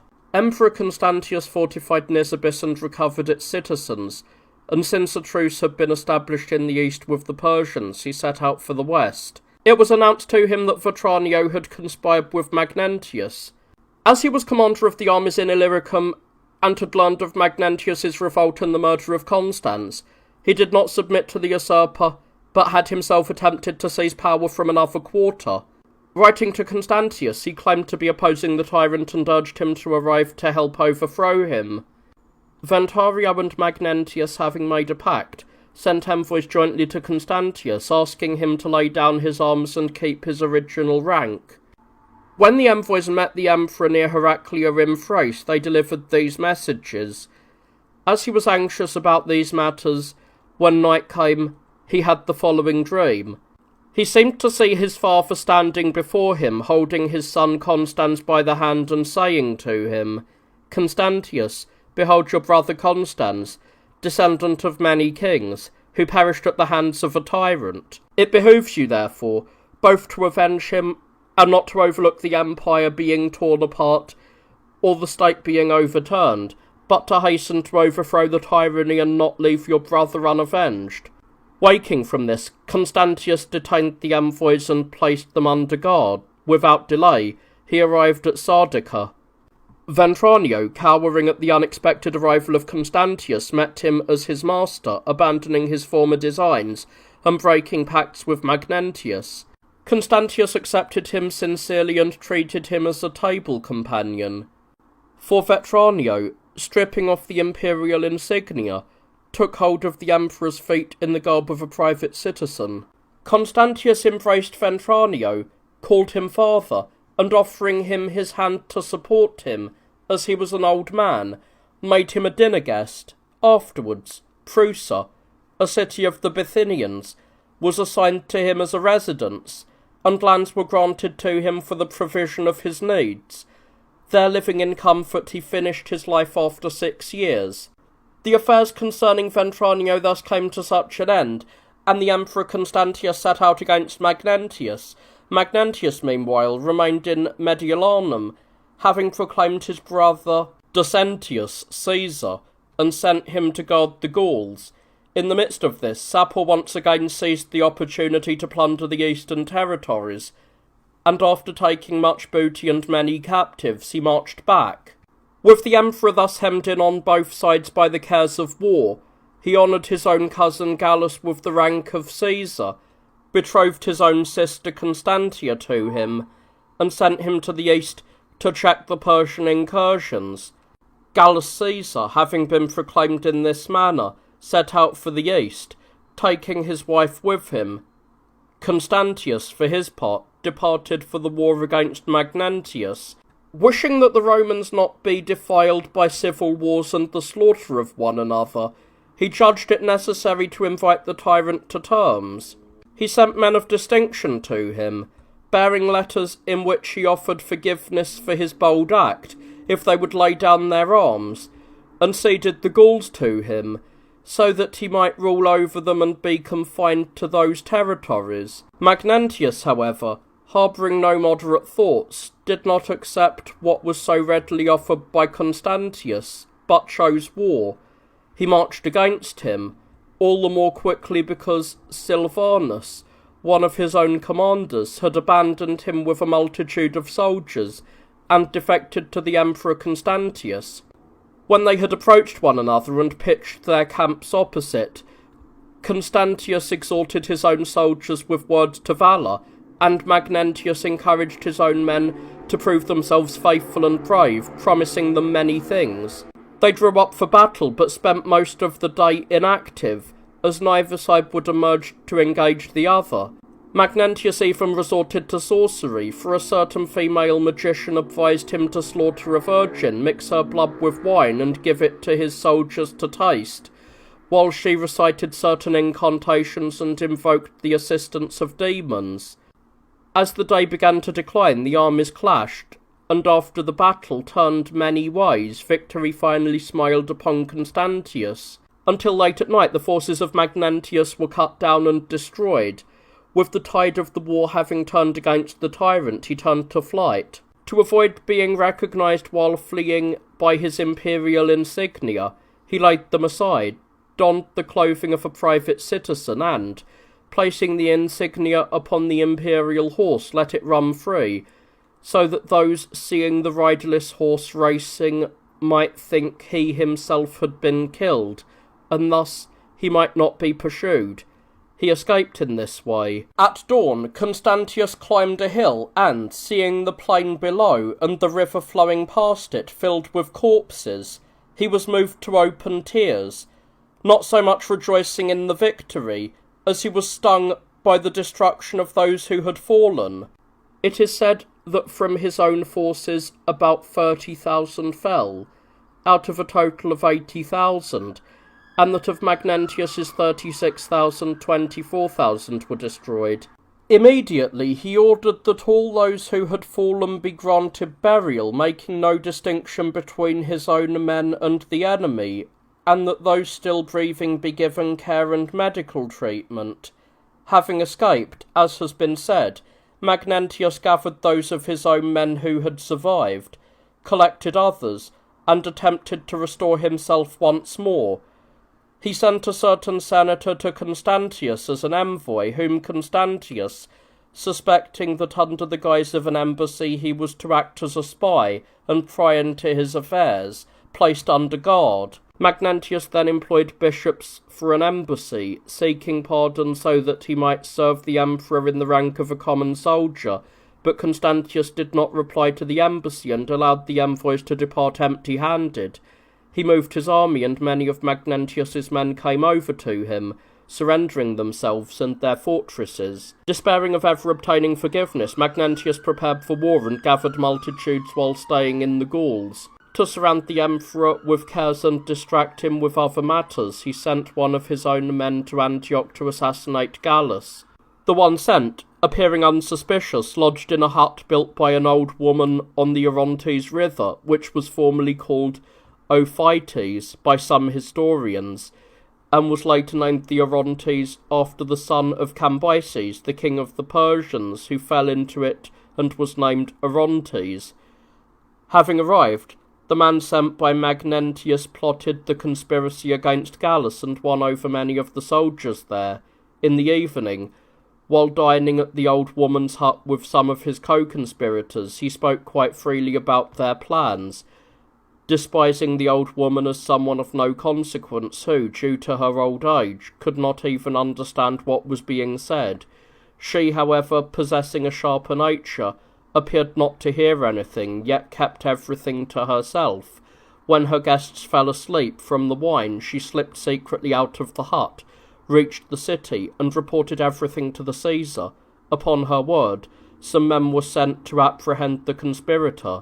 He, finding himself under duress, revealed the entire plot. In this way Gallus escaped the conspiracy, having punished him and his accomplices. With these events having transpired, Magnentius again prepared for battle, but upon engaging Constantius's forces, he was defeated and fled.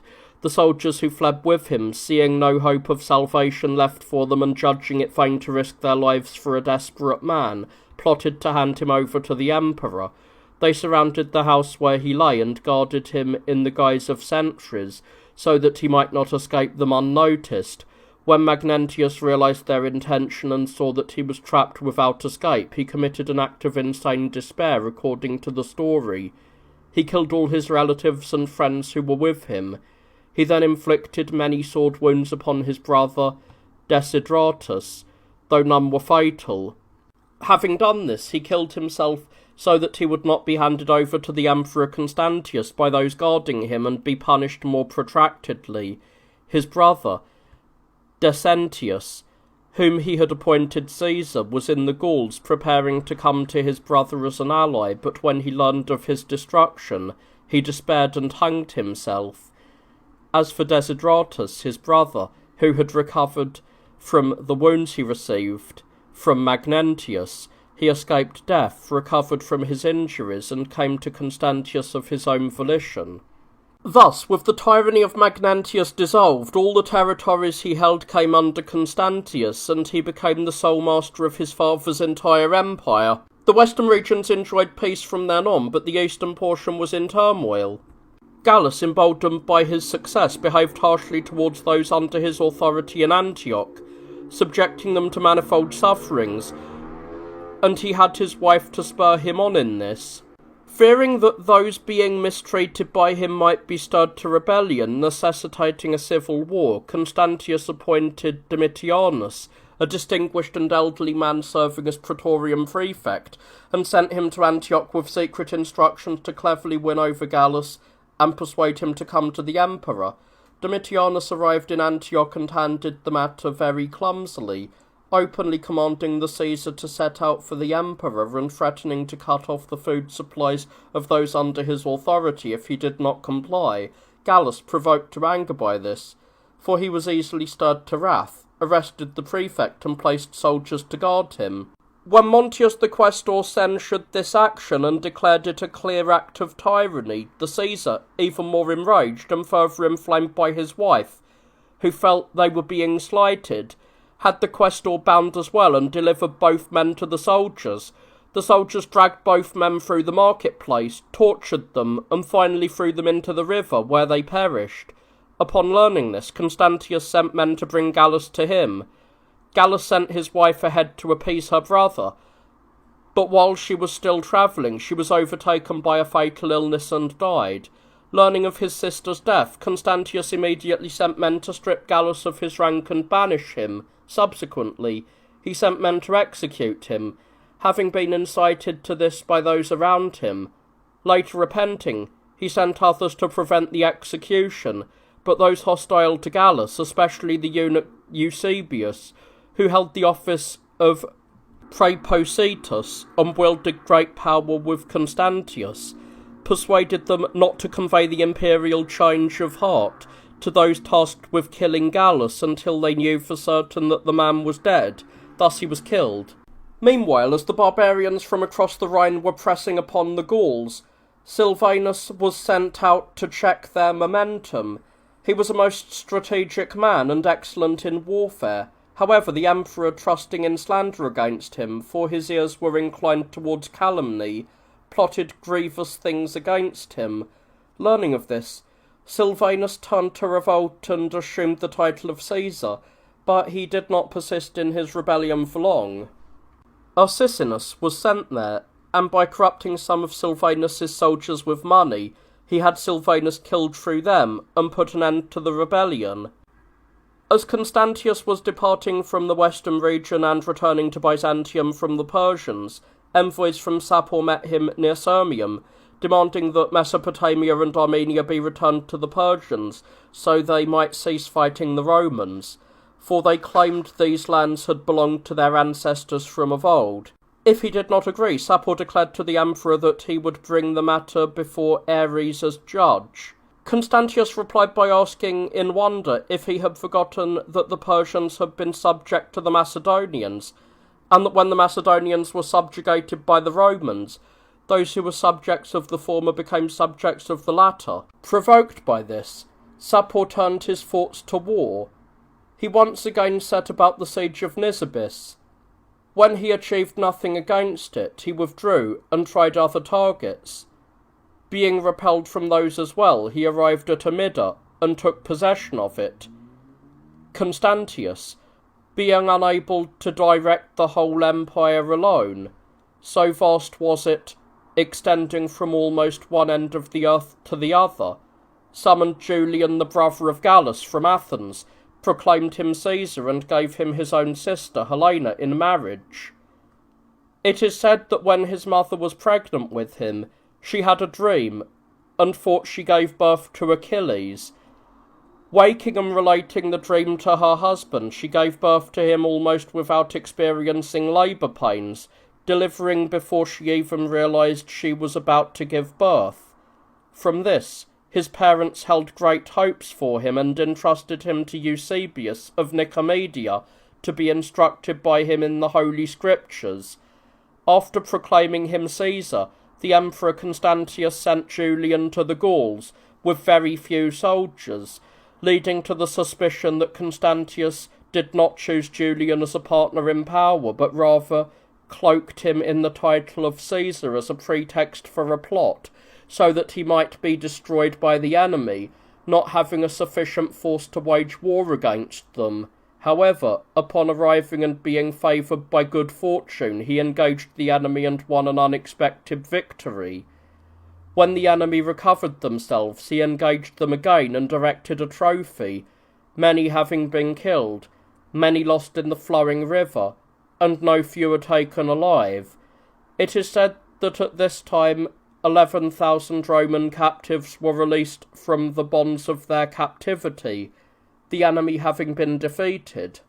He then warred against the Alemanni, succeeded against them as well, and upon their entreaty made a truce with the nation, after they released the Roman prisoners of war they held. Emboldened, and feeling superior due to these successes, or as some chroniclers have written, fearing that Constantius, envious of his achievements, might remove him from life, just as he had his brother Gallus, Julian turned his thoughts to rebellion. He approached some of the commanders and through them agitated the soldiery, who gathered and proclaimed him Augustus. Then, standing before him with swords drawn, they threatened to kill him if he did not submit, as if he were unwilling to accept the imperial acclamation. Thus, perhaps even against his will, yielding to the impulse of the soldiery multitude, he accepted the authority. When a diadem was sought so that he might be immediately crowned, he swore he did not have one, and when some requested a woman's piece of jewellery so that a diadem could be improvised from it, Julian rejected it as an ominous sign. However, since one of the commanders was wearing a golden torque adorned with jewels, they took it and fitted it to his head. Julian then sent Pentidius, the master of offices, along with others to Constantius, writing a letter of apology, in which he claimed he had not been promoted to the imperial acclamation willingly, but had been forced by the soldiers, who were unwilling to serve under a Caesar, preferring an Augustus, from whom they could demand rewards commensurate with their toils. He requested that Constantius accept this joint rule for the benefit of the state, promising to send him the customary competition horses from Spain and elite men from the Gauls. In this letter he did not style himself Augustus in the subscription, but as Caesar, so that Constantius would not be provoked by the title and cast the letter aside. When this was delivered to the Emperor Constantius while he was staying at Caesarea in Cappadocia, he made no reply out of anger. Instead, he announced the campaign against the Persians to the soldiers and sent Leonas the quaestor to Julian, carrying a letter in which he reproached him for not waiting for his decision, framing it as an insult to himself rather than to Julian, that he had received the title of Augustus not by the judgment of the one who held the authority, but through the disorderly tumult of soldiers, and advised him to desist from what had been done improperly and to return to the former status he had received from him. He also authorised the quaestor to remove those holding offices there and to install others whom he named for each person, including the praetorian prefect. The quaestor went to Julian and delivered Constantius's words, which were, "You ought to remember how much you owe me, not only that I proclaimed you Caesar, but that I took you in and raised you when you were an orphan in childhood. Julian replied to the quaestor, Who, my dear sir, brought orphanhood upon me at such an age? Was it not the murderer of my parents? And does he not know that by reminding me of these things, he is reopening the wounds and making them worse? When Julian read the letter advising him to lay aside the imperial dignity and chose that of Caesar once more, he told the quaestor, I will do this, but by the will of the armies. The quaestor, fearing that if Julian were to reveal this to the soldiers, he himself would be torn to pieces by them, begged him not to share any of this with the military crowd. Despairing of being able to accomplish any of his instructions, he returned with letters from the usurper, which shamelessly reproached the emperor, rebuking him for having committed many sins against his family, and threatening that he would become the avenger of those who had suffered unjustly. The envoy departed to Constantius. Meanwhile, the usurper, knowing that many among his own ranks favoured Constantius, drove them all away and prepared himself for civil war. At this time his wife also died, according to some, while giving birth in his presence, but according to others, after she had already been cast aside. Julian gathered his soldiers, incited them towards civil war, and urged them that they must march against Constantius rather than wait for him to come and attack them. Having already renounced the Christian faith, he was apprehensive about the soldiers on this account, knowing that almost all of them were Christians. Therefore, cloaking his own malice, he commanded everyone to worship as they pleased. On the day of the Saviour's nativity, he entered the church and knelt in worship, so that he might appear to share in the faith of his soldiers. Then he departed. He appointed his chosen men to the offices, and in this manner he marched towards civil war. He claimed that he was not marching against Constantius, but that he wished for the eastern and western armies to assemble in one place, so that once united, they might choose who should reign over them. He boasted that he had even foreseen the day on which Constantius would die, having been instructed of it in a dream, through the verses that stated, When Zeus reaches the broad boundary of the famous water bear, and Kronos enters the 25th degree of the Virgin's lot, King Constantius shall meet the hateful and painful end of his dear life in the land of Asia. Constantius died having left the affairs of the Persians behind, since their king had also withdrawn to his own home, and while marching against the usurper, being held fast by many cares, he was seized by a continuous fever, and, having brought up black bile, he died at Mopsocrene, which lies at the foothills of Mount Taurus, reportedly lamenting three things: the murder of his kinsman, for he had not only killed Gallus, as has been said, but also the brothers of his own father, the proclamation of Julian, and the innovation in the faith. This emperor was benevolent towards his subjects, adhered to justice in his judgments, and was temperate in his lifestyle. In the distribution of positions of power and honours, he aimed for what was appropriate, appointing no one to the Senate who had not shared in a liberal education, and not trained in rhetoric, and did not know how to write in both verse and prose. Regarding the faith, however, he was not upright, for he did not follow the piety of his father, but joined himself to the Arians through the zeal of Eusebius, who held the highest position among the imperial eunuchs. For this reason he pressed the divine Alexander, who had been ordained Patriarch of New Rome, after the holy Metrophanes, to receive Arius into communion, but he would not consent, wherefore the emperor ordered a synod to be convened. A day was set for the synod, and on that very evening Alexander entered the sanctuary, cast himself face down, and prayed to God not to allow the wolf, namely Arius, to enter the flock, saying, "O release me from this life first." He entreated this passionately with tears. At dawn, just as the synod was assembling, Arius went out, feeling very self-important. While on his way, he was seized by a need to relieve his bowels and bladder. Stepping aside from the road, he sat down to evacuate his waste, but with the stool, the intestines of the wretch also flowed out, and his life was violently torn away. The Patriarch Alexander, having served as high priest for 23 years, departed this life, and Paul the Confessor was introduced into the throne of Constantinople by the Orthodox. But Constantius, returning from Antioch, removed him from the throne and replaced him with Eusebius of Nicomedia, who was an adherent of Arius's heresy. The Holy Paul went to Pope Julius of Rome and, having been restored to the throne of Constantinople by him, was again persecuted by Constantius, sent into exile and murdered by the Arians. After the death of Eusebius, Macedonius, a foe of the spirit, was elevated to the throne of New Rome by the Arians. He, in his arrogance, transferred the most holy body of Constantine, who is among the saints, from the Church of the Holy Apostles to the divine sanctuary of the holy martyr Arcasius.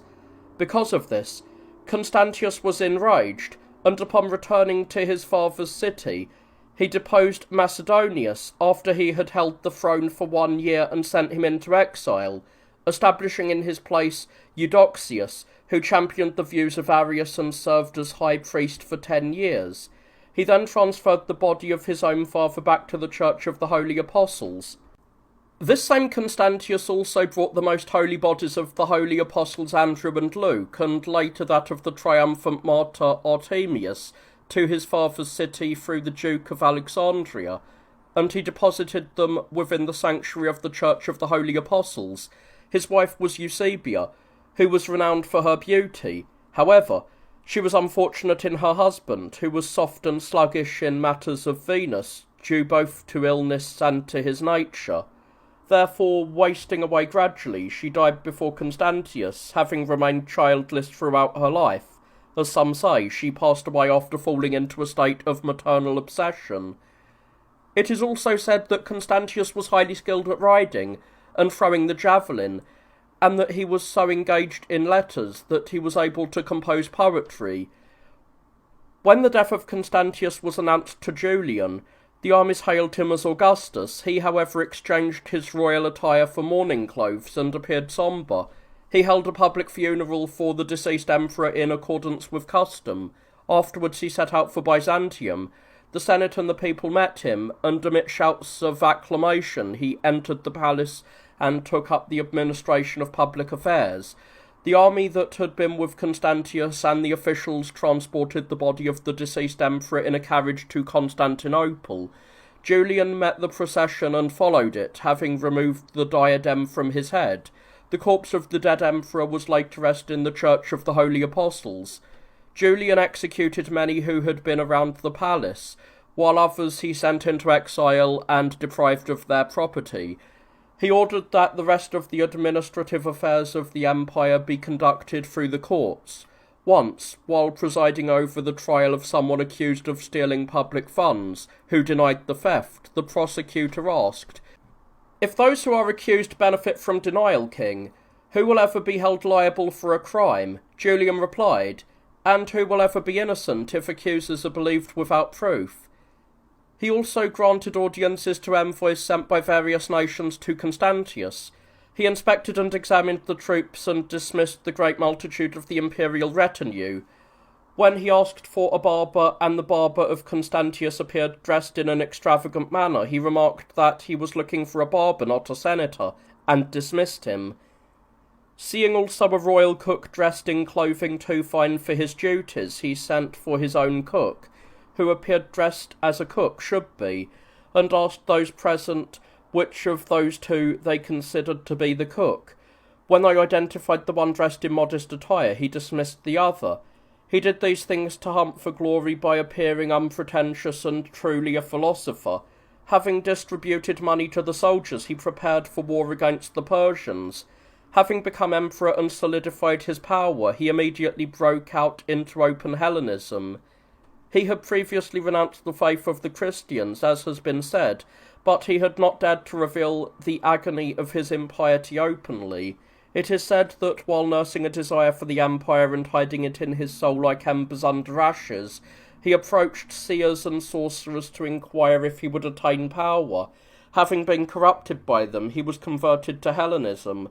Once he attained power by the inscrutable judgments of God, he made many martyrs, for he became so crazed against the Christians that he forbade them from participating in Hellenic studies, saying it was not right for those who called these subjects myths and slandered them to enjoy their benefits, or to arm themselves with them against the authors of those myths. Therefore, as Christian children were barred from studying the poets, it is said that Apollinaris turned to a paraphrase of the Psalter, and the great Gregory in theology turned to the composition of epic poetry, so that the young, by learning these instead of Hellenic studies, might refine their language and learn the rules of metre. He also permitted the Jews to rebuild the temple in Jerusalem. When they began the construction with great zeal and at immense expense, attempting to dig up the earth and lay the foundations, it is said that fire burst forth suddenly from the trenches and scorched the labourers, forcing them to abandon the building project. He killed the eunuch Eusebius, accusing him of orchestrating the murder of his brother Gallus, and drove all the other palace eunuchs away. Once, as the apostles were passing through Chalcedon, Maris, the bishop of that city, called him an accursed man and a denier of Christ. Pretending to be long-suffering, Julian said, "Go away, wretch, and weep for the blindness of your eyes," for he was suffering from this due to a cataract. Maris retorted, "I thank my Saviour Christ that he has provided for me not to see your impudent and most impious face." Having moved his army against the Persians, he arrived at Tarsus, a prominent city of Cilicia.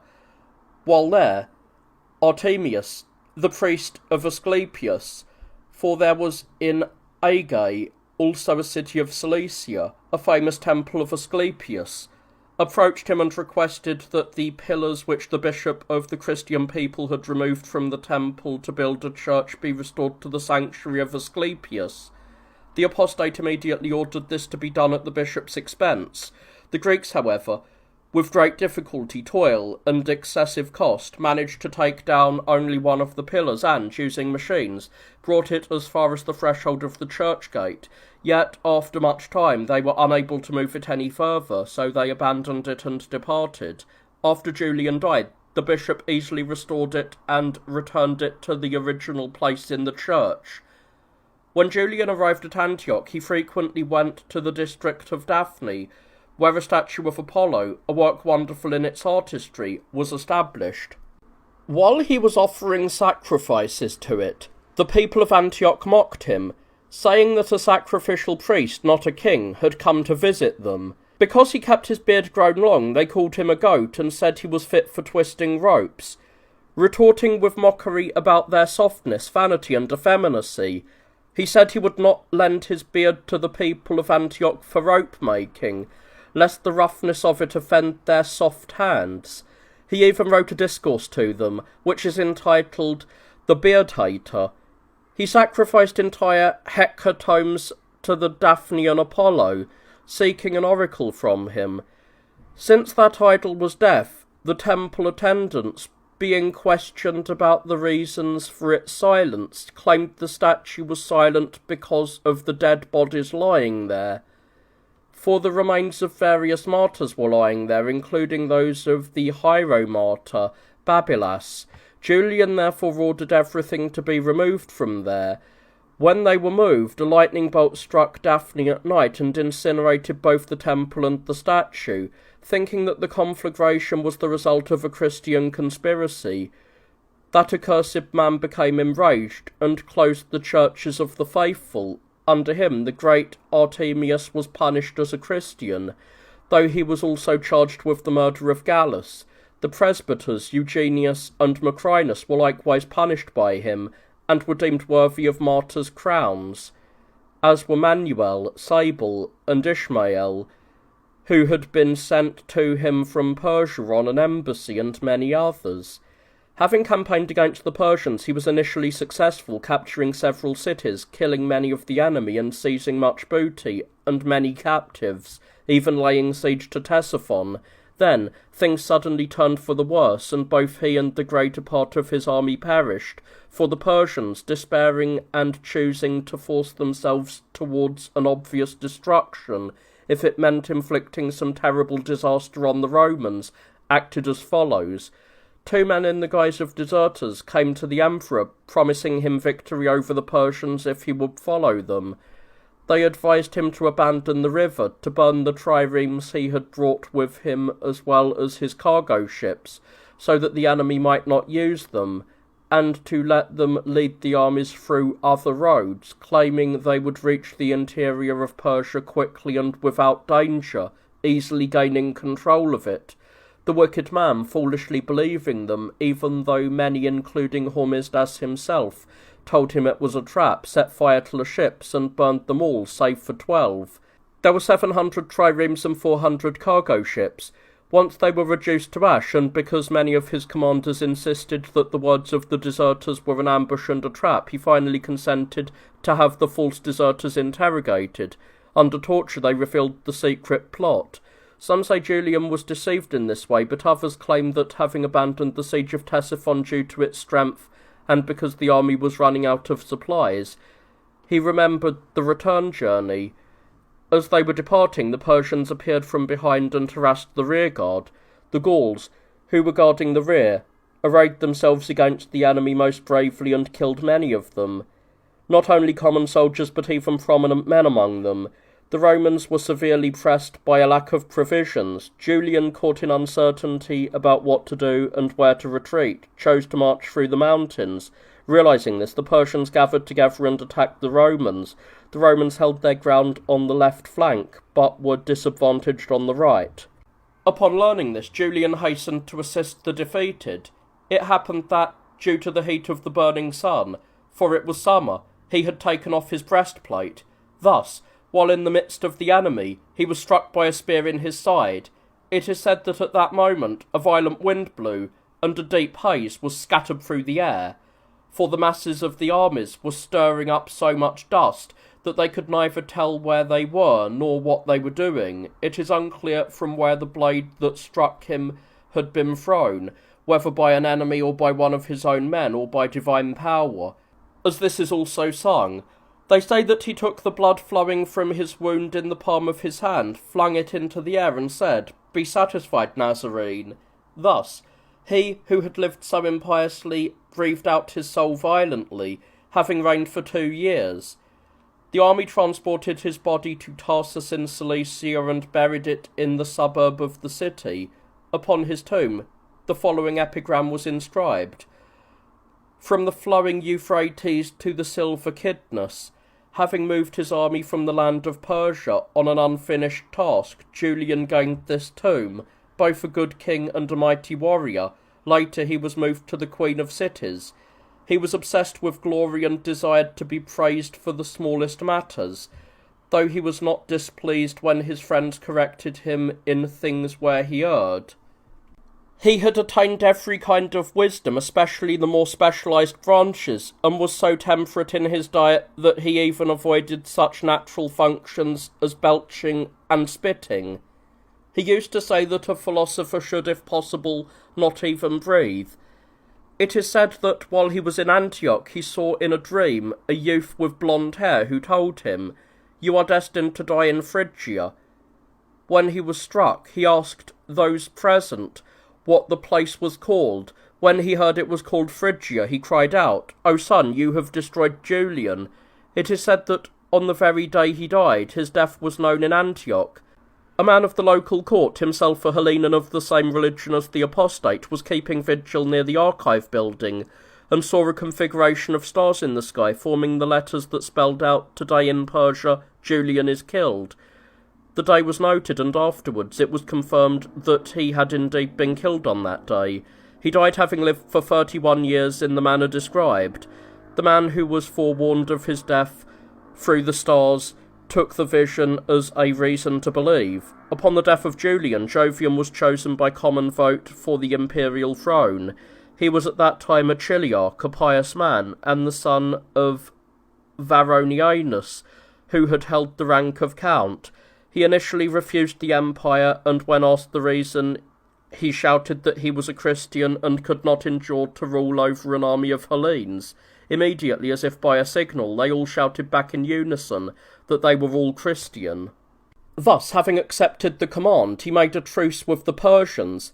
Having been forced by necessity to make terms that were not suitable for the Romans, he yielded to them the prominent cities of Nisibis and Singara. After relocating the inhabitants of those cities, they lamented and blasphemed against him shamelessly. He also ceded to them many territories and rights that had belonged to the Romans from of old. Hostages were given on both sides, and thus the truce was confirmed. From there the Romans marched away and fell into such a scarcity of necessities that they could not even find water. Jovian finally arrived at Antioch in Syria and brought back to their churches the Christian clergy, who had been driven out under Constantius and the apostate, foremost among them the great Athanasius, whom he restored to Alexandria. From Antioch he reached Tarsus, honoured the tomb of Julian, and set out again. Upon reaching Ankara in Galatia, he departed from there, travelled one stage, and lodged at Dadastana, where he died suddenly. Some chroniclers write that he ate poisoned mushrooms recently grown, for he was frugal in his diet, while others say that it is because it was winter he slept in a room with newly plastered lime and suffocated. Because of the extreme cold, charcoal was ignited inside, and a great deal of vapour from the burning lime rose up, causing him to suffocate in his sleep. Being heavy-headed from wine, for it is said that he drank much undiluted wine, he did not even feel the choking. Even his wife did not get to see him, although she had come out to meet him with an imperial procession, accompanied by their son, Veronianus. Upon the death of Jovian, the soldiers, sombre and dejected, reached Nicaea, where they consulted about a new emperor.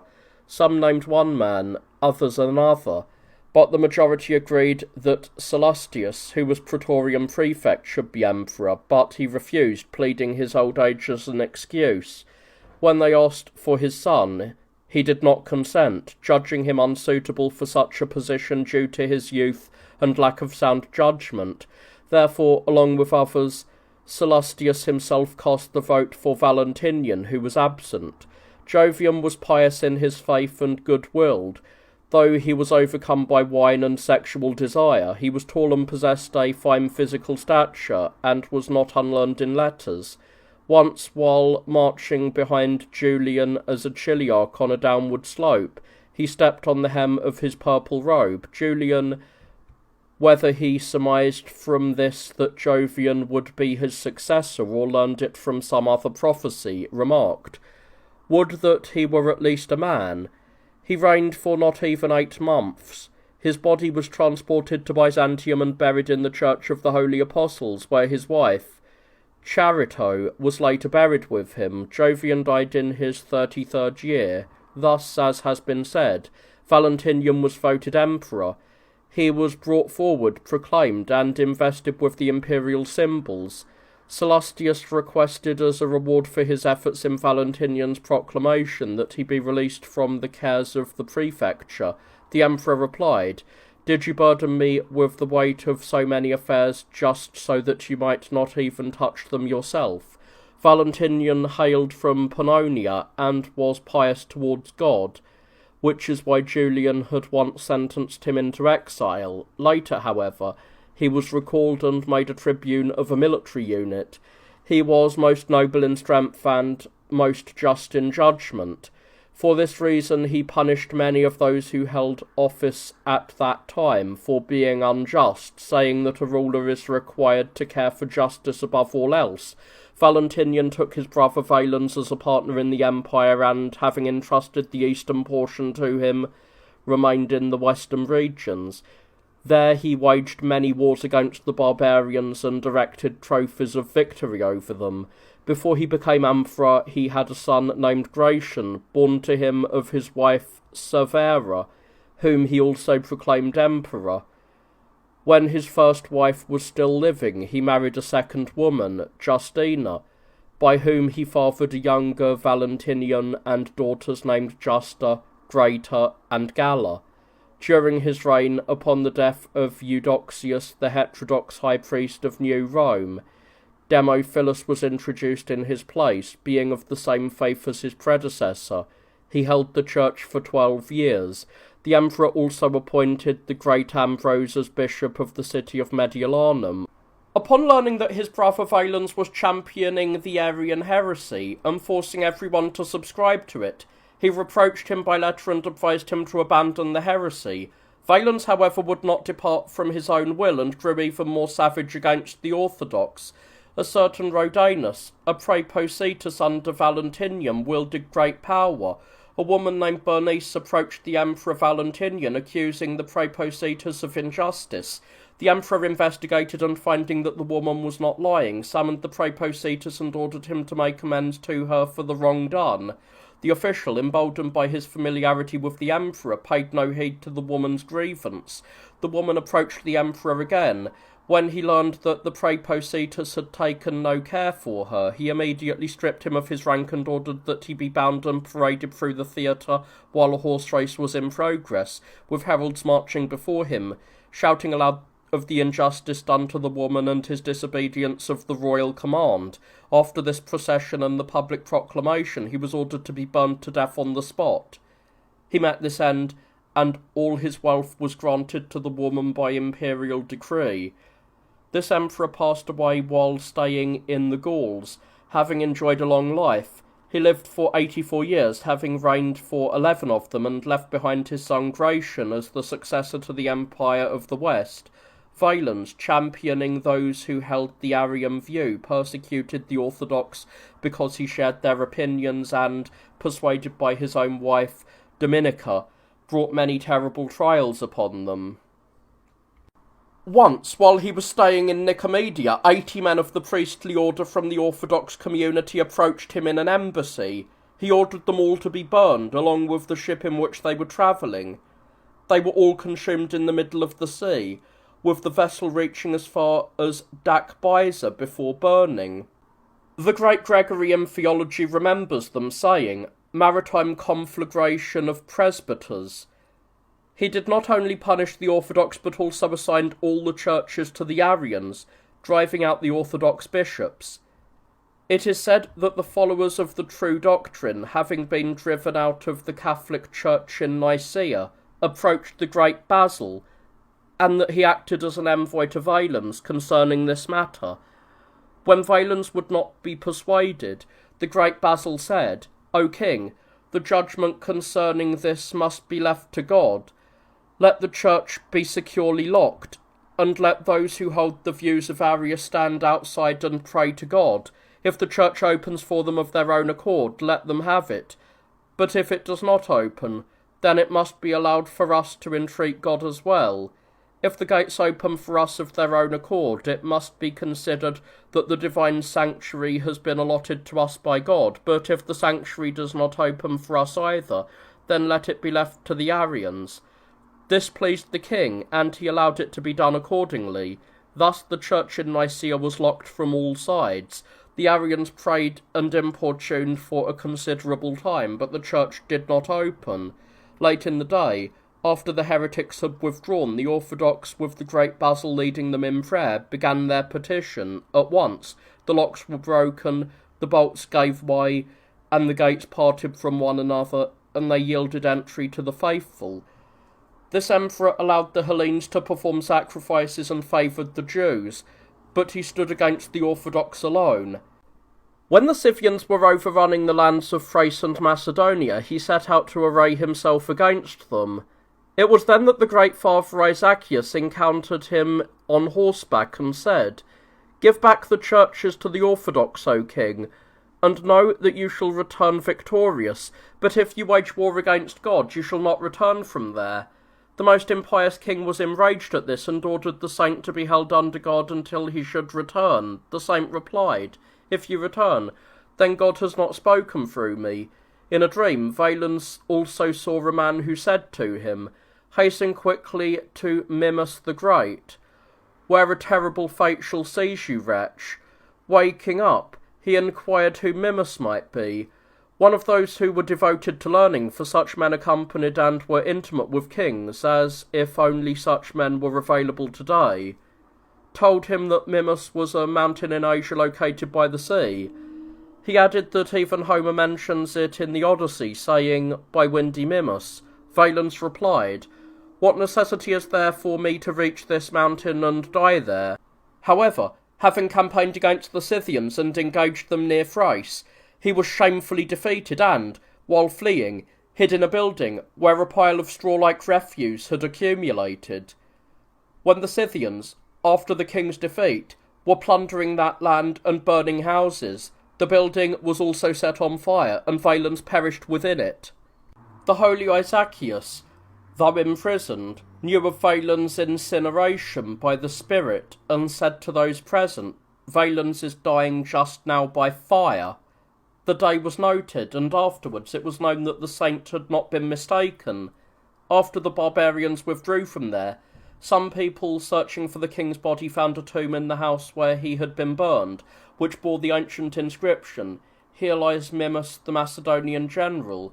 Procopius, a cousin of Julian, rose up against the king and took control of Byzantium, but being betrayed by his own men and bound by his legs to 2 trees that had been forcibly bent, the wretch was torn apart when the trees were released. At that time, the walls of the city of Chalcedon were also demolished, as its citizens had favoured Procopius. While they were being torn down, a stone slab was found in their foundations with these lines inscribed, "But when the nymphs, delighting in sacred dance, shall stand throughout the well-crowned streets of the city, and the wall shall be a much-lamented bulwark for the baths, then countless tribes of widely scattered men, raging wildly, clothed in evil strength, having crossed the ford of the Cimmerian with spear in hand, shall destroy the Scythian land and the Mysian country, and having set foot upon Thracian soil with maddened hopes, shall also meet the end of life and fate." Valens used the stone of the walls of Chalcedon for the construction of a water conduit, which the common tongue calls an aqueduct, and named it the Valens Aqueduct, through which he caused water to be brought into the city, so that there might be an abundance of it for other uses and for baths. The urban prefect had constructed an Nymphaeum in the palace called Taurus, displaying from it the graces of the water conduit. Following these events was the invasion of the barbarians, according to what was written on the slab. They plundered Thrace, but were later consumed around it. During the reign of this Valens, it is said that the sophist Libanius and Iamblichus, the teacher of Proculus, performed a divination using a rooster, seeking to know who would reign after Valens. This practice is, as they say, as follows. The 24 letters are written in the dust, and a grain of wheat or barley is placed upon each of them. Then, while certain incantations are chanted over them, a rooster is released, and it is observed from which letters it takes the grains. It is believed that these letters, when assembled, indicate the answer to the inquiry. Having performed this at that time, they saw the rooster take the grains from the letters theta, epsilon, omicron, and delta. It seemed the meaning was ambiguous, as it appeared to indicate either Theodore, Theodosius, or Theodotus. Learning of this, Valens suspected and destroyed many who were called by such names. He also sought out those who had performed the divination. Fearing his cruelty, Iamblichus, as some have recorded, drank a poisonous draught and removed himself from life. Valens was inexorable in his rage.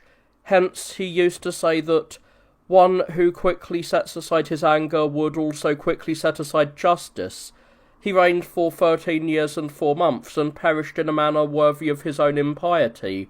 Gratian, the son of Valentinian, and the younger Valentinian, his brother, became masters of the Roman Empire. Gratian had been proclaimed emperor alone by his father, as has already been recorded. When Valentinian died, Gratian was not present at his father's death. The army at that time proclaimed the young Valentinian, who was then 4 years old, as emperor. Returning from his travels, Gratian scolded the soldiers and punished some of them, chastising the instigators of his brother's acclamation. as they had proclaimed another emperor without the consent of himself, who was already king. However, he did not refuse to let his brother reign with him, and he chose him as a partner in the empire. The emperor emulated his father in piety. For this reason, when his uncle Valens once requested an alliance from him against the Scythians, he did not provide it, writing to him that one ought not ally oneself with an enemy of God. By decree, he allowed the shepherds who had been driven from their own churches to return to them. After the defeat of Valens, the Scythians grew arrogant, plundered Thrace and its surroundings, and, proving unstoppable, Gratian summoned Theodosius from Spain, Spain being a city in the European Iberia, the most prominent one therein, a man most noble and pious. Having appointed him general, he set him out with an army against the barbarians. Theodosius engaged them, won a victory, and erected a trophy, having slaughtered a great multitude of Scythians in the war, while the rest turned to flight, many perishing as they were overtaken and others being destroyed by one another in their flight. With nearly all of these barbarians destroyed, Theodosius left the army there and came himself as the bearer of the good news of victory to Gratian, who was at that time staying in Paeonia.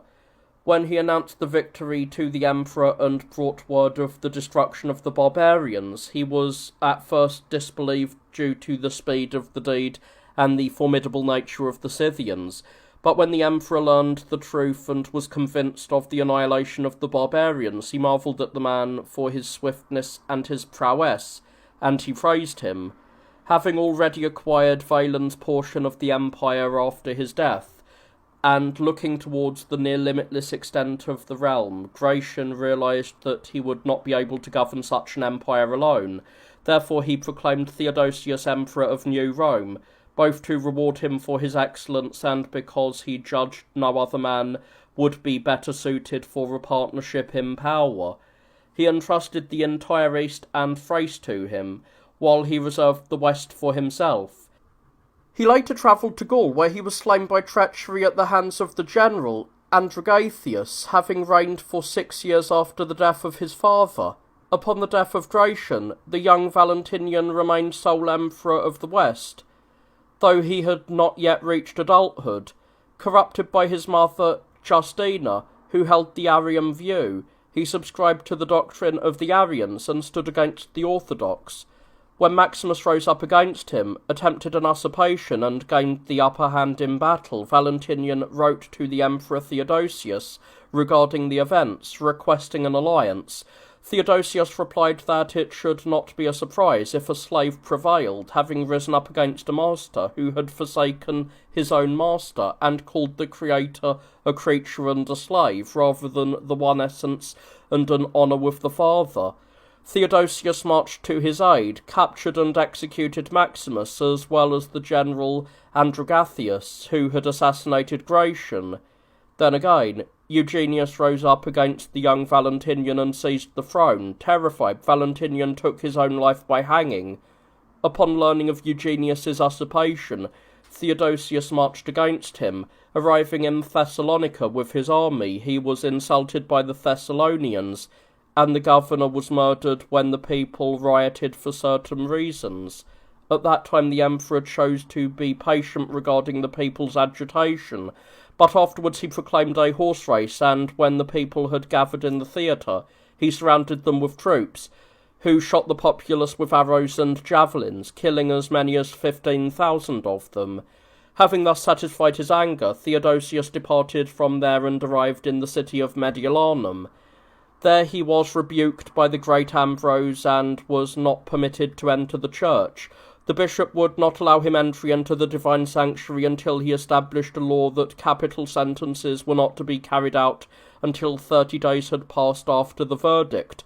He did this because of the emperor's quickness to anger, so that during those 30 days, while his temper cooled, he might examine the judgments dispassionately, and confirm those that were lawful while annulling those that had perhaps been decreed out of rage. Confronting the usurper Eugenius in Gaul, Theodosius defeated, captured, and executed him. When he was a private citizen, this emperor had a pious, virtuous, and charitable wife named Flaccilla, by whom he fathered Honorius and Arcadius. He made her an Augusta. After her death, he married Galla, the daughter of Valentinian the Great.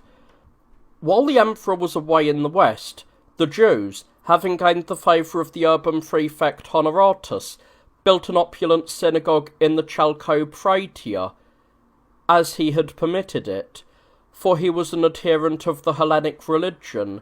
The people of the city, incensed at this, blasphemed against the prefect, who took no account of their complaints. Unable to bear it any longer, the people set fire to the synagogue at night and burned it down. The prefect wrote to the Emperor Theodosius about this, and the emperor rebuked those who had dared to commit the arson, ordering them to pay for the costs of the building and permitting it to be rebuilt. When the great Ambrose learned of this, the emperor being present in the city of Mediolanum and arriving at the church during one of the feast days of the Lord, he began to say, "Why, O king, do you insult him who raised you from a private citizen to an emperor, entrusting to you his own flock, which he acquired with his own blood, and crowned your head, which was once parched? Do you prefer those who reject him to those who have acknowledged him, exacting penalties from Christians on behalf of Jews, and using force against them in the middle of a city where Christ is preached and the cross is worshipped, by building a synagogue for the Christ-killers?" Ashamed at the rebuke, the emperor said, "And shall we permit the mobs to do whatever they wish in cities that are governed in a disorderly and impudent manner?" "Not even this should be granted, O king," the holy Ambrose retorted, "that Jews should have synagogues in the middle of a pious city, sending up blasphemous prayers for the godly to hear. Do not decree this, most orthodox Augustus." Softened by these words, Theodosius remitted the penalty for the Byzantines and forbade the Jews from having a synagogue within the Queen of Cities. When new taxes were imposed on the people of Antioch, the populace, stirred to indignation by the novelty of the collection, tore down the statues of the Emperor Theodosius's late wife that stood in the city's marketplace, and dragged them through the public streets.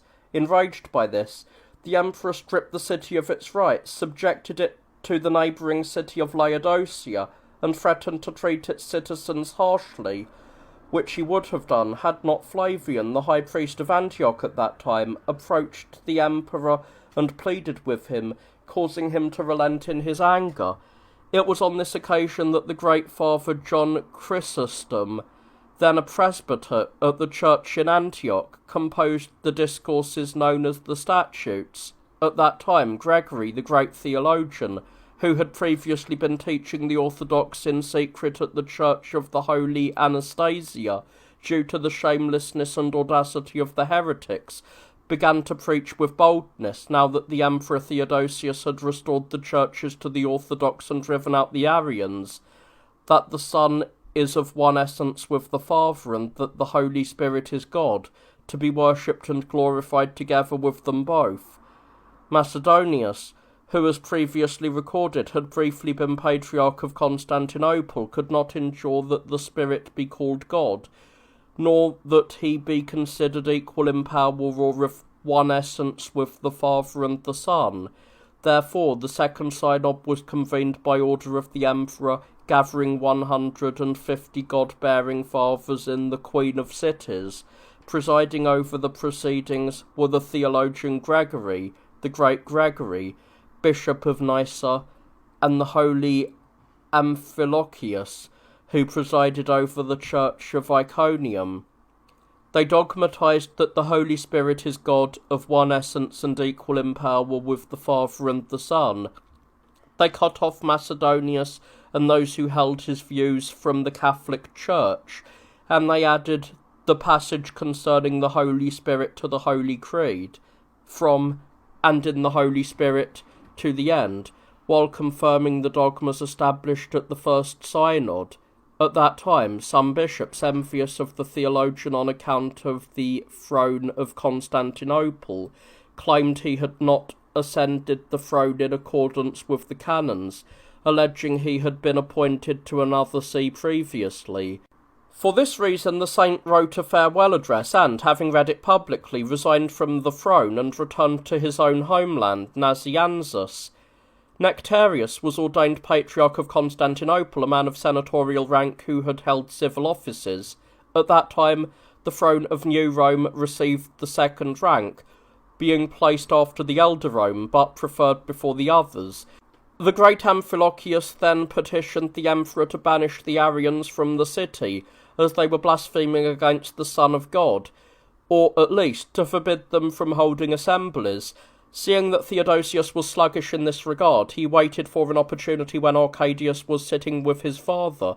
He entered and paid the emperor the appropriate greetings and reverence, but he ignored Arcadius, saying only, "Greetings to you, child." The emperor was angered by this slight towards his son, upon which the holy man said, "You, being a man, could not bear the dishonour shown to your son with equanimity. Do you think that God does not loathe, detest, and grow angry with those who blaspheme against his only begotten Son, nor at those who allow them to mingle with the orthodox and corrupt so many?" Marvelling at the saint's method, the emperor issued a decree prohibiting the meetings of the heretics. After Theodosius had overthrown the final usurper, Eugenius, the entire Roman Empire came under his authority, and he proclaimed his two sons as emperors. Desiring that they share in both intellectual and moral education, he brought from Rome the great Arsenius, who was a deacon of the church there, and renowned for his wisdom and virtue. He entrusted the children to him, instructing him to treat them not as emperors but as private citizens, to scourge them if he saw them being negligent or straying from their studies, and to treat them as his own children. He deemed Arsenius worthy of great honour and enriched him with wealth. Arsenius took the boys and seated them on thrones while he stood and taught them. One day the emperor unexpectedly appeared and, finding the boys seated while Arsenius stood, became indignant. He made the children rise from their thrones, seated Arsenius, and ordered that he instruct them in this way. From then on, they stood before their teacher, while the teacher sat. Once, when Arcadius made a mistake, the teacher laid lashes upon him. Resentful because of this, Arcadius plotted against him, determined to kill the man, and prepared a slayer. Learning of the plot, Arsenius secretly withdrew from the palace, went to Cetis, embraced the monastic life, and became an equal to the angels. Emperor Theodosius searched for him extensively, but could not discover where on earth he was. While in Mediolanum, the emperor fell ill and departed this life, having governed the empire for 17 years and 5 months. He divided the empire between his two sons, assigning New Rome and the eastern portion to Arcadius, and allotting Elder Rome and the western regions to Honorius. Each of them ruled the portion allotted to him, and upon learning that the great Arsenius was living the monastic life in Cetis, they wrote to him frequently, requesting his prayers on their behalf. Arcadius even wrote to the saint privately, begging him to grant him forgiveness for the plot he had once conspired against him, and he authorized him to take the tax revenues of all of Egypt, and use them as he saw fit. The great Arsenius, however, would not write back to the emperors. Instead, he instructed those who had been sent to him to say to them, "God will forgive you and make you do his will. As for me, having already died to the world, money is useless." This Emperor Arcadius built a city in Thrace and named it Arcadiopolis. He also erected a pillar at Zerolophus and placed his own statue upon it. When Nectarius, Patriarch of Constantinople, died, Arcadius brought the golden-tongued John from the great city of Antioch, and appointed him Patriarch of New Rome. Being sluggish and of a character softer than was fitting, Arcadius was governed by his wife, Eudoxia. She was a brazen woman overcome by the love of money and consequently most unjust. Therefore, when she was checked by the Great Father in her impulses and occasionally even rebuked, she was provoked to anger and hastened to take revenge on the saint. Having found Theophilus of Alexandria to be a co-conspirator in her wickedness, she persuaded Arcadius to pass a sentence of exile against the holy man. He was cast out of the church and led away into exile. The city's populace meanwhile mourned and some rioted. Learning of this, the sluggish Arcadius quickly sent to recall John, and having been brought back, he was restored to the church. Being a man who could not be enslaved, he did not cease to wield his tongue against those who acted unjustly, the Empress Eudoxia applying his teachings on justice to herself, for her conscience rebuked her for being such a person, grew embittered, and stoked her rage against the Great Father. Again, to pass over the events in between, she persuaded her husband, pulling him along as if by a halter, to pass a sentence of exile against the saint. He was tyrannically thrust out of the church and led away to dangerous lands, and to the most remote corners of the earth. He endured many hardships along the road, which one may hear recounted in the letters of his golden tongue. Having reached the Caucasus, and being led from there to Pityus, he died while at Comana, at the age of 52, having served as High Priest of the Queen of Cities for 5.5 years. Divine justice, however, did not slumber, but swiftly overtook that thrice wretched empress. For not even 3 months had passed since the death of the Father Chrysostom, when she met a violent end. She died while pregnant, and a sharp labour pain seized her. The fetus rotted within her, and the empress's womb suffered the same putrefaction, and thus she miserably departed this life. After that golden-tongued father was cast out of the church, a certain Arsaces was introduced in his place, who died after serving as bishop for 2 years.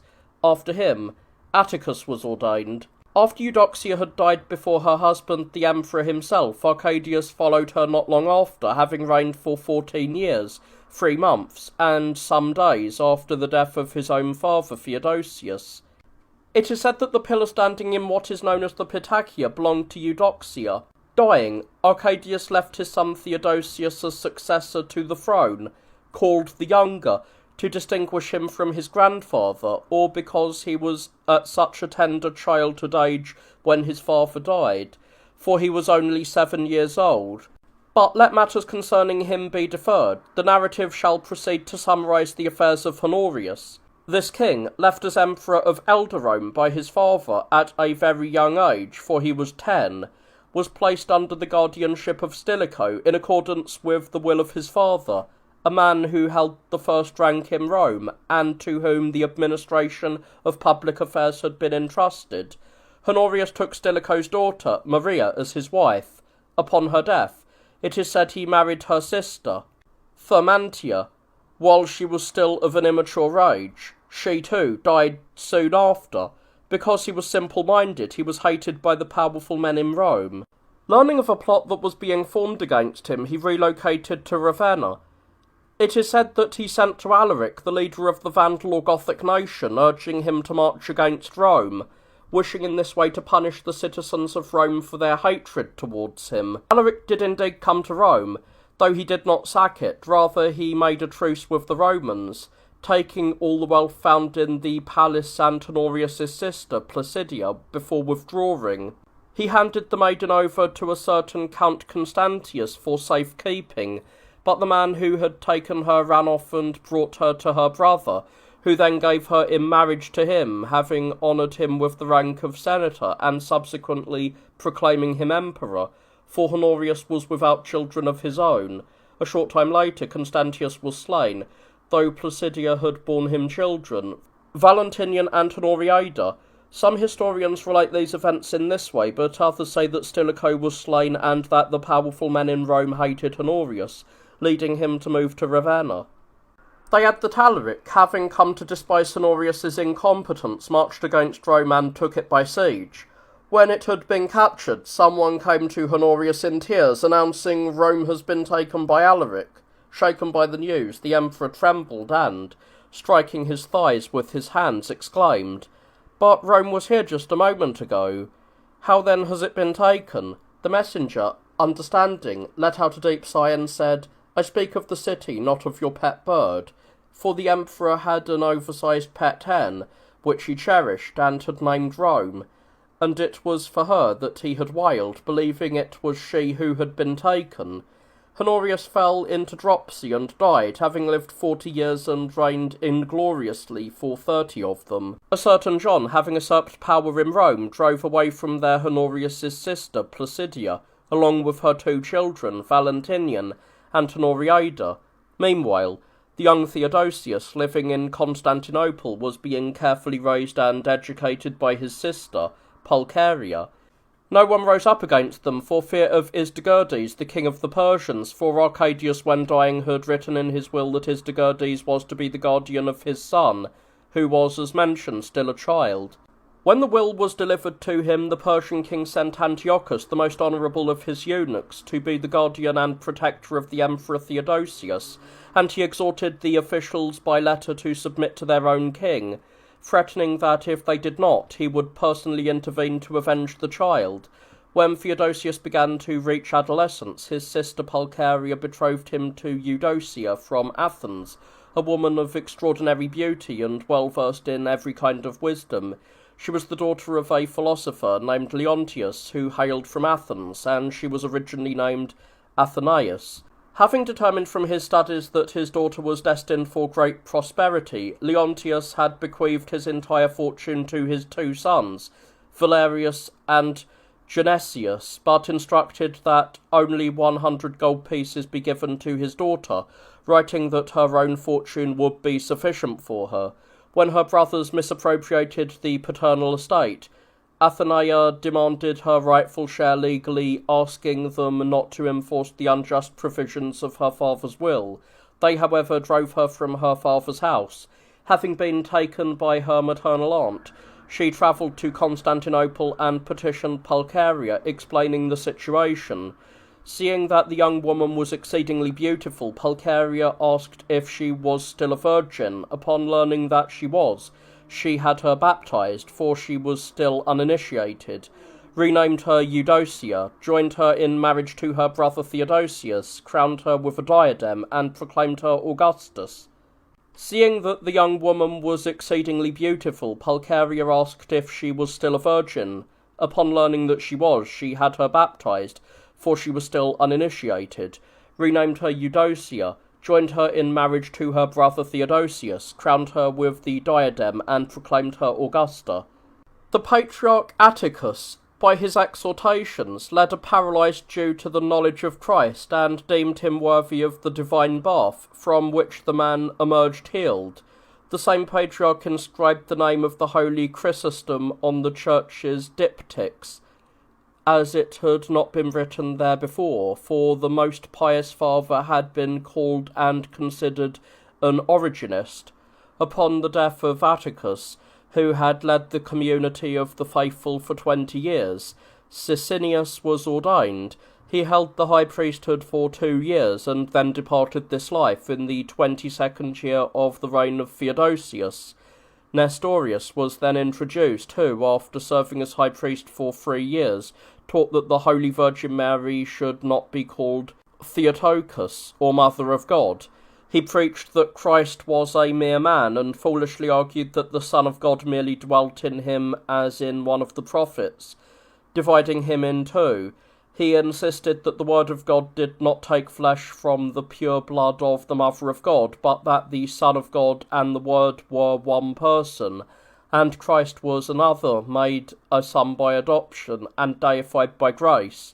Learning of this, the heads of the other patriarchal thrones, Celestine of Rome, Cyril of Alexandria, John of Antioch, and Juvenal of Jerusalem, reported to Emperor Theodosius and Pulcheria, requesting that a synod be convened to examine the doctrines taught by Nestorius. A synod of 200 fathers was assembled in Ephesus, presided over by the Most Holy Cyril, who represented Celestine of Rome, as the latter could not attend due to infirmity. The doctrines of Nestorius were examined and rejected as heterodox. It was proclaimed by those holy fathers that the Holy Virgin is indeed Theotokos, and should be so considered and called, and that the Son of God who took flesh from her without human agency is God. For a clearer confession of faith and a more evident refutation of Nestorius's impiety, the Most Holy Cyril composed 12 chapters of a memorandum of the true faith, which he handed over to the church. Nestorius was rejected and removed from the choir of Orthodox high priests. 3 days after the synod, John of Antioch, Theodoret the bishop of Cyrus, Ibas of Edessa, and others arrived at Ephesus. Angry that the synod had not waited for their arrival, they blamed the great Cyril, as the leader of the others, for the deposition of Nestorius, and in retaliation they voted for the deposition of the divine Cyril and Memnon of Ephesus. Theodoret even went so far as to write a counter-argument to Cyril's 12 chapters, against which the great Cyril fought back, proving that Theodoret was not teaching correctly. John of Antioch and the others were condemned by the synod and alienated from the Orthodox. With the bishops thus set against one another and schism reigning among them, Emperor Theodosius ordered everyone to come to Constantinople. When they arrived, the inquiry took place in the presence of the emperor. Nestorius was deposed and exiled to the east, while John of Antioch and Theodoret reconciled with the Holy Synod, admitting that their previous opposition had been born of grief and strife. Because Nestorius continued to pervert many, John of Antioch submitted a report to the emperor regarding him, requesting that he be moved elsewhere. The wretch was then carried off to Oasis, a desolate region of Arabia, swept by destructive lethal winds. Maximianus, a presbyter of the church, was introduced as the new shepherd of New Rome. After him, Proculus, a student of Chrysostom, was appointed patriarch. He had previously been ordained bishop of Cyzicus by Patriarch Sicinius, but having been rejected by the locals who chose another, he had spent the intervening time in leisure. Once enthroned in the see of Constantinople, Proculus petitioned the emperor to have the body of Chrysostom brought back from Piteus, so that the saint might not remain in exile even in death. The emperor agreed. The saint's body was returned, received with surpassing honour, and laid within the altar of the renowned Church of the Holy Apostles. Wishing to relocate the city walls and expand its boundaries, Emperor Theodosius entrusted the project to the prefect Cyrus. With great zeal and eagerness, he erected the land wall from sea to sea in just 60 days. The city's populace, delighted by the work and marvelling at the speed, publicly shouted, "Constantine built it, but Cyrus renewed it." Because of this, he became an object of the emperor's envy and suspicion. Against his will, he was tonsured as a cleric and later became the bishop of Smyrna. Upon the death of the patriarch Proculus, after he had led the Orthodox people of Constantinople for 12 years, the divine Flavian was installed on his throne. At that time, Eutyches, an archimandrite, taught that our Lord Jesus Christ did not maintain two natures after the Incarnation, but that both were fused and commingled into a single nature. Flavian, seeing that he remained incorrigible, cut him off from the body of the church so that he would not infect the healthy with his corruption. Eutyches then approached the eunuch Chrysophilus, who shared his views and wielded immense power over the emperor. He persuaded Theodosius to authorize Dioscorus, who had taken the throne of Alexandria after passing over the Most Holy Cyril, to assemble in Ephesus with other bishops to examine the case of Eutyches, with Flavian also in attendance. This Dioscorus, being of the same mind as Eutyches, took with him other like-minded bishops to Ephesus and ratified the teachings introduced by Eutyches. When the Most Holy Flavian spoke against this, Dioscorus, leaping up like a wild ass, kicked the pious man in the chest and beat him about the face with his fists, not stopping until he had thrust him out of the assembly. The saint departed this life 3 days later from the injury to his chest, having abandoned the high priestly throne of New Rome for 2 years. Dioscorus forced the bishops present there to sign this decree that he had issued, for the power of the aforementioned eunuch had caused armed soldiers to be present there to intimidate those who opposed him. Dominus of Antioch signed it as well, having been swept along, but later he cried out against Dioscorus and denounced the decree as full of impiety. When the Emperor Theodosius learned of these events and the fate of Flavian, he held Chrysophilus responsible and was filled with anger.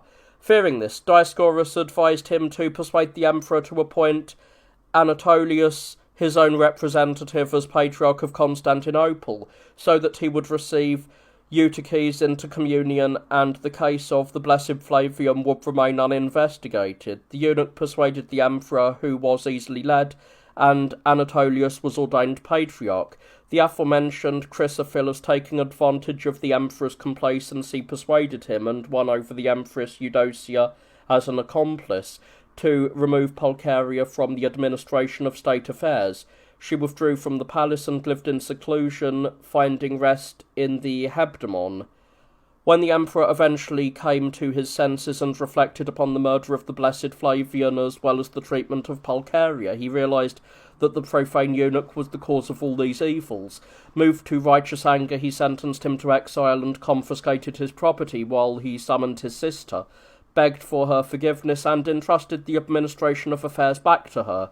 Pulcheria was exceedingly wise, and she rectified many of her brother's shortcomings, while others she discreetly covered up. It is said that this emperor would sign documents without reading them. She advised him not to affirm everything presented to him, but to examine the writings beforehand. He insisted that no one would dare to wrong him, claiming that he knew what was being written. To prove the folly of her brother's mind, Pulcheria devised a scheme. She drew up a document of sale purporting that the emperor had sold the empress Eudocia to her.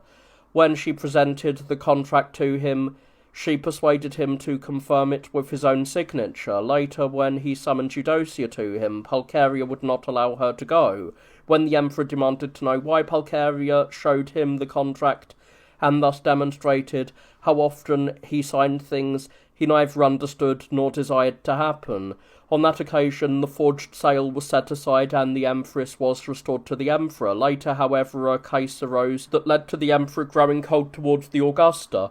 The cause was this: an apple of extraordinary size was brought to the emperor. He admired it and sent it to the empress, who in turn gave it to Paulinus, a learned man and, for that reason, intimate with the empress. Amazed by the size of the apple and unaware of its significance, Paulinus presented it to the emperor. The emperor recognized the object and, concealing it, asked his wife where the apple he had sent her was. Fearing that her husband suspected what he indeed already suspected, she replied that she had eaten it. He asked her again more insistently, and she again swore that she had eaten the apple. Filled with rage, the emperor produced it. She was caught in a blatant lie, and the emperor's suspicions were confirmed. Consequently, Paulinus was executed based on this false suspicion, and Eudocia was cast out of favour. She requested to depart for Jerusalem, where she went with great wealth, building churches and donating much to the poor and the monasteries there. After her husband's death, she returned there again and ended her life in the palace. The extent of her literary skill is shown by the so-called Homeric cantos. A certain Patricius had attempted this work, but left it unfinished and unorganised. She brought it to completion and organised it, as the inscription she wrote for the work in heroic hexameters demonstrates to those who read it. The Emperor Theodosius died at the age of 50, having reigned for nearly all of the years of his life, a very small portion with his father and the rest on his own. Some say the cause of his death was illness, while others have recorded that while hunting his horse fell, and having suffered fatal injuries he died shortly after. He was not unacquainted with logical education. He had participated in other mathematical disciplines, and even had a taste of astronomy. He was trained to the highest degree in riding and archery, and was also skilled in drawing and sculpture. Having a gentle disposition, he was overly soft in the management of affairs. For this reason, the eunuchs who wielded power under him, Antiochus, Amantius after him, and finally, Chrysophilus, committed many improper acts. During the time of this emperor, as Patriarch Proculus was leading a litany with the clergy and a large portion of the city's multitude, a child was suddenly lifted into the air. As the people were amazed and cried out, "Lord, have mercy," at length the child was brought down again, saying that he had been initiated into the mystery that who was crucified for us should not be added to the Trisagion. Theodosius then had died. Before the emperor's death was known to many, Pulcheria summoned Marcian, already an old man, but of good character and temperate, and announced to him the emperor's death, saying, I have chosen you above all others to be emperor, provided you give me assurances that you will keep intact the virginity I have dedicated to God." Upon his agreement, she summoned the Patriarch and the Senate, proclaimed him emperor, and crowned him with the diadem. Marcion was neither from a prominent background nor of a distinguished lineage, but simply a soldier. Once, while marching on a campaign with his own regiment, he fell ill in the province of Lycia and was left behind by his comrades. After being taken in by two brothers, one named Julius and the other Tatian, and recovering from his illness, he went out hunting with his hosts. While hunting, they became exhausted, lay down on the ground to rest, and fell asleep around midday. Tatian, waking from his sleep before the others, saw an eagle with its wings spread wide, shading Marcion and protecting him from the scorching heat of the sun's rays. Amazed, he gently woke his brother and pointed out the strange sight. He too was astonished. Both men believed that what the eagle had done for Marcion was a sign of kingship. When Marcion awoke, they prophesied the throne to him and asked him to remember them when he attained power. They gave him 200 gold coins and let him go. Later, while campaigning with Aspar, who had undertaken a war against the Vandals, Marcion was captured along with many others and kept under guard in a courtyard with his fellow prisoners. The leader of the Vandals looked down from above to inspect the captives and saw Marcion sleeping, with an eagle above him, wings raised, providing him with shade. He too took the vision as an omen of kingship. He summoned Marcion and demanded that if he should ever become emperor, he would not make war on the Vandals. Marcion agreed and released him from captivity. Thus, long before, God had foreshadowed his reign, and now those prefigured events had come to pass. Immediately he summoned the brothers who had hosted him and prophesied his rule. He appointed Tatian prefect of the city and entrusted the government of the Illyrians to Julius. He proved to be a good man to everyone. During these times, Pulcheria erected the church of the Theotokos in Blacanae. The fourth synod took place when Leo, the Pope of Rome, and Anatolius, the Patriarch of New Rome, petitioned the Emperor Marcion that the case of Dioscorus of Alexandria and Eutyches, as well as all that they had dared to do against the most holy Flavian, should not remain unexamined. The synod was therefore ordered, and 630 God-fearing fathers gathered in the church of the Holy Martyr Euphemia in Chalcedon. Presiding over them were Leo, the Pope of Rome, Anatolius of Constantinople, and Juvenal of Jerusalem. The multitude of fathers assembled against Dioscorus and Eutyches, who mythologized that the Lord Jesus Christ had worn a flesh of a different essence from ours, and that he existed in one nature, thereby attributing the passions to his divinity. The divine fathers deposed and anathematized them, as they would not renounce this heterodoxy. They accepted Theodoret and Ibus, who anathematized Nestorius, and the contentious chapters they had themselves issued. They confirmed the three previous synods and ratified the Holy Creed, subjecting to anathema those who introduced a duality of sons, those who taught that the divinity was subject to suffering, and those who dared to think or say that there was a mingling or confusion of the two natures, or who fabricated that there were two natures before the union but only one after the union, or who imagined that the form the Lord took from us was of a heavenly or some other essence. They dogmatized that our Lord Jesus Christ is perfect in divinity and perfect in humanity, truly God and truly man, consisting of a rational soul and body, consubstantial with the Father according to his divinity, and consubstantial with us according to his humanity, like us in all things sin apart. One and the same Christ, recognized in two natures and without confusion, without change, without division, without separation, the properties of each nature being preserved and concurring in one person and one hypostasis. After these things were dogmatized by all those God-bearing fathers in the presence of the pious Emperor Marcion, Dioscorus was sent into exile to Gangara by imperial command, for Eutyches had already died miserably. Proterius, a most holy and orthodox man, was ordained Bishop of Alexandria in place of Dioscorus. While the followers of the heretics Eutyches and Dioscorus were moving about the city, ridiculing what the synod had dogmatized and claiming that the synod's authority came from imperial power rather than truth, while still attempting to uphold their own heterodoxy, the Patriarch Anatolius gathered both those who shared his views and those who opposed them. He said to the dissenters, "Since you still hold to your own doctrine and refuse to believe what we are teaching correctly, but instead accuse us of accepting Nestorius' dogma by preaching two natures in the Saviour, each preserving its own properties without confusion, we must, it seems, leave the judgment on this matter to God. Let your belief concerning the faith be written by you in a volume, and let our own be written by us. Let both volumes be placed within the sarcophagus of the all-praised martyr Euphemia, and to her we must grant the judgment between the orthodox and the heterodox dogmatists." The heretics agreed to this.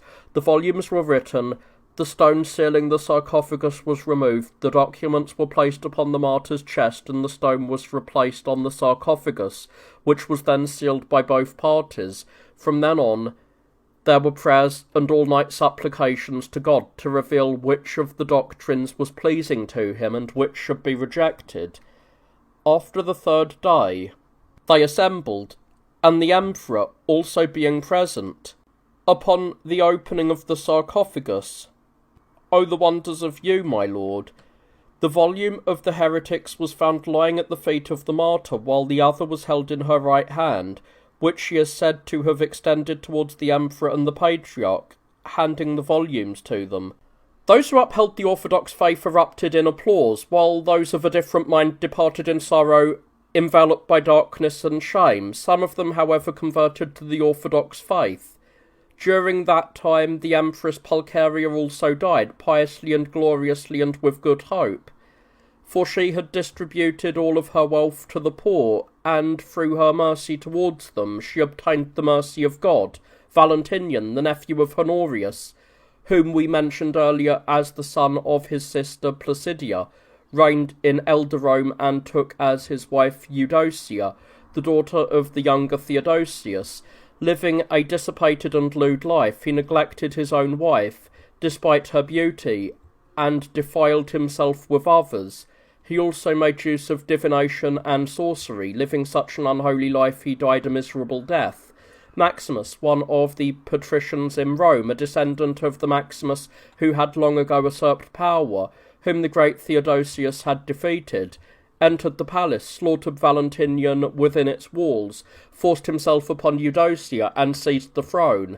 Since her father Theodosius had died and Pulcheria had passed away, and seeing no hope of vengeance from any other quarter, she sent a message to Gizeric, the so-called king of the Vandals, begging him to deliver her from the tyranny of Maximus.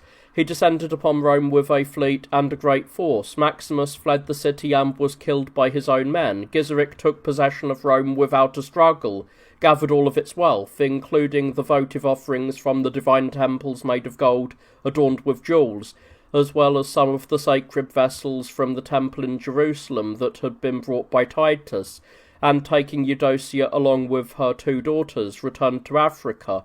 He joined her daughter Eudocia in marriage to his eldest son, Huneric. Learning that Placidia had been betrothed to the patrician Olybrius, he kept her with her mother Eudocia. After spending 2 years there, the Empress Eudocia returned to Byzantium with her daughter Placidia during the reign of Marcian. Eudocia, however, had been left behind with her husband. Having lived with him for 16 years and borne him a child named Hilderic, she grew weary of living with him because he shared the Arian heresy. Seizing an opportunity, she also relocated to Constantinople, her mother having already died. She travelled to Jerusalem, where she too died. Marcian died after reigning for 6 years and a few months. Some say he died of illness, while others claim he was poisoned at the instigation of the patrician Aspar, having reached an advanced age. Being of a gentle disposition and kind towards his subjects, he used to say that a king should not take up arms as long as peace was possible. The patrician Aspar, who wielded great power at that time, was not chosen to reign by the people of the city because he was a follower of the Arian heresy. Therefore, he installed Leo as emperor, according to some by his own will. Others say he received the authority from the people.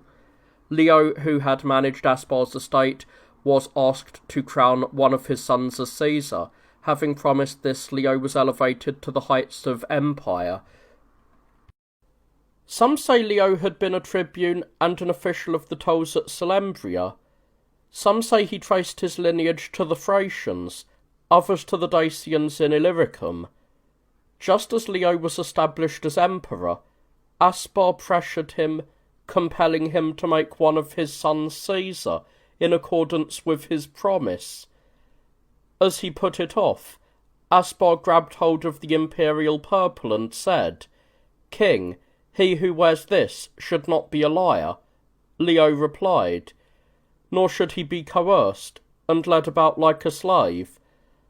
Unable to resist to the end, he yielded to necessity and made Aspar's son, the brother of Ardaburius, Caesar, from the rank of patrician. This seemed disagreeable to the Senate and stirred the city's populace to sedition. They feared that if the power shifted to Aspar's lineage, the Arians would gain boldness once again and inflict greater evils upon the Orthodox than ever before. The clergy, the monastics, and the portion of the city's populace that held sound views on the faith gathered and petitioned the emperor to appoint a Caesar who shared their beliefs. For the moment, he calmed the unrest with his words and actions. However, as time passed, realizing that Aspar and his associates were plotting against him, he had both Aspar and Ardaburius killed. Cassius, the questor, a learned man who had been accused of various things, including paganism, was stripped of his rank and handed over to the prefect for examination. As he was led into the court in the guise of a condemned man, the prefect said to him, "Do you see, Cassius, in what state you are?" He replied, "I see, and I am not surprised that, being human, I have fallen into human misfortunes. You, however, judge me as you once judged alongside me." Hearing this, the populace cheered the emperor, while they snatched Cassius away and took him to the church. Learning that he had been baptized, the ruler was pleased. The emperor had a wife named Verena, by whom he had 2 daughters, Ariadne and Leontia. He betrothed the former to Zeno, and joined the latter, Leontia, in marriage to the patrician Marcian, the son of Anthemius, who had reigned in Rome. During the reign of the emperor, Leo, a most terrifying conflagration occurred in New Rome, which swept through the city from sea to sea, that is, from its northern to its southern side. In length it extended from the Bosphorus to the church of St. John of the Hut. Towards the south it stretched from the church of the Holy Apostle Thomas to the church of the great martyrs Sergius and Bacchus. In the heart of the city it consumed everything between the Lausus and the Taurus. It is said that Aspar ran through the streets carrying a vessel full of water on his shoulders, urging the people to do the same to extinguish the fire, and giving each person a silver coin as a wage. That fire, devouring the city, lasted for 4 days.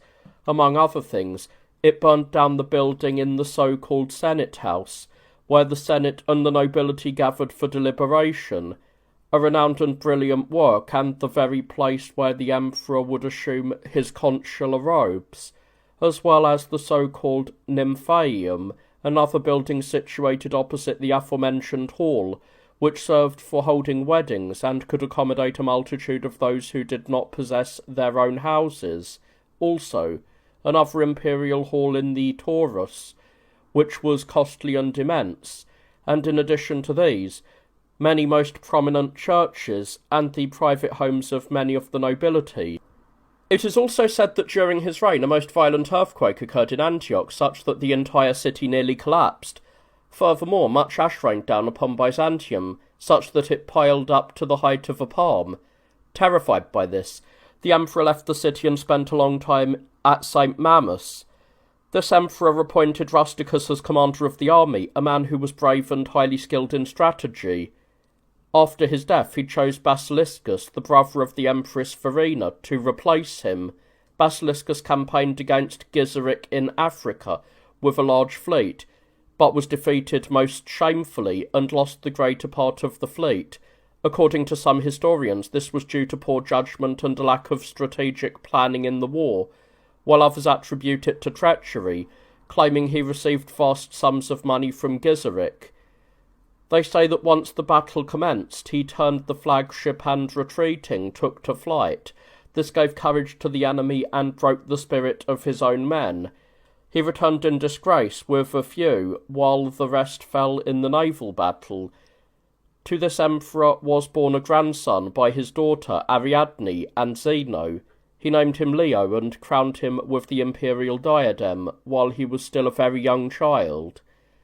For he judged Zeno unfit for the throne, as he possessed neither the character of an emperor nor a presence worthy of ruling. He was, in fact, most hideous in appearance, and had a soul even worse than his visage. For this reason, some historians record that the Emperor Leo had Aspar and Ardaburius put to death, because he wanted his grandson, the young Leo, to reign, but feared that those two, who held such great power, lest they might scorn the boy's infancy and usurp the authority themselves. During the reign of this emperor, the honourable robe of the most holy Theotokos was brought to Constantinople from Palestine and deposited in the church that he had built at Blakeney, with a silver casket. For this reason the church has been renamed the Holy Casket. Upon the death of the Patriarch Anatolius, who presided over the church for 8 years, Gennadius was ordained. After he had guided the church for 13 years and ended his life, Acacius was introduced in his place. Emperor Leo fell ill and passed away, having reigned for 18 years, leaving the young Leo as his successor to the throne. He was adorned with other virtues, but he shone most of all in his compassion, being accustomed to say, "Just as the sun shares its warmth with those it shines upon, so too must an emperor deem worthy of compassion those upon whom he looks." Left behind while still a mere child, the young Leo survived for 1 year on the throne and died while still a child, having left his father Zeno as emperor, the boy having placed the diadem upon his father's head with his own hands. Zeno was from the most shameful nation of the Isaurians, and he was himself most shameful in both form and soul, exercising his authority not as an emperor, but as a thorough tyrant. He had a brother named Conon, who surpassed his brother in wickedness, rejoicing in blood and delighting in the slaughter of men. The aforementioned Basiliscus, the brother of the Empress Verina, while stationed in Thrace, raised his hand against Zeno, with Verina and some members of the Senate assisting him. Being cowardly and unmanly, Zeno immediately fled with his wife Ariadne to Isauria, to be among his own people. Basiliscus was proclaimed emperor in the campus and crowned his own wife, Zonaras, as Augusta, and appointed his son, Marcus, as Caesar. He was no better in character than Zeno, and was ill-disposed towards the true faith. He also practised in the heresy of Eutyches and Dioscorus, having been led into it by his wife, and he greatly harmed the Orthodox churches, decreeing by a tyrannical letter that the Council of Chalcedon was void. He pressured Acacius, the Patriarch of New Rome, to sign this decree synodically.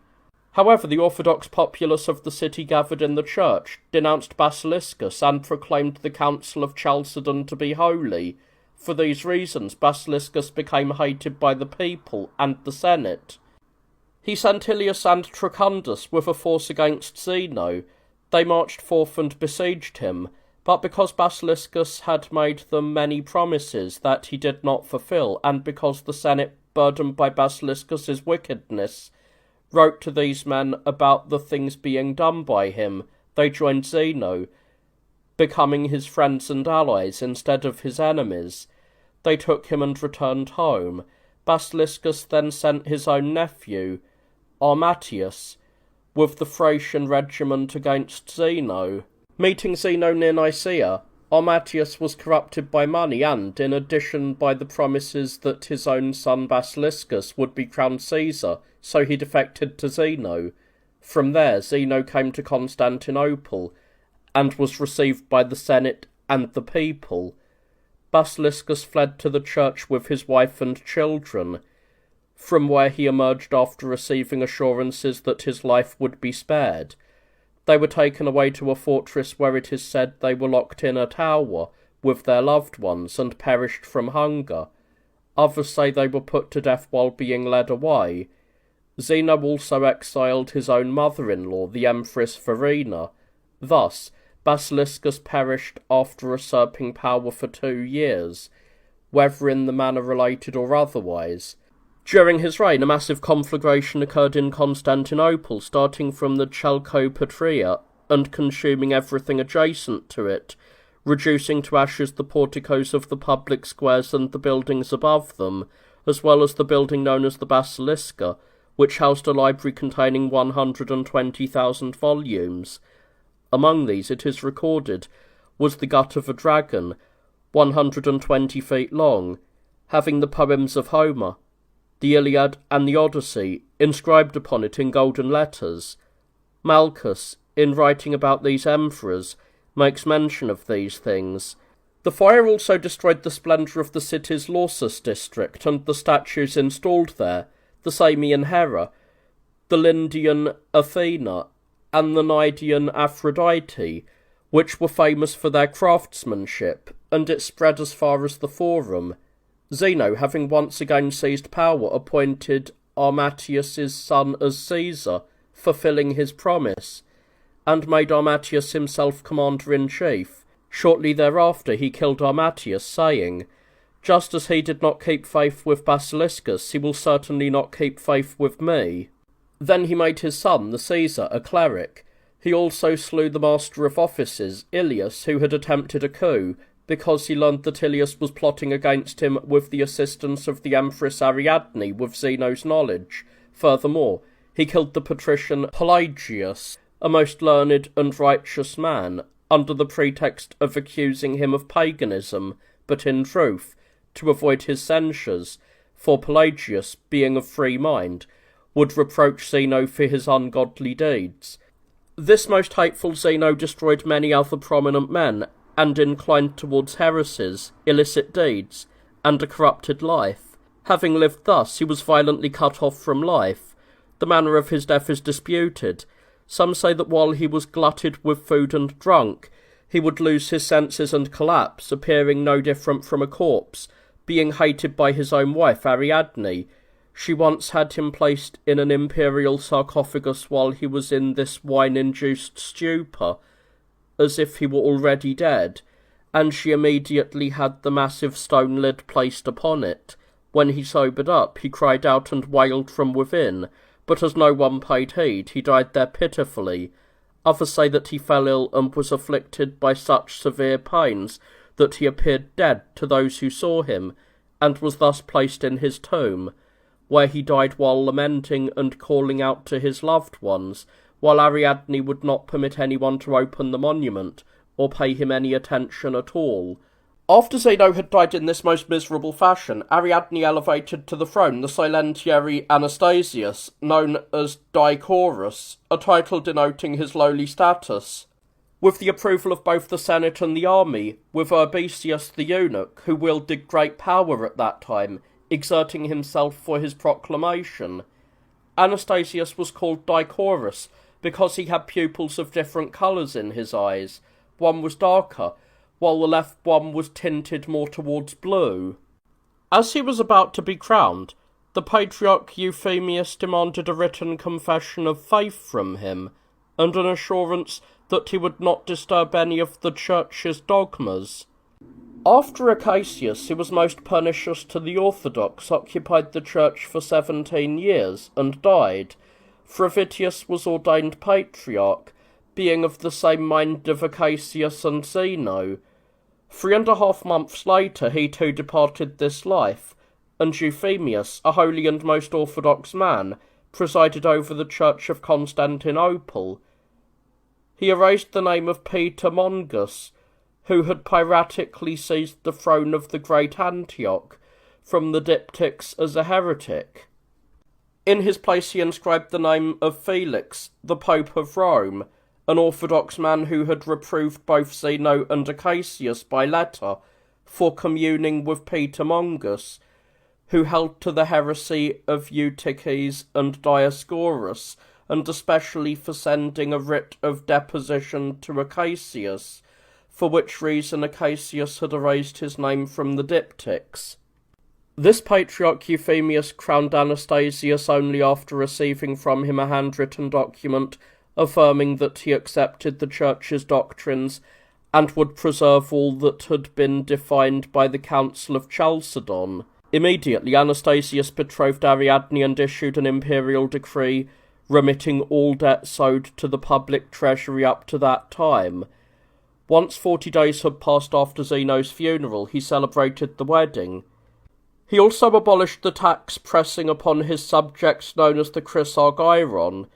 This tax was such that all, including beggars, the poor, every prostitute, and all freedmen living in both the countryside and the city, were forced to pay an annual toll to the state. A levy was even collected for horses, mules, oxen, donkeys, and dogs, with each person paying a silver coin, the same for a horse, mule, or ox, and 6 follies for a donkey or a dog. Because of this, there was ruin and lamentation everywhere. By abolishing this contribution, the Emperor Anastasius even burnt the registers of it in the hippodrome before the people.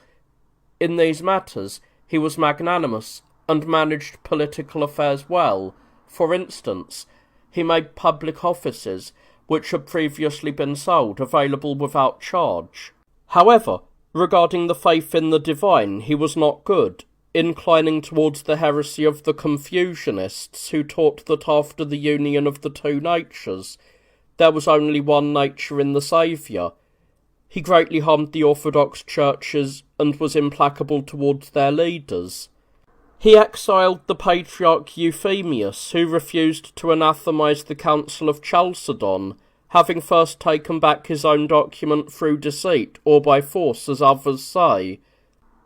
And he banished his successor, Macedonius, a holy man who would not agree with him, to Eucita.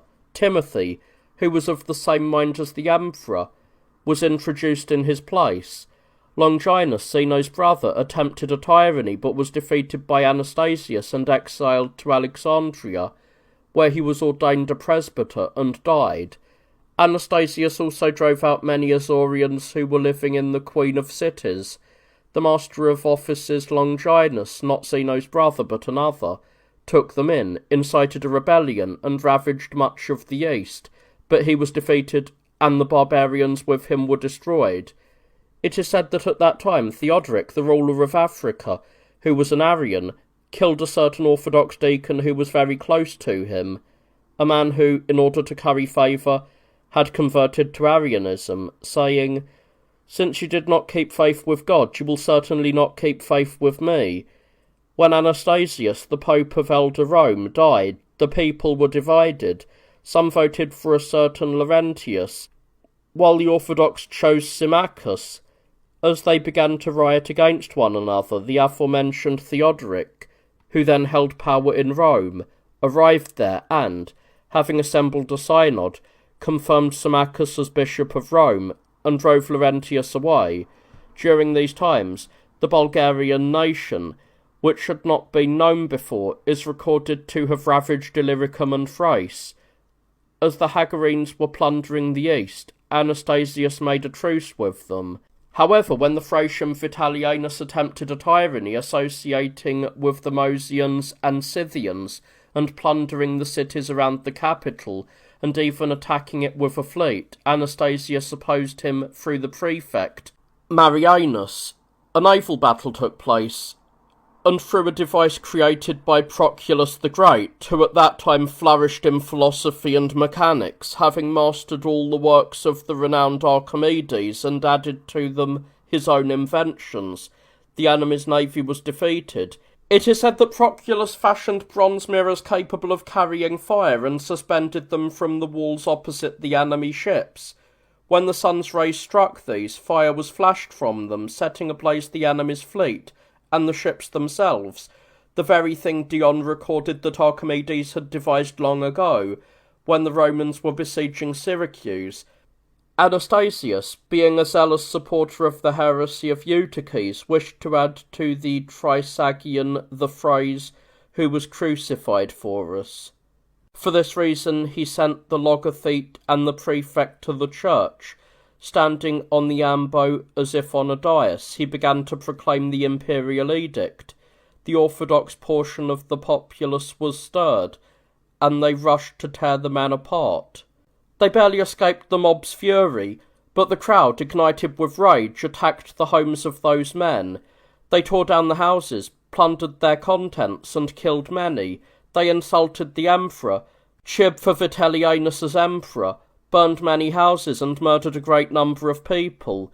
They killed a certain monk near the cistern known as Mosius, which had been built by Anastasius and was held in honour by that emperor, and they also murdered a recluse who lived near the Zerolophus gate, as the emperor held her in high regard for her faith. They tied their bodies together, dragged them, and then burned them. During the reign of this emperor, Alamandarus, the Phylarch of the Hagarenes, was instructed by the Orthodox, believed, and was baptized. Severus sent 2 bishops to him, eager to draw him into his own heresy. When the bishops taught him that the 2 natures of Christ were fused into one, and that consequently the divinity suffered in the flesh of the Lord and was brought to completion in a single nature, he wished to prove that they were saying absurd things and teaching what was unbelievable. He arranged for one of his own men to approach those unholy bishops in his presence and announce something to him. When the man did as he was ordered, Alamandarus grew gloomy and feigned grief. When the bishops asked why he was distressed and what the news might be, he said he had been told that the Archangel Michael had died. When they insisted that the report was false, as it was impossible for an archangel to die, the Phylarch replied, "If an angel cannot die, how is it that, according to you, the divinity suffered and died, having been commingled in the flesh and reduced to a single nature?" The bishops were amazed at his wisdom, but, despairing that they would ever be able to convert him to their doctrine, they withdrew. When the Bulgarians again ravaged Illyricum, some Roman commanders took a stand against them, with their regiments under their command, but because the Bulgarians used incantations and sorcery, the Romans were shamefully defeated, and all but a few were destroyed. A comet had foretold their destruction, as did ravens that flew over them and led the way as they marched, and their trumpeters, instead of a martial blast, sounded something mournful and funeral. After the aforementioned Timothy, who had inflicted much evil upon the Orthodox, died, John the Cappadocian was entrusted with the care of the church, presiding over it for 2 years. Empress Ariadne also died.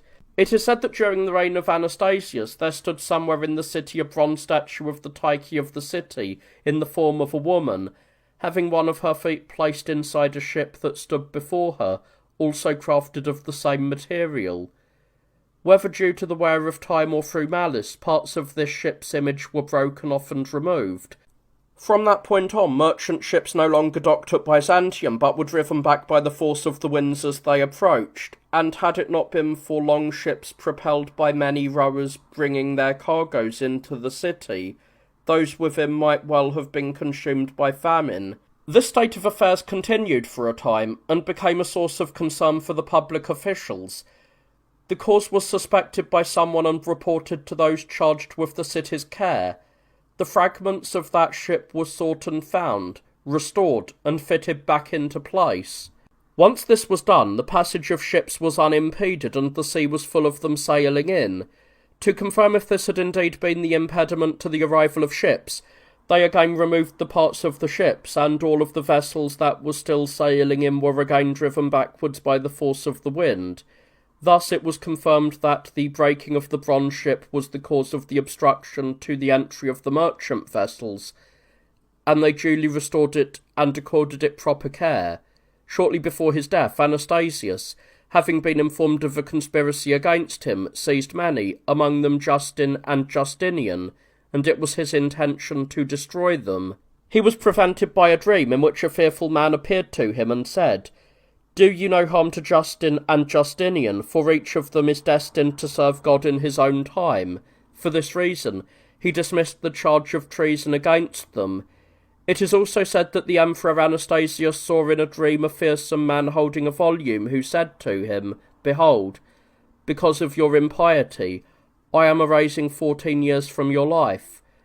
Having received an oracle that he would die by lightning, Anastasius built the so-called vaulted chamber and lived within it, but he gained nothing from it.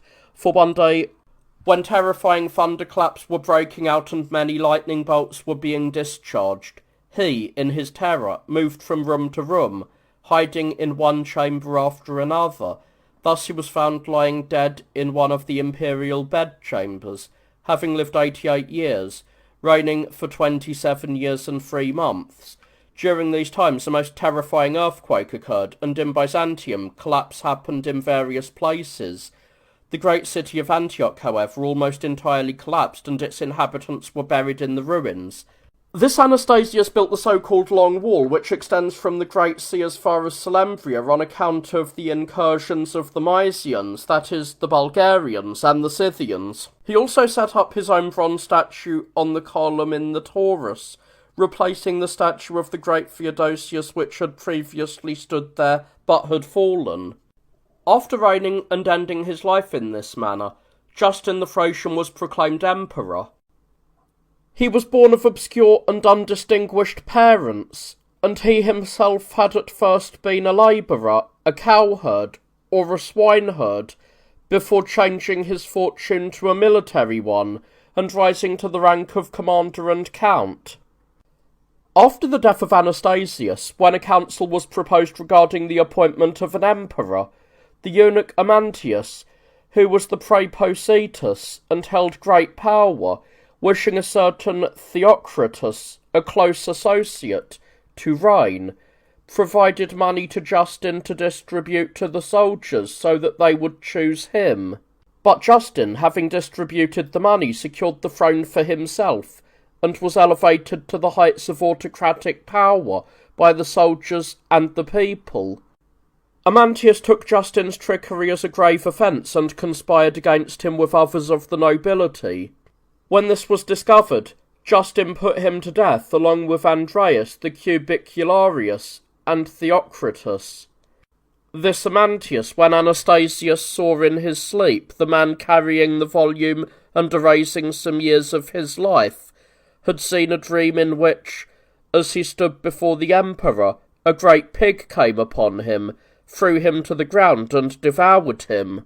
He built the church of the Holy Apostle Thomas. For this reason it preserves his name, being called the Church of Amantius. Justin, being most orthodox, issued a decree that all should venerate the Council of Chalcedon, and that the 630 holy fathers who established it be inscribed in the sacred diptychs of all churches. He had a wife named Lupicia, whom he crowned and proclaimed Augusta, renaming her Euphemia. Vitellianus, who had led a revolt under Anastasius, was very close to him and was appointed commander-in-chief. He also served as consul and wielded great influence with Justin. Being orthodox, he ordered Severus to be expelled from the See of Antioch and destroyed. Upon learning this, Severus fled to Egypt with other like-minded individuals, and they disturbed the region by introducing the discourse concerning the corruptibility and incorruptibility of Christ. After Severus had fled, Paul, the Xenodocus of the Eubulus Hospice in Antioch, was appointed bishop. Justin also recalled all those who had suffered unjust exile during the reign of Anastasius. In his time, a comet appeared in the east, casting its rays downward, which meteorologists call a Pogonius, or bearded one. Vitellianus was murdered by the Byzantines, who bore him a grudge for having killed many when he rose up against Anastasius. Others say that by the order of the Emperor Justin and Justinian, he was killed in the palace, as he wished to dominate the emperor himself. Justinian had been appointed commander of the armies. After John the Cappadocian, who was Patriarch of Constantinople, had died, Epiphanius, a presbyter of the church, was ordained, and after Hormisdas, Pope of Rome, departed this life, John assumed the reins of the Roman Church. As there was hostility between the Romans and the Persians, Emperor Justin sent envoys and gifts to the king of the Huns, asking for an alliance against the Persians. He agreed. When the Persian king Cavades also requested the same king for an alliance, he promised to assist him. He went to the Persians with his people to take a stand against the Romans. However, Emperor Justin sent an embassy to the Persian king regarding peace, writing to him not to trust the Huns, as they had made oaths of alliance with the Romans and received much money, and intended to betray the Persians in time of war. Cavades asked the king if he had received money from the Romans. When he admitted it, he believed Justin was telling the truth and immediately executed him and almost all of the Huns, except for a few who escaped. He made peace with the Romans and asked Justin to become the guardian of Khosroes, the youngest of his sons, for he was leaving the Persian throne to him, overlooking the older ones. The emperor, however, declined the guardianship. Meanwhile, Sath, the leader of the Lazis, defected from the Persians and came to Justin. Having been baptized, he was named the emperor's son, proclaimed king of the Lazis, and married to the daughter of one of the senators before returning to his own country.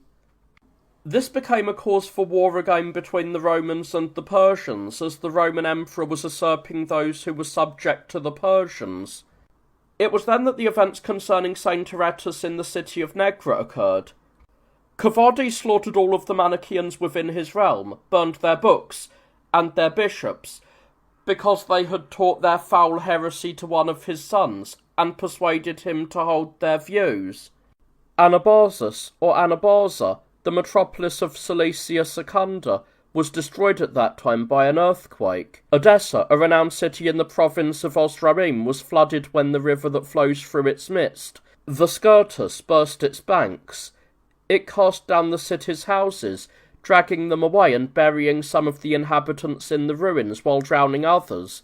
After several days, when the waters receded, a stone slab was found on the riverbank with hieroglyphic letters carved into it, reading, "The river Syrtis shall leap evil leaps upon the citizens."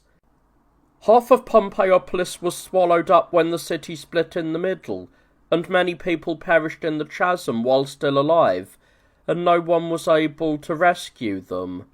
At that time, a woman from Cilicia emerged who was giant-like in the stature of her body and her general proportions.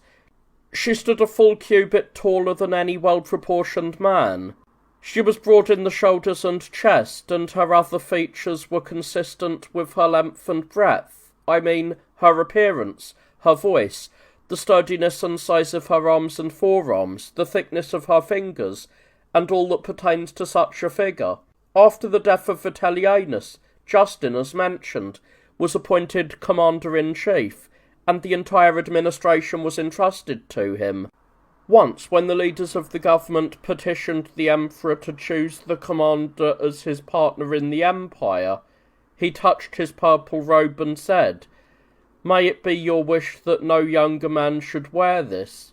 Thus, for the time being, he deflected their request. Not long after, however, they passed a decree granting the dignity of nobilissimus to Justinian, and requested the emperor to ratify it. Yielding, he confirmed it with his own hand. Having suffered a wound to the shin, he was bedridden.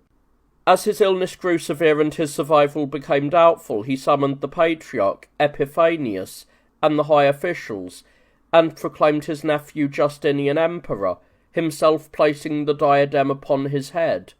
When the people gathered in the hippodrome, Justinian went out to them wearing the crown, and after being acclaimed by all, he returned to the palace at the age of 45. Immediately his wife, Theodora, was proclaimed Augusta. Not long after, Justin's life came to an end, having reigned for 9 years and 20 days. He departed having reigned piously, but upon Justinian's accession, the empire did not remain a monarchy, but power was divided into two. For his partner in life wielded power no less, if not more, than the ruler himself. This emperor was very easy to approach, and had open ears to slander, yet he was very sharp in defence, unsparing in the depletion of funds, and even less sparing in collecting them. He spent some on building projects, some to ensure his personal designs succeeded, and some on wars and disputes with those who opposed his will. Always in need of money, he sought it from unholy means, and showed favour to those who devised pretexts for him to extract money. Nor was the empress inferior to the emperor in any way, whether in power or in the acquisition of wealth by any means. She surpassed her consort by a wide margin, and was more resourceful in discovering novel and varied schemes. Consequently, the subjects suffered from two sides, for annual taxes were increased significantly and new ones were invented. Some were punished and stripped of their wealth for not holding the right views on the faith, others for living intemperately, others due to disputes with one another, and others for various other reasons. To enumerate them all would require a long narrative. In the 5th year of his reign, a comet appeared, known as Lampadius, casting its rays upward, which lasted for 20 days. He also made a truce with the Persians. While the East was at peace, civil wars were wearing down the city, and they destroyed its beauty and splendour, which had remained since the fire that occurred during the reign of Leo. For a hatred having grown in the factions against the emperor and the empress for the reasons mentioned, both factions, the blues and the greens, though always opposed to one another, became of one mind and began a sedition. The ruler attempted to quell the uprising by releasing upon them a contingent of those barbarians known as the Aeloroi. But this only fanned the flames further, for a battle broke out between the factions and the barbarians at the place called the Million, and with many falling on both sides, the clergy, in their eagerness to put an end to the strife and the conflict, took up the all-holy books of the divine Gospels and the venerable images of our Saviour, and pressed themselves into the midst of the combatants, thinking that out of reverence for the holy things they would lay down their weapons and cease the fighting. But the barbarians, caring not in the least for the holy things, cut down the factions and spared neither the sacred objects nor those carrying them. This became a provocation for the people of the city to further sedition, and as if defending the divinity itself, they were ignited into even greater desperation. Not only men, but also women, fought from the upper stories, throwing stones, roof tiles, and whatever they could find from above upon the barbarian multitude. Seized by mania and wishing to retaliate against the women, they set fire to the houses from which they were being struck. Because a strong wind was blowing at that time, the flame was quickly carried into the air, scorching many of the largest and most beautiful buildings, burning down statues of ancient men renowned for their wisdom, courage, and handiwork, as well as for their sagacious counsels, and above all, the very divine sanctuary of the great church built by the Emperor Constantius, the Church of Holy Peace, the Hospice of Eubulus, the Chalcostegaton of the Palace, which is the building now called the Chalky, the prison, the Bath of Severus, called the Zeuxippus, and many other things that provided ornament and wonder to the city and the empire. The emperor then planned to suppress the sedition in a different way. He went up to the theatre with the intention of speaking to the factions, and sent for the people to come there. But they would not consent to approach, rather they urged one another to avoid the hippodrome, lest they be shut up there like in a prison and become victims of the ruler's wrath.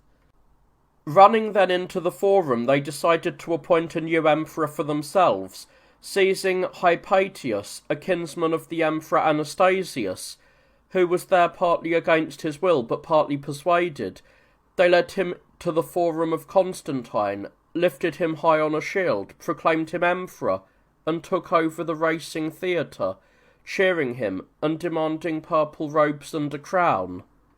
While the factions were occupied with these things, those around the emperor succeeded in bribing many of the blues with the distribution of vast sums of money, and thus, having divided the factions' consensus, they forced them to turn against one another.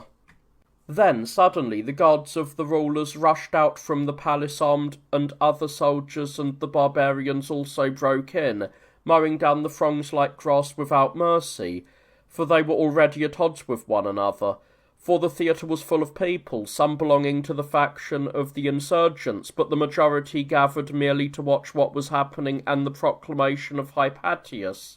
They seized Hypatius and his brother, Pompeius, and brought them to the emperor. They were put to death and their estates confiscated. The number of those killed from the populace was estimated at around 40,000. It was not only the estates of those two men that were confiscated, but also those of many other senators, and they too were punished in various ways. During this sedition, as mentioned, the great church built by Constantius was burned, and Emperor Justinian began to build another far larger and more renowned, the construction of which was initiated in the year 6640. In the 15th indication, in the month of February, the emperor did not only begin the construction of this holy house, but of many others as well.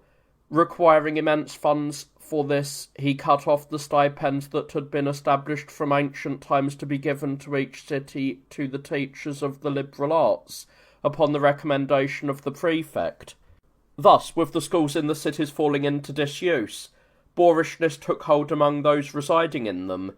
In the 17th year of his reign, the great column which is established in the forecourt of the great church was completed, upon which this emperor erected a bronze equestrian statue of himself, where previously another column of the great Theodosius had stood, bearing a silver statue made by his son Arcadius, weighing 7,400 pounds. Justinian tore this down along with its column, stripped away the silver, and erected the column visible today, along with his own statue. He also dismantled a massive conduit made of lead, through which water was brought into the city, as he had required much of this material for his building projects. A most violent earthquake also occurred then, from which half of Cyzicus collapsed. It is recorded that at that time someone came to Byzantium bringing a miraculous dog. As many gathered to see it, many of them would give their rings, and they were all laid down together before the dog. It was commanded by its master to provide each person with their own, and taking them in its mouth, one by one, it unerringly distributed each to its owner. It was then commanded to show who was wealthy, who was poor, which of the women was a prostitute, which was a widow, or which was married to a man, and other such things. It pointed everything out without error, holding each person's garment in its mouth according to the question asked. In the 10th year of Justinian's reign, after the death of the patriarch Epiphanius, Anthimus of Trapezus was transferred to the priestly throne of Constantinople. This emperor also breathed much wrath against those who lusted after men, and for this reason he punished many, cutting off their shameful parts. To one who asked, "Why do you punish the effeminate in this way?" he replied, "If they had committed sacrilege, would I not have cut off their hands?" He also erected the great church of the Theoktos at the spring, the sanctuary of the venerable martyrs Sergius and Bacchus, and many other buildings. He also built a bridge over the Sangarius river, for which the following epigram was written by Agathias: "And you, O Sangarius, after the proud Westerners and the Median nations and the whole barbarian horde are shackled in your flow by a sturdy arch, thus enslaved by a ruler's hand, you, once impassable to ships, once untamable, now lie bound by a stone fetter. Empress Theodora also built the famous Church of the Holy Apostles at that time. There had indeed been a church for the apostles there previously, built by Constantius, the son of Constantine the Great, but it was not like the one that exists today, being far inferior to it in both beauty and scale. At one time, while Honorius was reigning in Elder Rome, the Vandal nation migrated, came into Spain, and crossing over from there into Libya with their own king, Godigisclus, took possession of it. He died leaving 2 sons, one named Gondaris, the other Gaiseric. Upon the death of Gondaris, the rule devolved solely upon Gaiseric.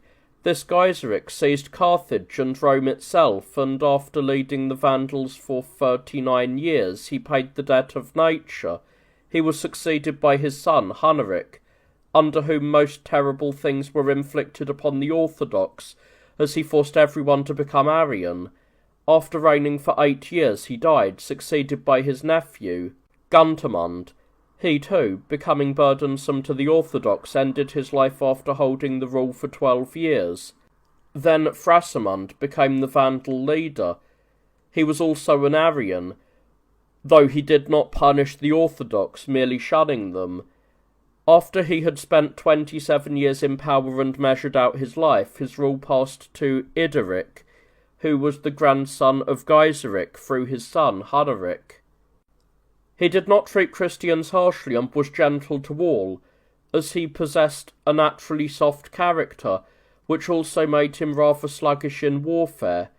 This Ideric had been a friend of Justinian while he was still a private citizen, but one Gelimer, a kinsman of Ideric, a man of evil nature, yet energetic, and most adept at innovation, seized the tyranny.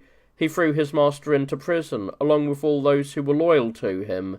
Seeking to clear himself of the charge of tyranny, he wrote to Justinian claiming that he did not grasp at the power out of a desire for it, but because Ideric was unsuited for the administration. The emperor sent word back to Gelimer that he would not tolerate it unless he helped the one who had been deposed and punished the usurper. Therefore, he summoned the patrician Belisarius from the east, for the man was there fighting the Persians, and sent him to Libya with a heavy force and a large fleet, appointing him commander-in-chief of all the forces.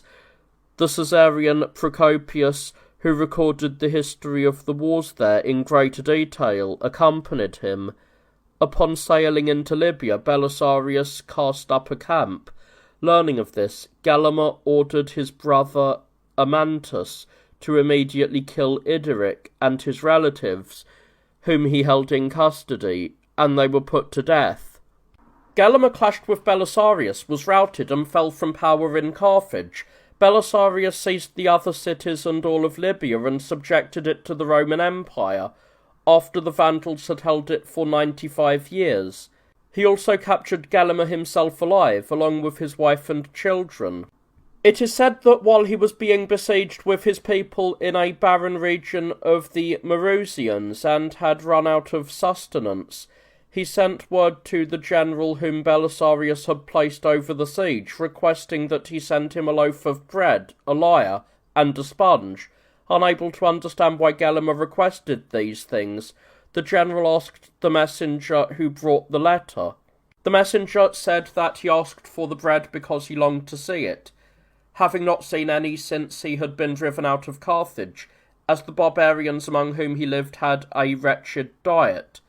The sponge was so that he could wipe the tears from his eyes, and the lyre so that he could lament his own misfortunes.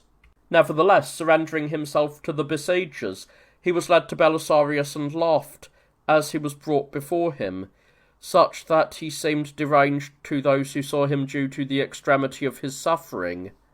But what was happening was something quite different.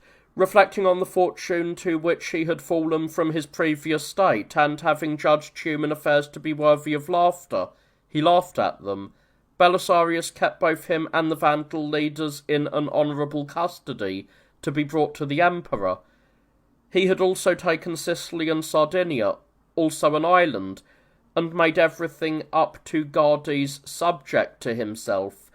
Thus he returned to Byzantium and was deemed worthy of great honour by the emperor, bringing Gelimer himself with his wife, children, relatives, and all his household. He then celebrated a triumph for the victory with a horse race taking place in the theatre, the emperor himself presiding, as was the custom, with the Senate present and the entire populace. The commander-in-chief emerged from the starting gates of the horses, with Gelimer's purple robe in his hand. Accompanying him were the generals of the ranks, the commanders, the captains, and the relatives of Gelimer. Once he reached the presence of the ruler, Belisarius persuaded Gelimer to throw himself onto the ground, and thus offer obeisance to the emperor. He did as he was ordered, streaming with tears.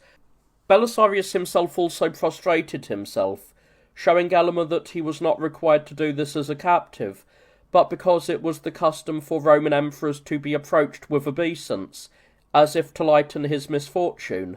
After Gelimer had offered the same obeisance to the empress, a magnificent residence and royal treatment were prepared for him. A few days later, while a horse race was being held in the theatre, the spoils of war were brought through the middle of the city into the stadium, javelins, thrones, and covered litters for women, all made of gold and adorned with precious stones, a similar couch, gold-embroidered carpets, and vessels used for tables, some worked in gold, others made of silver, gold and jewel-encrusted drinking cups, purple garments, similar veils, royal crowns, and women's jewellery adorned with stones and pearls, and many other things almost beyond count. Above all these were 7 chests full of gold and books of the divine Gospels, shining with gold on all sides, and variegated with every kind of stone. These were the contents of the triumph. Belisarius was also deemed worthy of the consulship. Once the Vandal War was concluded, the emperor sent Belisarius to Rome to bring that city and all of Italy, which was held by the Goths under their leader Theodatus, under his control. Learning of this, Theodatus sent Agapetus, the great high priest of Rome, a divine man, to the emperor as an envoy. Upon arriving in Byzantium and meeting with Justinian, he first discussed God and his faith in him.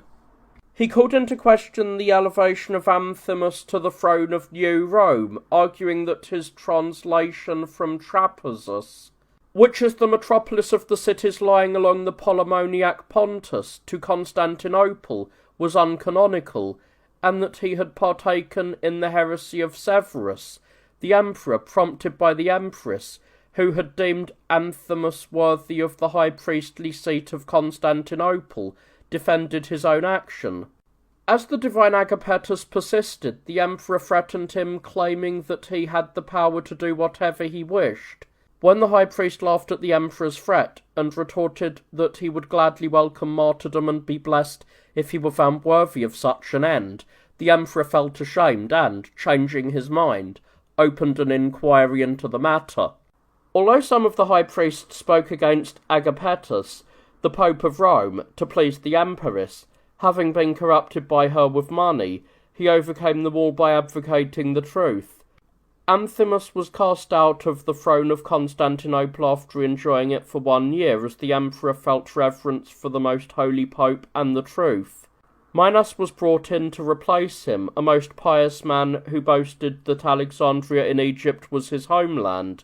He was born to one of its prominent citizens, and was not unversed in rhetoric, and especially in the more divine teachings. Having attained the high priesthood, or rather it having been fortunate to have him, the divine Minas convened a partial synod with Pope Agapetus and placed under anathema Severus, Eutyches, Peter, Julian of Halicarnassus, and Anthimus as one who shared their views. While still living in Byzantium, the most holy Pope Agapetus departed this life. Minas governed the church piously for 16 years before ending his life.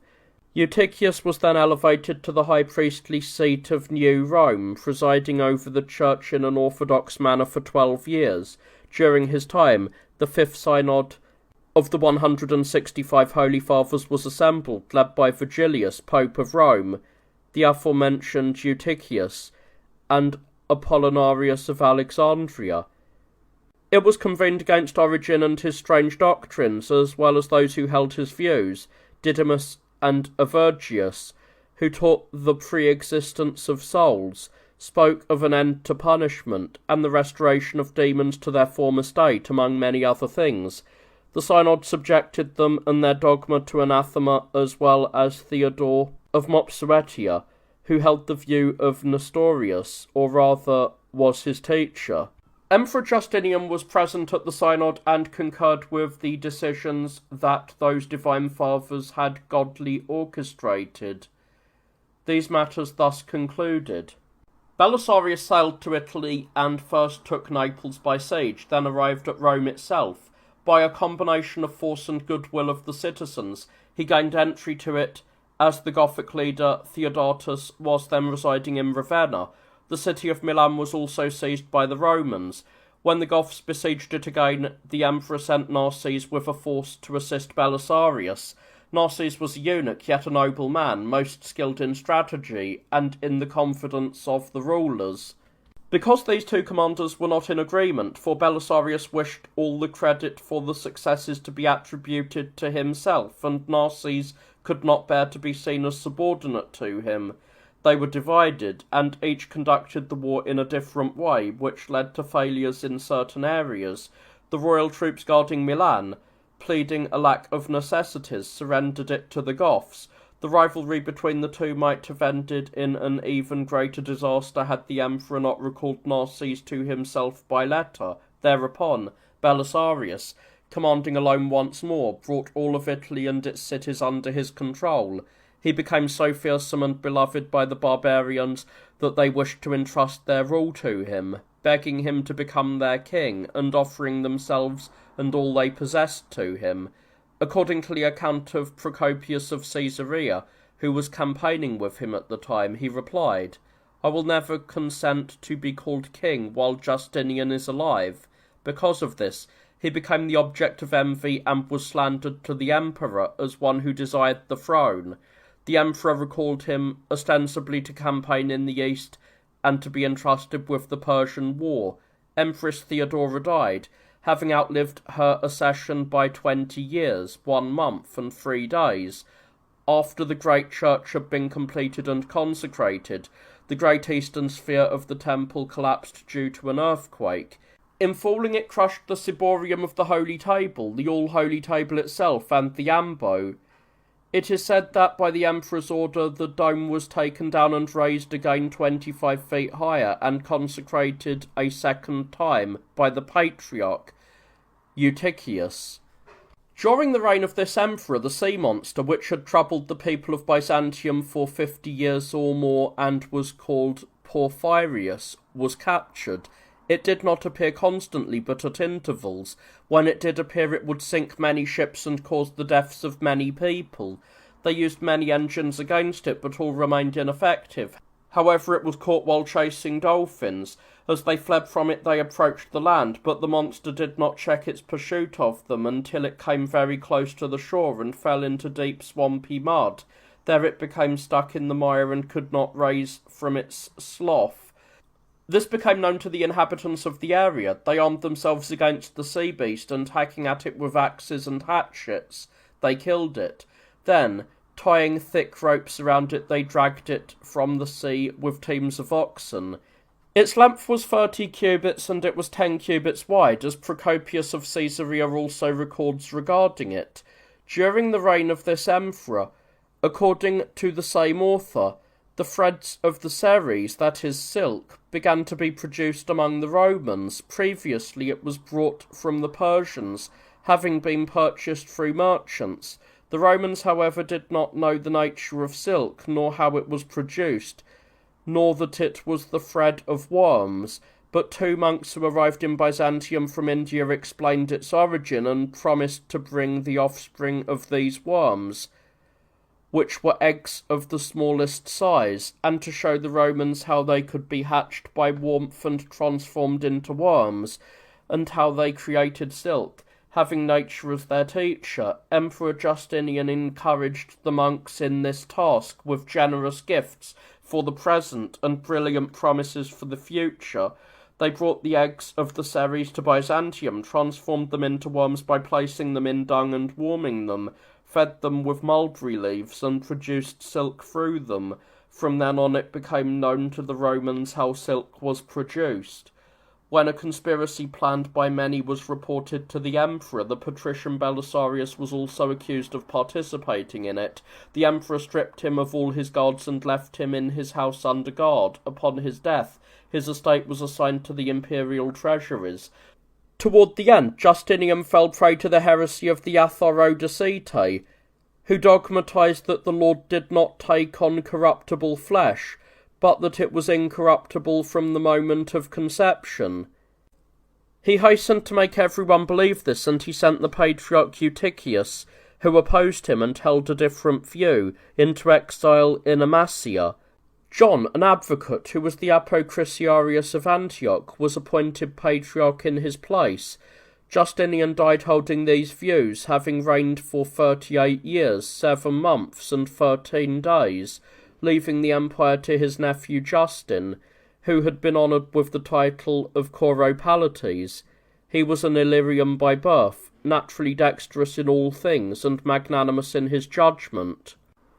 Being pious, he decorated the churches built by Justinian, and added both apses and yew to the church in Blackenay, so that it became cross-shaped. He also sumptuously built the church of the leading apostles in the orphanage, the church of the divine unmercenary physicians in the quarter of Basiliscus, the church of the holy protomartyr Thecla, the Chrysotriklinos of the palace, and he renovated the great aqueducts of Valens, along with many other works. His wife was Sophia, whom he also crowned Augusta.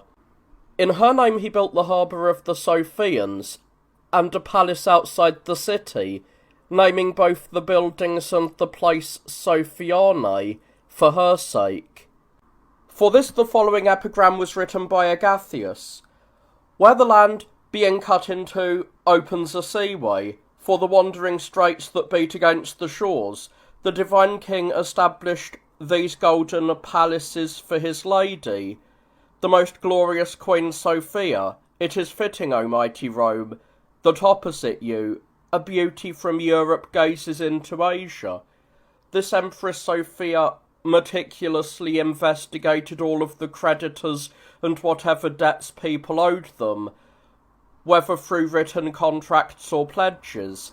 She paid off their debts from her own resources, took back the pledges and the documents, returned the pledges to their owners, and destroyed the documents.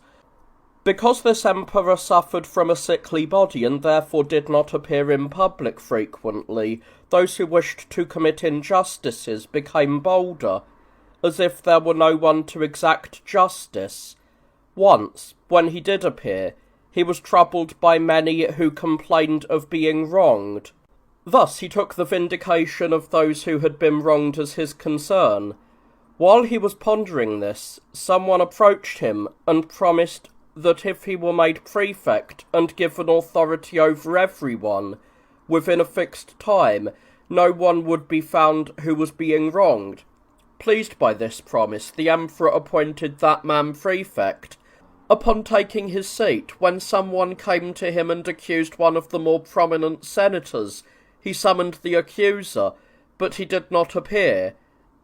Then he sent a second notice to him, but he, disregarding this as well, went off to an imperial banquet, for he happened to have been invited to it. When the prefect learned of this, he too went to the palace and found the banquet already beginning. He said to the emperor, "I promised you, king, to leave no one wronged within such a time.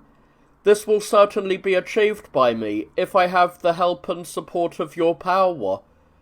But if you yourself defend those who do wrong and, being on friendly terms with them, have them dining with you, I will accomplish nothing. Either do not grant them such boldness, or relieve me of my office. The emperor replied, If I am the one doing wrong, then remove me from here. Immediately the prefect dragged the accused man from the banquet, brought him to the court, and judged the case against him. Finding him guilty of injustice, he punished him with corporal scourging, and restored to the wronged man a multiple of the loss he had suffered from the guilty man's estate. Consequently, those who had a greedy inclination, being afraid, refrained from doing injustice, and entered into settlements with those they had wronged. The truce with the Persians was broken during the reign of this emperor, for although the Romans gave them an annual tribute of 500 pounds of gold, so that the fortresses of the Roman Empire bordering their territory would be kept unharmed, Justin declared that it was shameful for the Romans to be taxed by the Persians, and withheld the gold. He sent an embassy to Arethus, the king of the Ethiopians, and persuaded him to raid and plunder those parts of the Persian domain that were near the Ethiopians. Thus, war was once again stirred up between the Persians and the Romans. The emperor appointed the patrician Martin as general of the East, and sent him out against them, and in the 4th year of his reign, war broke out. Many fell on both sides, but the Romans were none the less victorious. Hormisdas, the ruler of the Persians, sent Ardamanes with a heavy force to plunder the Roman territory. He overran much Roman land, seized a great amount of booty from it, and returned. So the patrician Martin did not dare to march out against him. Learning of this, the emperor considered it a disaster, and stripped Martin of his generalship, entrusted it to Archelaus, and established a truce with Hormisdas once again. Because of the grief caused by these events, he fell into a state of frenzy, and also suffered from pain in his feet. Lacking children of his own, he had already adopted Tiberius, the count of the Excubitors, and promoted him Caesar. Upon recovering from his illness, he summoned the patriarch Eutychius, for after the death of John the Advocate, Eutychius had been brought back and restored to the high priestly throne. Having gathered the Senate and the clergy of the Church, he proclaimed Tiberius emperor, charging him in the hearing of all to be pious towards God, to benefit his subjects, to vindicate those who were wronged, not to allow the soldiers to be greedy, not to be proud of the purple, to allow the wealthy to enjoy their own possessions without envy, to provide for those who had nothing as best he could, and to honour the empress, who was previously his own mistress, in a fitting manner. Having given these exhortations and advice to Tiberius, Justin passed away. The empire was left to him, and he was crowned by the patriarch Eutychius. Tiberius had a wife, Anastasia, whom he proclaimed Augusta. She bore him 2 daughters, Charito and Constantia. Sophia, the former empress, withdrew from the palace and took up residence in the palace that bore her name, with Tiberius providing her with royal services, as if she were his own mother. This emperor also sent an embassy to Hormisdas to renew the truce, but Hormisdas did not accept the renewal. Consequently, Tiberius prepared a large army for the war against the Persians, and appointed Justinian, a distinguished man of the East, as general. When he advanced against the Persians and encamped near them, he entered into negotiations before battle and persuaded them to make a 3-year-long truce with the Romans.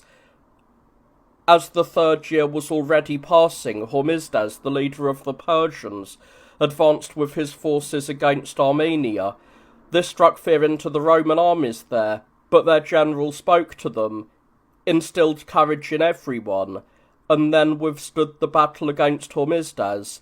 For a time the Persians seemed to prevail by using archery, while the Romans shielded themselves and did not charge.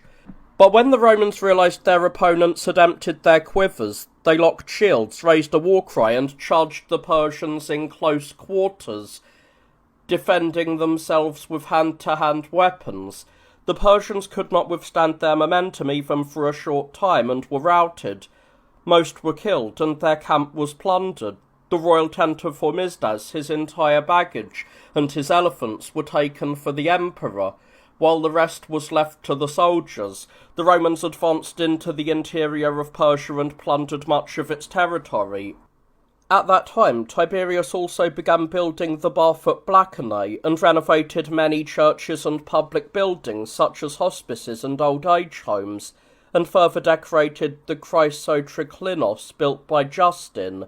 After the Patriarch Eutychius had adorned the throne of Byzantium for a second time for 4 years, and passed away, John the Faster, a most holy man, was ordained patriarch from among the deacons of the great church.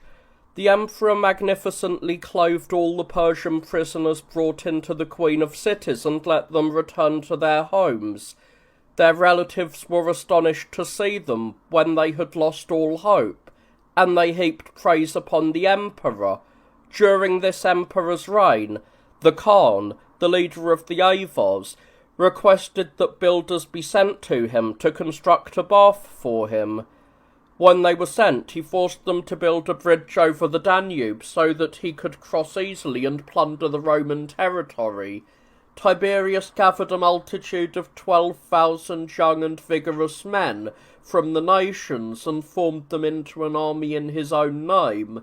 He appointed Maurice, the Count of the Federati, as their general, and Narses, the Cubicularis, as his lieutenant, and sent them against the Persians.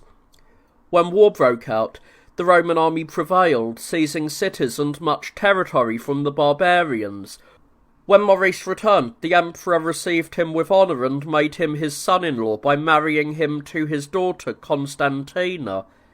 He joined his other daughter, Charito, to the general Germanus, and honoured both men with the title of Caesar. Falling into a wasting illness, Tiberius was carried in a litter to the tribunal, where he had his son-in-law Maurice proclaimed emperor in the presence of the Patriarch John and the Senate. He was so overcome by his illness that he could not speak to those assembled, so he presented his will to them in writing. Returning from there to the palace, he passed away after reigning for 3 years, 10 months, and 8 days. Maurice assumed control of the state, having been crowned by the Patriarch John the Faster.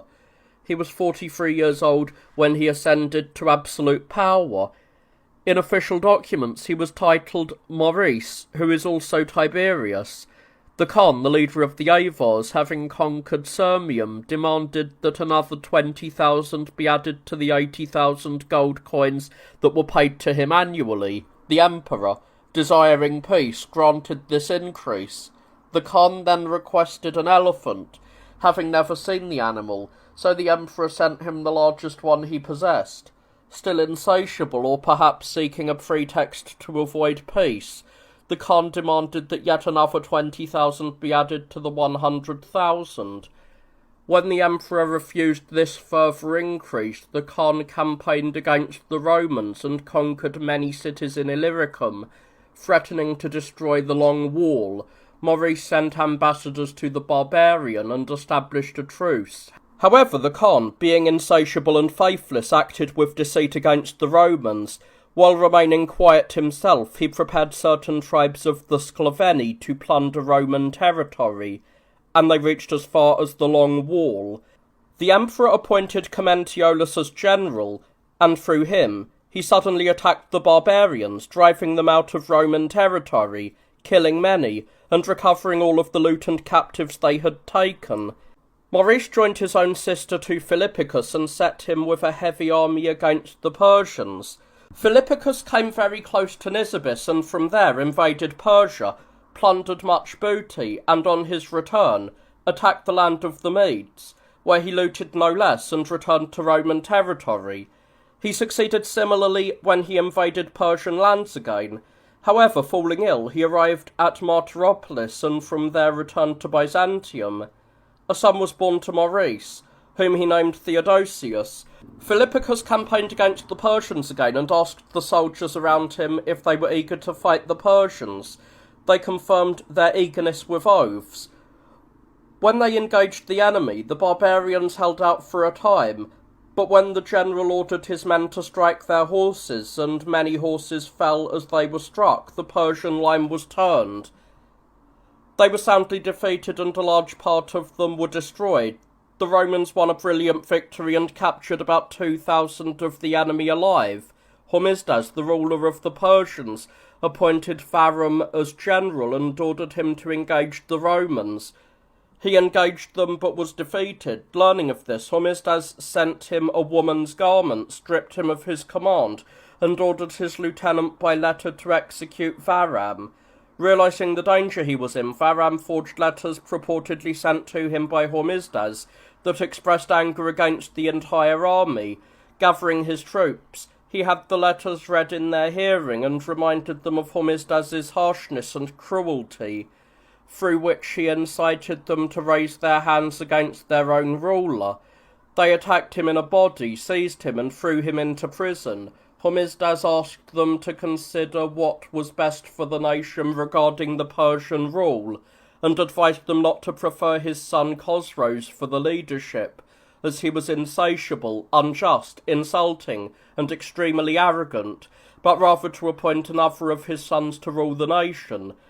When some of the high-ranking men opposed his words and incited the Persians against him, his son, whom he had preferred for the throne, and the boy's mother were killed before his eyes by the mob, and his own eyes were then gouged out, and he was imprisoned.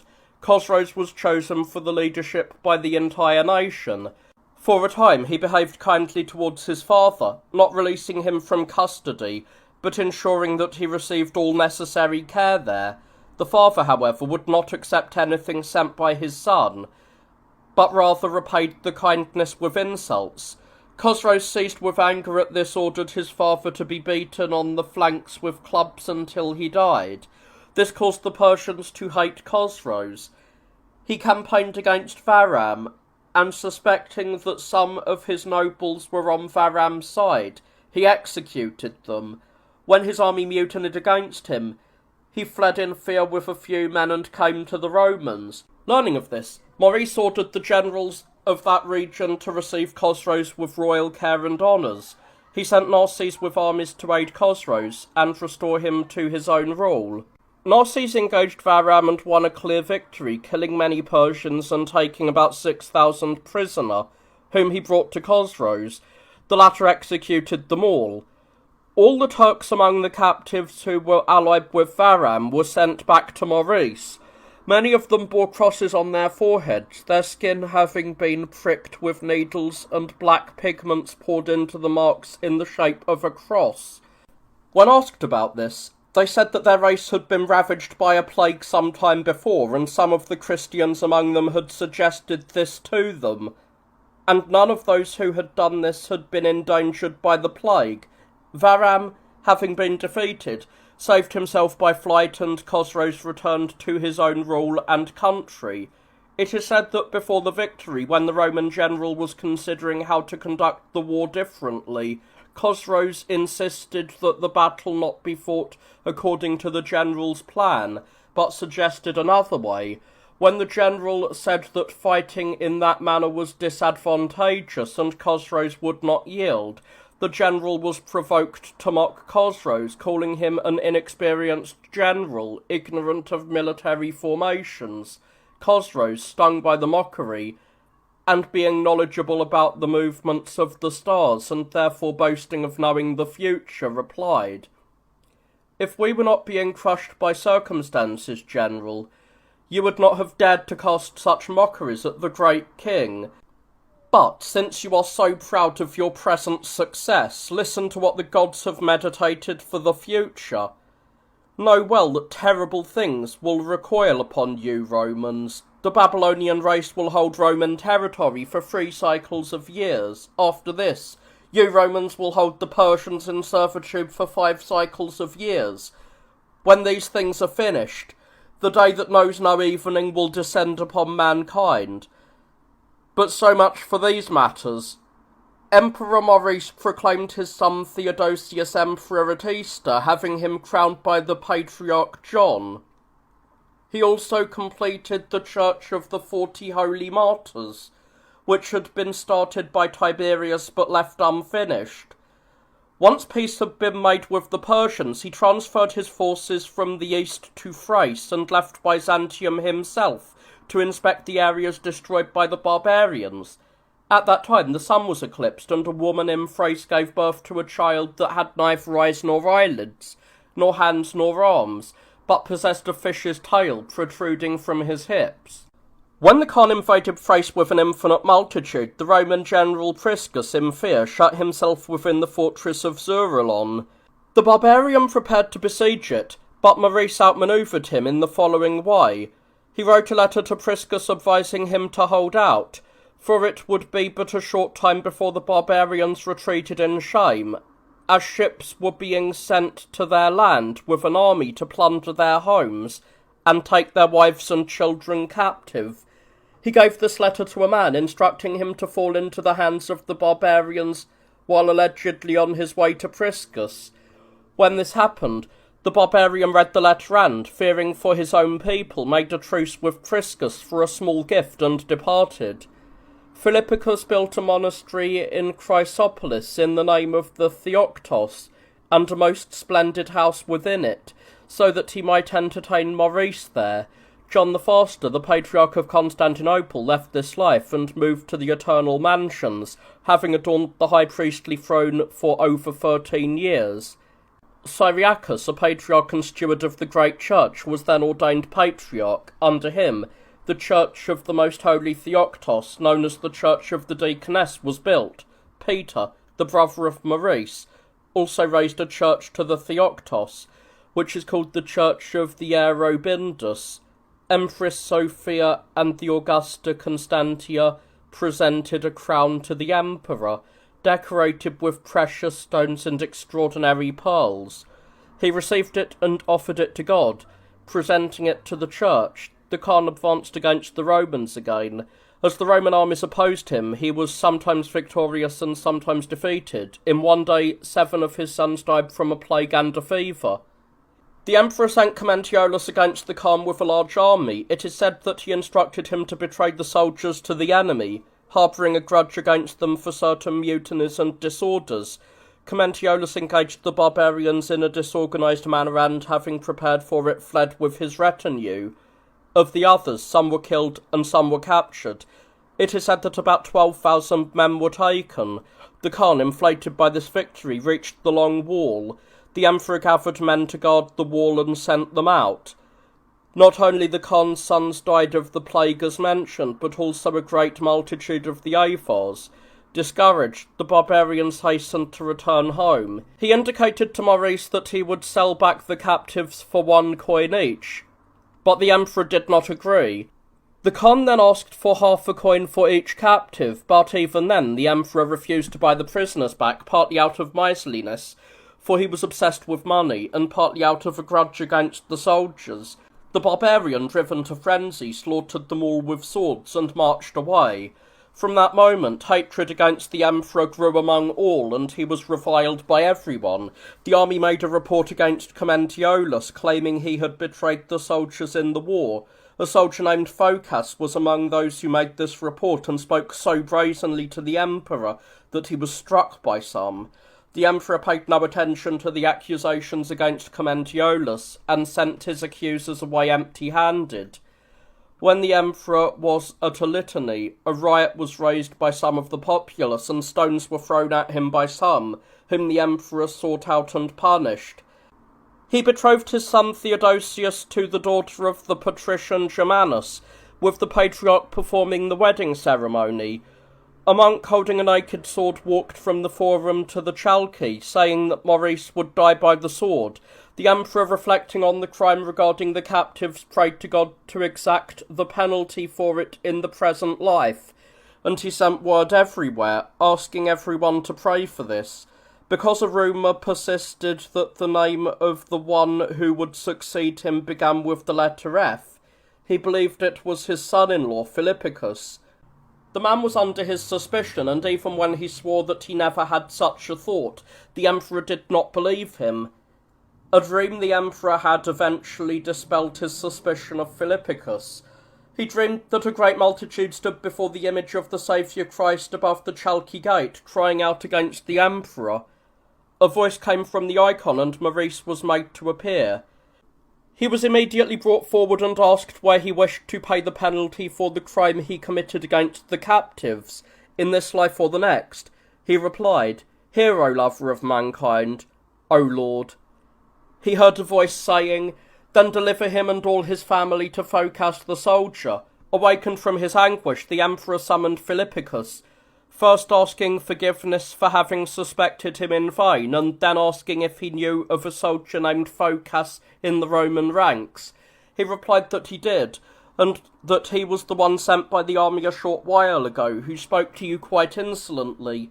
The emperor asked what the man was like in age and character. Philippicus said Phocas was young, bold in his ways, and cowardly. To this the emperor replied, "If he is a coward and a murderer," and recounted the dream to him. At that time, the comet called the Sword Star also appeared. The emperor sent word to his brother Peter, who was then general, to cross the Ister with the army and provide for its needs from there. This was done out of greed, so that the army would be fed by plundering and he himself could save the soldiers' pay. This caused a mutiny in the army, and Phocas, who was a centurion, was immediately proclaimed emperor by them. The general Peter learned of this and fled, bringing the news of what had happened to the emperor. The emperor also slipped out of the palace while the people in the city were rioting, and boarding a dromon with his wife and children, he fled. He sent his son Theodosius to Chosroes, hoping that by remembering the kindness Maurice had shown him, Chosroes would show the same towards him.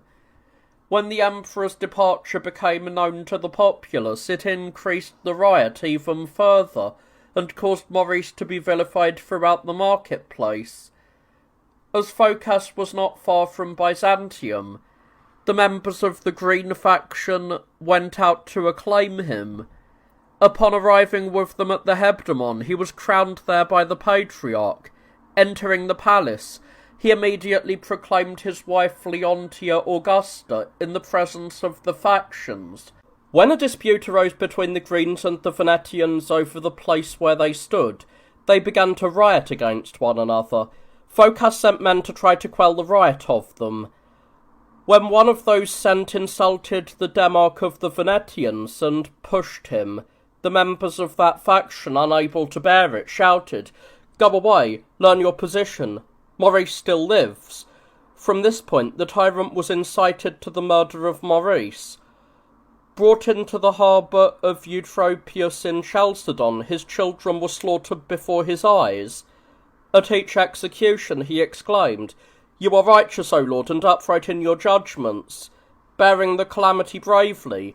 The man's nobility and his graceful endurance of the ordeal was shown even more by his youngest child, who was still at the breast.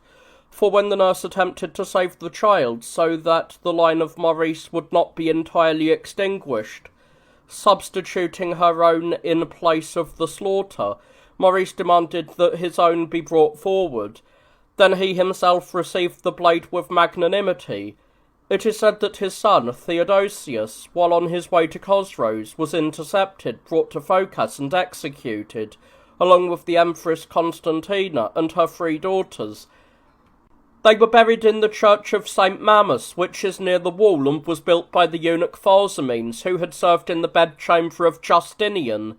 These elegiac verses were inscribed upon her tomb. I, the thrice wretched daughter of Tiberius, wife of Maurice, both of them emperors, I, the queen of many children, who showed by my labour how good and multiple rule can be. I lie here with my offspring and my bedfellows. Through the recklessness of the people and the madness of the army, I endured a fate worse than Hecuba, than Jocasta.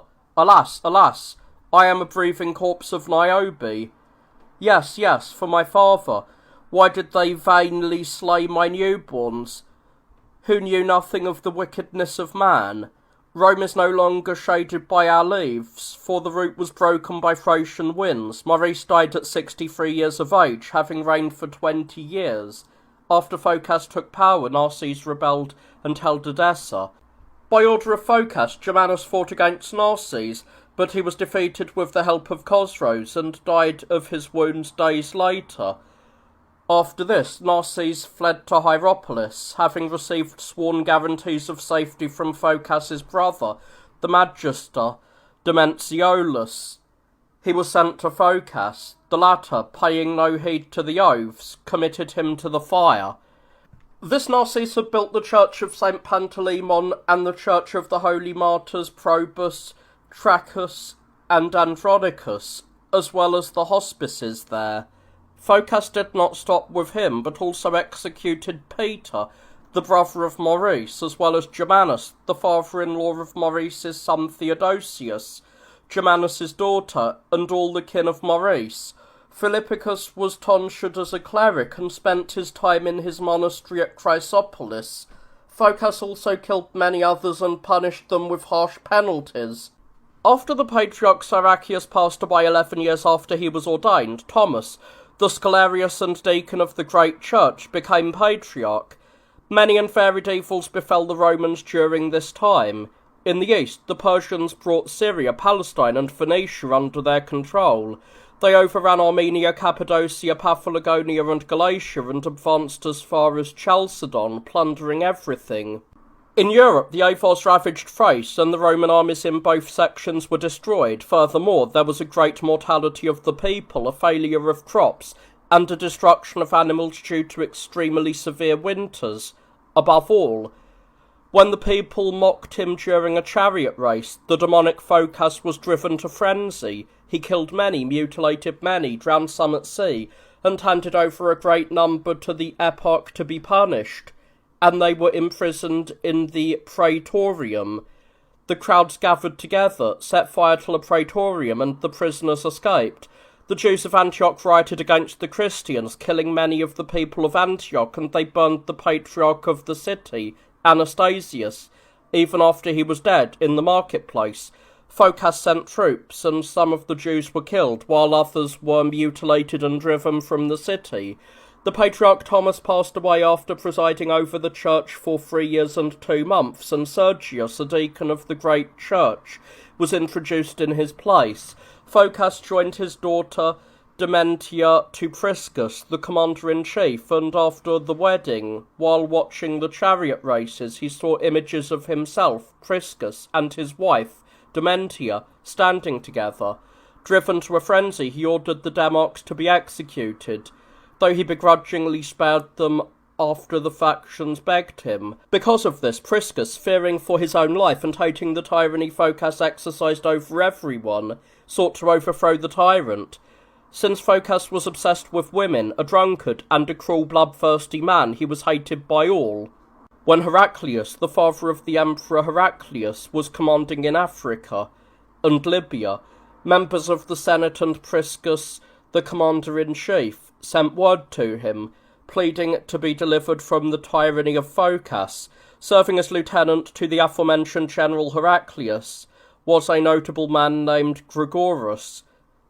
The two of them conspired and sent their sons against the tyrant. Heraclius sent his son, also named Heraclius, by ship with many vessels and a multitude of soldiers, while the patrician Gregoras sent his son Nicetas by land with many horsemen and infantry, on the condition that whoever captured the Queen of Cities first and overthrew the tyrant would be deemed worthy of the throne. Learning of this, Phocas seized Heraclius's mother and his fiancée Eudocia, the daughter of the leading man of that region, and locked them in a monastery.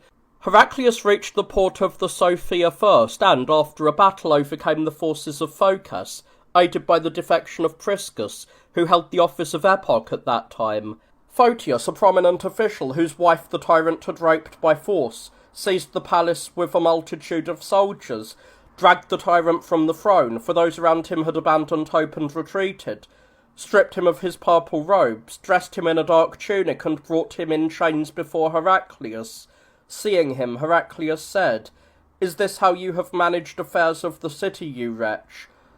Phocas, still gripped by insanity, replied, "And you, will you manage them better?"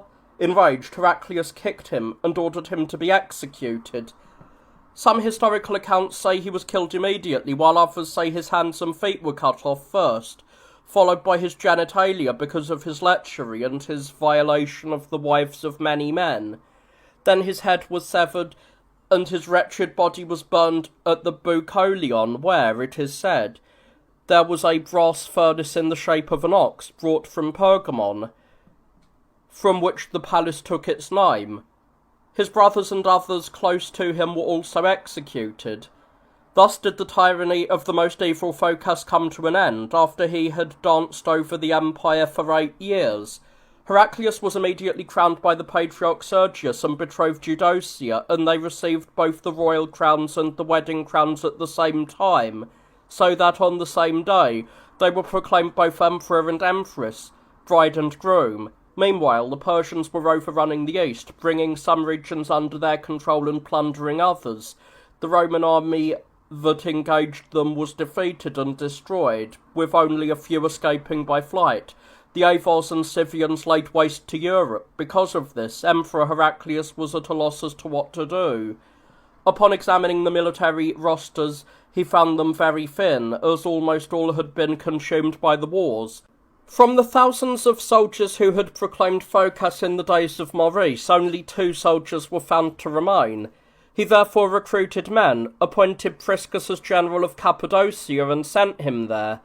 As Chosroes plundered and destroyed everything, bringing Palestine under his control and taking Jerusalem by siege, it is said that an infinite multitude of Christians were killed, for the Jews purchased them cheaply and slaughtered them, the number of whom it is said to have reached 90,000. The Persians took the patriarch of the holy city of Jerusalem and the precious wood of the Holy Cross, and brought them into Persia.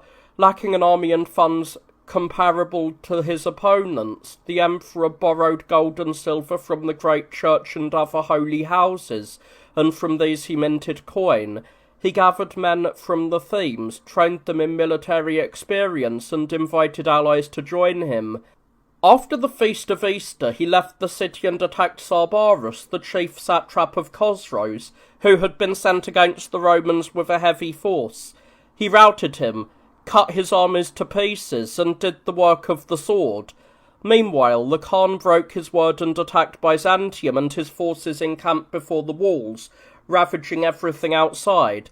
Therefore the people of the city, the Patriarch and the patrician Bonus, for Heraclius had left both of them as guardians of his son, Constantine, and administrators of public affairs when he departed, prepared a multitude of brave men to move against the barbarians, who were careless, thinking the army was not present, and sent them out unexpectedly and destroyed many thousands of them. Those who remained fled shamefully and retreated to their own lands. Heraclius once again joined battle with another satrap sent against him from Chosroes with 30,000 men, and he routed him and sent almost all who were with him down to Hades. Those who remained returned and reported what had happened to their countrymen, and they incited those who already hated Chosroes to hate him even more. Heraclius invaded the interior of Persia, tearing down cities and destroying the temples of fire, along with the fire itself, which they worshipped. Learning that the ambassadors he had sent were killed, he was angered and spared nothing, killing, burning, and destroying whatever was in his path. Chosroes, however, as the emperor plundered and overran Persia, fled to Ctesiphon. When the chief satrap Sarborus was slandered to him as being sympathetic to the Romans and was relieved by him, he wrote to his lieutenant to kill Sarbarus. The man carrying this letter was captured by the Romans while on their way and brought to Byzantium. The administrators of public affairs, knowing what was written in it, sent the letter and its bearer to Sarbarus. When he read what was written and inquired of the messenger, learning of Chosroes' intent, he forged another letter, ordering that he himself, many satraps, and the leaders of the army be killed. He also persuaded the man who had brought Khosrow's letter to say that he had received this one from Khosrow's. Gathering the leaders of the divisions, he had the letter read in the hearing of all. Filled with rage, the leaders of the divisions collectively agreed to approach the emperor. In addition to these events, another thing happened that destroyed Khosrow's. Having many sons, he slighted Cyrus, the eldest of them all, and wished to make another, named Murdas, his successor to the throne. Learning of this, Cyrus suborned some of the satraps, attacked his father, bound him, and placing a large amount of golden piles of precious stones before him, said, "Because of these things, you made the Persians wage war against the Romans and forced them to fight and destroy one another. Now enjoy the things you so desired." Then before his father's eyes he killed his son, Murdas, whom he had intended for the Persian throne, and furthermore his other sons, and finally his father as well. Having thus gained control of the Persian Empire, he sent to Heraclius, bringing him the good news of Khosrow's demise. Having made a peace treaty with him, he released all the Roman captives in Persia, returned the precious wood of the life-giving cross to him, and restored the Patriarch of Jerusalem, Zacharias. The emperor in turn allowed all the Persians held by the Romans to return to their own people, having accomplished these things in 6 years, and restored the precious wood and the Patriarch himself to Jerusalem. Heraclius returned to the palace in the 7th year, received with acclamation, applause, and splendour by the Senate and the city populace. When the Emperor Heraclius was in Jerusalem, the Catholicos of the Jacobites, whom they called Patriarch, approached him. The Emperor reproached him for not accepting the Council of Chalcedon and not confessing 2 united natures in Christ, saying that if he were to accept the council and confess 2 unconfused natures in the Saviour, he would consider him of the same faith and appoint him Patriarch of the Church of Antioch, the man being cunning and full of wickedness, in order not to miss the imperial promise, hypocritically accepted the council and agreed to speak of 2 united natures in Christ. He then inquired about the wills and energies, asking whether it was necessary to speak of these as twofold or as a singular and unitary thing. The emperor wrote regarding this question to Sergius of Constantinople. He, having long promoted the heresy of the Monothelites, wrote back to the emperor that one natural will and one energy should be taught in Christ. Having also asked Cyrus of Phasis, he found him to be of the same opinion as Sergius. Heraclius, led astray by these men, adopted the belief and was given a murky draught of destruction by those who were mercenaries, not shepherds. However, Sophorinus, the holy priest in Jerusalem, gathered the high priests under him and synodically demonstrated that those who spoke of one energy and will in the 2 natures of Christ were declaring a single nature outright.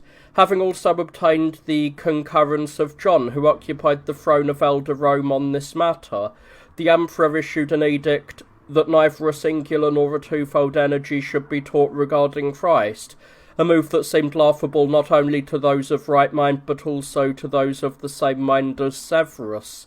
When Sergius, who held the throne of Constantinople, ended his life, Pyrrhus succeeded him, holding the same beliefs and honouring and confirming those of Severus and Cyrus. Heraclius, having slid into the Monothelite heresy as mentioned, fell ill with dropsy.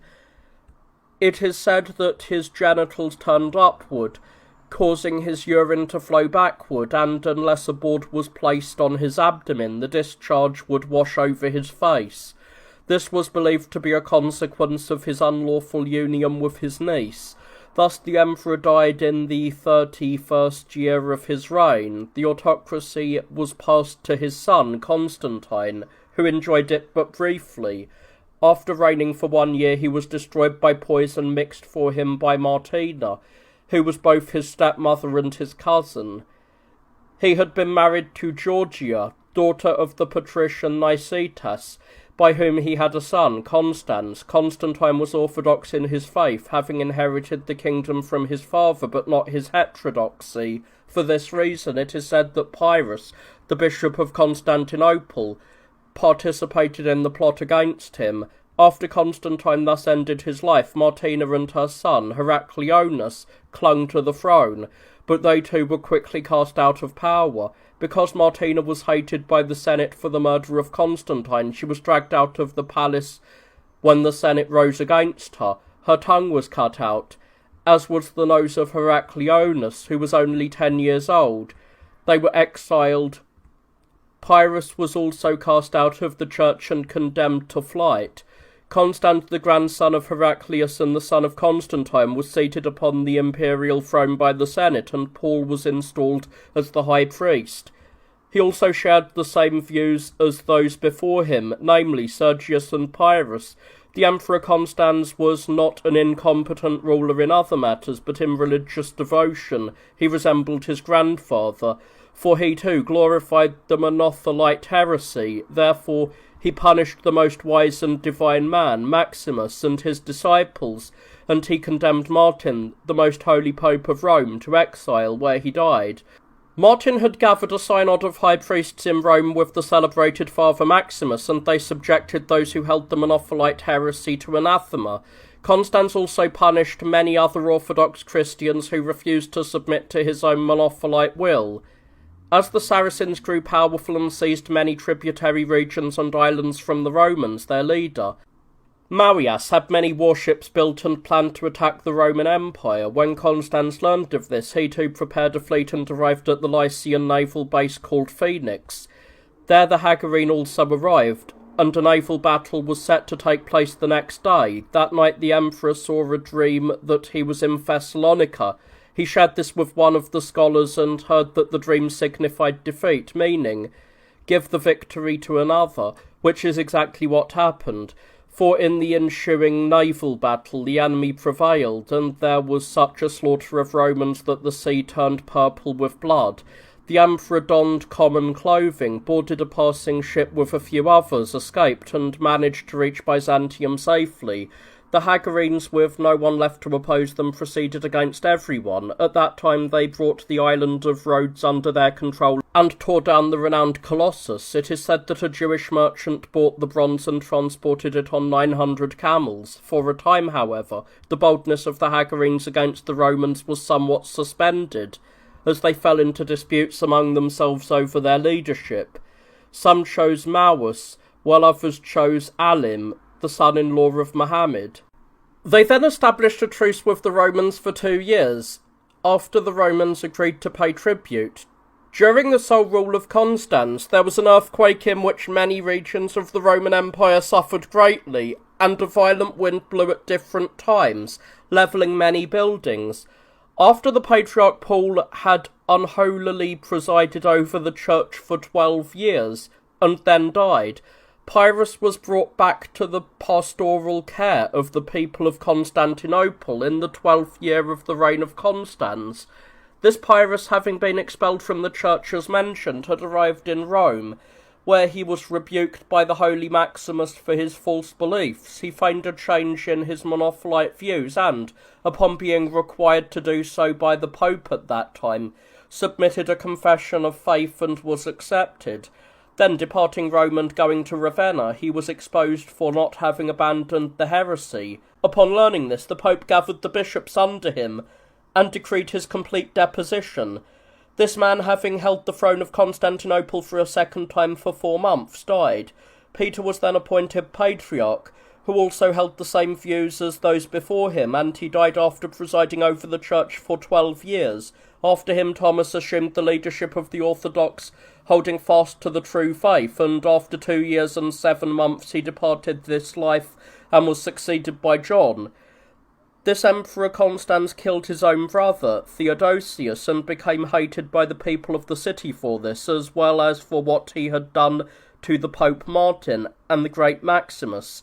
He departed from Byzantium and arrived in Sicily, spending his time around Syracuse, desiring to move the capital of the empire to the elder Rome, for he said that one should honour their mothers rather than their daughters. For this reason he summoned the empress and his sons, of whom there were three, Constantine, Heraclius, and Tiberius, to join him, but some of those close to him prevented this. Others say that the populace of the city would not allow them to depart to him. Constans spent 6 years in Sicily, and never returned from there, for he was plotted against by those around him, and while bathing he was struck mortally on the head with the vessel used to pour hot water over him, and he died, having ruled the Romans for 27 years. When he died, the army that was with him immediately proclaimed an Armenian named Misios, a man of fine stature and great beauty, to be emperor. When Pogonatus, the eldest of Constantine's sons, who had already been adorned with the imperial diadem, having been crowned by his father, heard of this, he took a large fleet, seized Sicily, and captured and killed Misios, along with those who had carried out the murder of his father, including the patrician Justinian, the father of the patriarch Germanus. He also had Germanus himself castrated, even though he was already past his prime and had exceeded the age at which one is typically castrated. When this emperor had departed to avenge his father's murder, he was beardless, but he returned with a grown beard. For this reason he was called the Bearded by the citizens from that time on, or Pogonatus. The troops of the Anatolic theme arrived at Chrysopolis and shouted that the other two brothers of Constantine should also be crowned, saying, "Just as we believe in the Trinity, we should be ruled by 3 emperors." Constantine sent word to them promising to fulfill their request and summoned the leaders of the people so that the proclamation of his brothers could take place in their presence. Once they arrived in Byzantium, he executed them as seditionists. When the others learned of this, they were filled with fear and returned to their own lands. He also had the noses of both his brothers cut off. The descendants of Hagar never ceased to ravage and plunder the entire land of the Romans, both on foot and by ship. Eventually, they attacked the Queen of Cities with a massive fleet and established a naval station for their forces, reaching from the western promontory of the 7th to the Cyclobion. Emperor Constantine armed his own fleet and stood against them daily, and naval battles were fought from spring until autumn. Since the barbarians achieved nothing, they departed, seized Cyzicus, and spent the winter there. At the return of spring, they again attacked Constantinople, and again there were frequent naval battles. As time wore on and autumn arrived, the descendants of Hagar once more anchored their fleet at Cyzicus. They continued this practice for 7 years. At last, having despaired, and more importantly, having suffered heavy losses in men and the destruction of most of their ships, for by then the liquid fire had been invented, having been prepared by a certain architect named Kallinikos, who had come from Syria, they turned back in shame and great grief.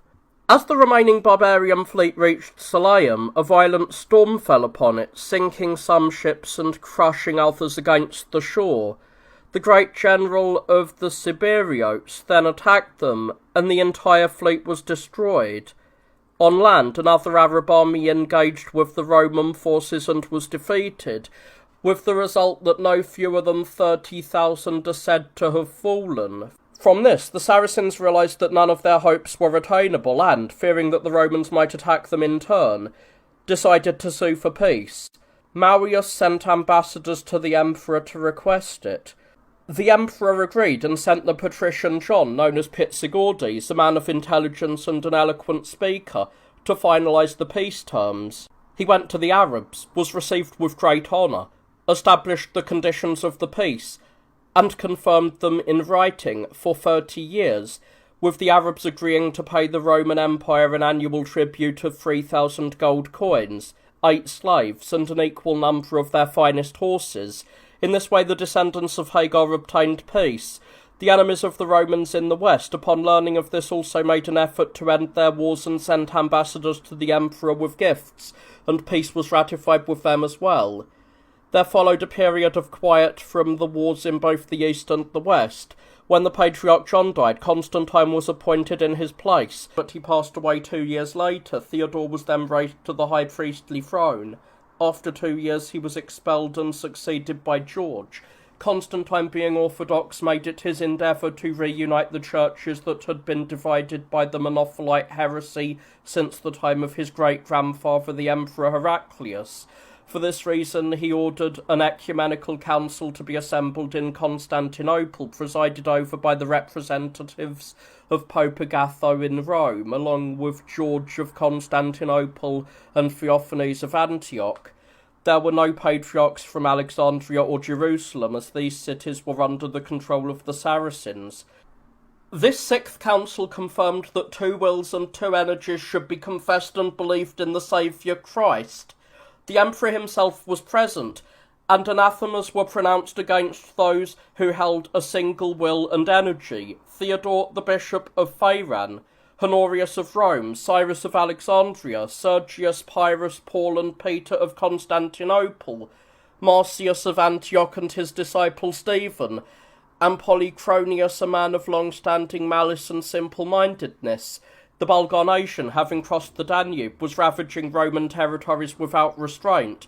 Emperor Constantine campaigned against them by land and sea, bringing a large fleet from the sea into the Danube. The barbarians, seeing the Roman preparations, grew fearful and shut themselves up in a fortification, surrounded by rivers and marshes, remaining quiet. But the Roman army did not attack them. As both sides remained in this state for several days, the barbarians began to despise the Romans for their lack of resolve. Furthermore, an event occurred that replaced their cowardice with boldness. The emperor, suffering from gout and afflicted by intense pain, sailed into Mesembria, a region under Roman rule, with 5 dromons and his attendants to use the baths. He left the army and the generals there, instructing them to engage in skirmishes with the barbarians to draw them into battle. When a rumour spread through the camp that the emperor was fleeing in fear of the enemy, everyone fled in disgrace, without anyone even pursuing them.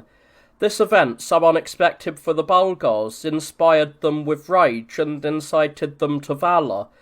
They pursued them, killing many, and taking no fewer alive, and crossing the Danube, they pitched their tents on Roman soil.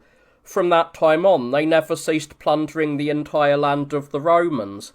Consequently, the emperor was forced to establish a truce with them, on the condition of paying an annual tribute to the shame of the Roman Empire.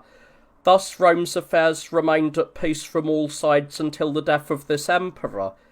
He died, leaving the throne to his son, Justinian, having reigned for 17 years. Justinian was a youth of 16 years when he ascended to the throne. Managing the administration of the empire according to his own will, he brought many troubles upon the Roman state. For the Mardiates, who had occupied the heights of Lebanon while Pogonatus was reigning, were a source of terror to the Arabs. Because of this, the latter had requested a truce with the Romans and, as has been said, obtained it. When this emperor had just taken up the sceptre, Abimelech, who was then leading the Arabs, for Maius had already died, sent and requested the peace to be confirmed, demanding that the Mardiates be removed from Lebanon and promising that, if this was done, he would give the Romans a daily tribute of 1,000 gold coins, a slave, and one of their finest horses. When the truce was renewed on these terms, and the Mardiates, numbering 12,000 fighting men, were removed from Lebanon, the Arab nation, freed from the fear they had of them, filled the Roman Empire with many disasters.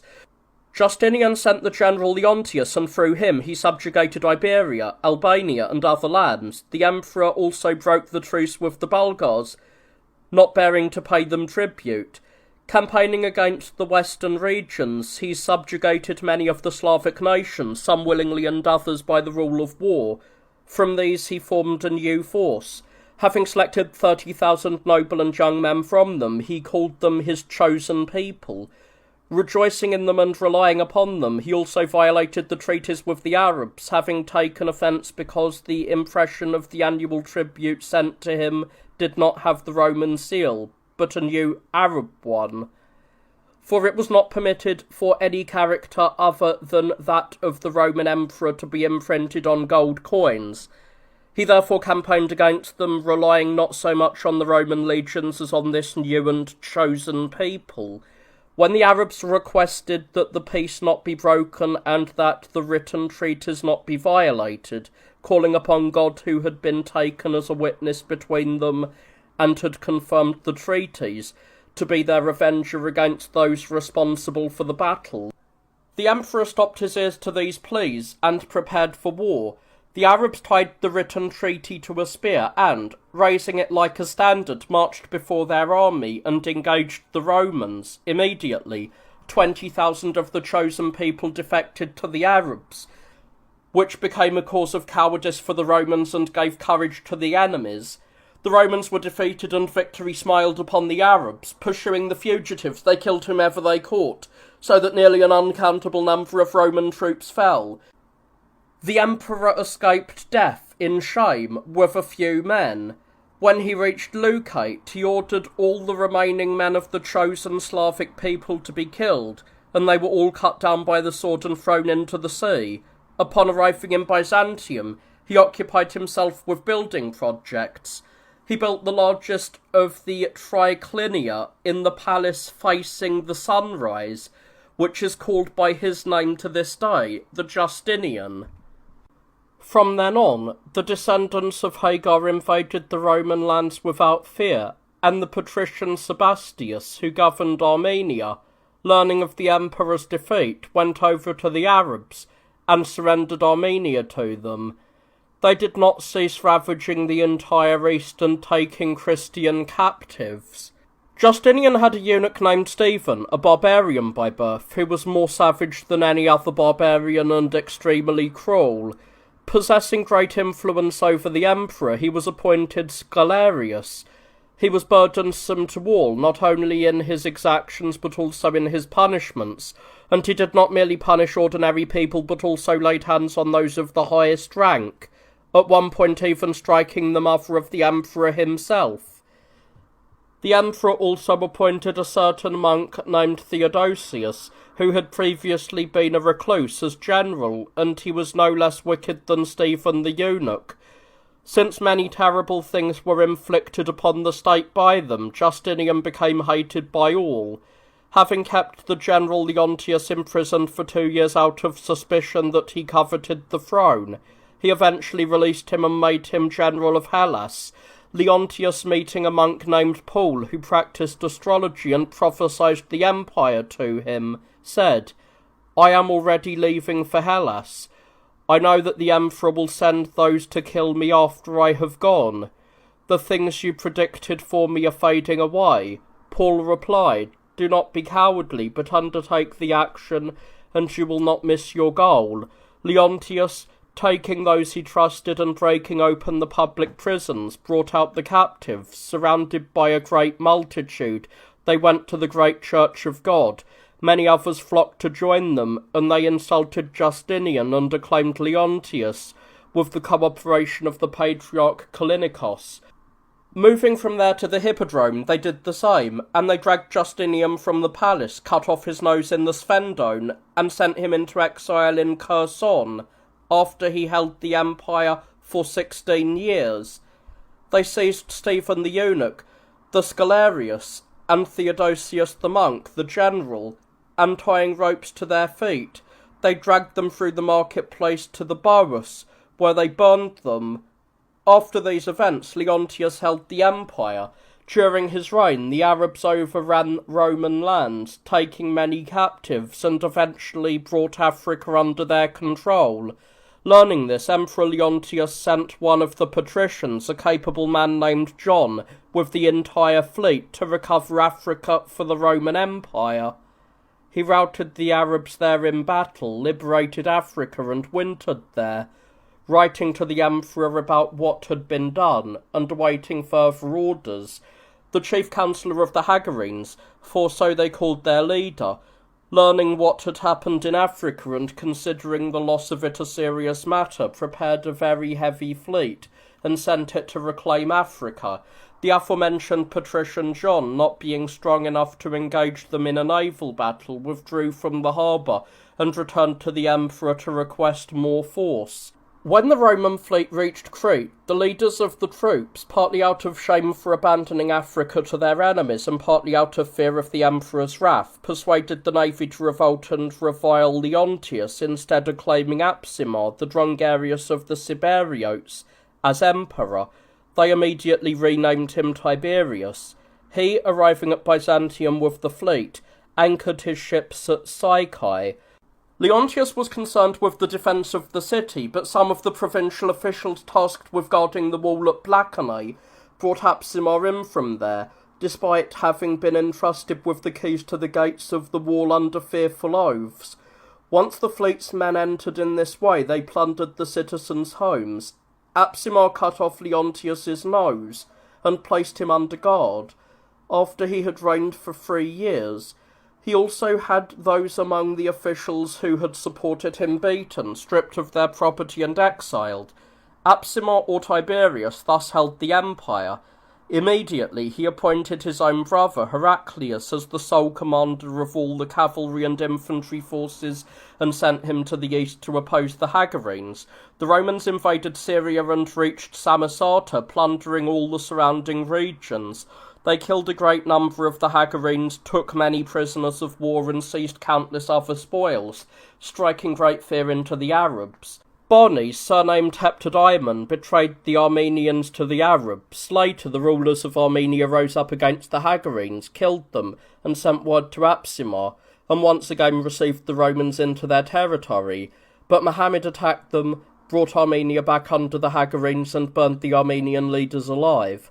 At that time the Hagarenes also campaigned against Cilicia. The emperor's brother Heraclius met them in battle, put most of them to the sword, and sent the remainder in chains to the emperor. He also exiled Philippicus, the son of the patrician Nicephorus, to Cephalonia because, while he was emperor, he had dreamt that his head was being shaded by an eagle.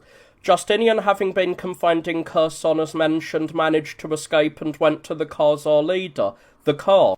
He was received most hospitably by him, married the Khan's sister Theodora, and shortly after moved from there to another country to live with his wife. Apsimar sent word to the Khan, promising to give him much money if he would send him Justinian's head. The Khan agreed and sent 2 of his most trusted men with secret instructions to kill Justinian. Theodora learned of this from a servant and reported it to her husband. Justinian called those sent to kill him aside one by one and strangled each of them to death. He sent Theodora back to Caesarea, while he himself boarded a fishing boat and sailed away to Terval, the leader of the Bulgars. As he was sailing, a great storm overtook him, and his small boat was in danger of sinking. When his companions advised him to promise God that if he were saved and regained his throne he would not bring any harm upon those who had acted against him, he replied, "If I spare any of them, may I die right now." Having been saved, he approached the Bulgar leader and provided him with many gifts, promising even more if he were escorted back to his ancestral throne, and further pledging to give his daughter to him in marriage. With him and a hasty force of barbarians he reached the Queen of Cities and, encamping before the walls, attempted to converse with the citizens who were peering out from the ramparts. They not only refused to accept him but heaped insults upon him. By night he climbed inside the city through the aqueduct and gained control of it.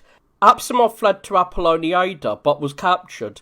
Having provided many gifts to the Bulgar leader and made peace treaties with him, Justinian arranged for his departure. Apsimar and his brother Heraclius were brought before him, as was Leontius. He had Heraclius and many others hanged on wooden beams near the city walls, while Apsimar and Leontius were led in chains through the marketplace, displayed during the chariot games, thrown down at his feet and trampled upon their necks. He then ordered their heads to be severed in the Kynegion. Apsimar had reigned for 7 years. He first blinded the patriarch Callinicos and sent him into exile in Rome.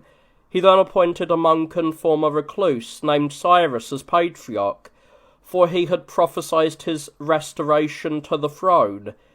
This emperor destroyed a great multitude of both the populace and the military, some openly and others in secret. He sent to Caesarea and brought back his wife Theodora, who had already borne him a son, whom he named Tiberius. He deemed her and the child worthy of the imperial title and crowned them both. Having broken the peace with the Bulgars, he campaigned against them with cavalry, infantry, and a large fleet, marching as far as Anchialus. At first, the Bulgars were frightened and fled to the mountains, but seeing the Roman army campaigning in disarray and scattered carelessly to forage, they grew bold. They attacked, killing many, taking as many prisoner, and capturing many horses. The emperor and his remaining men were shut up in a local fort. They hamstrung all their horses to prevent the enemy from taking them, boarded their ships, and returned to Byzantium in great disgrace. Enraged at the people of Kherson, who, knowing he had been exiled there, had attempted to kill him when they saw him engaged in sedition, he sent triremes, dromons, and other transport ships with a large army and 2 generals, commanding them to spare no one there, but to cut them all to pieces with the sword. They captured almost everyone without difficulty, for the inhabitants of the Chersonite cities did not resist, sparing only the smallest children. When Justinian learned that they had not killed even these, he was infuriated and ordered them to be sent to him. Most of them sent were drowned at sea, and this pleased the emperor. Even then, his madness against them was not sated. He threatened to send another force to raze the region so thoroughly that he would tear down the cities and plough the land. Because of this, those who still remained in Kherson and the surrounding areas rebelled and proclaimed Philippicus, the son of Bardanes, whom the story mentioned had been exiled to Cephalonia by Apsimar, and had only just been recalled, and was on his way to Constantinople as emperor, with the cooperation of their leader, Elias. Learning of this, Justinian slaughtered Elias's children in their mother's lap, and married her off to his own Indian slave. He then prepared a fleet and sent it against Kherson, ordering the commander to kill everyone from the youth upward. When the navy reached Kherson and was besieging it, the Khazars arrived to assist the Chersonites. The siege was broken, and the men of the fleet, not daring to return to the emperor, began to revile him, and instead acclaimed Bardanes as emperor. After much time had passed, and without any word from the fleet, the emperor, suspecting that something was being plotted against him, set out from Byzantium. Reaching Sinope, he saw the fleet sailing straight for the city, so he immediately turned back. While Philippicus had a fair wind and seized the great city, Justinian camped at Dematris. Elias, who had been there, succeeded in persuading the military force with Justinian to abandon him, and defected to Philippicus. Abandoned by the soldiers, Justinian was captured, and Elias himself immediately severed his head with his own hands. His son Tiberius, along with his maternal grandmother Anastasia, for his mother Theodora had died earlier, fled to the church at Blackanae. They entered the holy sanctuary and took refuge under the all-holy altar, with the boy clutching one of the pillars supporting it and begging not to be killed. However, those sent to find him dragged the boy from the sanctuary and savagely slit his throat with a knife, like a sacrificial beast.